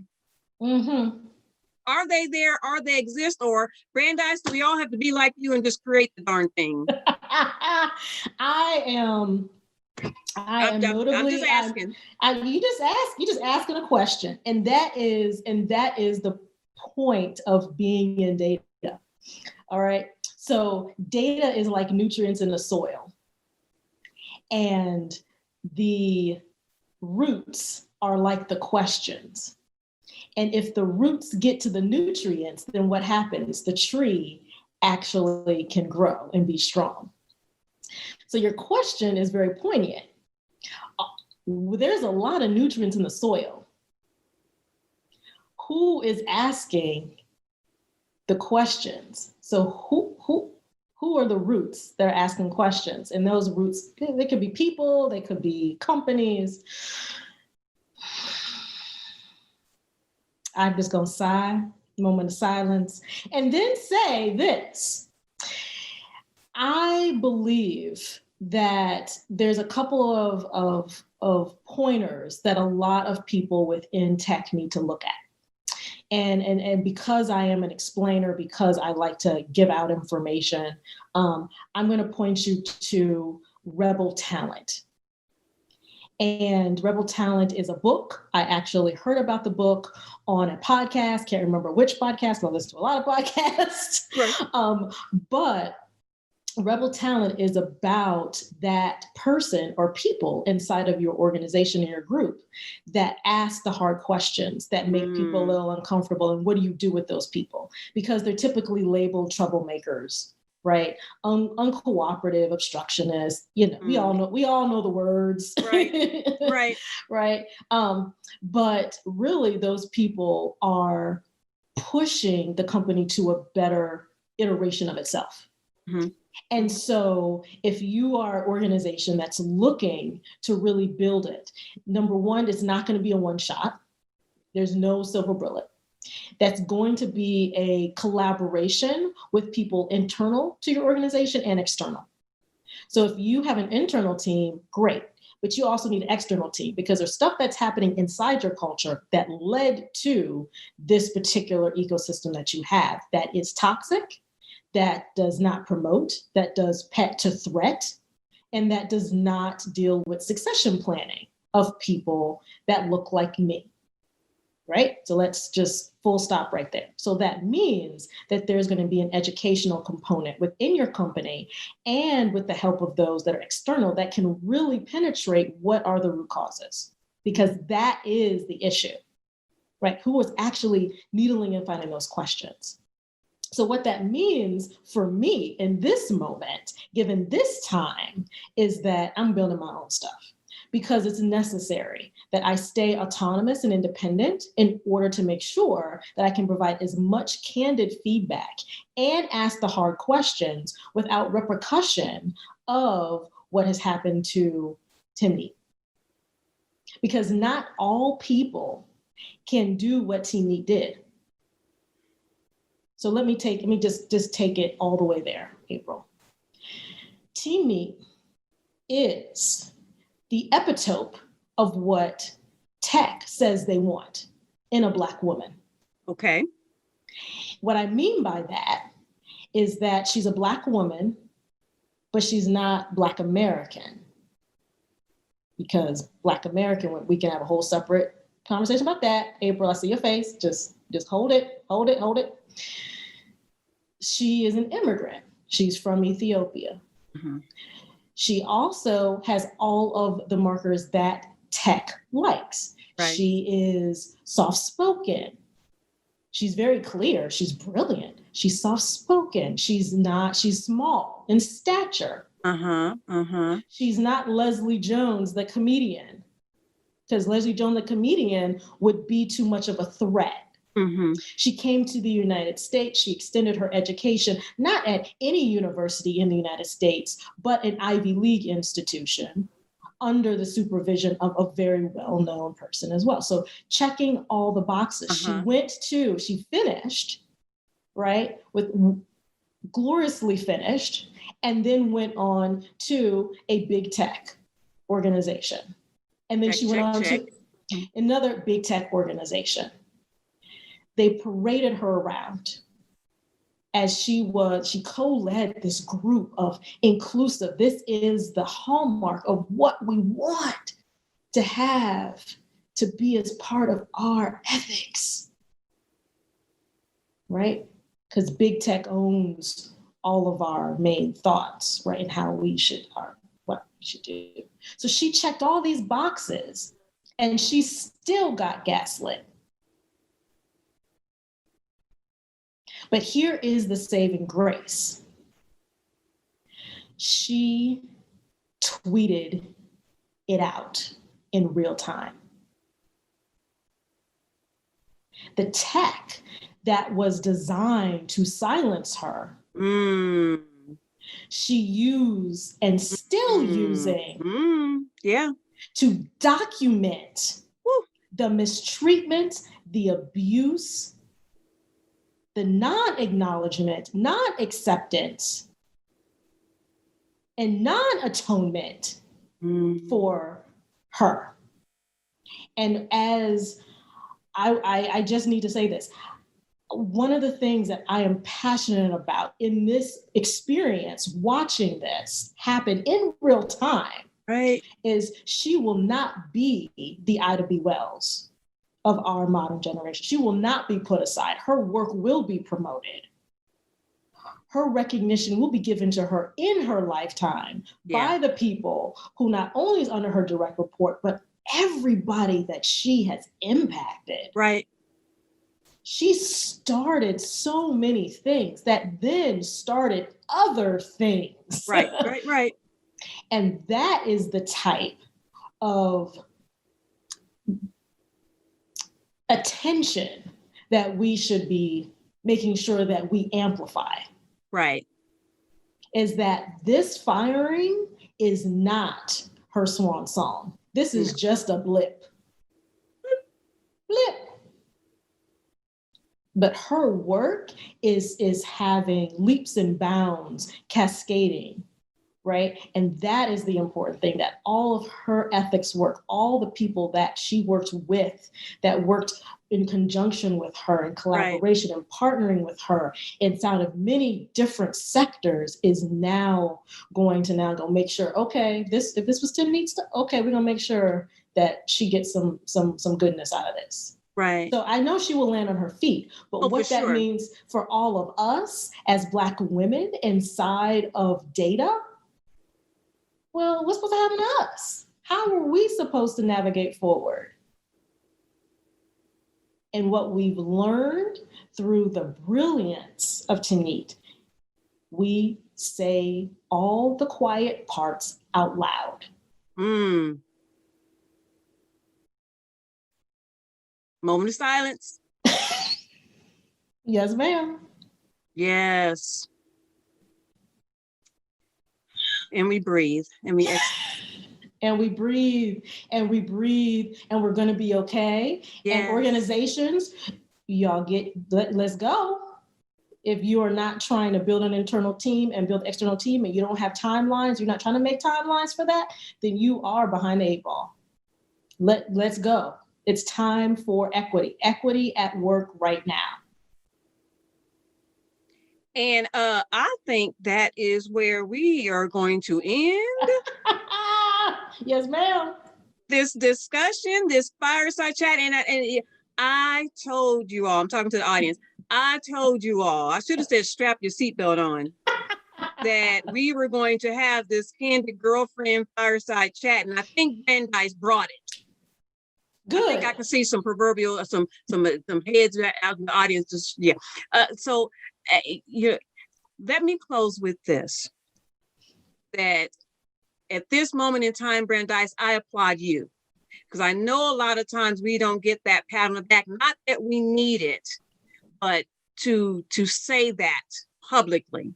Mm-hmm. And for those of you that may not know, you guys probably don't know, Brandeis has helped me along my journey in my role as a professor and my role in this sphere, this new sphere of where you better go do it. Mm-hmm.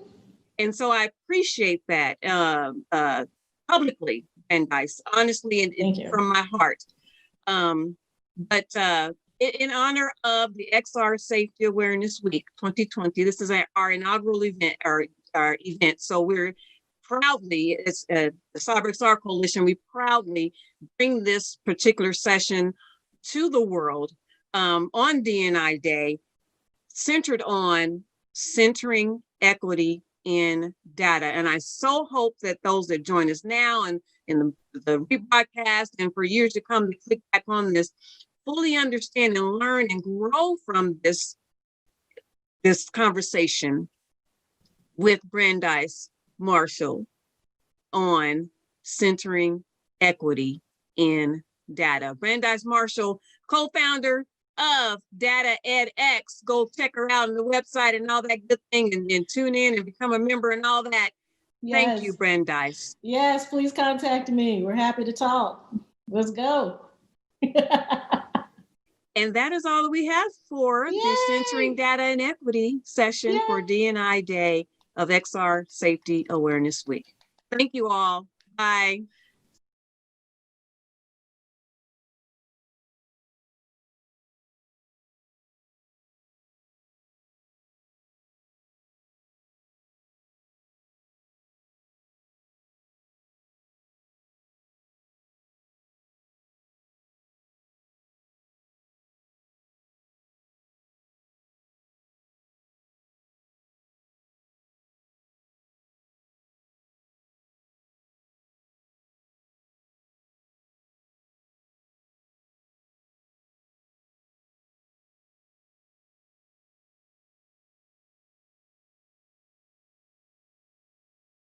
That was a conversation right there.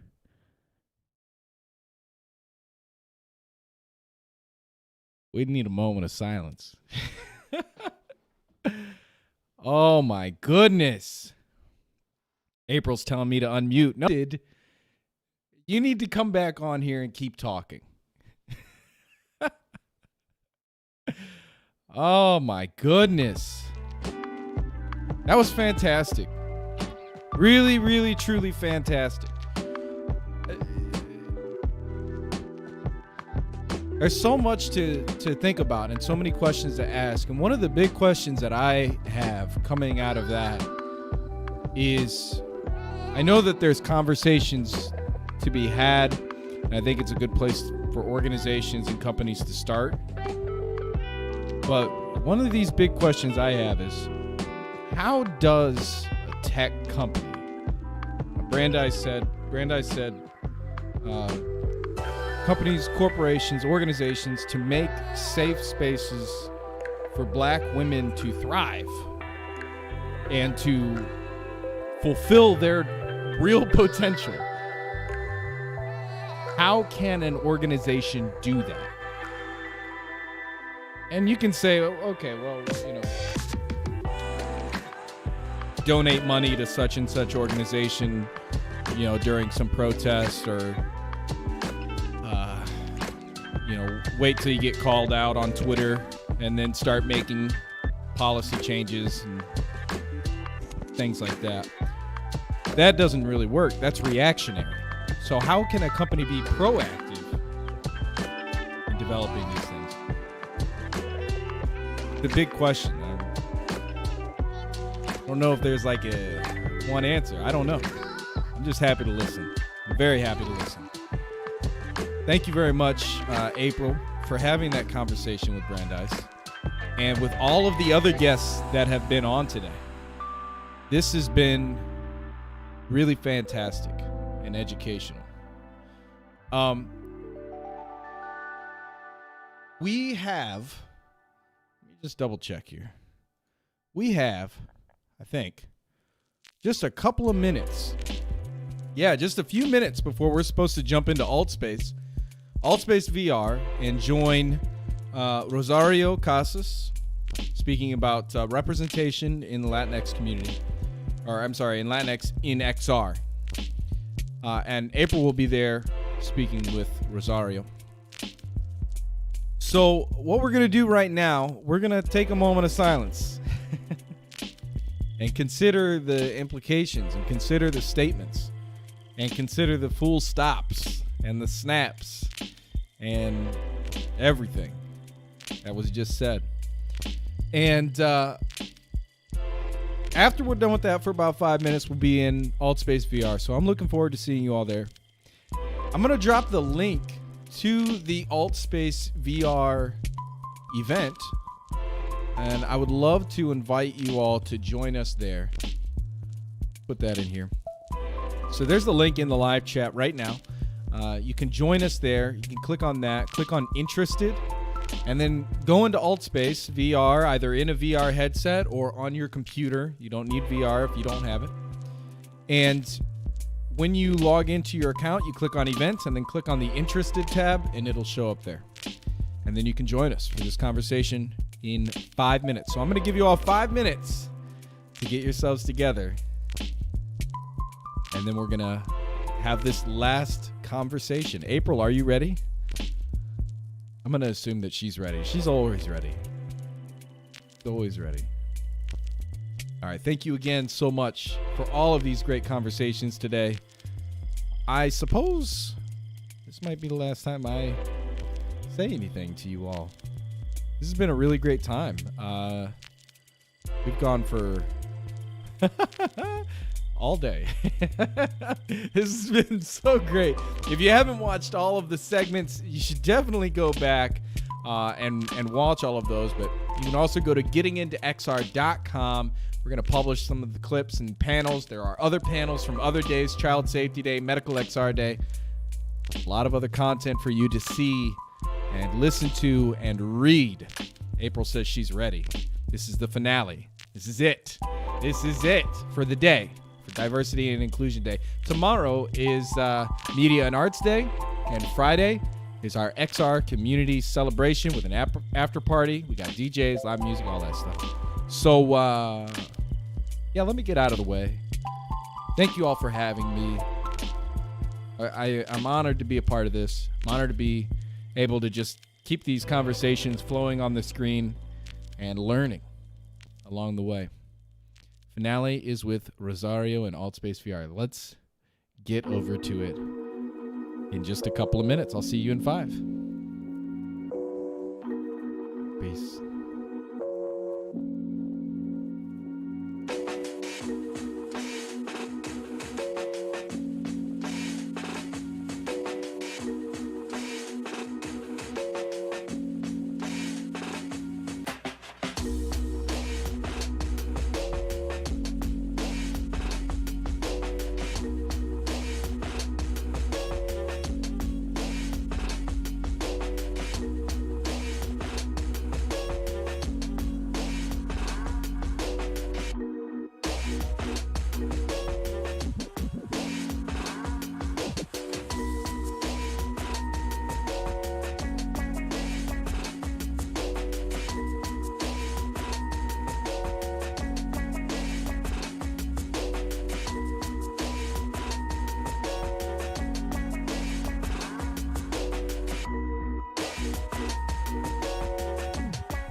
Well, welcome all to the finale session of the XR Safety Awareness Week for D&I Day.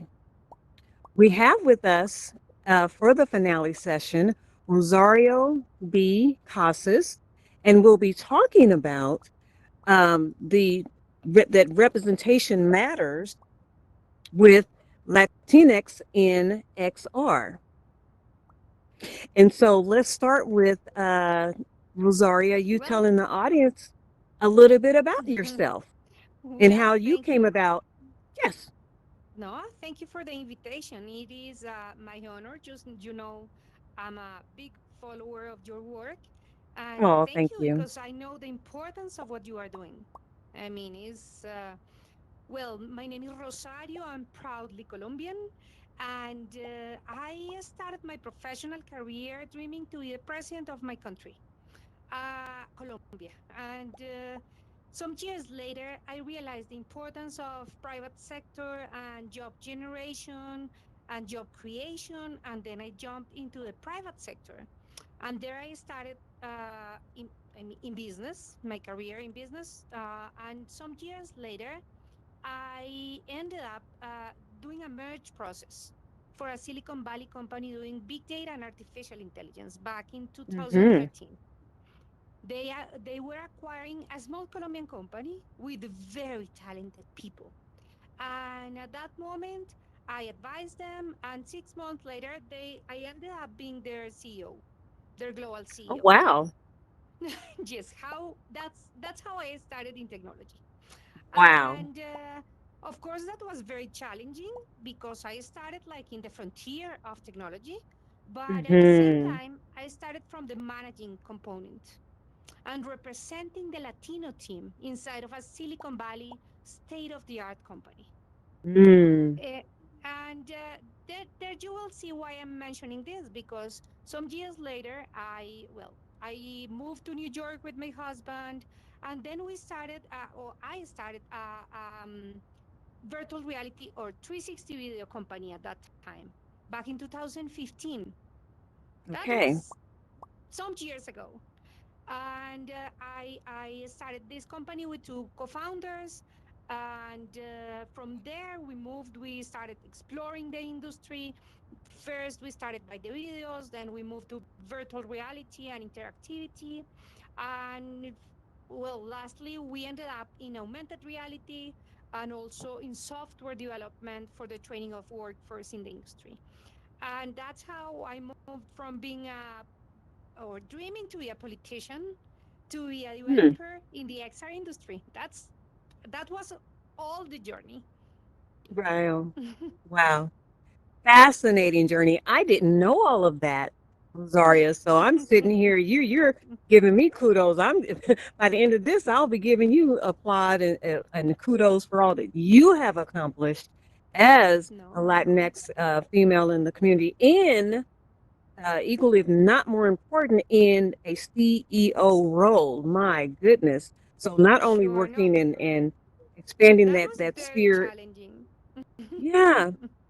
Yeah, but but I applaud you in that, because that's in both arenas, in Silicon Valley as well as your own entrepreneurial pursuits. So when they talk about wearing the hat, you have worn many, you've worn many hats and roles and persevered. Yes. That's the point, like perseverance. Yes. For a purpose, and in some way, And that will bring us to the point where we should be concentrating the conversation. When I really started in the Silicon Valley environment, I realized that there were very few Latinas and that very few people had an accent when talking. And some of the people around me was asking me, well, but you have an accent and I can't understand you very well. And I was like, do you know my topic? And I started to realize that there was a lack of representation.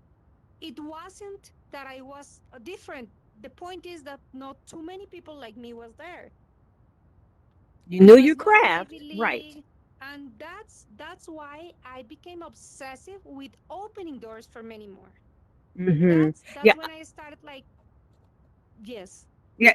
yes, Because go I ahead. like in your bio, I'm gonna read this here where you are obsessed with what was that? Oh my gosh, the mission of Having more finding women more women, yes, and solving Hispanic. key problems of the world with technology. Yes, yes, That's I my obsession love for that. sure. I love that, and I And that's why love, I love what you are doing too. and and you know the intentional use of the word obsessed. I love that as well because I get it, and it all throughout Yes. this today's live stream, a recurring theme has been that it must be intentional. Completely intentional. Also, I well, of course, since 2013, Mm. when I accepted that appointment as a CEO for Silicon Valley Corporation, I Mm. was the CEO replacing a founder after a Series A. Then it was Wow. very challenging. I Yes. I was like opening doors not only for me, because for sure I am sure that people that was seated with me at that time, the next times they met a Latina, they felt, well, Yep. they are talented, they are hard workers, they are passionate, they are disciplined, because that's what I was trying to build. You know what Exactly. it is to be, and some years ago, like 3 or 4 years ago, I coincided at an event in Chicago at the World Innovation Network in Chicago with Uh-huh. Naveen Jain. And Naveen was saying it is not enough to be passionate. You need to be obsessed because building a company is Mm. very hard. And that's from where I took that. Because for sure, it was like, it is true. If you are not obsessed with that, waking up every morning, keeping the hard work of building, Yes. and also, we are, I mean, we are, as it is said, we are crossing the bridge as we are building it. Yes. The XR Yes. industry is brand new in terms of real, um, let's say, adoption. We are still Right. building this industry. What you are Right. doing is just creating foundations. What we are doing is creating foundations. Then we need to keep our obsession, our intention, and the daily discipline to keep thriving and building. Yeah, I think as persons of color in the XR ecosystem, we do take it to a whole new level. For A lot of sure. times because we may not have the luxury of if we get it wrong or if we miss this moment in time, we won't get another opportunity. No. Whereas others, are afforded that luxury all the time. But as Yes. persons of color, in addition to being women, in addition to being in executive leadership roles, I mean, Yes. we're the a walking trifecta of the best of it all. But still, as we kind of talked about in a previous session today, still, are played with that taxing dichotomy or within the dynamics of yes, we are experienced, we bring a wealth of experience, just in our digital experience alone of how to Yes. navigate this sphere. So I love the fact that you talk about the obsession. I'm gonna use that, No, the and obsession. yes, completely. No, no, no. I completely agree. And being, if we don't have the intention, it is Yes, difficult. I mean, if we don't have the long term vision and that the too. energy keeping and everything, we will forget where are we going to because of the Mm. daily small stones in the road. Let's Oh say, yes. and the first time, let's Oh say, yes. and the first time, and it was like a mind-opening thing. People asking Mm. me, but you have accent, and I was like, well, yes, for sure. I learned English as an adult. And What do you want? but right. that wasn't asked for other people. That was because I was a Latina and I was different to Yeah. what the environment was having every day. But but if people like you and me keep our accent, keep being authentic as we are, we will be opening doors and we will be making this easier for the younger generations. Exactly. That's Yes. I mean, that's part of the point. Yeah. Yeah. And Rosario, I told you that I would share this story, this funny story, Sure. about just our personal journey. I think previously to introduce me to my daughter, I was already following your work And with we were following XR each other. Americas. Yes, that Yeah. is true. And so some of the people may know that my daughter was on a youth exchange in Bogota, Colombia, last year, and and she was there up into the COVID outbreak. And of Yes. course, in the midst of that and all the craziness and no one knowing what, and she's away in another country, and I couldn't get to her, and so just I started going through my Rolodex. I'm like, oh my gosh, what, who, what, where, and ran across you, and I was like, okay. We've talked on LinkedIn. We know of each other. We know we have the integrity, in the XR sphere. So I reached out to you, and you immediately were like, what do you need? And because my daughter was trapped there, she couldn't leave or what have you. So, when we talk about our digital experiences and women helping women, That's you did not completely true. hesitate. No, And, for sure not. But of course, it was pleasure because it was a good coincidence that I was in Colombia at that moment. right. The situation was complex, but she was very close to my place. Then it was Yeah. very easy, like to check where she was, coordinate if she was fine or not, and tell you. I mean, that's like a normal thing that we should do, helping each other. That's like Yes. Yes. and of course also for a younger woman who was visiting my country, for me it was an honor to and of course also man who was visiting my country, for me it was an honor to help her if it was Hmm. possible. Right, right. But I still thank you. But it's a good Oh, my segue pleasure. to it's a great segue into what you do though, because yes, you're Colombian born, but you also operate out of New York.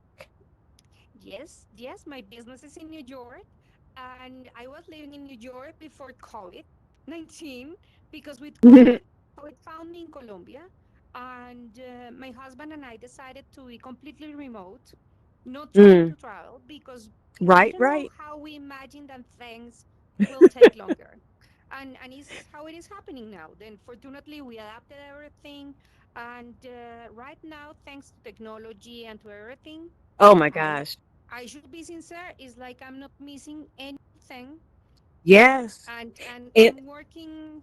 I used to say to joke that I'm working in New York City right now right, because it's the virtual version of it. right.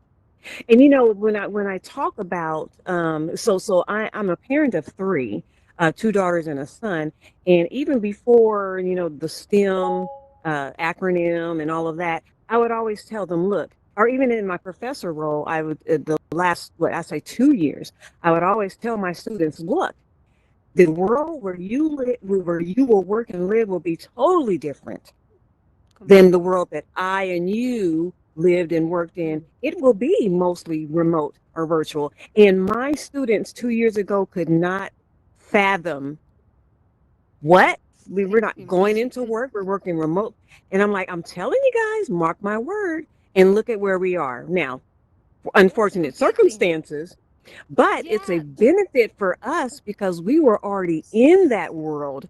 And so it's funny when, it not is true. funny, But when people ask me, how are you doing? And I'm like, I've been working remotely for 3 years. So, I wasn't out there hoarding utility, toilet paper. And, I didn't have to do that. I was already working from home. So, talk about as a female, not only the convenience, but the opportunity that can serve for a female, whether it's executive level or what have you, just being immersed and entrenched in the XR ecosystem. Talk about the positives of that, because since you're so obsessed with For sure. No, with that, I think this is an amazing opportunity because yes, for some years before COVID, and I know it's very unfortunate situation, but we should see what is it bringing us that is positive. And the yes, point is, we were trying to convince decision makers that this technology will be useful and will oh be yes, very interesting and will give them the possibility to work remote, do telepresence, track some data of interaction between you and the mm-hmm, work or the training, as we are doing in our case. We are developing right, a training system using the interaction as an insight, and basically decision makers were like, oh, okay, that will be cool, but in 5 years. That will be nope. cool, but in 10 years. And when COVID started, and crisis started because I mean, and I will be very blunt here. Uh, every big company, mid-sized company, small company, was saying that they were prepared for the digital era, that they were super digital savvy, that they were already a future, I mean, a company of the future. But when COVID started, people realized that technology is not the headsets and the computer, is the culture that you will to use it in a productive Mm-hmm. way. It's there, And right? is like you and I talking here with all of you in front of us and Mm-hmm. feeling comfortable with this. It's like knowing how to interact, knowing how to use this technology and how to do specific things with it, not just for the sake of the technology.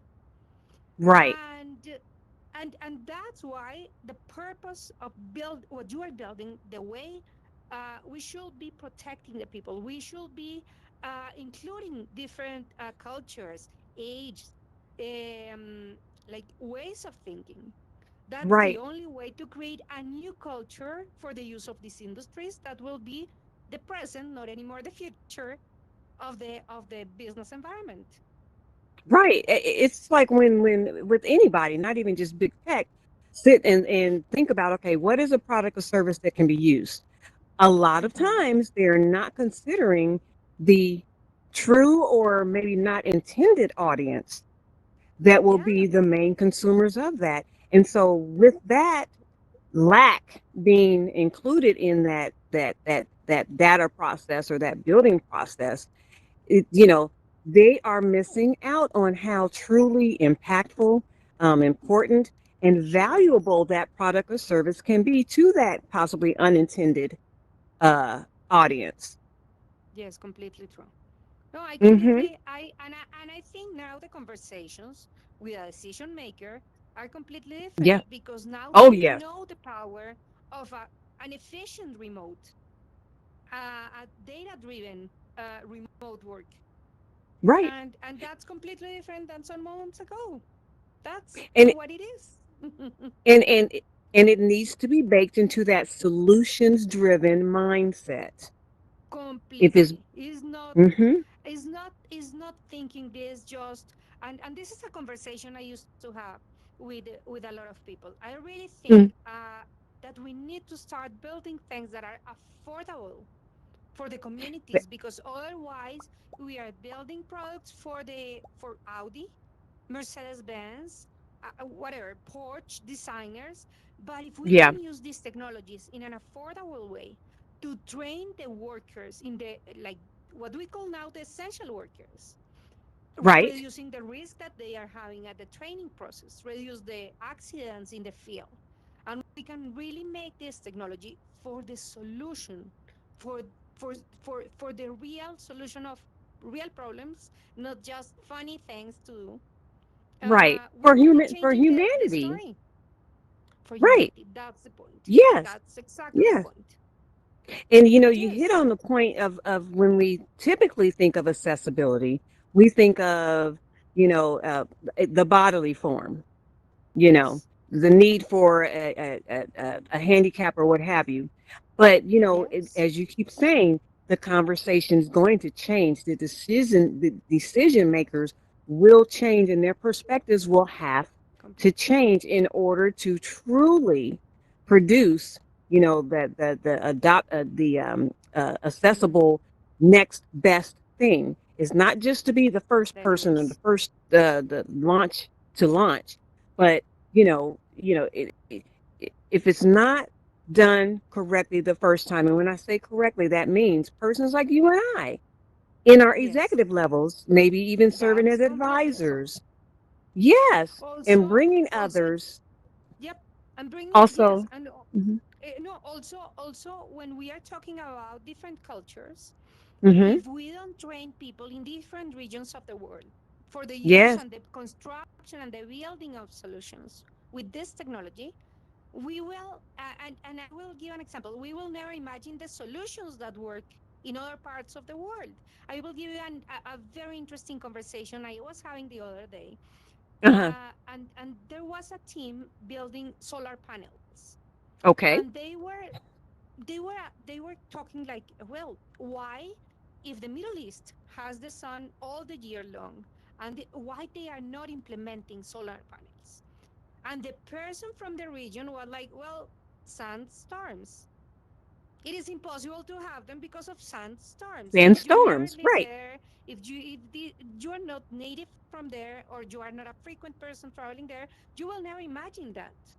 The same Exactly. thing with different cultures and with different generations and with different True. abilities. Hmm. If you are not creating an inclusive world of technology, you are missing half of the world for the solutions. I mean, and I used to give another example that is very is not that transcendental, but many times when I saw programmatic advertising, it is very accurate with me in terms of I'm buying technology, it's showing me technology. Hmm. Looking for, I mean, Formula E racings or whatever, it's showing me what I'm interested. But one day I Right. realized that it wasn't because it was understanding me. It was because the system was thinking, or the algorithm was thinking, I was a male because my name Ah, ends in an O, is Rosario. It means it wasn't understanding that I was a female, right. Latina, with a name that ends in an O, but I'm a female. And Right. it's possible to like technology as I like it, being a female. Hmm. Okay, Hmm. it was a bias uh, because I am sure there are not too many Rosarios in the That are female, right. building the technology. You know what I mean? Right.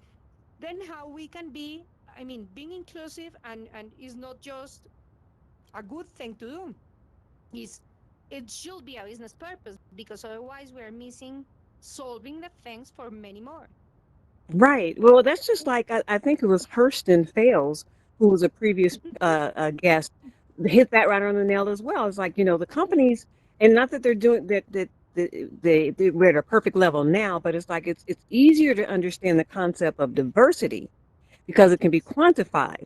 But when you talk about the inclusion perspective, that is really where you got to roll the sleeves up and think about the process and really look at, okay, what are we looking at here and what do we need to Mm-hmm. consider to really move the needle on the inclusion part. Not that diversity That's is true. easy, but that's where we But really really have to inclusive. consider. Yes, and really Yeah. building the solutions for everybody. And there is also something. I don't want to be in a board or in a company because I am a Mm, Latina or a woman. I want to be there because I'm the best one.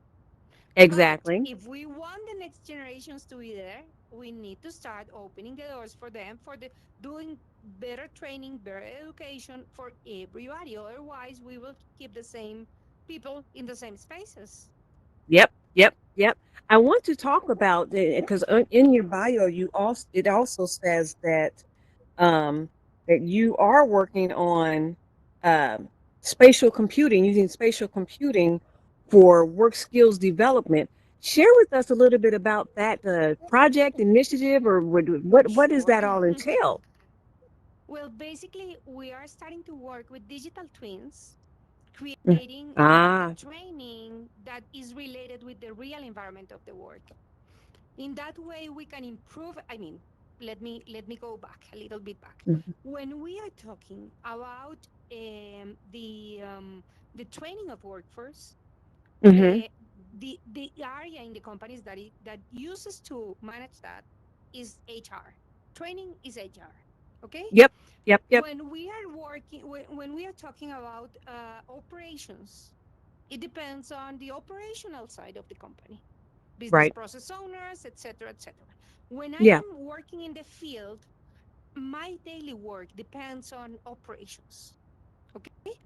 But if I'm not well trained, the accident will happen and all the company will be affected, even, well, starting by me. But the interesting point is in the majority of the companies, I didn't find one yet that does it different, but I want to be open. I don't want to do a mistake saying every company, but usually they don't have everything. Business process owners and HR are not talking about improving the training systems every day because it's too Yeah. expensive. Then what Right. we are trying to do is gathering the data of the operations and the interactions of the employees with the machines and feeding the system of training in a way that you can keep like a positive loop of feedback, improving the operations while improving the training more the people in what is corrected and adjusted, and is like a loop there. and Yeah. and that's where we are working now. Is not a simple thing because of course there are many challenges, like if, well, we use phones because the glasses for augmented reality in the field are not yet, I mean, or too expensive or not what we need for the employees. Right. Uh, Right. the, but the majority of the works are done with the hands. Then phone is not the best alternative for sure.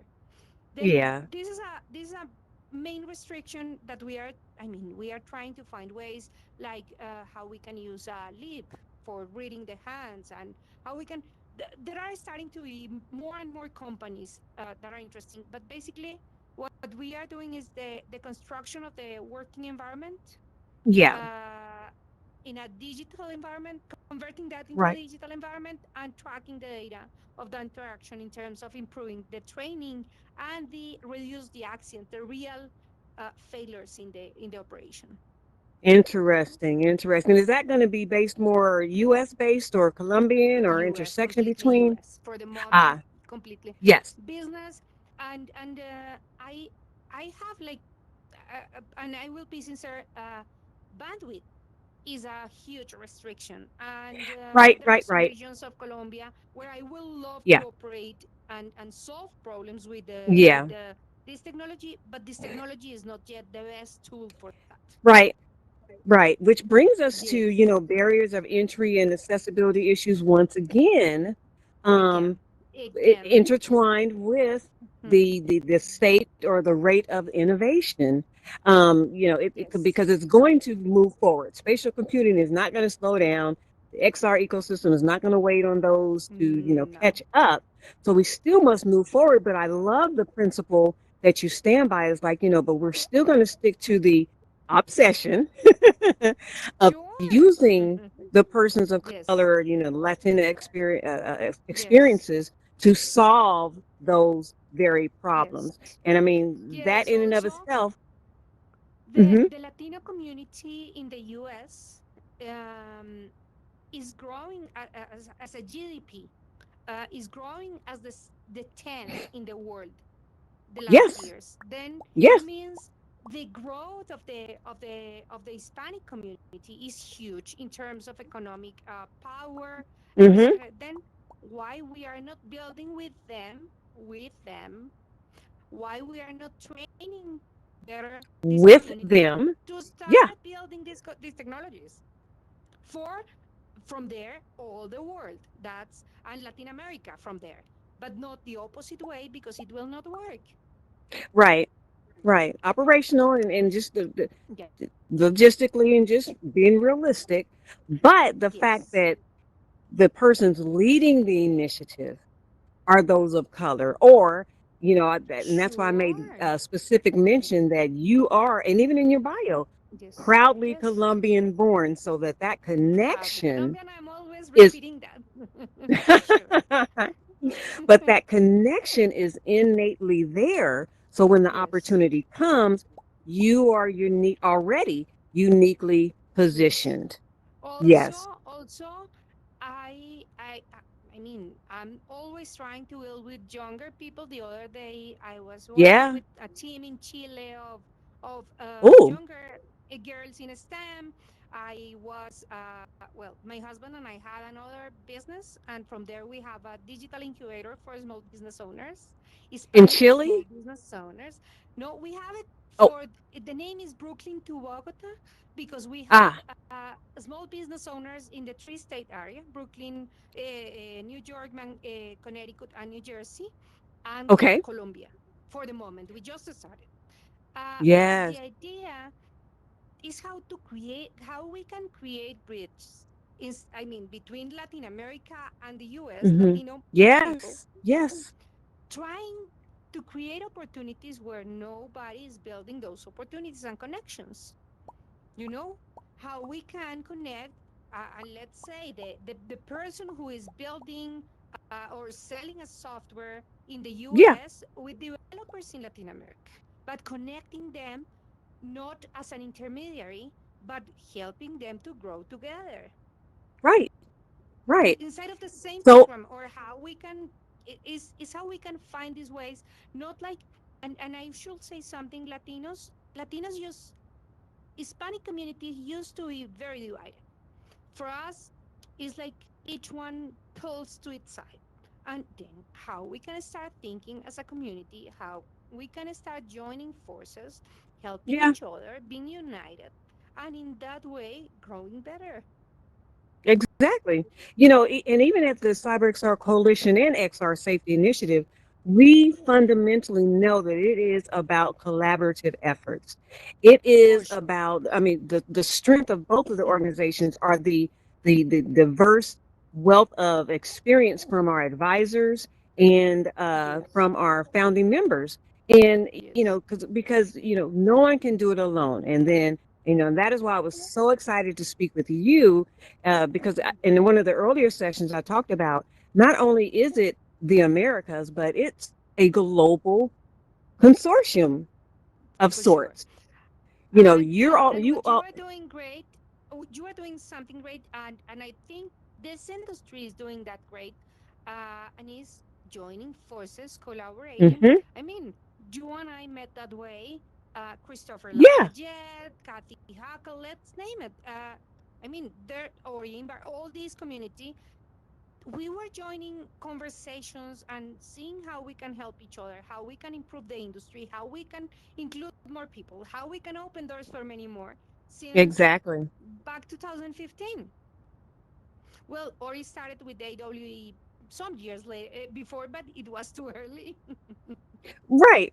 But a lot of us in this realm were early adopters. We saw the trend coming, and it's just a natural thing for us to do the work. But that's kind of how we ended the last session. It's like, we know that more was needed. So for you, your more was the XR Americas. For me, my more was the CyberXR Coalition for Javier Perlman, the visionary behind the XRSI and the coalition. Her more was to put herself into the XRSI. So there's always more that can be done, but we have to find our passion and purpose in the more, so that it is that much more impactful. We're not just doing, but it's the impact of it. And as you mentioned, especially for the next generation. Also, because this is very cool. This is a technology that is fascinating. It is. It is really, but why not to build from here? Why not to use it to solve real problems, not just Mm-hmm. building? And I'm not against building a nice play game, But but for sure, if the technology is there, why not to build something bigger than us? and who better to That's bring that? Yeah, yes, yeah. yes, Who better to lead the narrative? Who better to help shift the mindset in going to that next level, make of that yes. next best product or service than That's those true. that stand the best benefit from it, right? Yes. Yeah, and That's so I think, and it has, I mean, in some way also having restrictions. Let's say let's go back to I don't know, a small region in my country, Colombia. hmm Uh, let's think from there, have some people there who can find ways to create alternatives for those restrictions, but while connected with the real technology in the frontier. I mean, right. understanding it, not just a piece of it. hmm Then that the hmm only way is creating bridge between the regions, the countries, and staying collaborative, for sure. We started this day, D&I Day of the XR Safety Awareness Week, talking about the stake that individuals have with the ownership of their data. You talked about Sure. the emerging population, or the stats on the Hispanic community is growing and expanding. And so even from a business perspective, when we look at the amount of data that can be um, Yes. used properly, safely, ethically, to help better predict with, I'm not going to say no bias, but with less bias than what we're To working reduce with the now. bias. Yeah, Yeah, yeah. sure. But the Yes, yes. opportunity there, talk a little bit about what you think about as far as emerging trends, or what the shift I there. Yeah, I am really, I mean, I'm really into data, and I love the topic because it's very challenging and the opportunities are big. Of course, a lot of people is creating buzz where there is no need of buzz. You know what I Mm, mean? Like there are many projects that doesn't need artificial intelligence, but they are like talking about that. yeah, But when you are building real technologies, in some way, everything will arrive to a point where this data will be like, from my perspective, like if we build it in an ethical way for good of the community and so forth, it will be right. like a currency. In some way, I should be owning my data, but I can acquire better services. I can improve my Mm, health. I can improve the services I receive. I can improve the whatever the food I eat because I transact some of my data. Let's say, and in real terms of the technologies, having my DNA analysis, let's say, I could be very like I can be eating food that is completely aligned with my DNA, and it right. can extend my life time with a very good quality of health. The hmm decision should be mine if I want to do that, but for sure, if the companies who are using my data when I am giving that to them are really giving me value for that, are really improving my life, and are really taking care of my data, why not to give it? Why Right. not to exchange that? And that's, of course, not every people involved in the building of these technologies is as ethics Right. as we would love them to be, Unfortunately. but unfortunately, but I really think that the world should be pushing for that. I mean, when you really think, I don't know, in English is the Nash equilibrium. If you really see the when everybody takes care of everybody, the Yes. final result is better for everybody. Then, if we think on that, and let's say I'm a young person starting in technology, I'm starting to learn how to do ethical hacking, Yeah. I should be thinking how valuable I could be if I stay in the light of the thing and not in Right. the darker side of it. Right. Then Because is it boils again down to a choice. is being together to the younger people, helping Hmm. them, Guiding them. sorry,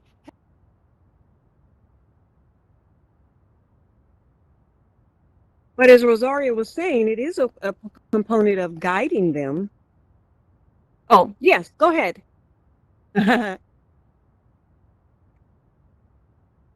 Right.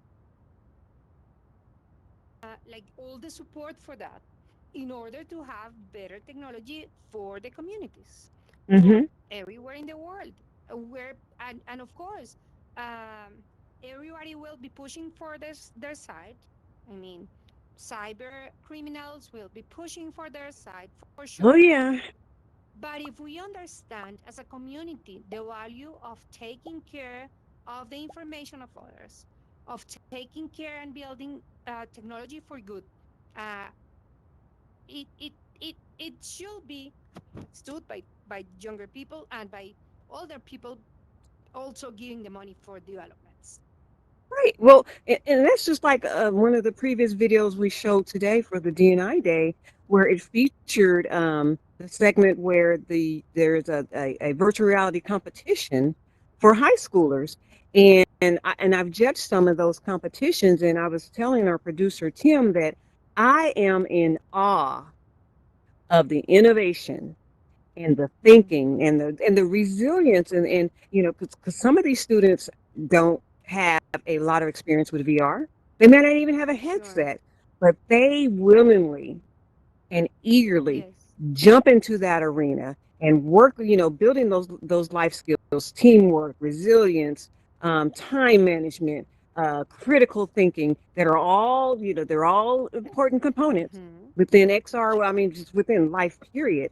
But those enriching opportunities for them to learn, to think critically, and to process all within a solutions driven environment because they're given a problem to solve, and I think they have 2 days to think of a virtual reality solution to it, and then they present and pitch it. And I've seen in over the 2 years that I've served as judge, I've seen some of those projects continue to develop even after the That's good. competition, and the success in that was the collaborative effort from the mentors, from those that are in business industry that served as judges. And just, I'm telling you, that collaborative effort that's there For sure. And speaks volumes. that's amazing. And also when you think in 360 in terms of understanding everything around, not just Yeah. how the regular storytelling in digital was. Like it Hmm. was a director guiding you to what she or he wanted you to see. And Right. now you should think all around.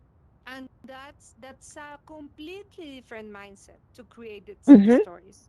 When Hmm. we were working with a school in Astoria, Queens, in New York, Uh-huh. and it was very interesting because for the kids, for the younger girls, it was opening the mind to think in everything and everybody's point of view, not only their Right. point of view. Well, if somebody else will come here, where this person will be seeing, it is my same interest or is there any other one? Hmm. Hmm. With the younger generations, that's already opening a different way to That's see the true. world. I think so. Yes. They think differently. Yes. It's Hmm. more And they empathic by, consider I mean, that. I know the word empathic is too much used in this industry, but it is really uh, giving them the opportunity to think from other points of view. Yes. And I mean, and that alone changed the perspective or even the For outcome sure. for the intended and unintended Yes, consumers. Yes. it is. So, you know, when the CyberXR Coalition released our first framework on the pillars of accessibility, inclusion, safety, and ethics, we knew that those were and they're not the all in all, but we knew that those were the first four primary pillars that we needed to focus on and release to industry to be adoptive ready for the industry. And, and that was our first stepping stone. And then, earlier 2 months ago, actually, the XRSI launched the privacy standard. So we see an evolution of where the ecosystem needs to focus or shift or lean in more, depending on, Yeah, there is also a lot of diverse talent in this industry. I mean, I Yes. really think that I love this. When I compare this live of XR Yeah. with the live when I was in AI and big data, Mm. I find people like me. I mean, there are a lot of Latinas, there are a lot of talented people from everywhere, uh, and people of color, Mhm. people with accent, people with different styles, and I really love that because we are building something that is, I mean, is global. It's Yeah. not just with one point of view on one or Right. one The perspective. homogeneous view, right? Yeah. Which, Yes. yeah, Yes. yeah, and It that is fine is if I was a political scientist before and now I'm a developer here, uh, compared with other industries where you are what you are forever and ever. Mhm. Let me ask this. Let's take it to a personal level, Rosario. So, if you were talking to your younger self, Yes. Okay. what would you tell your younger self now, with all that you Uy, know in your keep, digital experiences? oof. What? Okay. Keep being I know nerd it's a for loaded sure. question. Keep being nerd for sure. Yeah. Because when you are a teenager, it's difficult to stay being nerd. Fortunately, my mother Yeah. and my grandmother were a support for that. But for sure, it was. And second thing, start learning how to develop and how to code earlier in your life.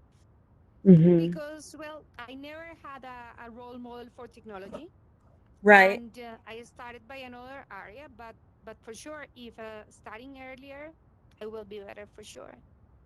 And and that's why I wanted to ask you, and I'm glad you spoke to the workforce development work that you're doing, because we know that the earlier, the better, across the board, Sure. regardless of No, for gender sure. or across the board, earlier is better. And so, the collaborative work there and you leading the narrative there is great. Thank you. There Um, is a saying, it says, the best moment to plant a tree was 100 years ago. The second best moment is today. Then, yeah, if you are not yet in this industry and you want to start, start tonight. As soon as we finalize this talk, you should be starting. If you don't right. know how to code and you want to learn, start right after we finalize this talk. Right, Because right. that's the only way. And one thing that's interesting that we can even better leverage too in this COVID era is that, some in some areas there are multi generations within a household. So not only are these youth learning to be more adaptive to virtual learning, but so are the parents and possibly the grandparents or possibly the aunt. The family unit can also best leverage this time with the in the COVID area and Yes. in preparation for the post-COVID Sure. era. We haven't even begun it. I mean, we're thinking and talking about it, but the masses of persons But it's haven't coming. even begun to consider, oh my gosh, post-COVID, what will this look like? And you know what, Rosario, I'm going to kind of ask you that. Tell me. Post-COVID, whenever that is, oh my gosh, we don't know, and no one, of course, can predict Oh, the future. But post COVID, where do you see this XR ecosystem evolving into? I think we are finally as industry, we are finally having some conversations that are very relevant, like Hmm. standards, like Oh yes, affordability in the headsets. Because if we want people to really use this, we need to make it accessible. We are having true. the conversation of people working from home, more than ever. We are having a Mhm. conversation of people not being able to travel that much because for Right. sure, I mean, we already discovered that it's not necessarily to have an infinite budget or almost infinite budget for travels in a Yeah, we're company learning that when you can lesson. work Yep. Yep. remote. And Yep. you can start investing that in the people, for example, developing the skills of the teams, etc., etc. Then I really Mhm. think the post-COVID time will be more concentrated in the people and with the XR industry for sure in the interactions, in the human interactions. I really Mhm. think that's something interesting that COVID. I mean, I know COVID is not an interesting thing, but something positive Right. Outcomes.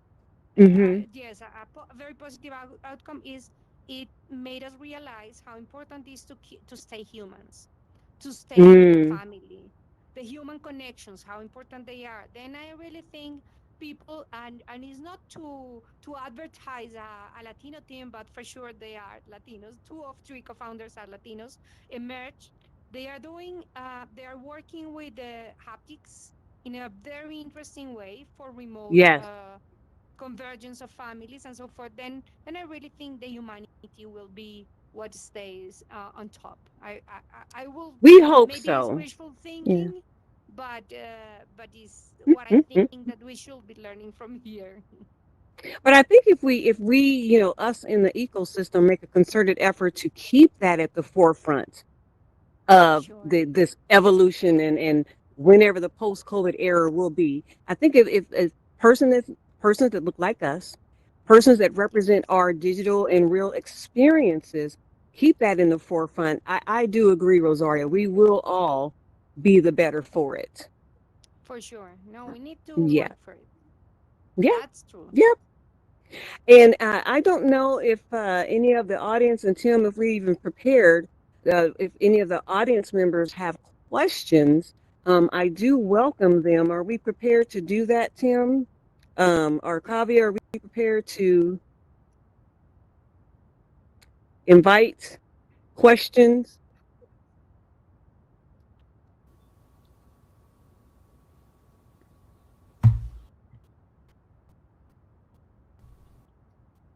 Do we have any questions of the audience of Rosario or myself? I see. And with Wabi Sabi, I am going to unmute you. Hopefully, right there. Are you able to? Yeah, there you go. Can you hear me? Yes. Yes. I can. Okay. Hi, I want to say thank you for this talk. It's been so helpful. I just came back from Puerto Rico and I ordered delivery, and I'm hoping to God it doesn't come as I'm asking you this question. I want to just say that first. I am Latina. I'm queer. I was born in New York. My mom is Hondureña. My dad's Puerto Rican. I'm transitioning careers. I've been an executive assistant up until now. I hadn't really found sort of my niche until lately. I feel like I worked in HR for an HR company. I've been working with some amazing clients, seeing our company do executive coaching and career transition, talent development. I'm seeing all these wonderful things. With this whole year that's been happening, I've been involved in protests and sort of finding my voice, and sort of my emotional voice, but also connecting with technology. I grew up sort of as an awkward teenager in chat rooms making friends. I grew up with a certain amount of comfort with tech, and now I'm seeing sort of a convergence of it. And you were saying that, like, what are the real world solutions? I never found my niche because I'm not exactly a gamer. Creating world, building worlds. I've never been sure, like, where exactly do my actual talents fit in anywhere, period. But now more so, I'm a little bit more understanding, seeing the box that I could possibly fit into. And I was curious what your thoughts are on that. Rosario. You no, if you are where are you based right now? Based in New York or based in Puerto Rico right now? I forgot. New York. I was just there on vacation. I needed to No, take a breather okay, from the then. city. No, that's great. That's great. If you are able, try to join the art labs in Navy Yards, because they are doing gatherings like every month, and if you want to be curious and check what is happening in the XR industry, that's the place in New York for sure. Art lab, you can find the website and everything. I mean, Mhm. it's art like Rosario, art Uh-huh. labs in Navy Yards. There Perfect. you I'm can not go that far from to there. some meetings, gather some people, see if the conversation makes sense for you or not. And the other space that I recommend, General Assembly is doing some gatherings and meetings around technology in different topics. You can find for their programming, and they have really cool sessions. I mean, that's a way to explore if the conversation that is happening in one topic or the other makes sense Mm-hmm. for you. Mm-hmm. I really think that's the Yeah. easier way. Okay. Yep. Cyber Guardian just sent me some more information regarding Cool. that. Yeah, That's great. that's really helpful, because I was wondering if I should like learn to code, but I'm not sure that's the direction I would need to go to. I'm good at project managing. I'm good at connecting with people and sort of talking to a wide range of people. I've worked on projects where I talk with scientists and technologists and artists and this whole range of people, and I'm very good at sort of creating groups. So I wasn't sure that coding was it, but I definitely want to. I love STEAM. Yes, STEM with the that's why art. I think going to the environment and finding if that type of group is or not what you want.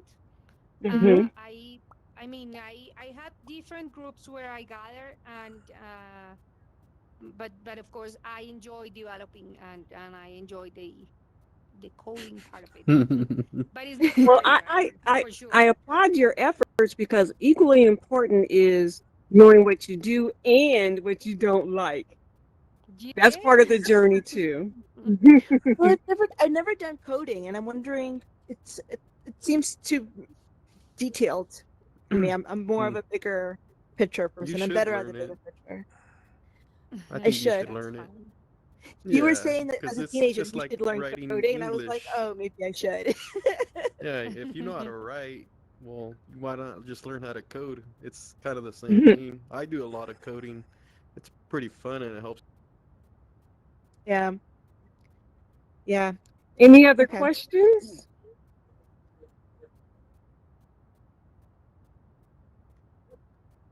I'm not sure how we are on time. I know I was trying to. Oh, we are at 31 after. So, Wabi Sabi.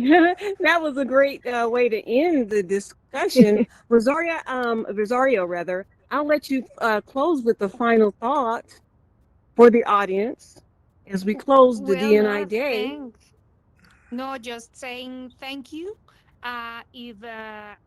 If you are not in technology, find a way to be updated on how to use it or how to adapt your daily life to understand the environment of technology. Because even when you don't want to build technology, you can't be left behind, and Yeah. technology will be. I mean, understanding the basics of technology is a must. Then that's my recommendation in this order of ideas. If you want to ask me anything else, I'm in every social network. Rosario B Casas, B as in Bravo, and I'm happy to. I mean to keep talking, and I really think we are just starting the Oh, conversation yes. in an industry that is in an early moment, still in an early moment. Well, I thank you all for joining us. This has been a conversation with Rosario B. Casas of Love it. XR Thank you. Americas, proudly Colombian born, Hardly. but operating out of New York. So thank you, Cheers. Rosario. No, And thank this, you, April. yes. And so this officially ends the XR's, the D&I day of the XR safety awareness. Tomorrow we will be focusing on the arts component within XR for the XR Safety Awareness Week. So we invite all of you to join us tomorrow as well.